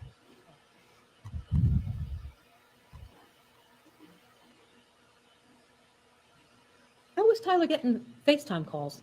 I don't know. Hold on. When he didn't have his phone, you said it was in the trunk. I don't know. You can't tell the jury? I didn't know he got FaceTime calls until just now. Okay. And you testified it was in the trunk, right? Yes. You can't, no explanation. No, I have no explanation to it. Yes, I think she's up next. That'll be interesting. When Sebastian banged on the door. We have this tweeted almost out. Immediately, DJ, his brother, came out, right? Yes. And DJ was pretty calm and polite. Yes. And you demanded that you wanted to speak to Travis, right? Yes. And Travis came out. Yes. And when Travis came out, he did not have a gun, right? Yes. Yes, he did not have a gun. Yes. Okay. And when he stepped out of the house, isn't it a fact that Tyler, the guy who took off his shirt ready for a fight, sucker punched him in the side of the head? No. Isn't that a fact that you guys immediately attacked him, never giving him a chance to do anything? No. That's not true? No. But you don't know why Tyler took off his shirt? No. You can't really offer an explanation why you left your expensive iPhone in the trunk of your car, other than it's possible the fight was going to start, right? Correct. That's exactly what happened. A fight broke out, a brawl. Correct. So much so that a neighbor across the street was concerned and put a clip in his gun. Excuse me. Rephrase, please. Are you aware No, I'm not. that a neighbor was so concerned by what was happening that he himself went and got his gun? No, I'm not. Would that surprise you? Yes. You guys attacked this man the minute he walked out of the house.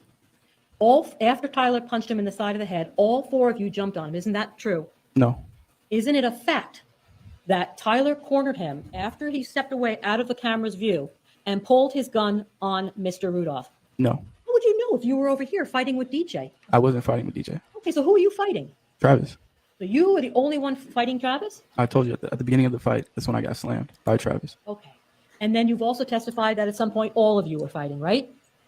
Yes. All right. So if you're all fighting, and trying to save your life, how is it that you can see what other guys are doing or not doing. Because I'm there. Yeah, you're not watching them the whole time in the heat of the moment. I'm watching Travis. Right. You're not watching Tyler. But if he were to pull a gun out on Travis, I would see that. You're only focused. This guy's beating you up to death, and you're now going, okay, I'm not going to look at my aggressor. I'm going to go look at Tyler and see if he's pointing a gun or doing anything. That's what you want this jury to believe? All right. Approach, please. Feel free to stand up and stretch, ladies and gentlemen.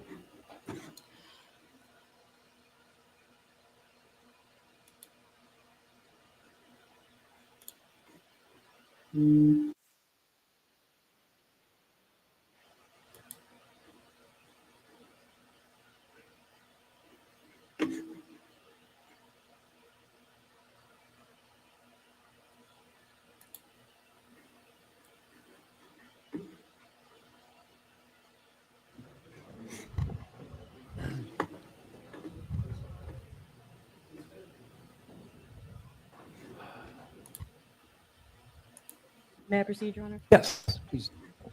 So are you telling this jury that while Travis is beating you up, that you're focused on Tyler and watching his actions? No, I'm saying that if a gun were to have been pointed at Travis's head, I would have seen it. Well, you would agree that it wasn't just you and Mr. Rudolph the whole time that were fighting. Yes, but I never had any altercation with his brother. It was mostly just me and Travis. Like the main altercation I had was with Travis. But not the whole time. The whole time.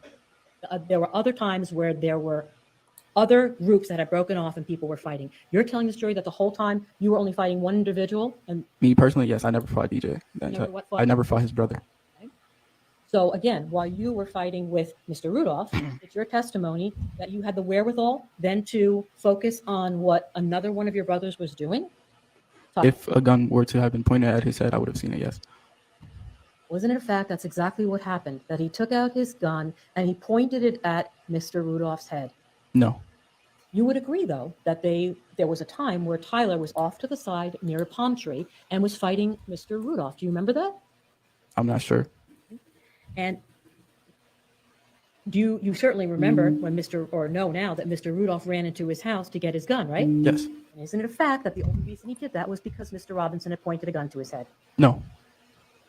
Okay. Mr. Rudolph came back out. You saw the video. Yes. With his gun in his hand. Yes. Tripped and fell, right? Yes. And at that point, you testified that you heard somebody say, you got this, right? Yes. And you testified that was Tyler Robinson who said that. Yes. So Mr. Rudolph was close enough. Well, do you know if Mr. Rudolph was close enough to Mr. Robinson when he said those words, you got this, you got this? In the video, you can see the distance between them. Okay. Do you know why Mr. Robinson said that? So he You could, got this, you got this? because he had a gun in his hand. So what does you got this mean? If you know. That just means stop. That what? Stop. For Mr. Rudolph to stop, or that Tyler Robinson, meaning you got this, basically I surrender and I'm leaving. How did you interpret that? For Travis Rudolph to stop. What? For Travis Rudolph to stop. Okay. And Mr. Rudolph did in fact not shoot anybody, right, at that point? No, he ran after us. No. At that point, my question is, did he shoot his gun at you? I said no, he ran after us. And did he shoot? When he got to us, yes. At the point where he came out with his gun and Tyler Robinson said, you got this, at that exact moment, did Mr. Rudolph shoot his gun? No. At you? No. Did he shoot his gun at Tyler? At that moment? At that moment? No. Did he shoot his gun at Chris? No, we were in different positions. The only person who was, Sebastian and Tyler were more close to him. Me and Chris were on our way to the car at that time. And the reason you ran to your car was because at that point you saw him that he had a gun, right? No. You were the first one to run down Redwood? Yes. And it was your intent to run back to your vehicle, right? Yes, so we could leave. Yes. You would agree that the other men, your brothers, they were still in the vicinity. Chris was closer, but yes. But they were not at the vehicle. Chris was at the vehicle. And you would agree, would you not, that DJ was on Redwood being beaten by one of your brothers? I don't know. So it's possible. I don't know. Did you see DJ being beaten by Sebastian? No, I didn't see that. Do you remember, because you said Chris Lowe was closest to you, that Chris actually turned away back from the vehicle and started running back down Redwood so that he could help Sebastian beat up DJ? No. You didn't see that? No. Testified that at one point he was close to you, right? You were in Yes. the vehicle first, right? Yes. And you never, when you got into your vehicle so that you would have been facing the very direction that Sebastian and DJ were fighting, you're telling this jury that you didn't see them fighting and didn't see Chris Lowe run back up. No. You never saw Chris sucker punch No. DJ in the head? No. You didn't see two men on one? No. Do you remember seeing Travis coming down the street, running to help his brother at that point? No. You didn't see that when you were sitting in your vehicle facing in that direction? No. You didn't see a fight that was roughly 20 to 30 feet from the point of the front of your vehicle? No. But at some point, it's your testimony that all of the other men ran to the car and jumped into the vehicle, right? Yes. And Sebastian was in the front seat? Yes. Passenger seat? Yes. And Chris Lowe was in the back? Yes. And we know that you believed Tyler Robinson made it into the vehicle, but you now know or knew. He did. He made it into the vehicle. He just got out. You don't know if he fell out or jumped out, right? He told me he jumped out. So But you didn't see it with your own eyes. no. You don't know personally whether he jumped out or fell out of the vehicle. No. And isn't it a fact that Mr. Rudolph did not start shooting until all of you were in the vehicle, or Mr. Robinson partially in the vehicle, but the other three of you inside the vehicle? I'm not sure. Well, did he shoot? Let me ask you this. When you were running to your vehicle, did he shoot at you? No. When Chris Lowe was running back to the vehicle, was he shooting? No. When Tyler Robinson was running to the vehicle, was he shooting? No. When Sebastian was running to the vehicle, was he shooting? No. So he didn't begin shooting until you guys were inside the car. I don't think Tyler fully got in, but I don't know. Right. The other three. I believe so. Yes. And the reason he started shooting at that point, when he was roughly 20 to 30 feet away from the front of your mother's car, was that Sebastian had his gun and pointed it through the windshield, ready to shoot and kill him, right? No. No, that's not what happened? No. Isn't it a fact that Tyler Robinson, who was sort of hanging in the door frame in the rear, pointed his gun at Mr. Rudolph and DJ, and that's why he fired his gun? No. How do you know? You couldn't see behind you. You're right back and see next to me. In that moment, you're being shot at. You said I wasn't being shot yet. When you were in the vehicle, in that moment, you're all running. We saw the clip. We saw Yes. the video. Split second. You testified. You sped out of there. It's your testimony now that you're focusing on to see fully what Sebastian's doing. Yes. So you can see what Sebastian is doing in that moment, in that heat, when your adrenaline's running. Yet you're telling this jury when you're moseying down to Mr. Rudolph's house, you don't see the same person, different person sitting in that exact same seat, getting FaceTime calls throughout the night, right? There's things that grab your attention. Right. So a gun in my face would most certainly grab my attention. An everyday phone call, I wouldn't really focus on, especially after getting shot at. Something as minute as who called him really becomes unimportant. Unless it's somebody that you've recruited to come there and help, right? Like Hackshaw. No. So Tyler Robinson fell from the car or jumped from the car. We don't really know, but you know it now. He's not in the vehicle, right? Yes. And you later learned that he was hit, Yes. and he basically had some graze wounds, right? He was released from the hospital the next day. He had a hole in his hip. He was released from the hospital the next day, was he not? He had a hole in his hip though. But my question is not where his injury was or what it was. My question is, was he released from the hospital the next day? I'm not sure. I'm not sure. When you were being shot at, you ducked down, Yes. and Chris Lowe ducked down. I'm not sure if he ducked, but yes. You couldn't see him, right? Because he was in the back. Yes. Guess what? Yes. He was in the back seat. Just like Tyler Robinson was Yes. back. You couldn't see what he was doing either, right? He definitely didn't put a gun past me though. I can tell you that. So you can see what one person in the Precisely. back is not doing, but you can see what the other person in the back is doing. I would know because one thing is happening in front of me and one thing is happening behind me. Tyler's out of the car. He runs, Yes. and you later learn that he ditched his gun from the police, right? Yes. He basically tried to conceal evidence. That's what that means, right? No. You're aware that the police located a gun later that evening or that morning, right? Yes. And after you realized that Tyler was no longer in the car, you looked over at Sebastian and realized that he shot, right? I knew that instantly. Yes. So Sebastian didn't duck, right? I don't know. And the reason he was shot is because he was sitting upright pointing a gun, right? No. The reason you weren't shot was because you ducked. I don't know where he was shot at, so I cannot speak if that's why he got shot. The reason Chris Lowe wasn't shot was because he ducked too, right? I'm not sure. And the reason Tyler got shot was because he was upright just like Sebastian, pointing a gun as well, right? No. When you left that scene, you drove south, right? I'm not sure on which direction that is, but I drove. And rather than immediately getting on the phone, you had Chris's phone, you said, right? Whose phone? Yes, Chris's phone. You could have called 911, right? Yes. And you didn't. Yes, because that would take too long for paramedics to get there. I wanted to get him to the hospital as soon as possible. Hospital you never made it to, right? Yes. So rather than calling for help, 911, got somebody shot, get an ambulance here, right? You didn't do that. That would have took longer than me just directly taking him to the hospital. You don't know that. You're assuming that. No, I would know that. So you're in the car roughly 5 miles, right? Yes. Down US 1. Yes. Well, I don't know what road, but yes. And you have in your GPS the hospital, right? Yes. St. Mary's Hospital. I'm not sure which hospital it was. You're driving roughly 5 miles south. And do you even know what direction you're driving in? No. You're just trying to find the hospital. Just trying to follow the GPS, yes. Okay. And on that road, US 1, that then turns into Broadway, there are 2 huge hospital signs. It's subjective, but That's subjective? huge, yes. What is it? You're familiar with typical hospital signs, right? Yes. They're rather large, right? Couldn't say. How large do you think they are? I'm not sure.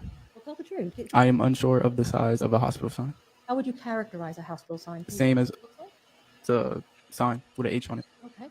And they're pretty prominent. That's why they have them, so that people can see them and know where the hospital location is, right?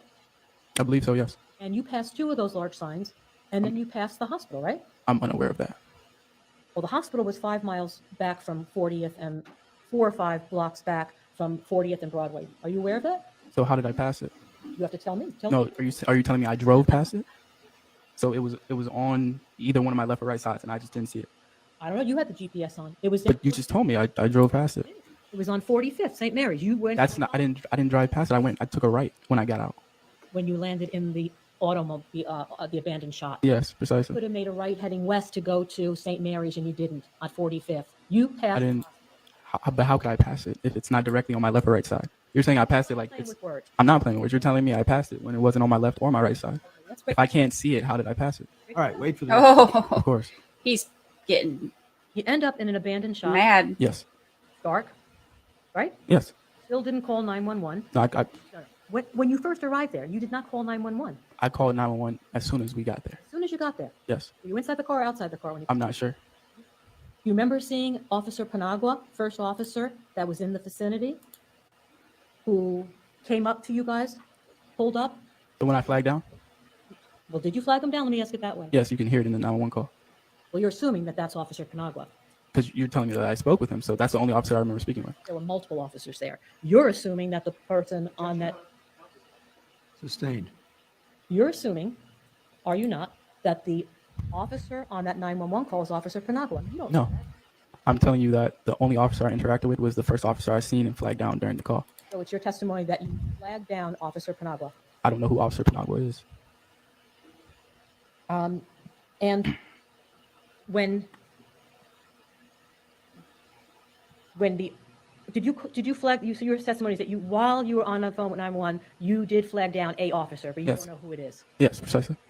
and you were outside of the vehicle or inside the vehicle? I'm not sure. But I had to be outside because I was like, hey, right here, right here. I'm not sure. And where was Chris at the time? I'm not sure. And after you made the 911 call, what did you do? What do you mean by that? What did you do? I mean, the police arrived and I was on the phone the whole time. and then eventually you got off the phone, right? Yes, and then they were there. That's when I'm talking to them now. How many police officers were there at that point? I'm not sure. Was it just one or was it multiple vehicles? I'm not sure. You don't know. I do not remember. And you were on scene there for several hours, were you not? I believe so. I'm not really sure on the time frame. Well, you eventually went to the hospital, right? Yes. And do you remember what time that was? No. Do you remember while you were at 40th and Broadway that you gave a statement to Detective Anderlin? Yes. And that was a sworn statement under oath? Yes, And you never told Detective Vanderlyn that anybody had a gun that night, right? correct, Because it's your testimony, you didn't know that Tyler had a gun, right? correct. You didn't tell Detective Vanderlyn that your sister sent you a text message to go shoot up Travis's shit, right? No, Okay. You didn't tell Detective Vanderlyn that you sent a text message back to Tyler and your sister saying that Travis is a dead man walking, right? yes, Why wouldn't you tell the lead detective in the homicide case that you went there after you received a text to go shoot it up and you said this man's a dead man walking? Why wouldn't you tell the detective that? honestly, I forgot that even happened. At that point, my only focus was Sebastian. Okay. Still, like that's still all that's in my head is Sebastian. You spoke to her Yes, a couple hours after you and Chris were on scene. I'm not sure on the exact time. Were you and Chris talking about things that happened that night before you were interviewed? No, You had opportunity to. but why would we want to talk about just getting shot at? A traumatic experience. Why would we want to speak? I still don't want to speak about it. Were you present when Mr. Lowe gave his interview? They separated us. Were you present? Did you see that happen? I couldn't hear him, but yes, we were in the same area when we both gave interviews. Yes. I'll be right back. Your interview, do you remember how long it was? No. Remember how long the police spoke with Mr. Lowe? No. But at some point they released you, correct? Yes. Eventually. And then the two of you took an Uber? Yes. And where'd you go? Chris's house Why'd you go to Chris's house? to get his car.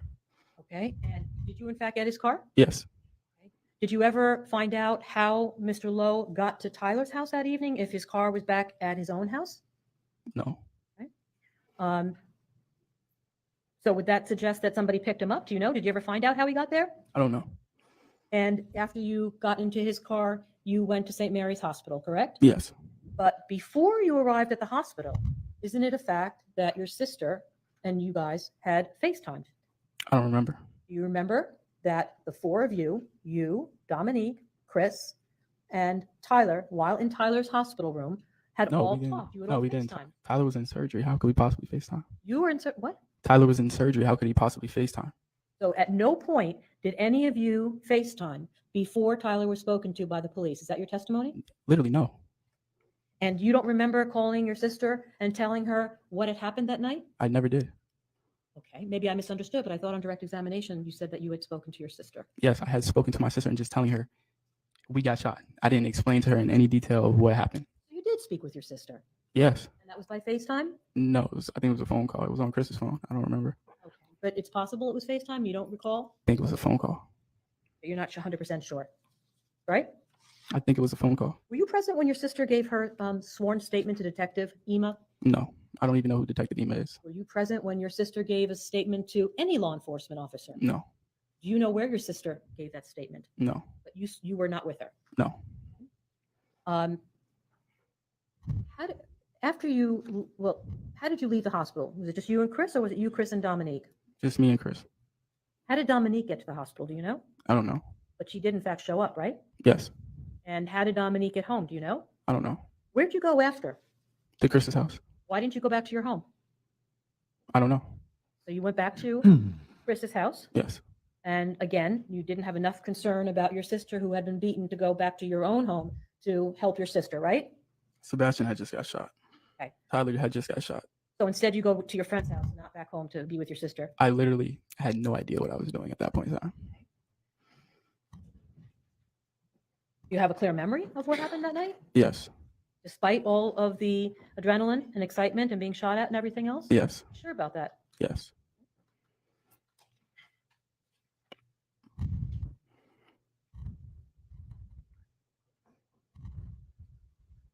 When you realized that Tyler was not fully in the car, but was sort of in and out of the vehicle, I don't want to characterize your words, but at some point you realize he's not in the car, right? Yes. Is that correct? Yes. You could not see if Tyler was pointing a gun at that point. I know he definitely did not point a gun in the car. But again, can you tell us how you know that while you're being shot at, as you're driving away, as you're ducking down? You've testified to the jury, you are ducking down. How can you see what's happening behind you? You said that we didn't start getting shot until he already pointed the gun. I'm letting you know that he did not point a gun past my head to aim at Travis in the street, because that's what Travis was. I did not see Sebastian point a gun to aim at Travis. For me, we got shot after is what you're saying, that he's seen guns were pointed. I'm telling you that I didn't see any guns pointed. You're assuming that. I'm not assuming. No, let me finish my question. You're assuming that, based on your answer, that course. Tyler was pointing the gun straight through the windshield in order for you to see it. I'm telling you that that's not what I seen. Like, there's no way that I could have missed that. But we already know that the car door wasn't closed. He wasn't pointing it through the windshield. We know that he was out of the car. He was pointing it this way. Sustained. Sustained. Did you see Tyler Robinson? No, I did not. Let me finish my question. Of course, sorry. Point the gun while he was hanging out halfway in and halfway out of the car, or had fallen out of the car. Could you have seen, or did you see him pointing the gun at Mr. Rudolph? No. And isn't it true that you would not have been able to because he was not in the vehicle? He was not pointing it through the windshield. I assumed he got out the car when the shooting began. So, by definition of what you're saying, it really doesn't make sense for me not to see it. Because you're saying if it happened when he was out the car, but he got out the car after shooting started, then I'm just trying to understand what you're saying. All right.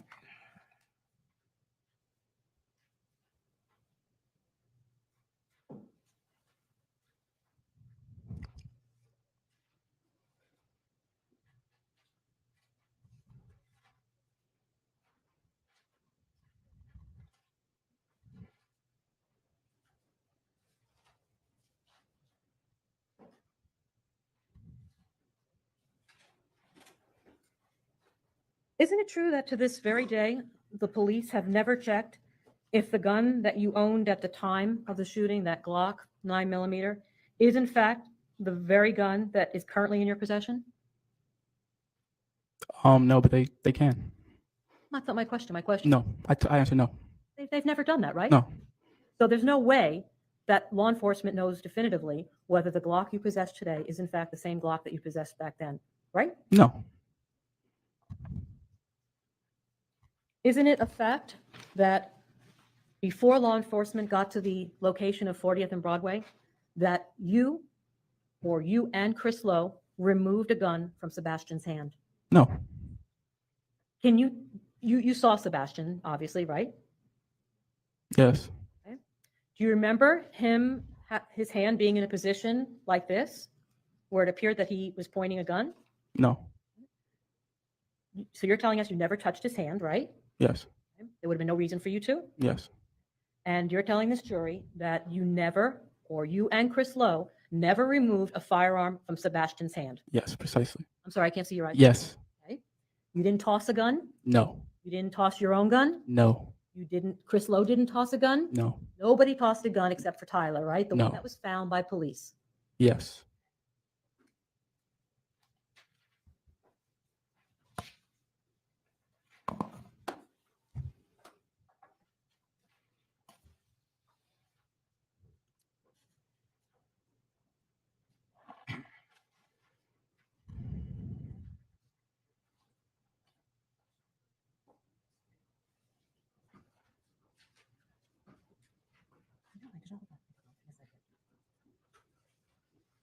Just want to go back to something and make sure it's clear.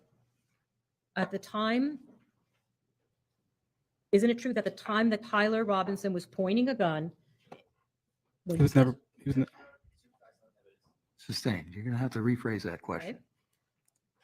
From where Tyler Robinson was in the car, could you see him pointing a gun? Yes. So you did see him point a gun? No. You would have been able to see. That's your testimony. Yes. And that's true even if he was outside of the vehicle, correct? I'm not sure. So if he was outside of the vehicle, it's possible you would not be able to see him pointing the gun at Mr. Rudolph and his brother, right? Yes. And the same is true if he was halfway in and halfway out of the vehicle. It was my understanding that you said that Travis didn't begin shooting until after. So I'm unsure on what you're trying to say. So if Mr.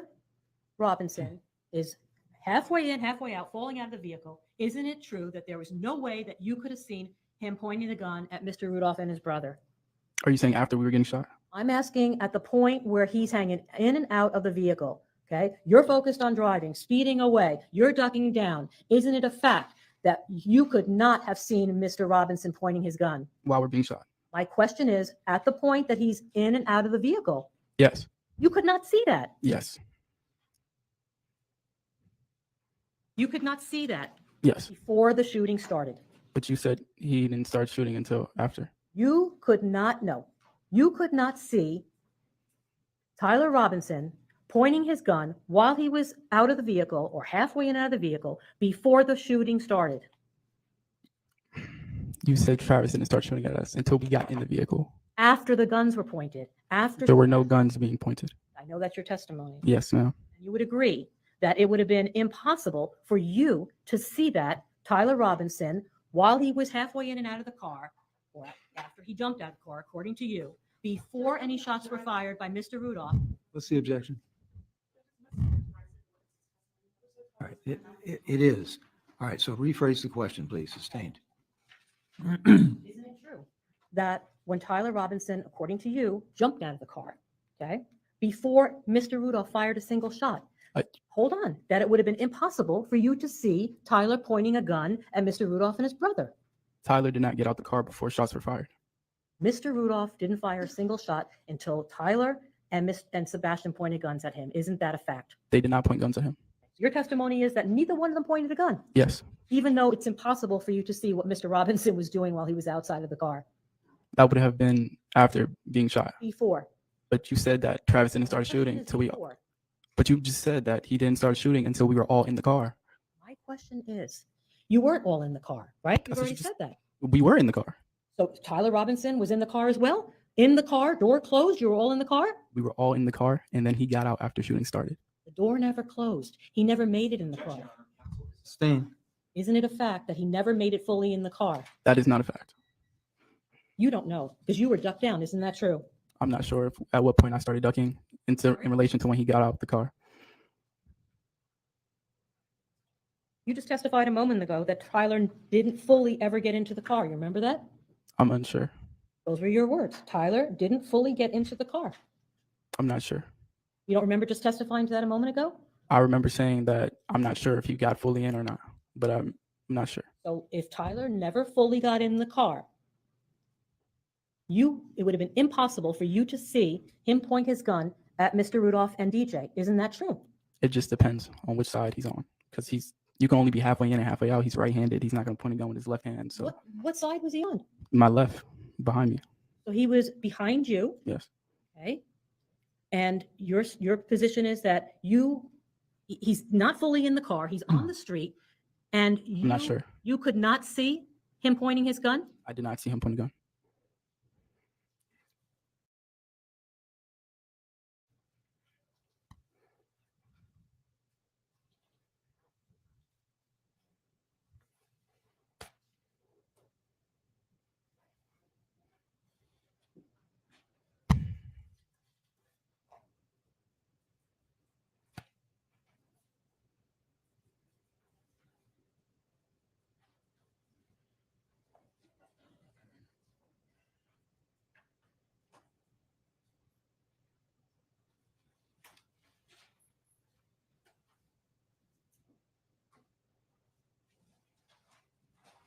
Just a moment, Your Honor. Yes, ma'am.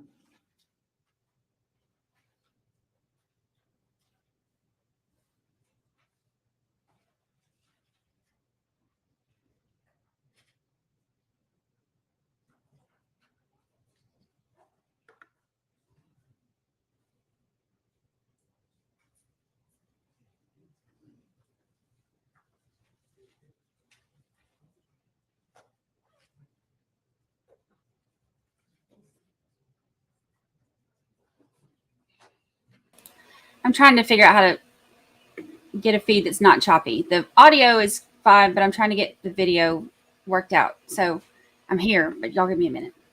It's getting spicy.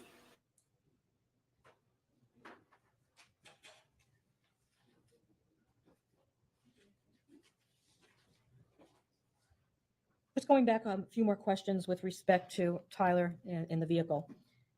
You've testified now that Tyler Robinson was directly behind you. Is that correct? Yes. Okay. Can you explain to this jury, please, how you couldn't see Tyler Robinson pointing a gun when he's behind you and, according to you, not fully in the vehicle? How can you see behind your head what's going on? Explain to the jury, please. I'm just saying personally that I did not see him point a gun forward past me. So you don't know if he did then?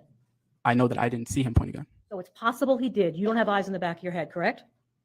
I'm not sure. It depends. Like I said, it depends on what side he's on. Like, he's not left-handed. So if he's on my right side and he's halfway in and halfway out, he's not out the car pointing a gun with his left hand. He would have to point it past me. And I'm telling you, I did not see. It's not my question. My question is, you don't have eyes in the back of your head, right? No. He's behind you. Right? Yes. Right? Yes. According to you, he didn't fully get in the vehicle. So that's either he's partially out, all out, but he didn't get fully in the vehicle, right? Those were your words. I said I was unsure if he got in fully. I just know for a fact that as soon as shooting started, that's when he left the vehicle. And before the shooting started, you can't tell this jury or explain to this jury how it is that you can tell them now that Tyler did not point a gun from that position before the shooting started when you weren't in a position to see it because you were looking straight ahead. Explain to the jury that, please. I was in a position to see if he pointed a gun past me in the direction. So I'm confused on how any other way he could point it. Well, that's assuming that you're looking in that direction. What if your head was turned this way? What if your head was looking straight ahead? You just told me I was. Sustained, it is. Explain to the jury how you can see something that's happening behind you when somebody's not fully in the car. You can't tell them for sure whether he was pointing his gun or not. Isn't that true? I can tell them for sure that he did not point a gun past me to aim at Travis. Assuming, again, that you're looking in that direction. Right? It has. I said that already. Am I going? Yes, I did. I have nothing else. Thank All you. right, very well. I'm assuming there'll be some redirect examination, right? Have you any, briefly? Describe briefly for me, if you will. Okay, very well. We'll take care of that. All right, thank you. Yes. So let's go back to the beginning of this and just to reiterate some stuff and to clarify some stuff for the members of the jury here. Of course. When did this defendant start shooting at you guys? He started shooting at us after we got in the car, attempting to leave. So, to be clear, this defendant started shooting at you guys as you guys were leaving in your car, driving away. Yes. Is that when the shooting started? Yes. Did you ever see anyone with a gun? No. Did you know that Tyler had taken a gun over there that night? No. Did you see Tyler point that gun at anyone during the fight? No. What kind of fight was this? It was just an altercation with many different people at one time. Was it a fist fight? Yes. Did anybody pull out a knife? No. Did anybody pull out a... Sorry, what's the objection? True, sustained. Did anyone pull out any sort of weapon? There were no weapons. Defense counsel asked you the seating positions, and I just want to make sure that we're clear on this. On your way over to the defendant's house, Tyler was sitting in the front seat next to you. Is that correct? Yes. And when you guys were leaving the defendant's house, Sebastian was in the front seat next to you. Is that correct? Yes. Defense counsel also asked you or intimated that this was some sort of sneak attack, and that's why you parked a block away from the defendant's house. Is that what this was? No, I believe you can't sneak up on someone at their front door. Like, I don't.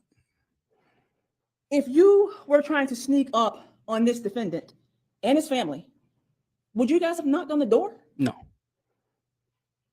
And if you took the statement, and I apologize, members of the jury again, shoot his shit up, literally.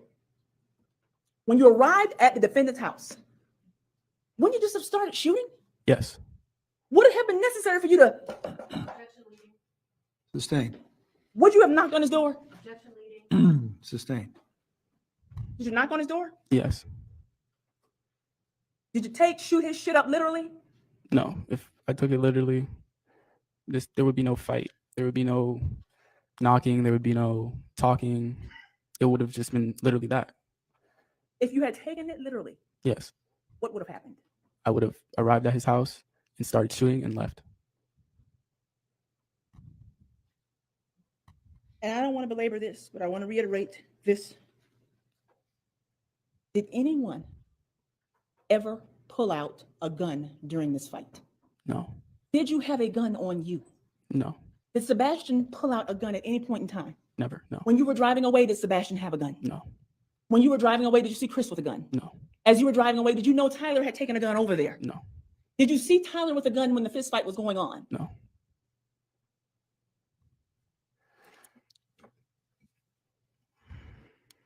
When this defendant went in his house, remember that video we watched? Yes. Was his mom still standing out there with you guys? Yes.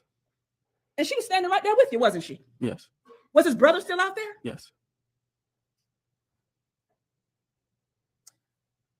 Did you or any of your brothers or friends ever drag this defendant's brother, Daryl, down the street? No. Did you ever have, I know at some point this was a fist fight, and so at some point it was you guys fighting each other. During any of this fighting, did you ever fight with Daryl? No. Did you see who fought with Daryl? No. Can you tell the jury who was it that fought with Daryl out of the four of you? I'm not sure.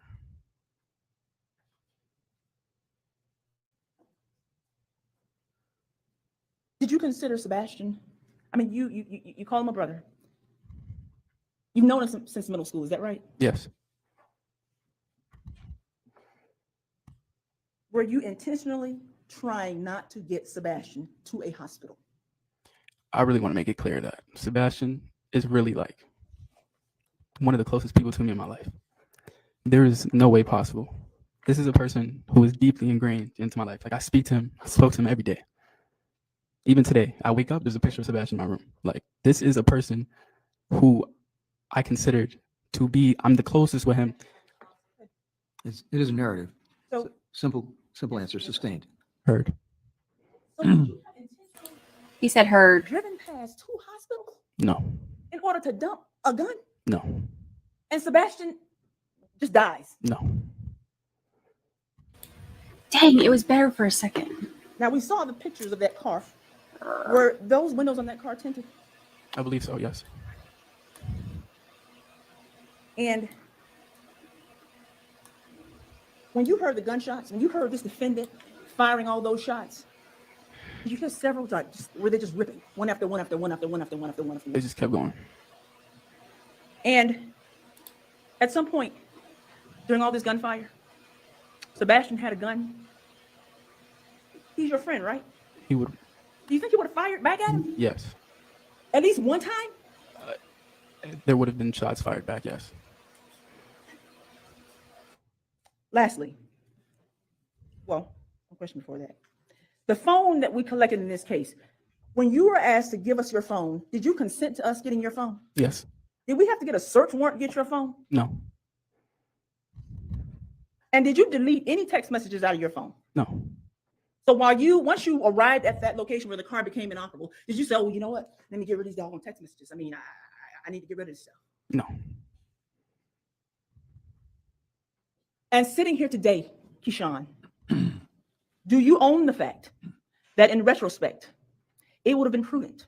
The best thing for you to have done would have been to call the police after you learned what this defendant did to your sister. Yes. And do you regret not doing that? Yes. There's nothing further. All right, any reason why Mr. Jones can't be go on about his day? Thank you. All right, you may step down, Mr. Jones. Stay safe. Let me talk to the lawyers real quickly, and then we'll take a break, folks. I just need to figure out how long a break.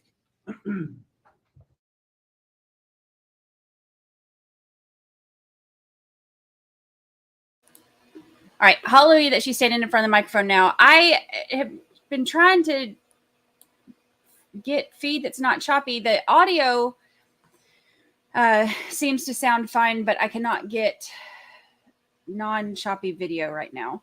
All right, let me get to where. April 7th. April 13th. Okay, so then can you extract from the extraction, starting with April 7th, and go through the 13th, and then have whatever searches she had from the 7th through the 13th? Why? Yeah. Uh-huh.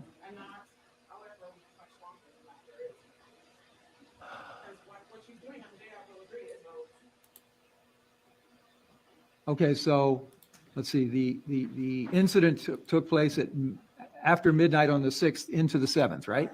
Okay, so what's the relevance then a week or almost a week later on the 13th? There was some search or searches done at that point, apparently. Well, it wasn't had such a phone, but against the court's question directly, those that state of mind and promoted for not being truthful and why she's researching things about the best prosecuting attorney, case searches, everything's about this case. All right. Prosecuting attorney on most of them, David Attenborough, and defense attorneys of Palm Beach County.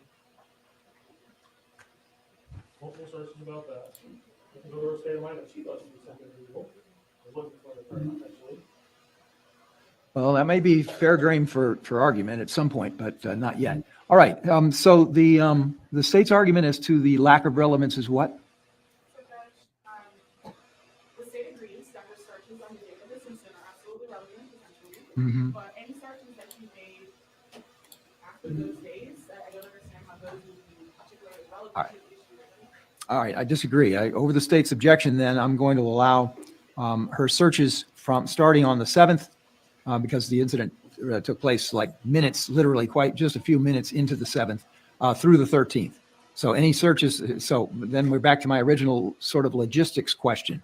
Is it possible to extract from the extraction just that temporal period of searches? I'm sorry? I have them right here. You've got them all from that time period? Yes, sir. Okay.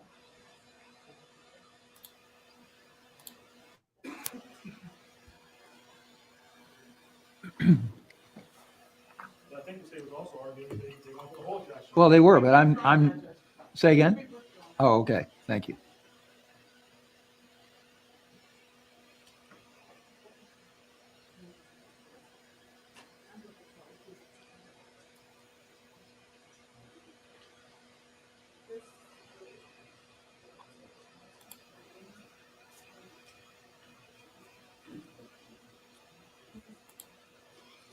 The sister does testify next. I wish I could get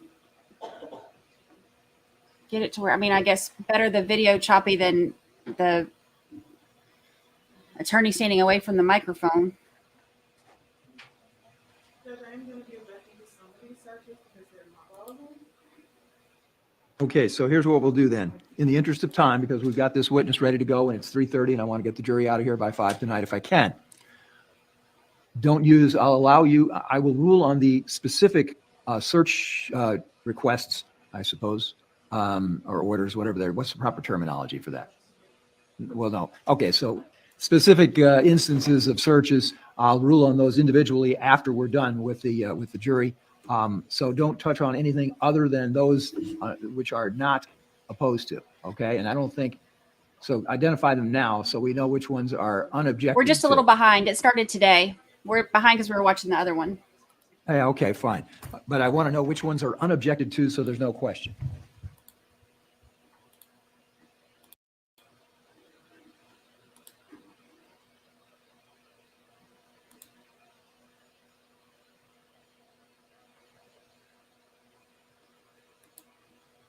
For me, getting back rounded up. All right, court is in brief recess. All right, court is in recess. Lubinsky, is you're okay if we go a few minutes past 5, right? Ladies and gentlemen of the jury, is that going to cause a problem for any of you? Okay. Very well, thank you.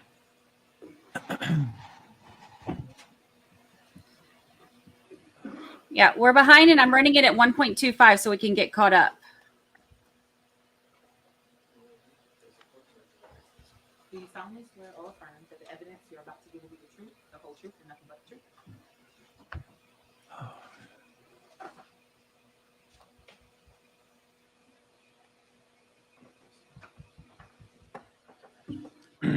All right, Ms. Jones, will you please, when you're comfortable up there, say and spell both your first and last name for the record and for the jury? Dominique, Dominique, and Jones, Jones. All right, thank you very much. You may inquire, Ms. Edwards. Thank you, Your Honor. Good afternoon, Ms. Jones. Could you please tell the member of the jury, how do you know someone by the name of Keyshawn Jones? He is my little brother. And how much younger than you is Keyshawn? He is 2 years younger than me. And how would you describe your relationship with Keyshawn?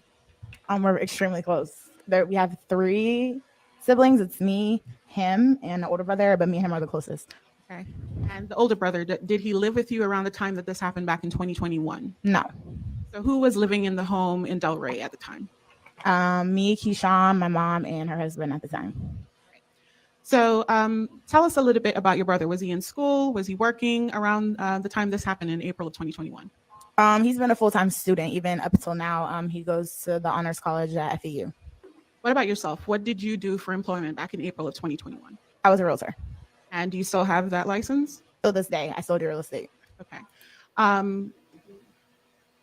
Back in April of 2021, take us in time. This was around COVID, right? Mm-hmm. Is that a yes? Yes. Okay.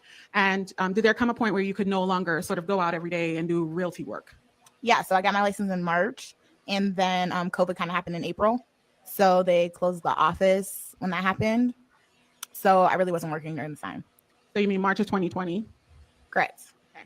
And then by the time this instance is happening almost a year later, sort of things haven't fully opened up yet? No. Tell us a little bit. Do you know someone by the name of Travis Rudolph? Yes. And how did you know Mr. Rudolph? We were dating. And can you tell us, did you know Mr. Rudolph prior to starting a romantic relationship with him? I met him. I've known him through mutual friends, but actually meeting him one-on-one, I met him at a club. And can you tell us approximately when your relationship began, the romantic relationship? I would say that I was like sleeping over. I was around him consistently for the beginning since like March, but I would say like the relationship actually started around November. So when you say March, you just have to make sure we put it in context of time. Are you talking about March of 2020? Correct. So that's around when COVID is hitting. Yes, I'm at his house every day. I'm sleeping over every day. I'm around his family, etc. Tell us a little bit about that family. Did you come to meet his mother, Linda Rudolph? Or Rudolph, sorry. I'm sorry, can you repeat that? Yes. Did you come to meet his mother, Linda? Yeah, me and her were pretty close, very close. Would you say that you considered her sort of like a second mom, or did you not have that type of close relationship? No, we had a very, very tight relationship. Anything about Travis, like she would come to me, she would talk to me about it, things like that. All right. And did you also feel comfortable enough to talk to her about things? 100%. What about any other relatives that were living in the home? Where was Travis living? At his mom's house. And mom lived where exactly, if you remember, what city? Lake Park. So that's the 550 Teak Drive address? Right. All right. And how many bedrooms, if you recall, were in that residence? I believe 3. And would that mean that Travis had his own bedroom? Yeah, he had his own room. His mom had her own room, and then his brother had his own room. What was Travis's brother's name? Daryl. Does he sometimes go by the name DJ? Have you ever heard DJ. people Yeah. refer to him as that? Okay. What about your relationship with DJ Daryl? How was that at the time? I guess he looked at me like a sister, he would say. He said that plenty of times. He's pretty to himself and quiet, so. You said that there came a point in your relationship where you spent a lot more time over at the Rudolph residence. Were you sleeping over at night? Yeah, stuff there, sleeping over basically every night. It was COVID. There was really not much to do. So yeah, I was there a lot. Okay. And I know obviously this is a personal question, but did you believe at some point that you were in love with Mr. Rudolph, Travis? Of course. Did you two start discussions at that point about future, sort of marriage, children, things like that? You know, like in the beginning stages, you have conversations like that. When I say it was 100% that serious at the time, no. But yeah, we used to have little conversations like that back then. And did you believe yourself to be in a committed relationship where it was just the two of you and not an open relationship? As in, yes, 100%, yes. Okay. All right. So can you tell us whether or not during that time period, it was your belief that you were seeing Mr. Rudolph and that he was seeing you and that there should not have been any other persons involved in that relationship? I would say up until November. Like, we did have conversations, to be truthfully honest, that he did say like he wasn't ready for a relationship, and I respected it, but I just started to, do me and just live my life as a 23-year-old woman. And then he started to get to the point where he was like, okay, I do want you to be my girlfriend. So let me just have you explain that timeline-wise a little bit. Wait, shoot. So I think you said the beginning of the relationship, or at least when you started romantic relations, were around March of 2020. Correct. And you said in November of 2020 is when you're having the more serious conversation about you becoming his girlfriend. Yeah, like my birthday's October, so it was like October, November. That's when like more of the serious conversations like started happening, and it became that. Did there come a point where there were any discussions about you moving into the Rudolph residence with Travis and his relatives? No. So it was never going to be the type of situation where you sort of shacked up or moved in. If it was anything like that, it would be our own, but it wouldn't be at his mom's house. No. Okay. All right. I want to go back in time a little bit to sort of what was happening sort of in the weeks prior to this incident taking place. Did there come a point that you had his surgery? Yes. And as a result of that, were you still in pain, and did you need sort of, to take care of yourself so that you weren't injured again or re-injured? Yes. And was that something that was known to Mr. Rudolph? Yes. What about your brother, Keyshawn? Yes. And what about his friends, Chris? Yeah, everyone knew. Everybody knew. Everybody knew. Travis took care of me. So during the point where you're recovering from the surgery, your boyfriend, Mr. Rudolph, at the time was helping to take care of you. Yeah, for like the first week. Mm-hmm. And what do you mean by taking care of you? Like physically helping you? Physically helping me, doing everything that the surgery required from the doctor. Like he was there helping me. Okay. And during that point, were you still in this boyfriend-girlfriend relationship, or did there come to be a break in the relationship? I mean, if someone's with you every single day and they're helping you and you're not leaving my sight, I would say like it's a relationship to me. Okay, so let me ask it a little simpler. Okay. I really wasn't trying to imply that you weren't. I just wanted to know, were you still in a relationship with Yeah. them? Okay. So did there come a point, and when did the surgery happen? Was that March or February of 2021? It was of 2021. February. February. Yeah. All right. So by the time this happened on April 6th, 7th there, were you fully recovered? Not at all. Okay. Were you still in pain from the surgery? 100%. Talk to us a little bit about the state of your relationship with Mr. Rudolph. By that, I mean, what was your status around that time? Did you still see each other? Did you still communicate? He would pick me up. I had to sit like a certain type of way in the vehicle. So he would pick me up and things like that. We weren't seeing each other as much, but we were talking every single day. And I feel like it was like kind of getting a little bit disconnected, but nothing was ever said as like, we're not together. And again, I understand this is a terribly personal question, but did there come a point where there was a break in like physical interactions between you and Mr. Rudolph? Meaning, could you continue to engage in sexual activity while you were recovering from the surgery? No. Julie, if you were so right. And then is that when you sort of noticed that there was a difference or a break in your connection? I just noticed him. Yeah, kind of like it was just different a little bit. Okay. Did you two have any conversations about the state of your relationship, what was going on, and whether or not you would continue to remain in this relationship? We did have a conversation. I kind of said like, I think we should take a break. And you have the messages, which I'm sure you'll show. I was kind of saying like, I think we should take a break just for the simple fact that I wasn't seeing him and it really wasn't a lot of communication between us now. So, but that's how it led to the day of the incident. Okay. Now, before we get into the text messages about the conversation with the break, when this conversation about a break happened, were you still continuing to communicate the I love yous and all of that? Of course. So the relationship didn't actually break? Oh, nothing was ever said like, and even a break, I wouldn't say was breaking up. All right. I want to approach a witness judge if I could with State's Exhibit 20. It's already been provided to defense counsel. I do not believe we have an objection. It would be text messages between the defendant and Ms. Dominique Jones. All right, yes, you may approach. And is there any objection to admitting that into evidence? All right, very well. State's Exhibit 20 is admitted without objection. And that's text messages. Between Ms. Jones and Mr. Rudolph. All right, thank you. handing you a copy of the messages that were extracted from your phone. Can you tell us whether or not those are complete messages between you and Mr. Rudolph starting around the time of this incident, which is April 6th of 2021, and to the end, which is April 7th of 2021? Yeah. Okay.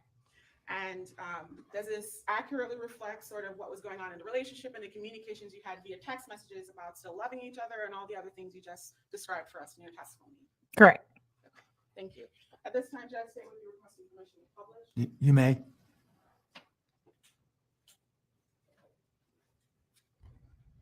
Jones, I know it can be a little difficult to see from where you're seated, Judge, if I could request permission for her to step down. when Sure, needed. sure, and find the pointer so she can use that. The wooden pointer. Mike, where's that? Oh, okay, there we go. Watch your step getting down, ma'am. Ms. Jones, you can. Oh, I'm sorry. Okay, sorry. Thought you did. Well, they can see the colors anyway. I'm closer than they are, and I can't see it.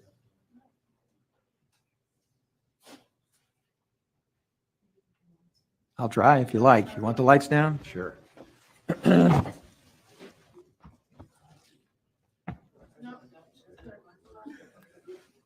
I'll just read them aloud and you let me know if that's correct, all right? Can you see from there? If not, you can step down. I can see. All right. Wow. I'm impressed. I have 20/20 vision. So do I, but I can't see it. Anyway, go ahead. Okay.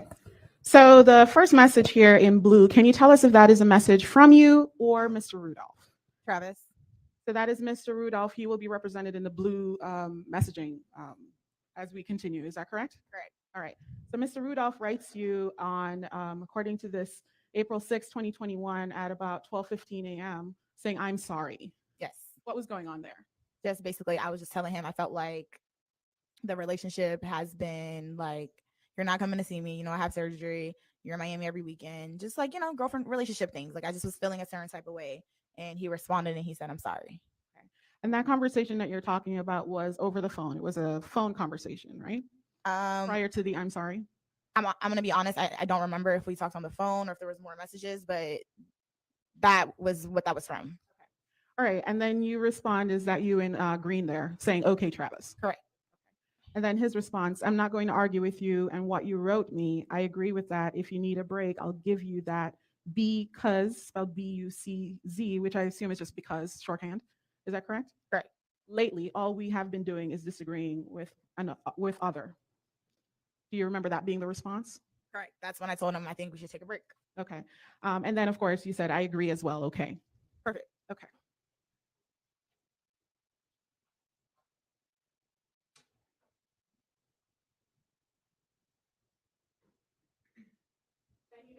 It looks like another message shortly after the last one you just sent, this time at 12:29:56 a.m.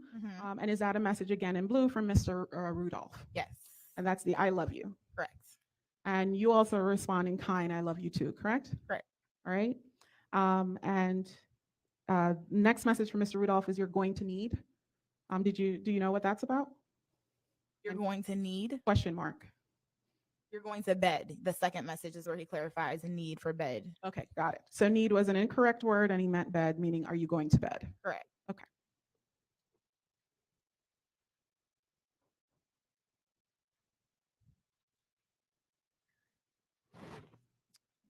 Then it looks like he sends another message, which is just sort of like a periods, I guess. Like dot dot, like. Okay. Yeah. And then you respond, "Not just yet." Is that correct? Correct.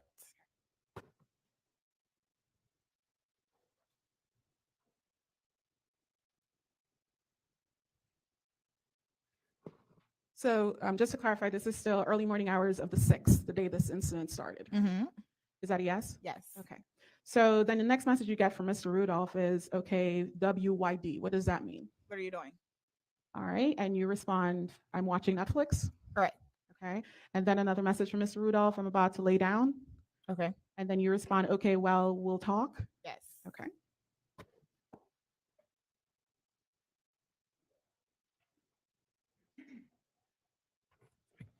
Okay. Then it seems you received another message from Mr. Rudolph, Travis, at still on April 6, 2021, correct?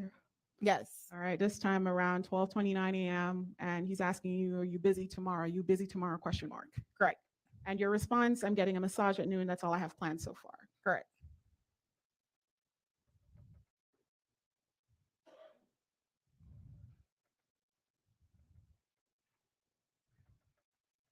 Okay.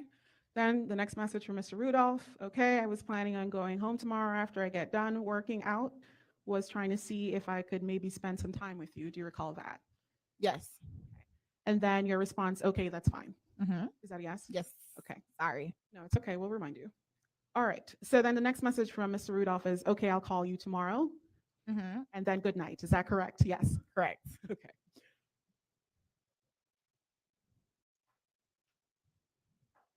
And then you eventually say good night as well. Mhm. Is that correct? Yes. Okay. And then the next message from Mr. Rudolph is on the afternoon. It says 12:56 p.m. now. Yes. On the April 6th of 2021. Good afternoon. Yes.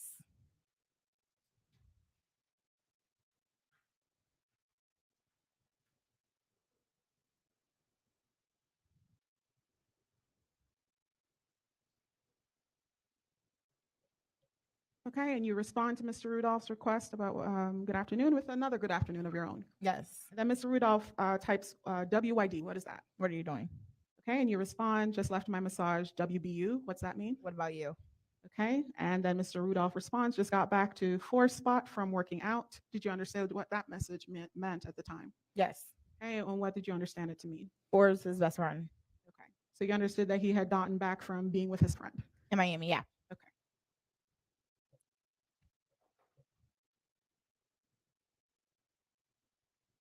Then the next message from Mr. Rudolph, movies, question mark.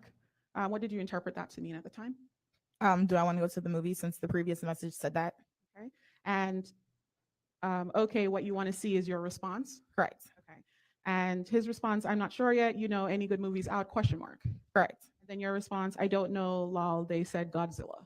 Yes. Was Godzilla a movie that you recall? I guess was out at the time. Yeah. Yes.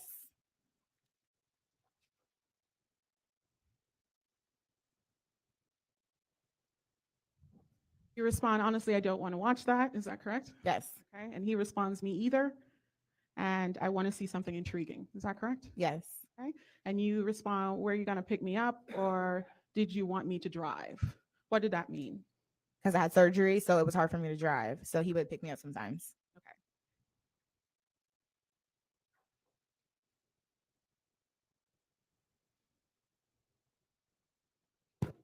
Now the response to Mr. Rudolph to your last request, I was planning on Yale, corrected to 2. Mm-hmm. Okay. Do you know what that meant? I guess he was planning to pick me up, I guess. I don't know at the time. So you said, okay. And then his next response is, I'm home. Is that correct? Okay. So yeah, I guess I'm driving at this point. Okay. And that was what you understood and what Yeah. actually happened that day, correct? Exactly.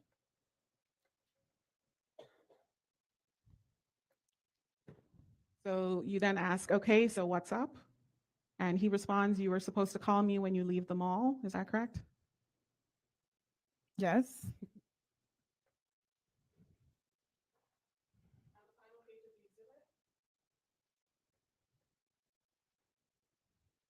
A message from Mr. Rudolph, but I found the movie I want to see. Is that correct? Yes. And your response, what's it called? And the response from him, nobody. Is that correct? Correct. Okay. And that was the end of your texting conversation from the start of early morning hours of the 6th through the 7th when this incident occurred, correct? Yeah. Yes.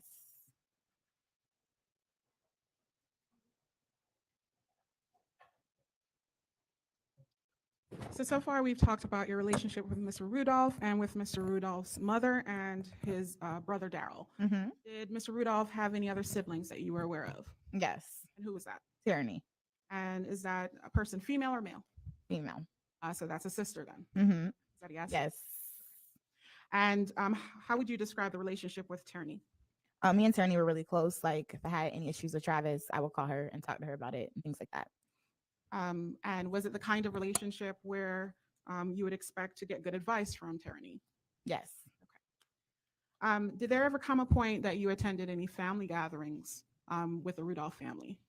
Yeah. In August of the COVID year, so that'll be 2020, I threw her a birthday party.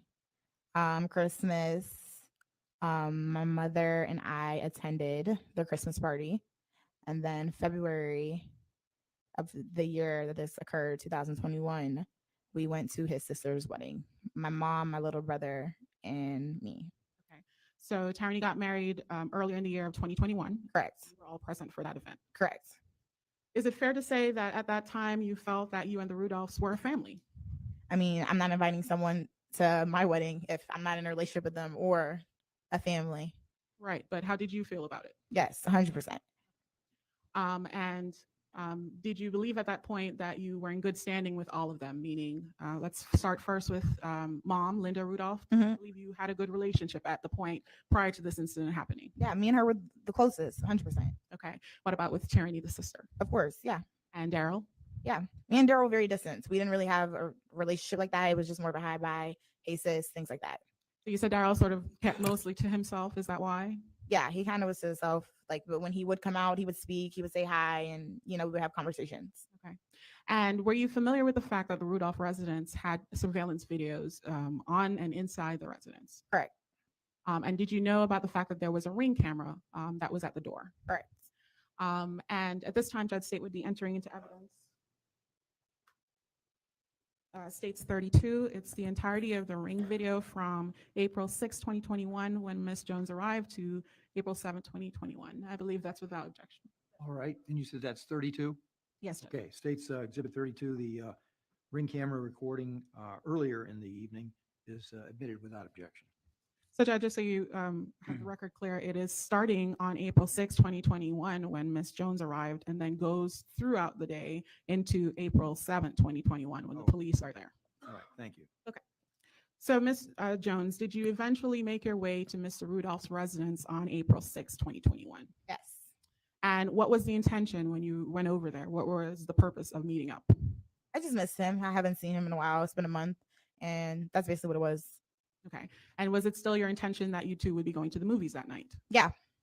Approximately what time of the day did you get there? Was it still light outside? Yeah, it was light. The movie was around like 8 or 9 or something. So I got there probably around like 5, 6. Okay. And when you got there, was Mr. Rudolph home? Mm-hmm. Is that a yes? Yes. And what about his other relatives? Was his brother Daryl present? No one was there, just me and him. Okay. Did there come a point that you left the residence and went to a store? Yes, we went to the liquor store by his house. And what did you purchase from that location, if you recall? I'm a bottle of liquor. I'm not exactly sure which one it was, but we bought a bottle of liquor. I purchased it. Okay. So you purchased the item. And actually, I want to pause here a little bit to talk about the financial situation in your relationship. Of course. Was Mr. Rudolph financially supporting you at this point in your relationship? Since the day I met him, he has never financially supported me. So you have always supported yourself? 1,000%. And Mr. Rudolph, you mentioned that he was living with his mother. Did he have a separate residence of his own? No. So every time you would spend time over with Mr. Rudolph, it would be at Linda Rudolph's residence? Correct, because he didn't have his own place. Okay. And you said on this particular day, you purchased the liquor, the item that you wanted that day, correct? Correct. All right. So take us to what happened after the purchase of the liquor. Did you return back to the Rudolph residence? Yes. And were things... how were things with good? Like, we were just laughing, happy. I haven't seen him. He hasn't seen me. He missed me. I missed him. Everything was good. Like when we actually got back to the house. I need to ask you, prior to this day, was your relationship plagued by any accusations of cheating or infidelity at all? I kind of felt that way just because he was in Miami for so long. And obviously I had my surgery. I had to be home. So I did kind of feel like I didn't know where we stood, even though, someone can tell you something, but I kind of felt like I didn't really know where we stood at. So you were getting the I love yous, but you weren't sure if he was actually committed? Correct. Did you try to have a conversation with Mr. Rudolph about that, the insecurity that you were feeling? That was prior to me coming to his house. So that was like the text messages prior, the phone calls prior, when he's in Miami and I'm at home. I would like ask him questions like, what are you doing on there for so long? Things like that. You're not coming to see me. I just had surgery, regular girlfriend questions I would ask and stuff like that. But that day, it really wasn't any issues. Like, we were happy to see each other. We were just vibing at the beginning. Okay.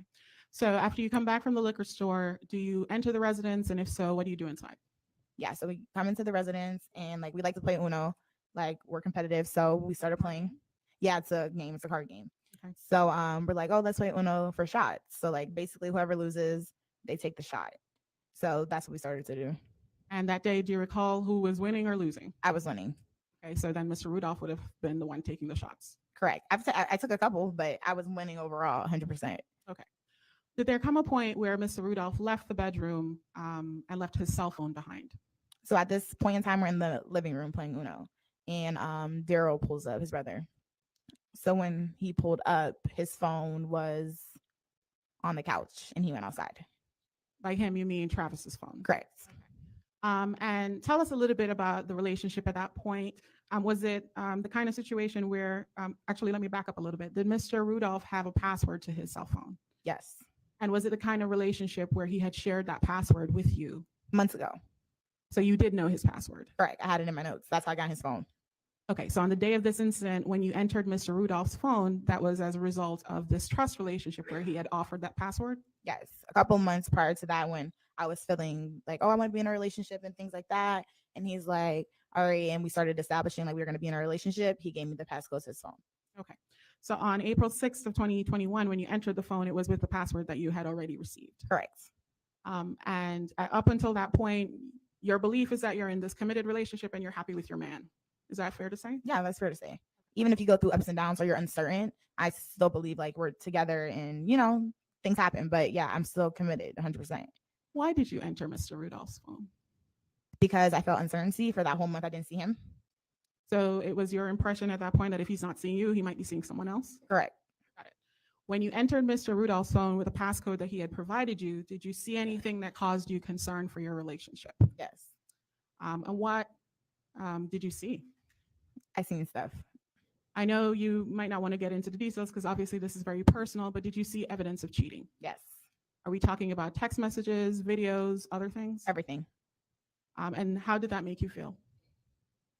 At that point, I'm just like, all right, it's time for me to go. So I went into the room to go grab my things. And when I went to go grab my things, he had came back into the house and seen, because his phone was laid out, and seen that I went through his phone. And how was that interaction when you realized that you had actually seen evidence of the infidelity?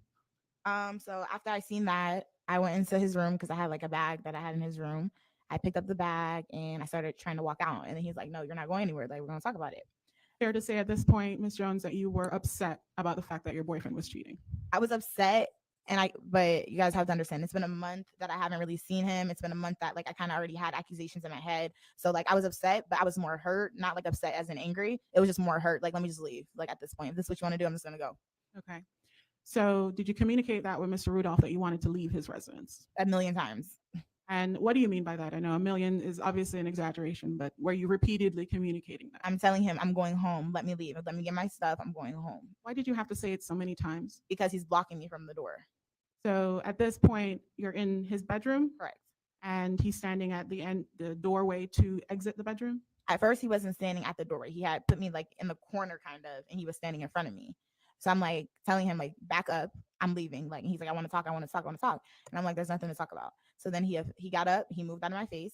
And then that's when I grabbed the trophy and I said, I'll hit you with the trophy if you don't get out of my face. And he was like, you know what, you good, walk out. And then I ended up being able to walk out of the room. Okay.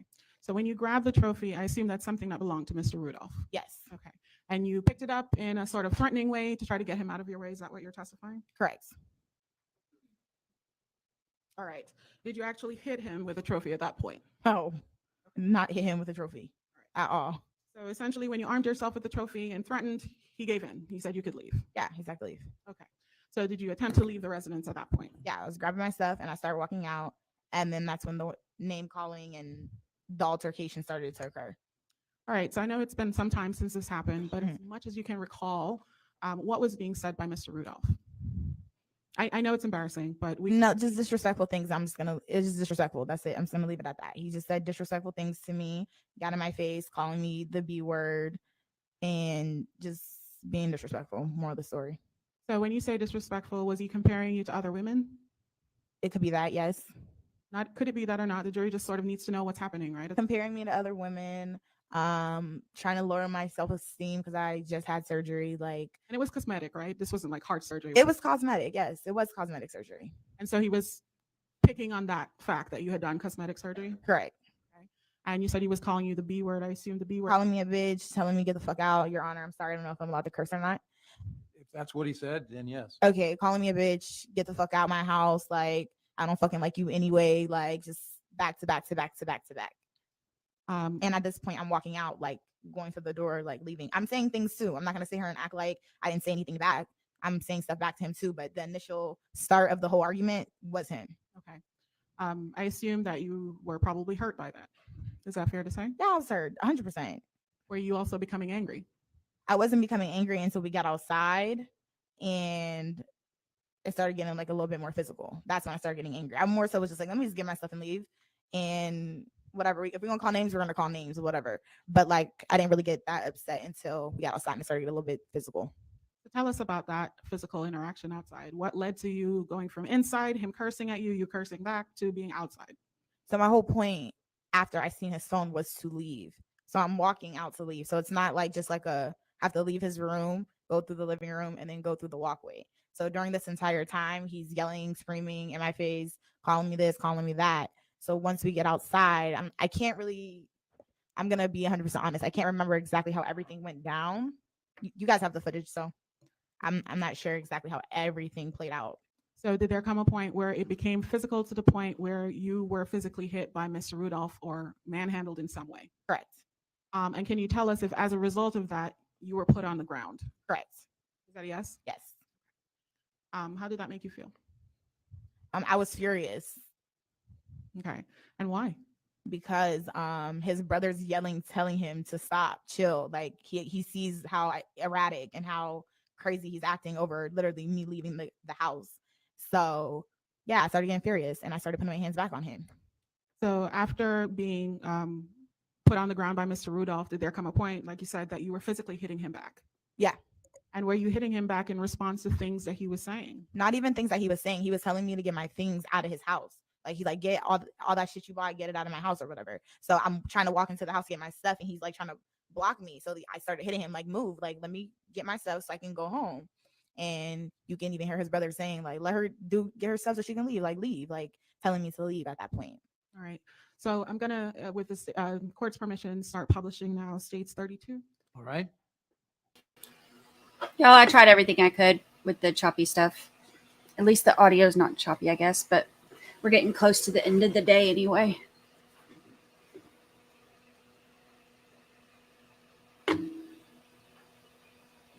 I tried, y'all.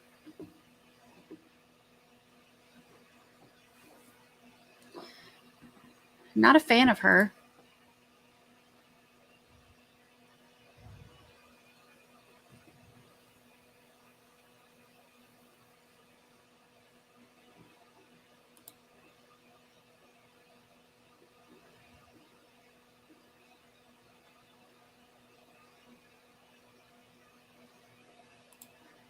I'm very tired. I'm going to try to get a power nap before night court. I wasn't expecting today to be quite so long.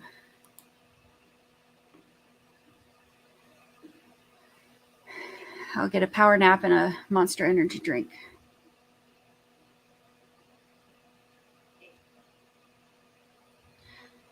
Oh, here's the video. I want to see that.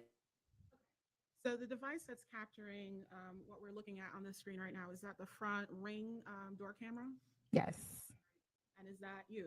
Yes. And it looks like you're on your cell phone and having a conversation. Was that with Mr. Rudolph or someone else? I'm not sure.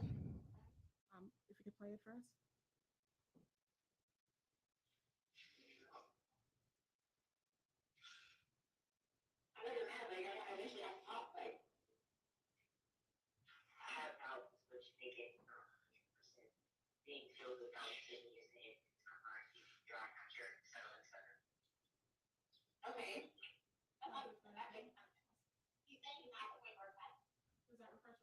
No, I don't know who I was talking to. I'm gonna be honest. Listen to the question. Oh, Does that refresh your recollection as to whether or not that's Mr. Rudolph on the other end of the phone? I can't call if that's him or not.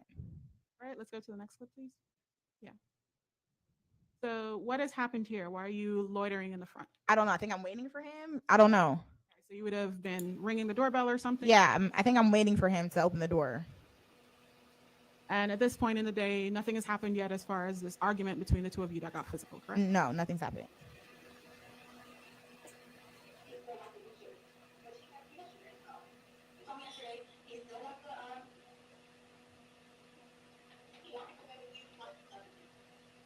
And I guess that's Travis opening the door. So it sounds like you were giving another woman some advice. Yeah. Probably on the phone with one of my homegirls, and I'm talking to her, and then yeah. All right. So at some point, the door is open, and you said that was by Mr. Rudolph? Yeah. Yes.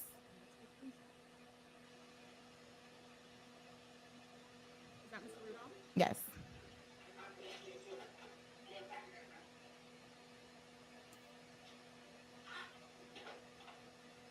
Can you tell us what point is this? Is this after or before the liquor store? That's us coming back from the liquor store.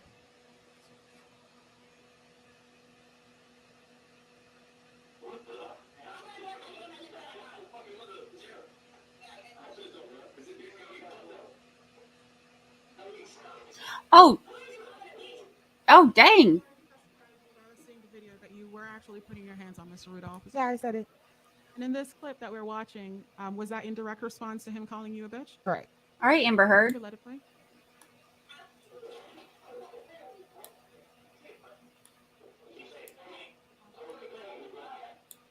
All right.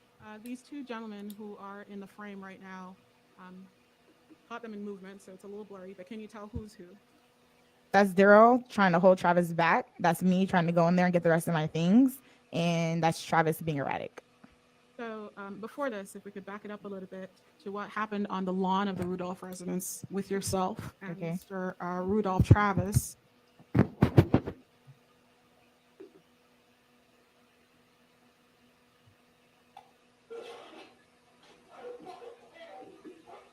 He slams me to the ground. And is that what you're talking about? His brother is trying to hold him back and pull him off. Correct. He's saying, I don't know if you have another clip. In another clip, he's saying, stop, like you're tripping. Keep going.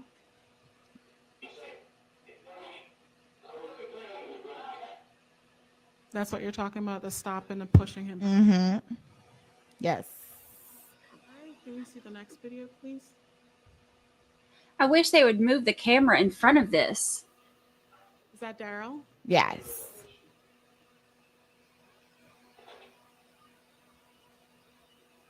Now tell us, are you still inside the Rudolph residence at this point? No.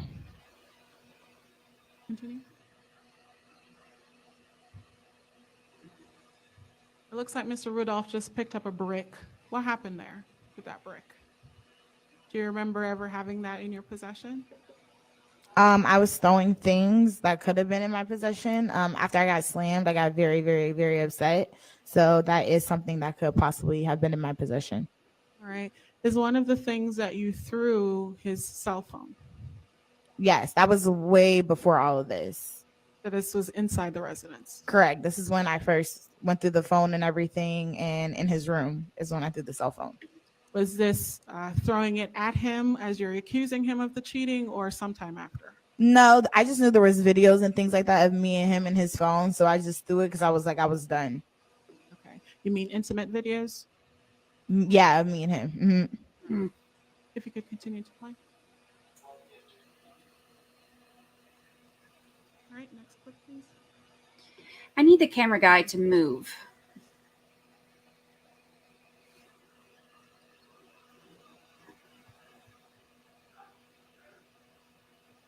Pause it for me for a second. This argument that's happening now, that is not between you and Mr. Rudolph. No, I'm not there anymore. Okay, so you have left the residence. Yeah, like I don't see the cars right there. Okay. And you had parked in the front of the residence, right? Yeah, I always park in the front of the residence. By this time, you've left. I left.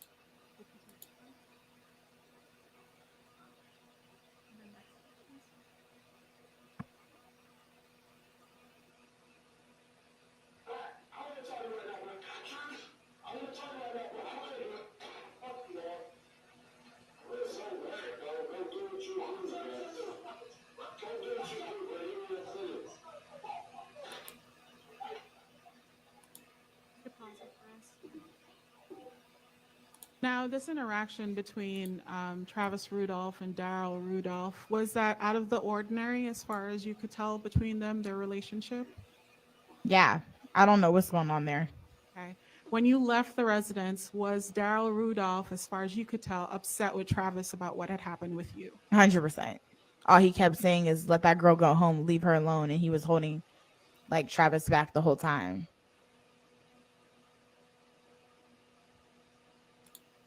Oh my God, I'm literally doing the same thing. I'm like, I'm trying to reach around so I can see where I want to be seeing from instead of where the camera's sitting.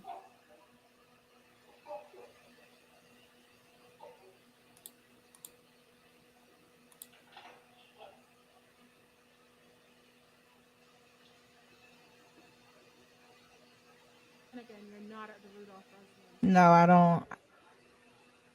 I don't know what's going on. I've never seen these videos. You could go to the next clip. Well, I wonder if she knew that they had these videos.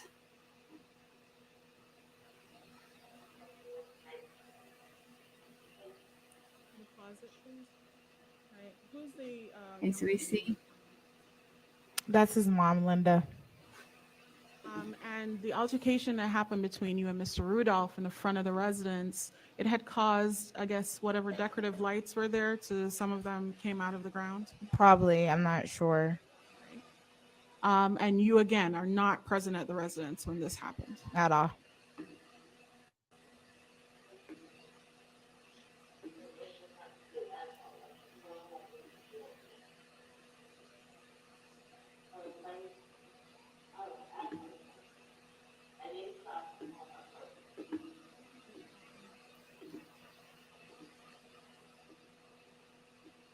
Hi, Sunny. We see you.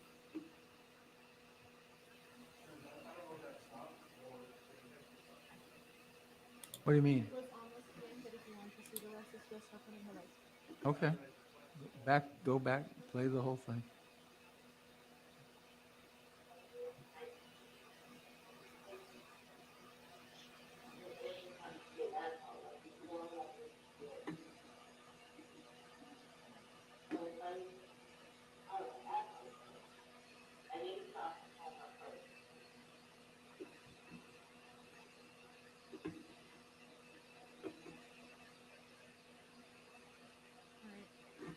And then next clip, please.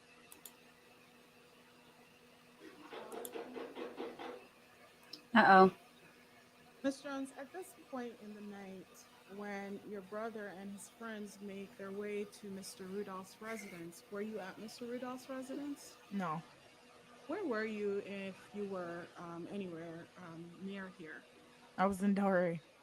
So you were not in, where is this, Lake Park? This is Lake Park, so Delray's about 35 minutes away.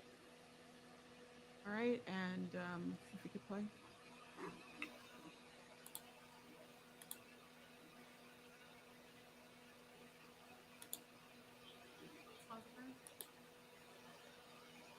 Do you see your brother in this frame? Yeah, he has the hoodie on. Okay, meaning the hoodie is up and over his head? Correct. And you referred to Keyshawn, is that the brother? Yes. And you said he's younger than you, is that correct? Yeah, he's 23. Uh-huh. Is Keyshawn a person that runs around with a gang? I'm sorry, I don't mean to laugh, but Want to be heard? Yes. Go ahead.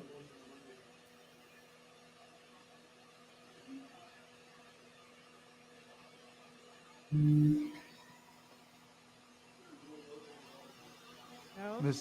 No, that was Miss Ellis asked about rounding up the posse.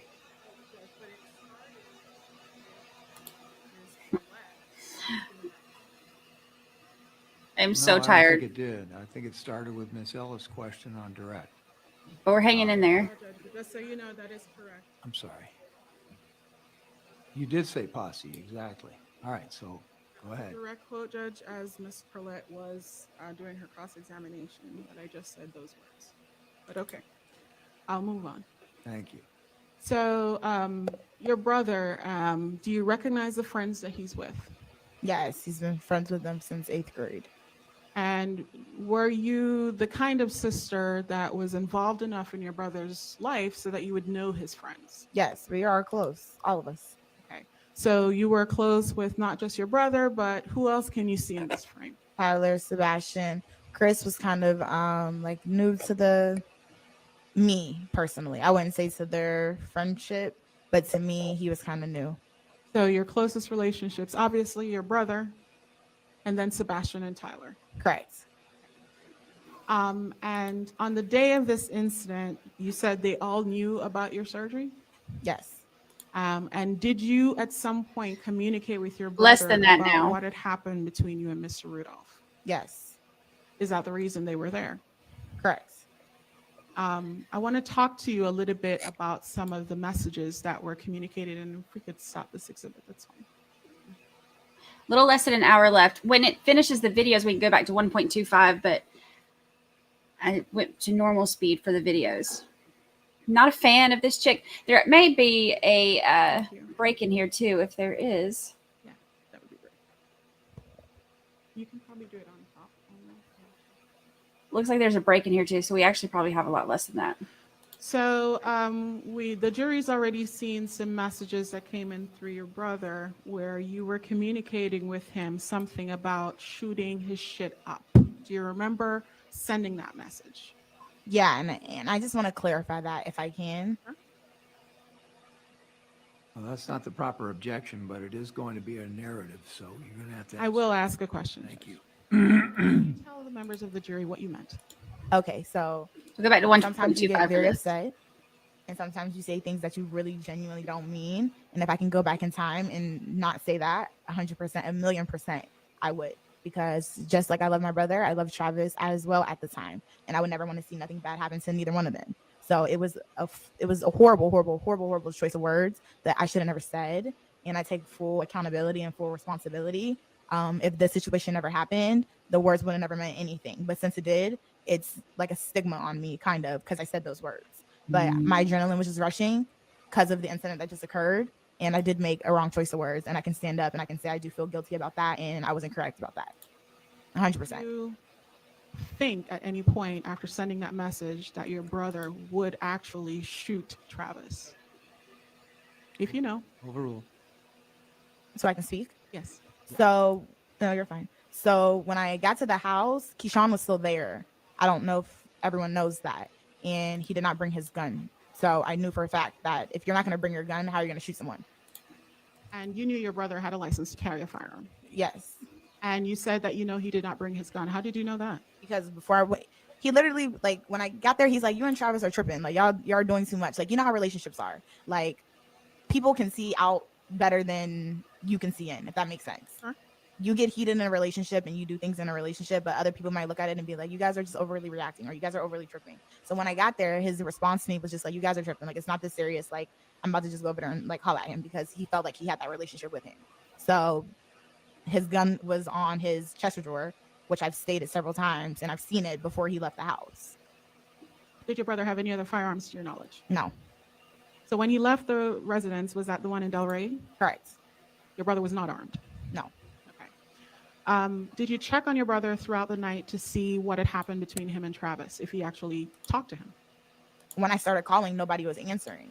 So I'm on the phone, like, with one of my good friends, and I'm just like, they probably went to go see some girls or something. I'm never thinking in my brain at this moment in time that anything like this will happen, because, like I said, I'm in a relationship with this person. I love this person. I would never do anything like this to his family. So I'm just personally thinking, like, okay, they probably talked and it's squashed out, because it's hours after at this point. So I'm thinking, like, it's just washed at this point.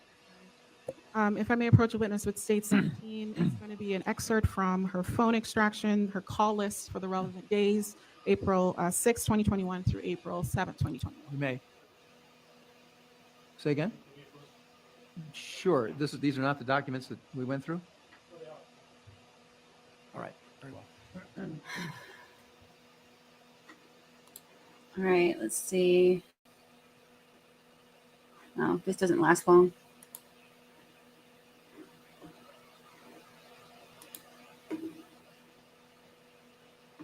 I'm not a fan of hers. We'll go back at the very end and look at that one section of that video to see where she said he threw her to the ground, because that's not what I saw, but I don't want to say one way or the other, since I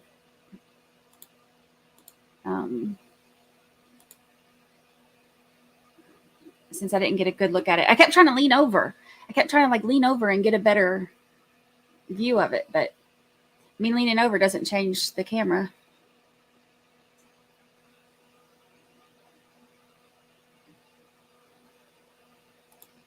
Yes, I will have this live tomorrow, which is why we're trying to finish up today, the stuff from today tomorrow, so we can go live tomorrow. That way we don't have to worry about glitches like this. Go back to 1.25. Okay, Judge. So I believe. So yes, you may approach. Go ahead. Thank you. And thank you. And that's admitted into evidence without objection. And what was the number again? Thank you. State 17.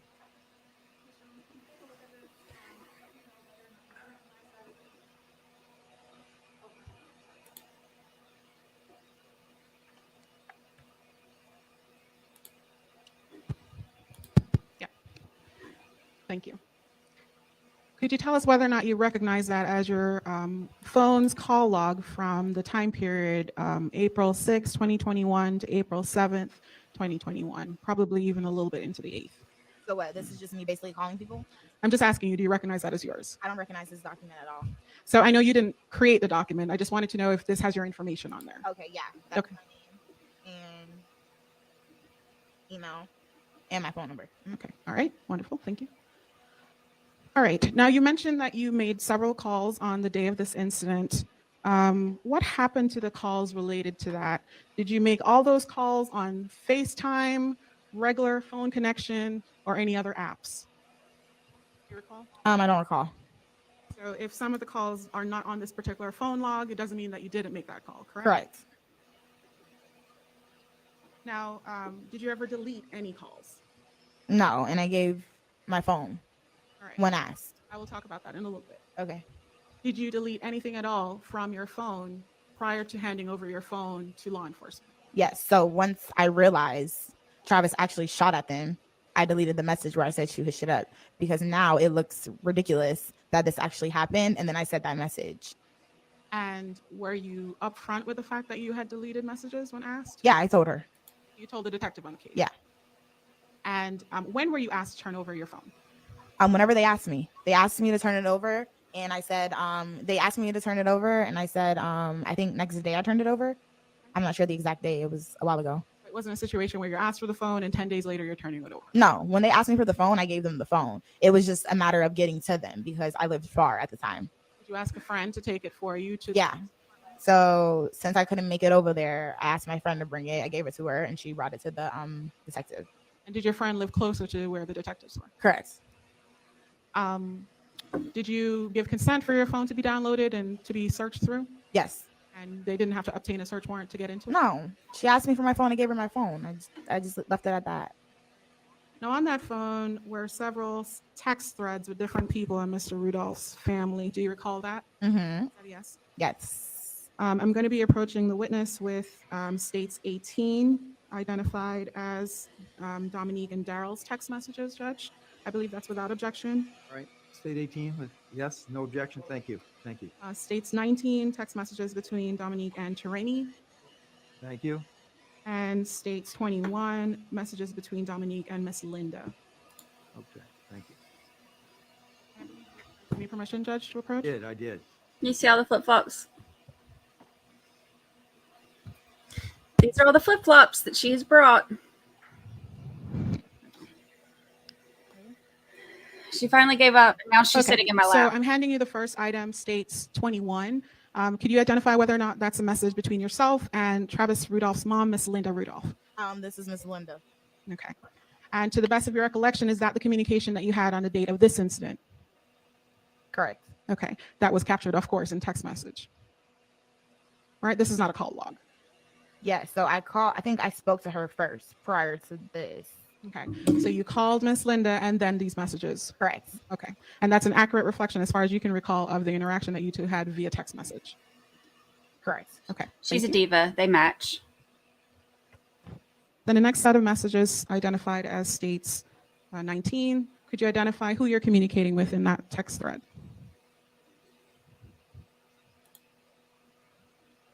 Tierney. And so that's Mr. Rudolph's sister. Mm-hmm. Is that a yes? Yes. Okay. And did you also call Tierney on the day of this incident to try to talk to her about what had happened between you and Mr. Rudolph. And are these text messages a result of what happened after that telephone call? Correct. So we spoke first, and then she sent me this first blue text message, and I just said, "Love, I don't have to say much." Okay. And I said, "Call my mom if you want to talk about anything else." All right. And does the conversation flow back and forth between the two of you? Mm-hmm. Is that a yes? Okay. And that accurately, as far as you can recall, captures a text message conversation between you and Mr. Rudolph's sister. Correct. All right. Thank you. And finally, She if needs- you could identify who you're communicating with in this series of text messages. She needs emergency bangs. And DJ, again, is Mr. Rudolph's brother, Daryl. Mm-hmm. Is that a yes? Yes. Okay. And again, are these communications that you're having with Mr. Daryl Rudolph on the day of this incident? Yes. And to the best of your recollection, does this accurately reflect those communications between the two of you via text message? Correct. All right. Thank you again. And permission to publish, Judge? You may. Well, I will publish each. It's 3 exhibits. They're not very lengthy. This is still direct. Let me start first with States 21.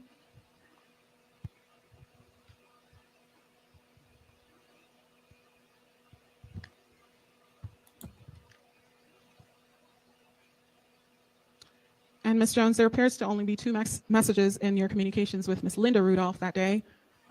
Is blue you or green you? Green is me. Okay, so then blue would be Ms. Rudolph. Correct.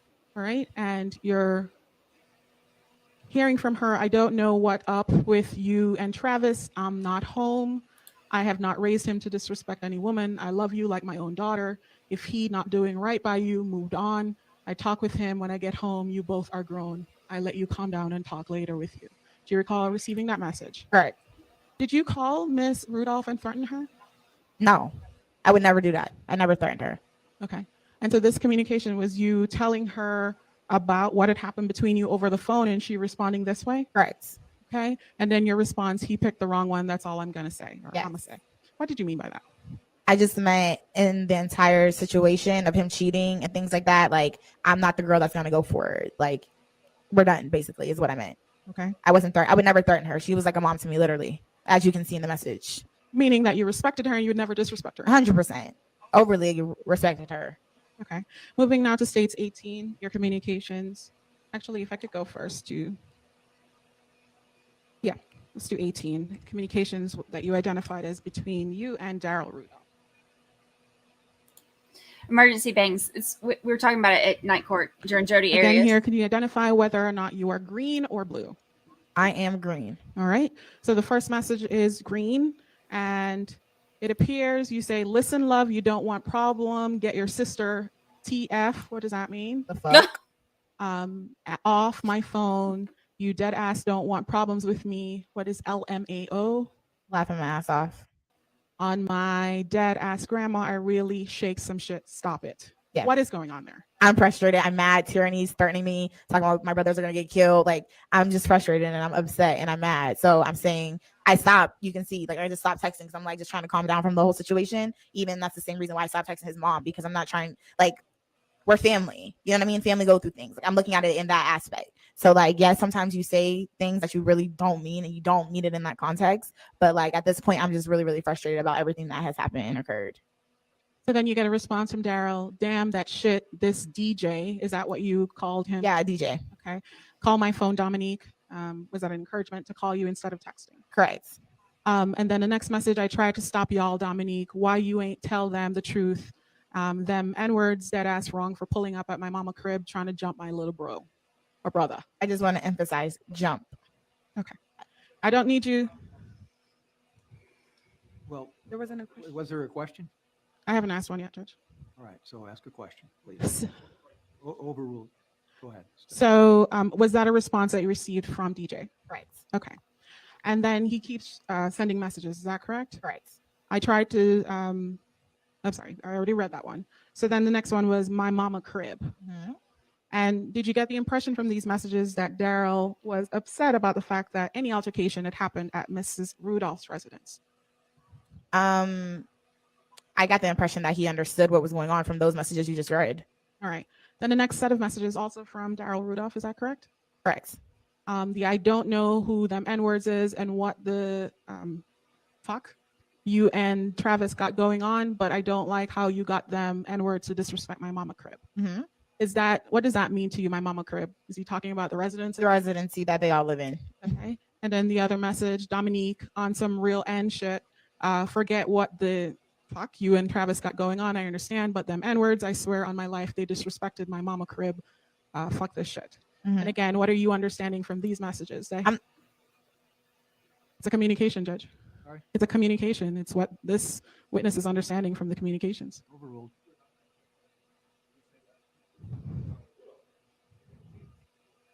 Well, that's right. She can say That's what I was how gonna she say. interpreted the message that he sent to her. So yeah. That's what I asked, Judge. And that's what I was going to answer. Overruled. Go ahead. So how did you interpret this message? I basically interpreted, he was just saying like, my brother came. Now I'm starting to understand who all came there because he's saying more than one person. So I'm interpreting that more than one person had came to the Rudolph residence. Now, at this point, to your knowledge, had a shooting occurred? Did you know that? Not at all. I did not know a shooting occurred. I'm going to be 100% so honest with you. I even called Daryl when I was at the hospital because I'm not thinking that Travis shot them. So at 12:42 a.m. on the morning of April 7, 2021, when this message is coming to you from Daryl Rudolph, you were unaware of the fact that Sebastian had been shot, Tyler had been shot, any of that at all? Completely, because in the previous message it said jump. So I'm thinking maybe they got into a scuffle, whatever. But I'm not thinking anything with like gun violence happened at all. Did you say a But just to be scruffle? clear, what is a scruffle? Scruffle. I don't know. Maybe they got into an argument. Maybe I literally did not know. But I knew I sent him over there to talk, and I know how calm Keyshawn is. So I wasn't really him saying bringing all these niggas over. I started thinking like, what's going on? Okay, so other people had came there. Okay, so what's going on? That's when I started trying to understand the messages a little bit more. Were you surprised that your brother went with his friends? They're always together. So it wasn't a shock that he went with other It wasn't a shock. It wasn't like a gang up thing trying to, no, not at all. They're always together. Like they're always at the house together. They go places together. So no. All right, so at some point you write back to Mr. Daryl Rudolph to stop writing me. I don't know what you're talking about. Please leave me alone. What's I didn't know what he was talking about. I'm confused. I don't know there's a shooting. I don't know that they got into a fist fight. I know how my brother is. He did not bring no gun. I'm not thinking that Travis is going to shoot a gun at him. So at this point, I don't know what he's talking about. I'm like, there's no point for us to argue. The only thing for us to do right now is both calm down and keep it like that. All right. So you get another response from Daryl Rudolph. Is that correct? Yes. And that's, nah, fuck that shit, bro. I saw you as a sister. Them N-words came to my mama crib where I lay my head trying to jump my little bro in front of my mama. Fuck that shit. Mm-hmm. Question. What does jump my little bro mean? I guess fist fight. Is that a slang? Jump is a term used as fighting. Okay. And that is what you understood it to mean? Correct. Except for did Daryl also send another message? Well, I they would got going have to done the same shoot for it my up. sister, but the way that situation was handled was wrong as fuck. And no, it them N-words about my mama, and to it, it's a wrap. What did you take that to mean? I'm going to be so honest. I'm not really knowing what's going on. I'm reading these messages while he's typing them, and I'm just sitting here like, I'm just trying to start putting, I'm on the phone with my friend, so I'm trying to start putting two and two together. I'm reading her the messages. I'm like, he's saying all this stuff. Daryl keeps texting me, things like that. I'm really not understanding until I get the message that Tyler's in the hospital. That's when things start clicking for me a little bit. Now, what is Mr. Rudolph, Daryl, referring to here as I would have done the same for my sister? What is he talking about? Because he's seen how Travis slammed me on the ground twice, and he was trying to stop him. So he's basically saying he would do the exact same thing that go see about the situation for his sister, like anybody would. So you respond to Daryl Rudolph, is that correct? Yes. You say, DJ, stop writing me. Nothing needs to be said between us anymore.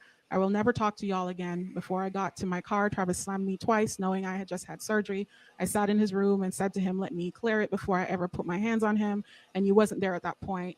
My brothers are always, in capital letters, gonna come see about me, same way you would for tyranny. At that point, it's out of my control. What are you saying here?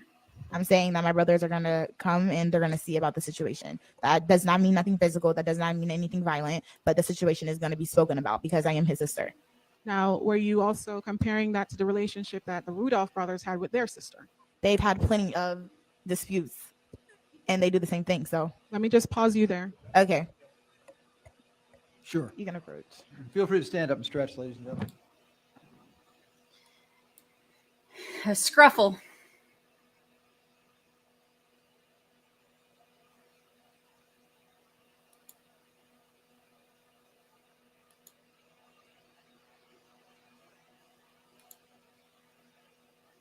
We're almost done for the day.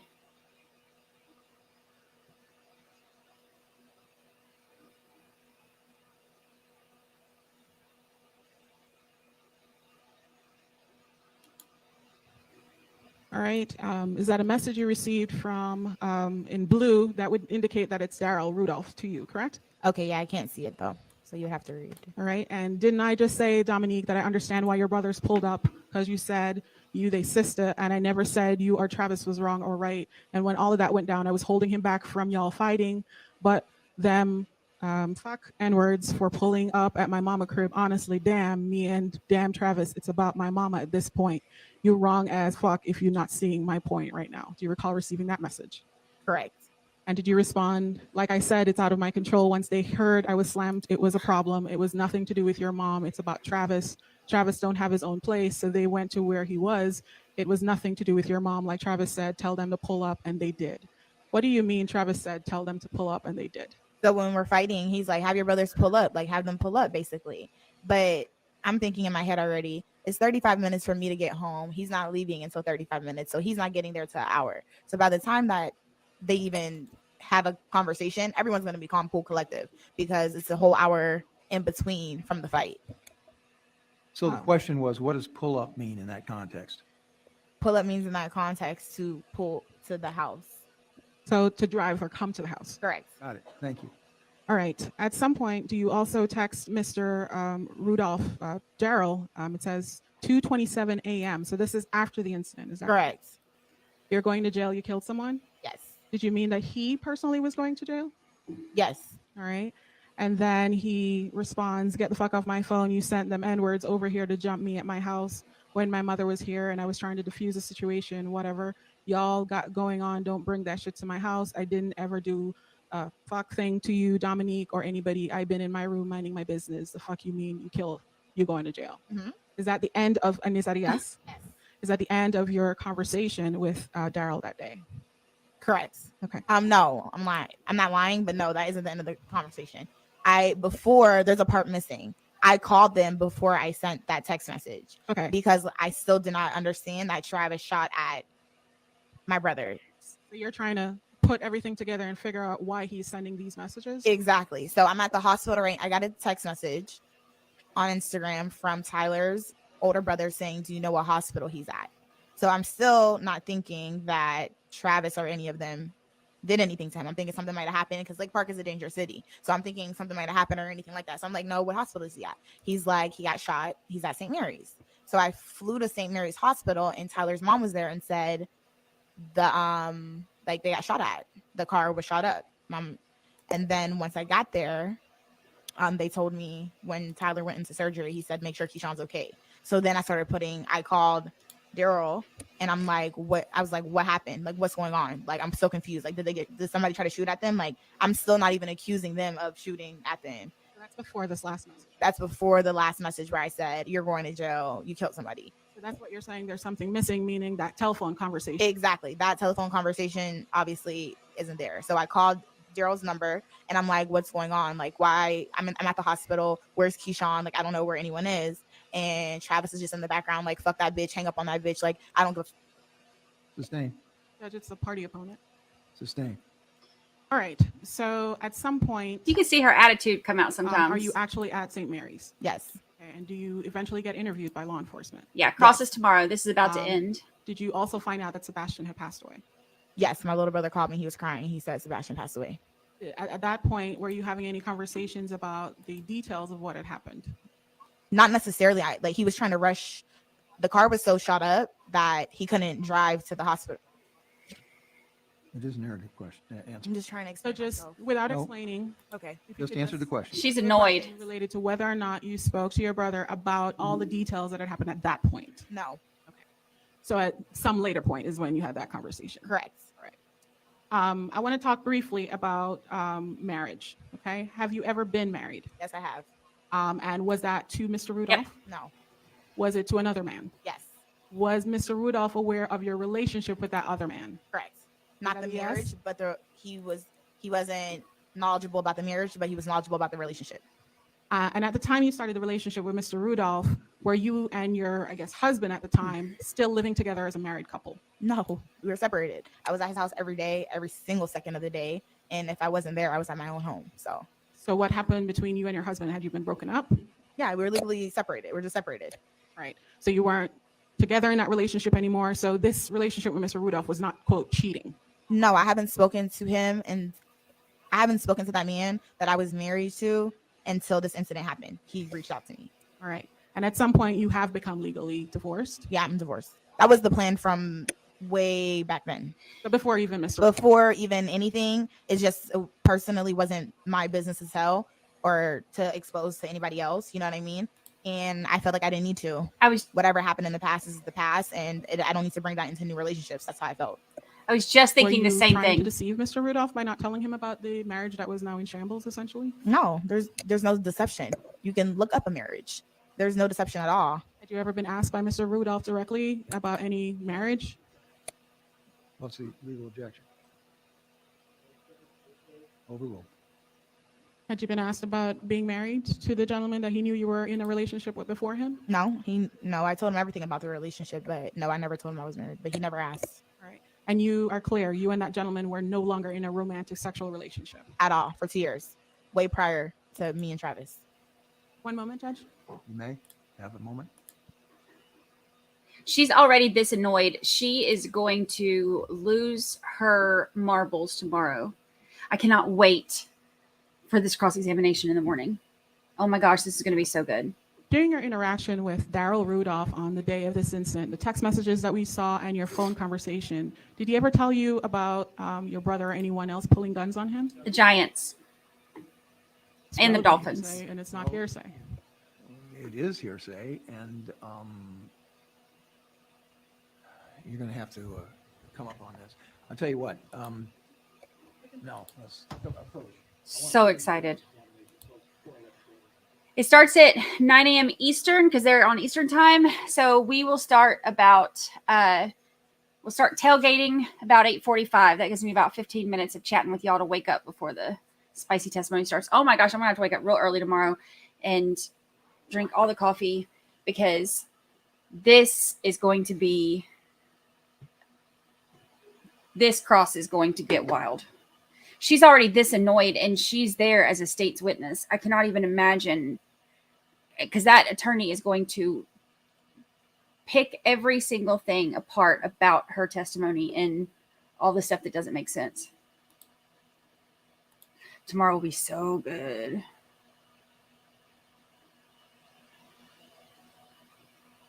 Yeah, thank goodness crosses tomorrow because I've been streaming now going 10 hours and 16 minutes, and we got a show tonight. They're about to be done here, though.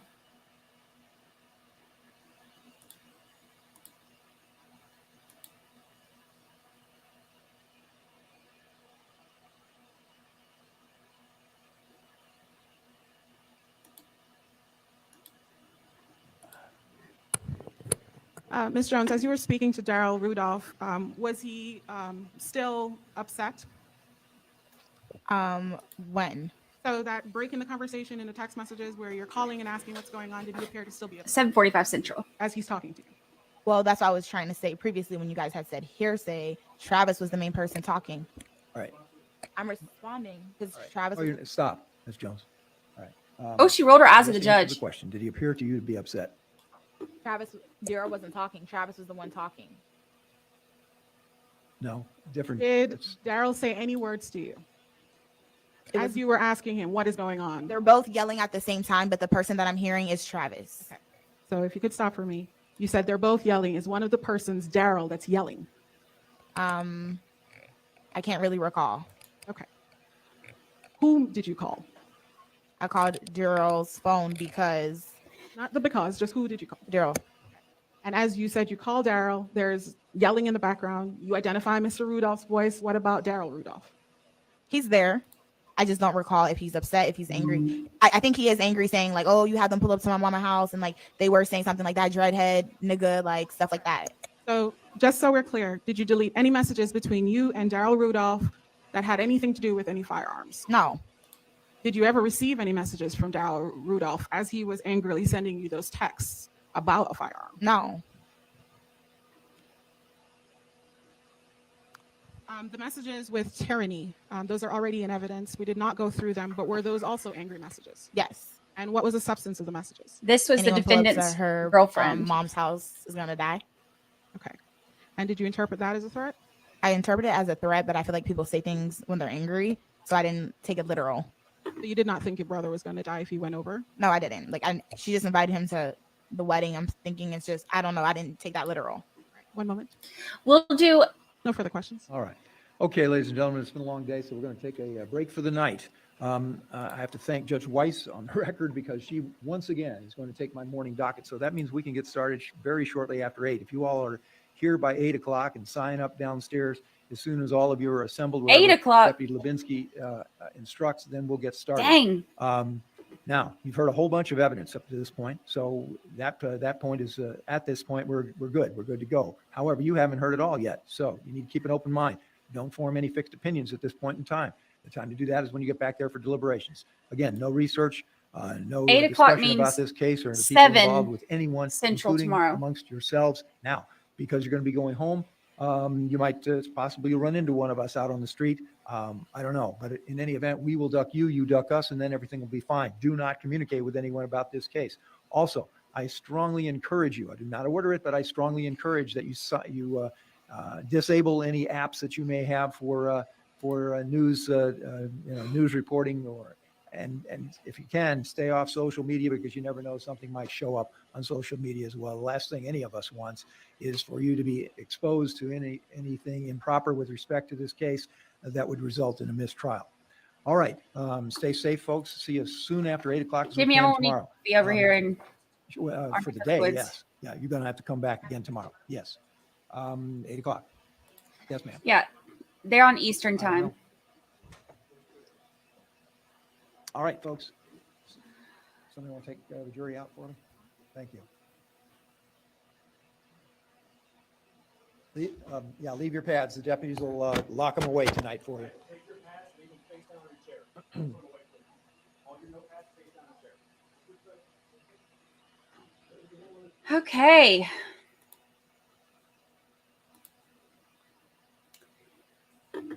So, crap.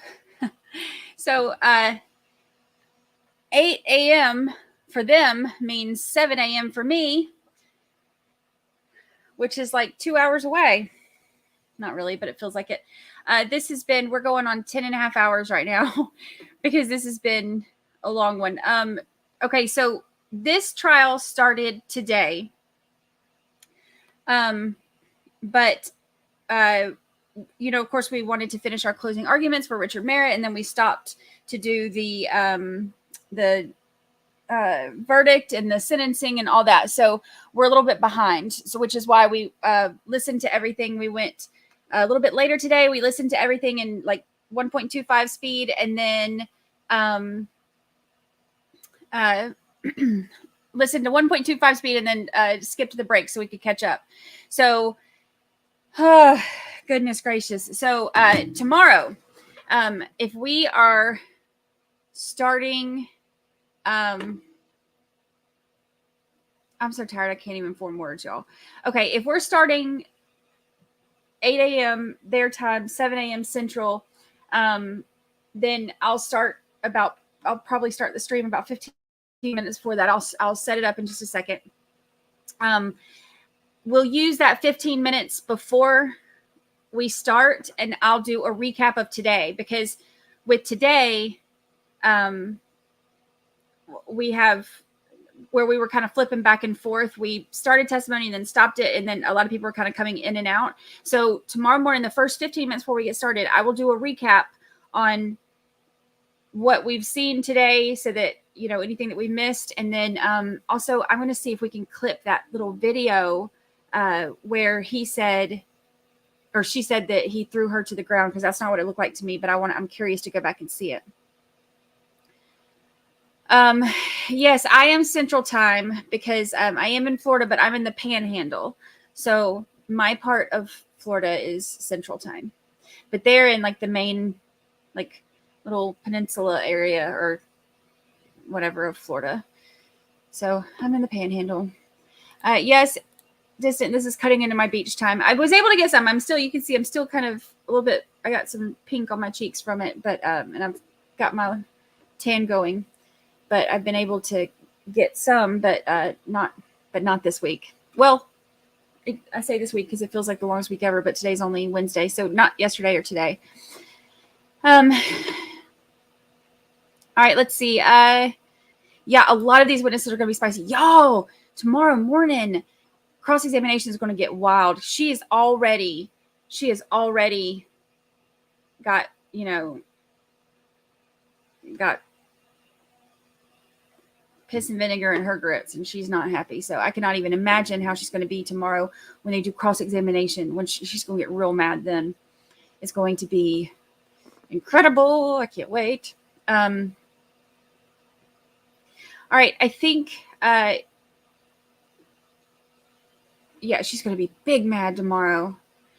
And she argued with the judge. Yes, she rolled her eyes. She rolled her eyes at the judge. Somebody said it earlier, like this whole trial so far is like a WTF moment, and we're only on day one. This is just going to get spicier and spicier.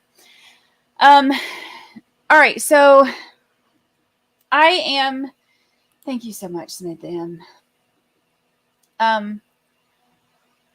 I am going to try to, I've got it. What do I have? I've got an hour and a half now before the next show starts. So, I am going to try to get up and take Lucy out and get some food and do some jumping jacks to wake up. And then I will see y'all in an hour and a half for night court. So tonight, night court, we have day 2 of night court for the Jodi Arias trial. We have a cool announcement about a special guest that's going to be coming on. So we'll tell you all about that tonight. We have some updates to give you for the cold case babysitter trial. So we'll do that tonight. And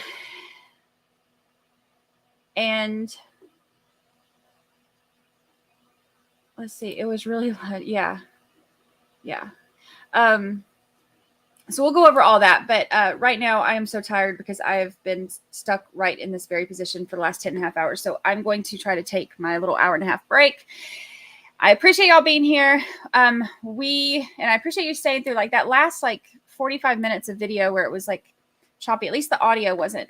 I tell you what, I'd rather have good audio and choppy video than to have like the audio like that we had in the very beginning when she was not staying near the microphone, and I just wanted to chase her with the microphone. The judge told her, I don't even know how many times, told her, yes, I'm going to try to take a power nap. I'm going to take Lucy out, get some food in me, take a little power nap, and then be back here in an hour and a half. So, y'all, I appreciate you so much. Thank you for all the support. Please, if you can, like the video on the way out. It helps us so much because it helps to help our little algorithm. So I appreciate everything and all the love y'all showed today. Welcome to our new members. And thank you to those who gifted memberships. That's awesome. Y'all go do what you need to do. Get you some supper. And we will see y'all in an hour and a half. So thank you for reporting to jury duty. See you soon.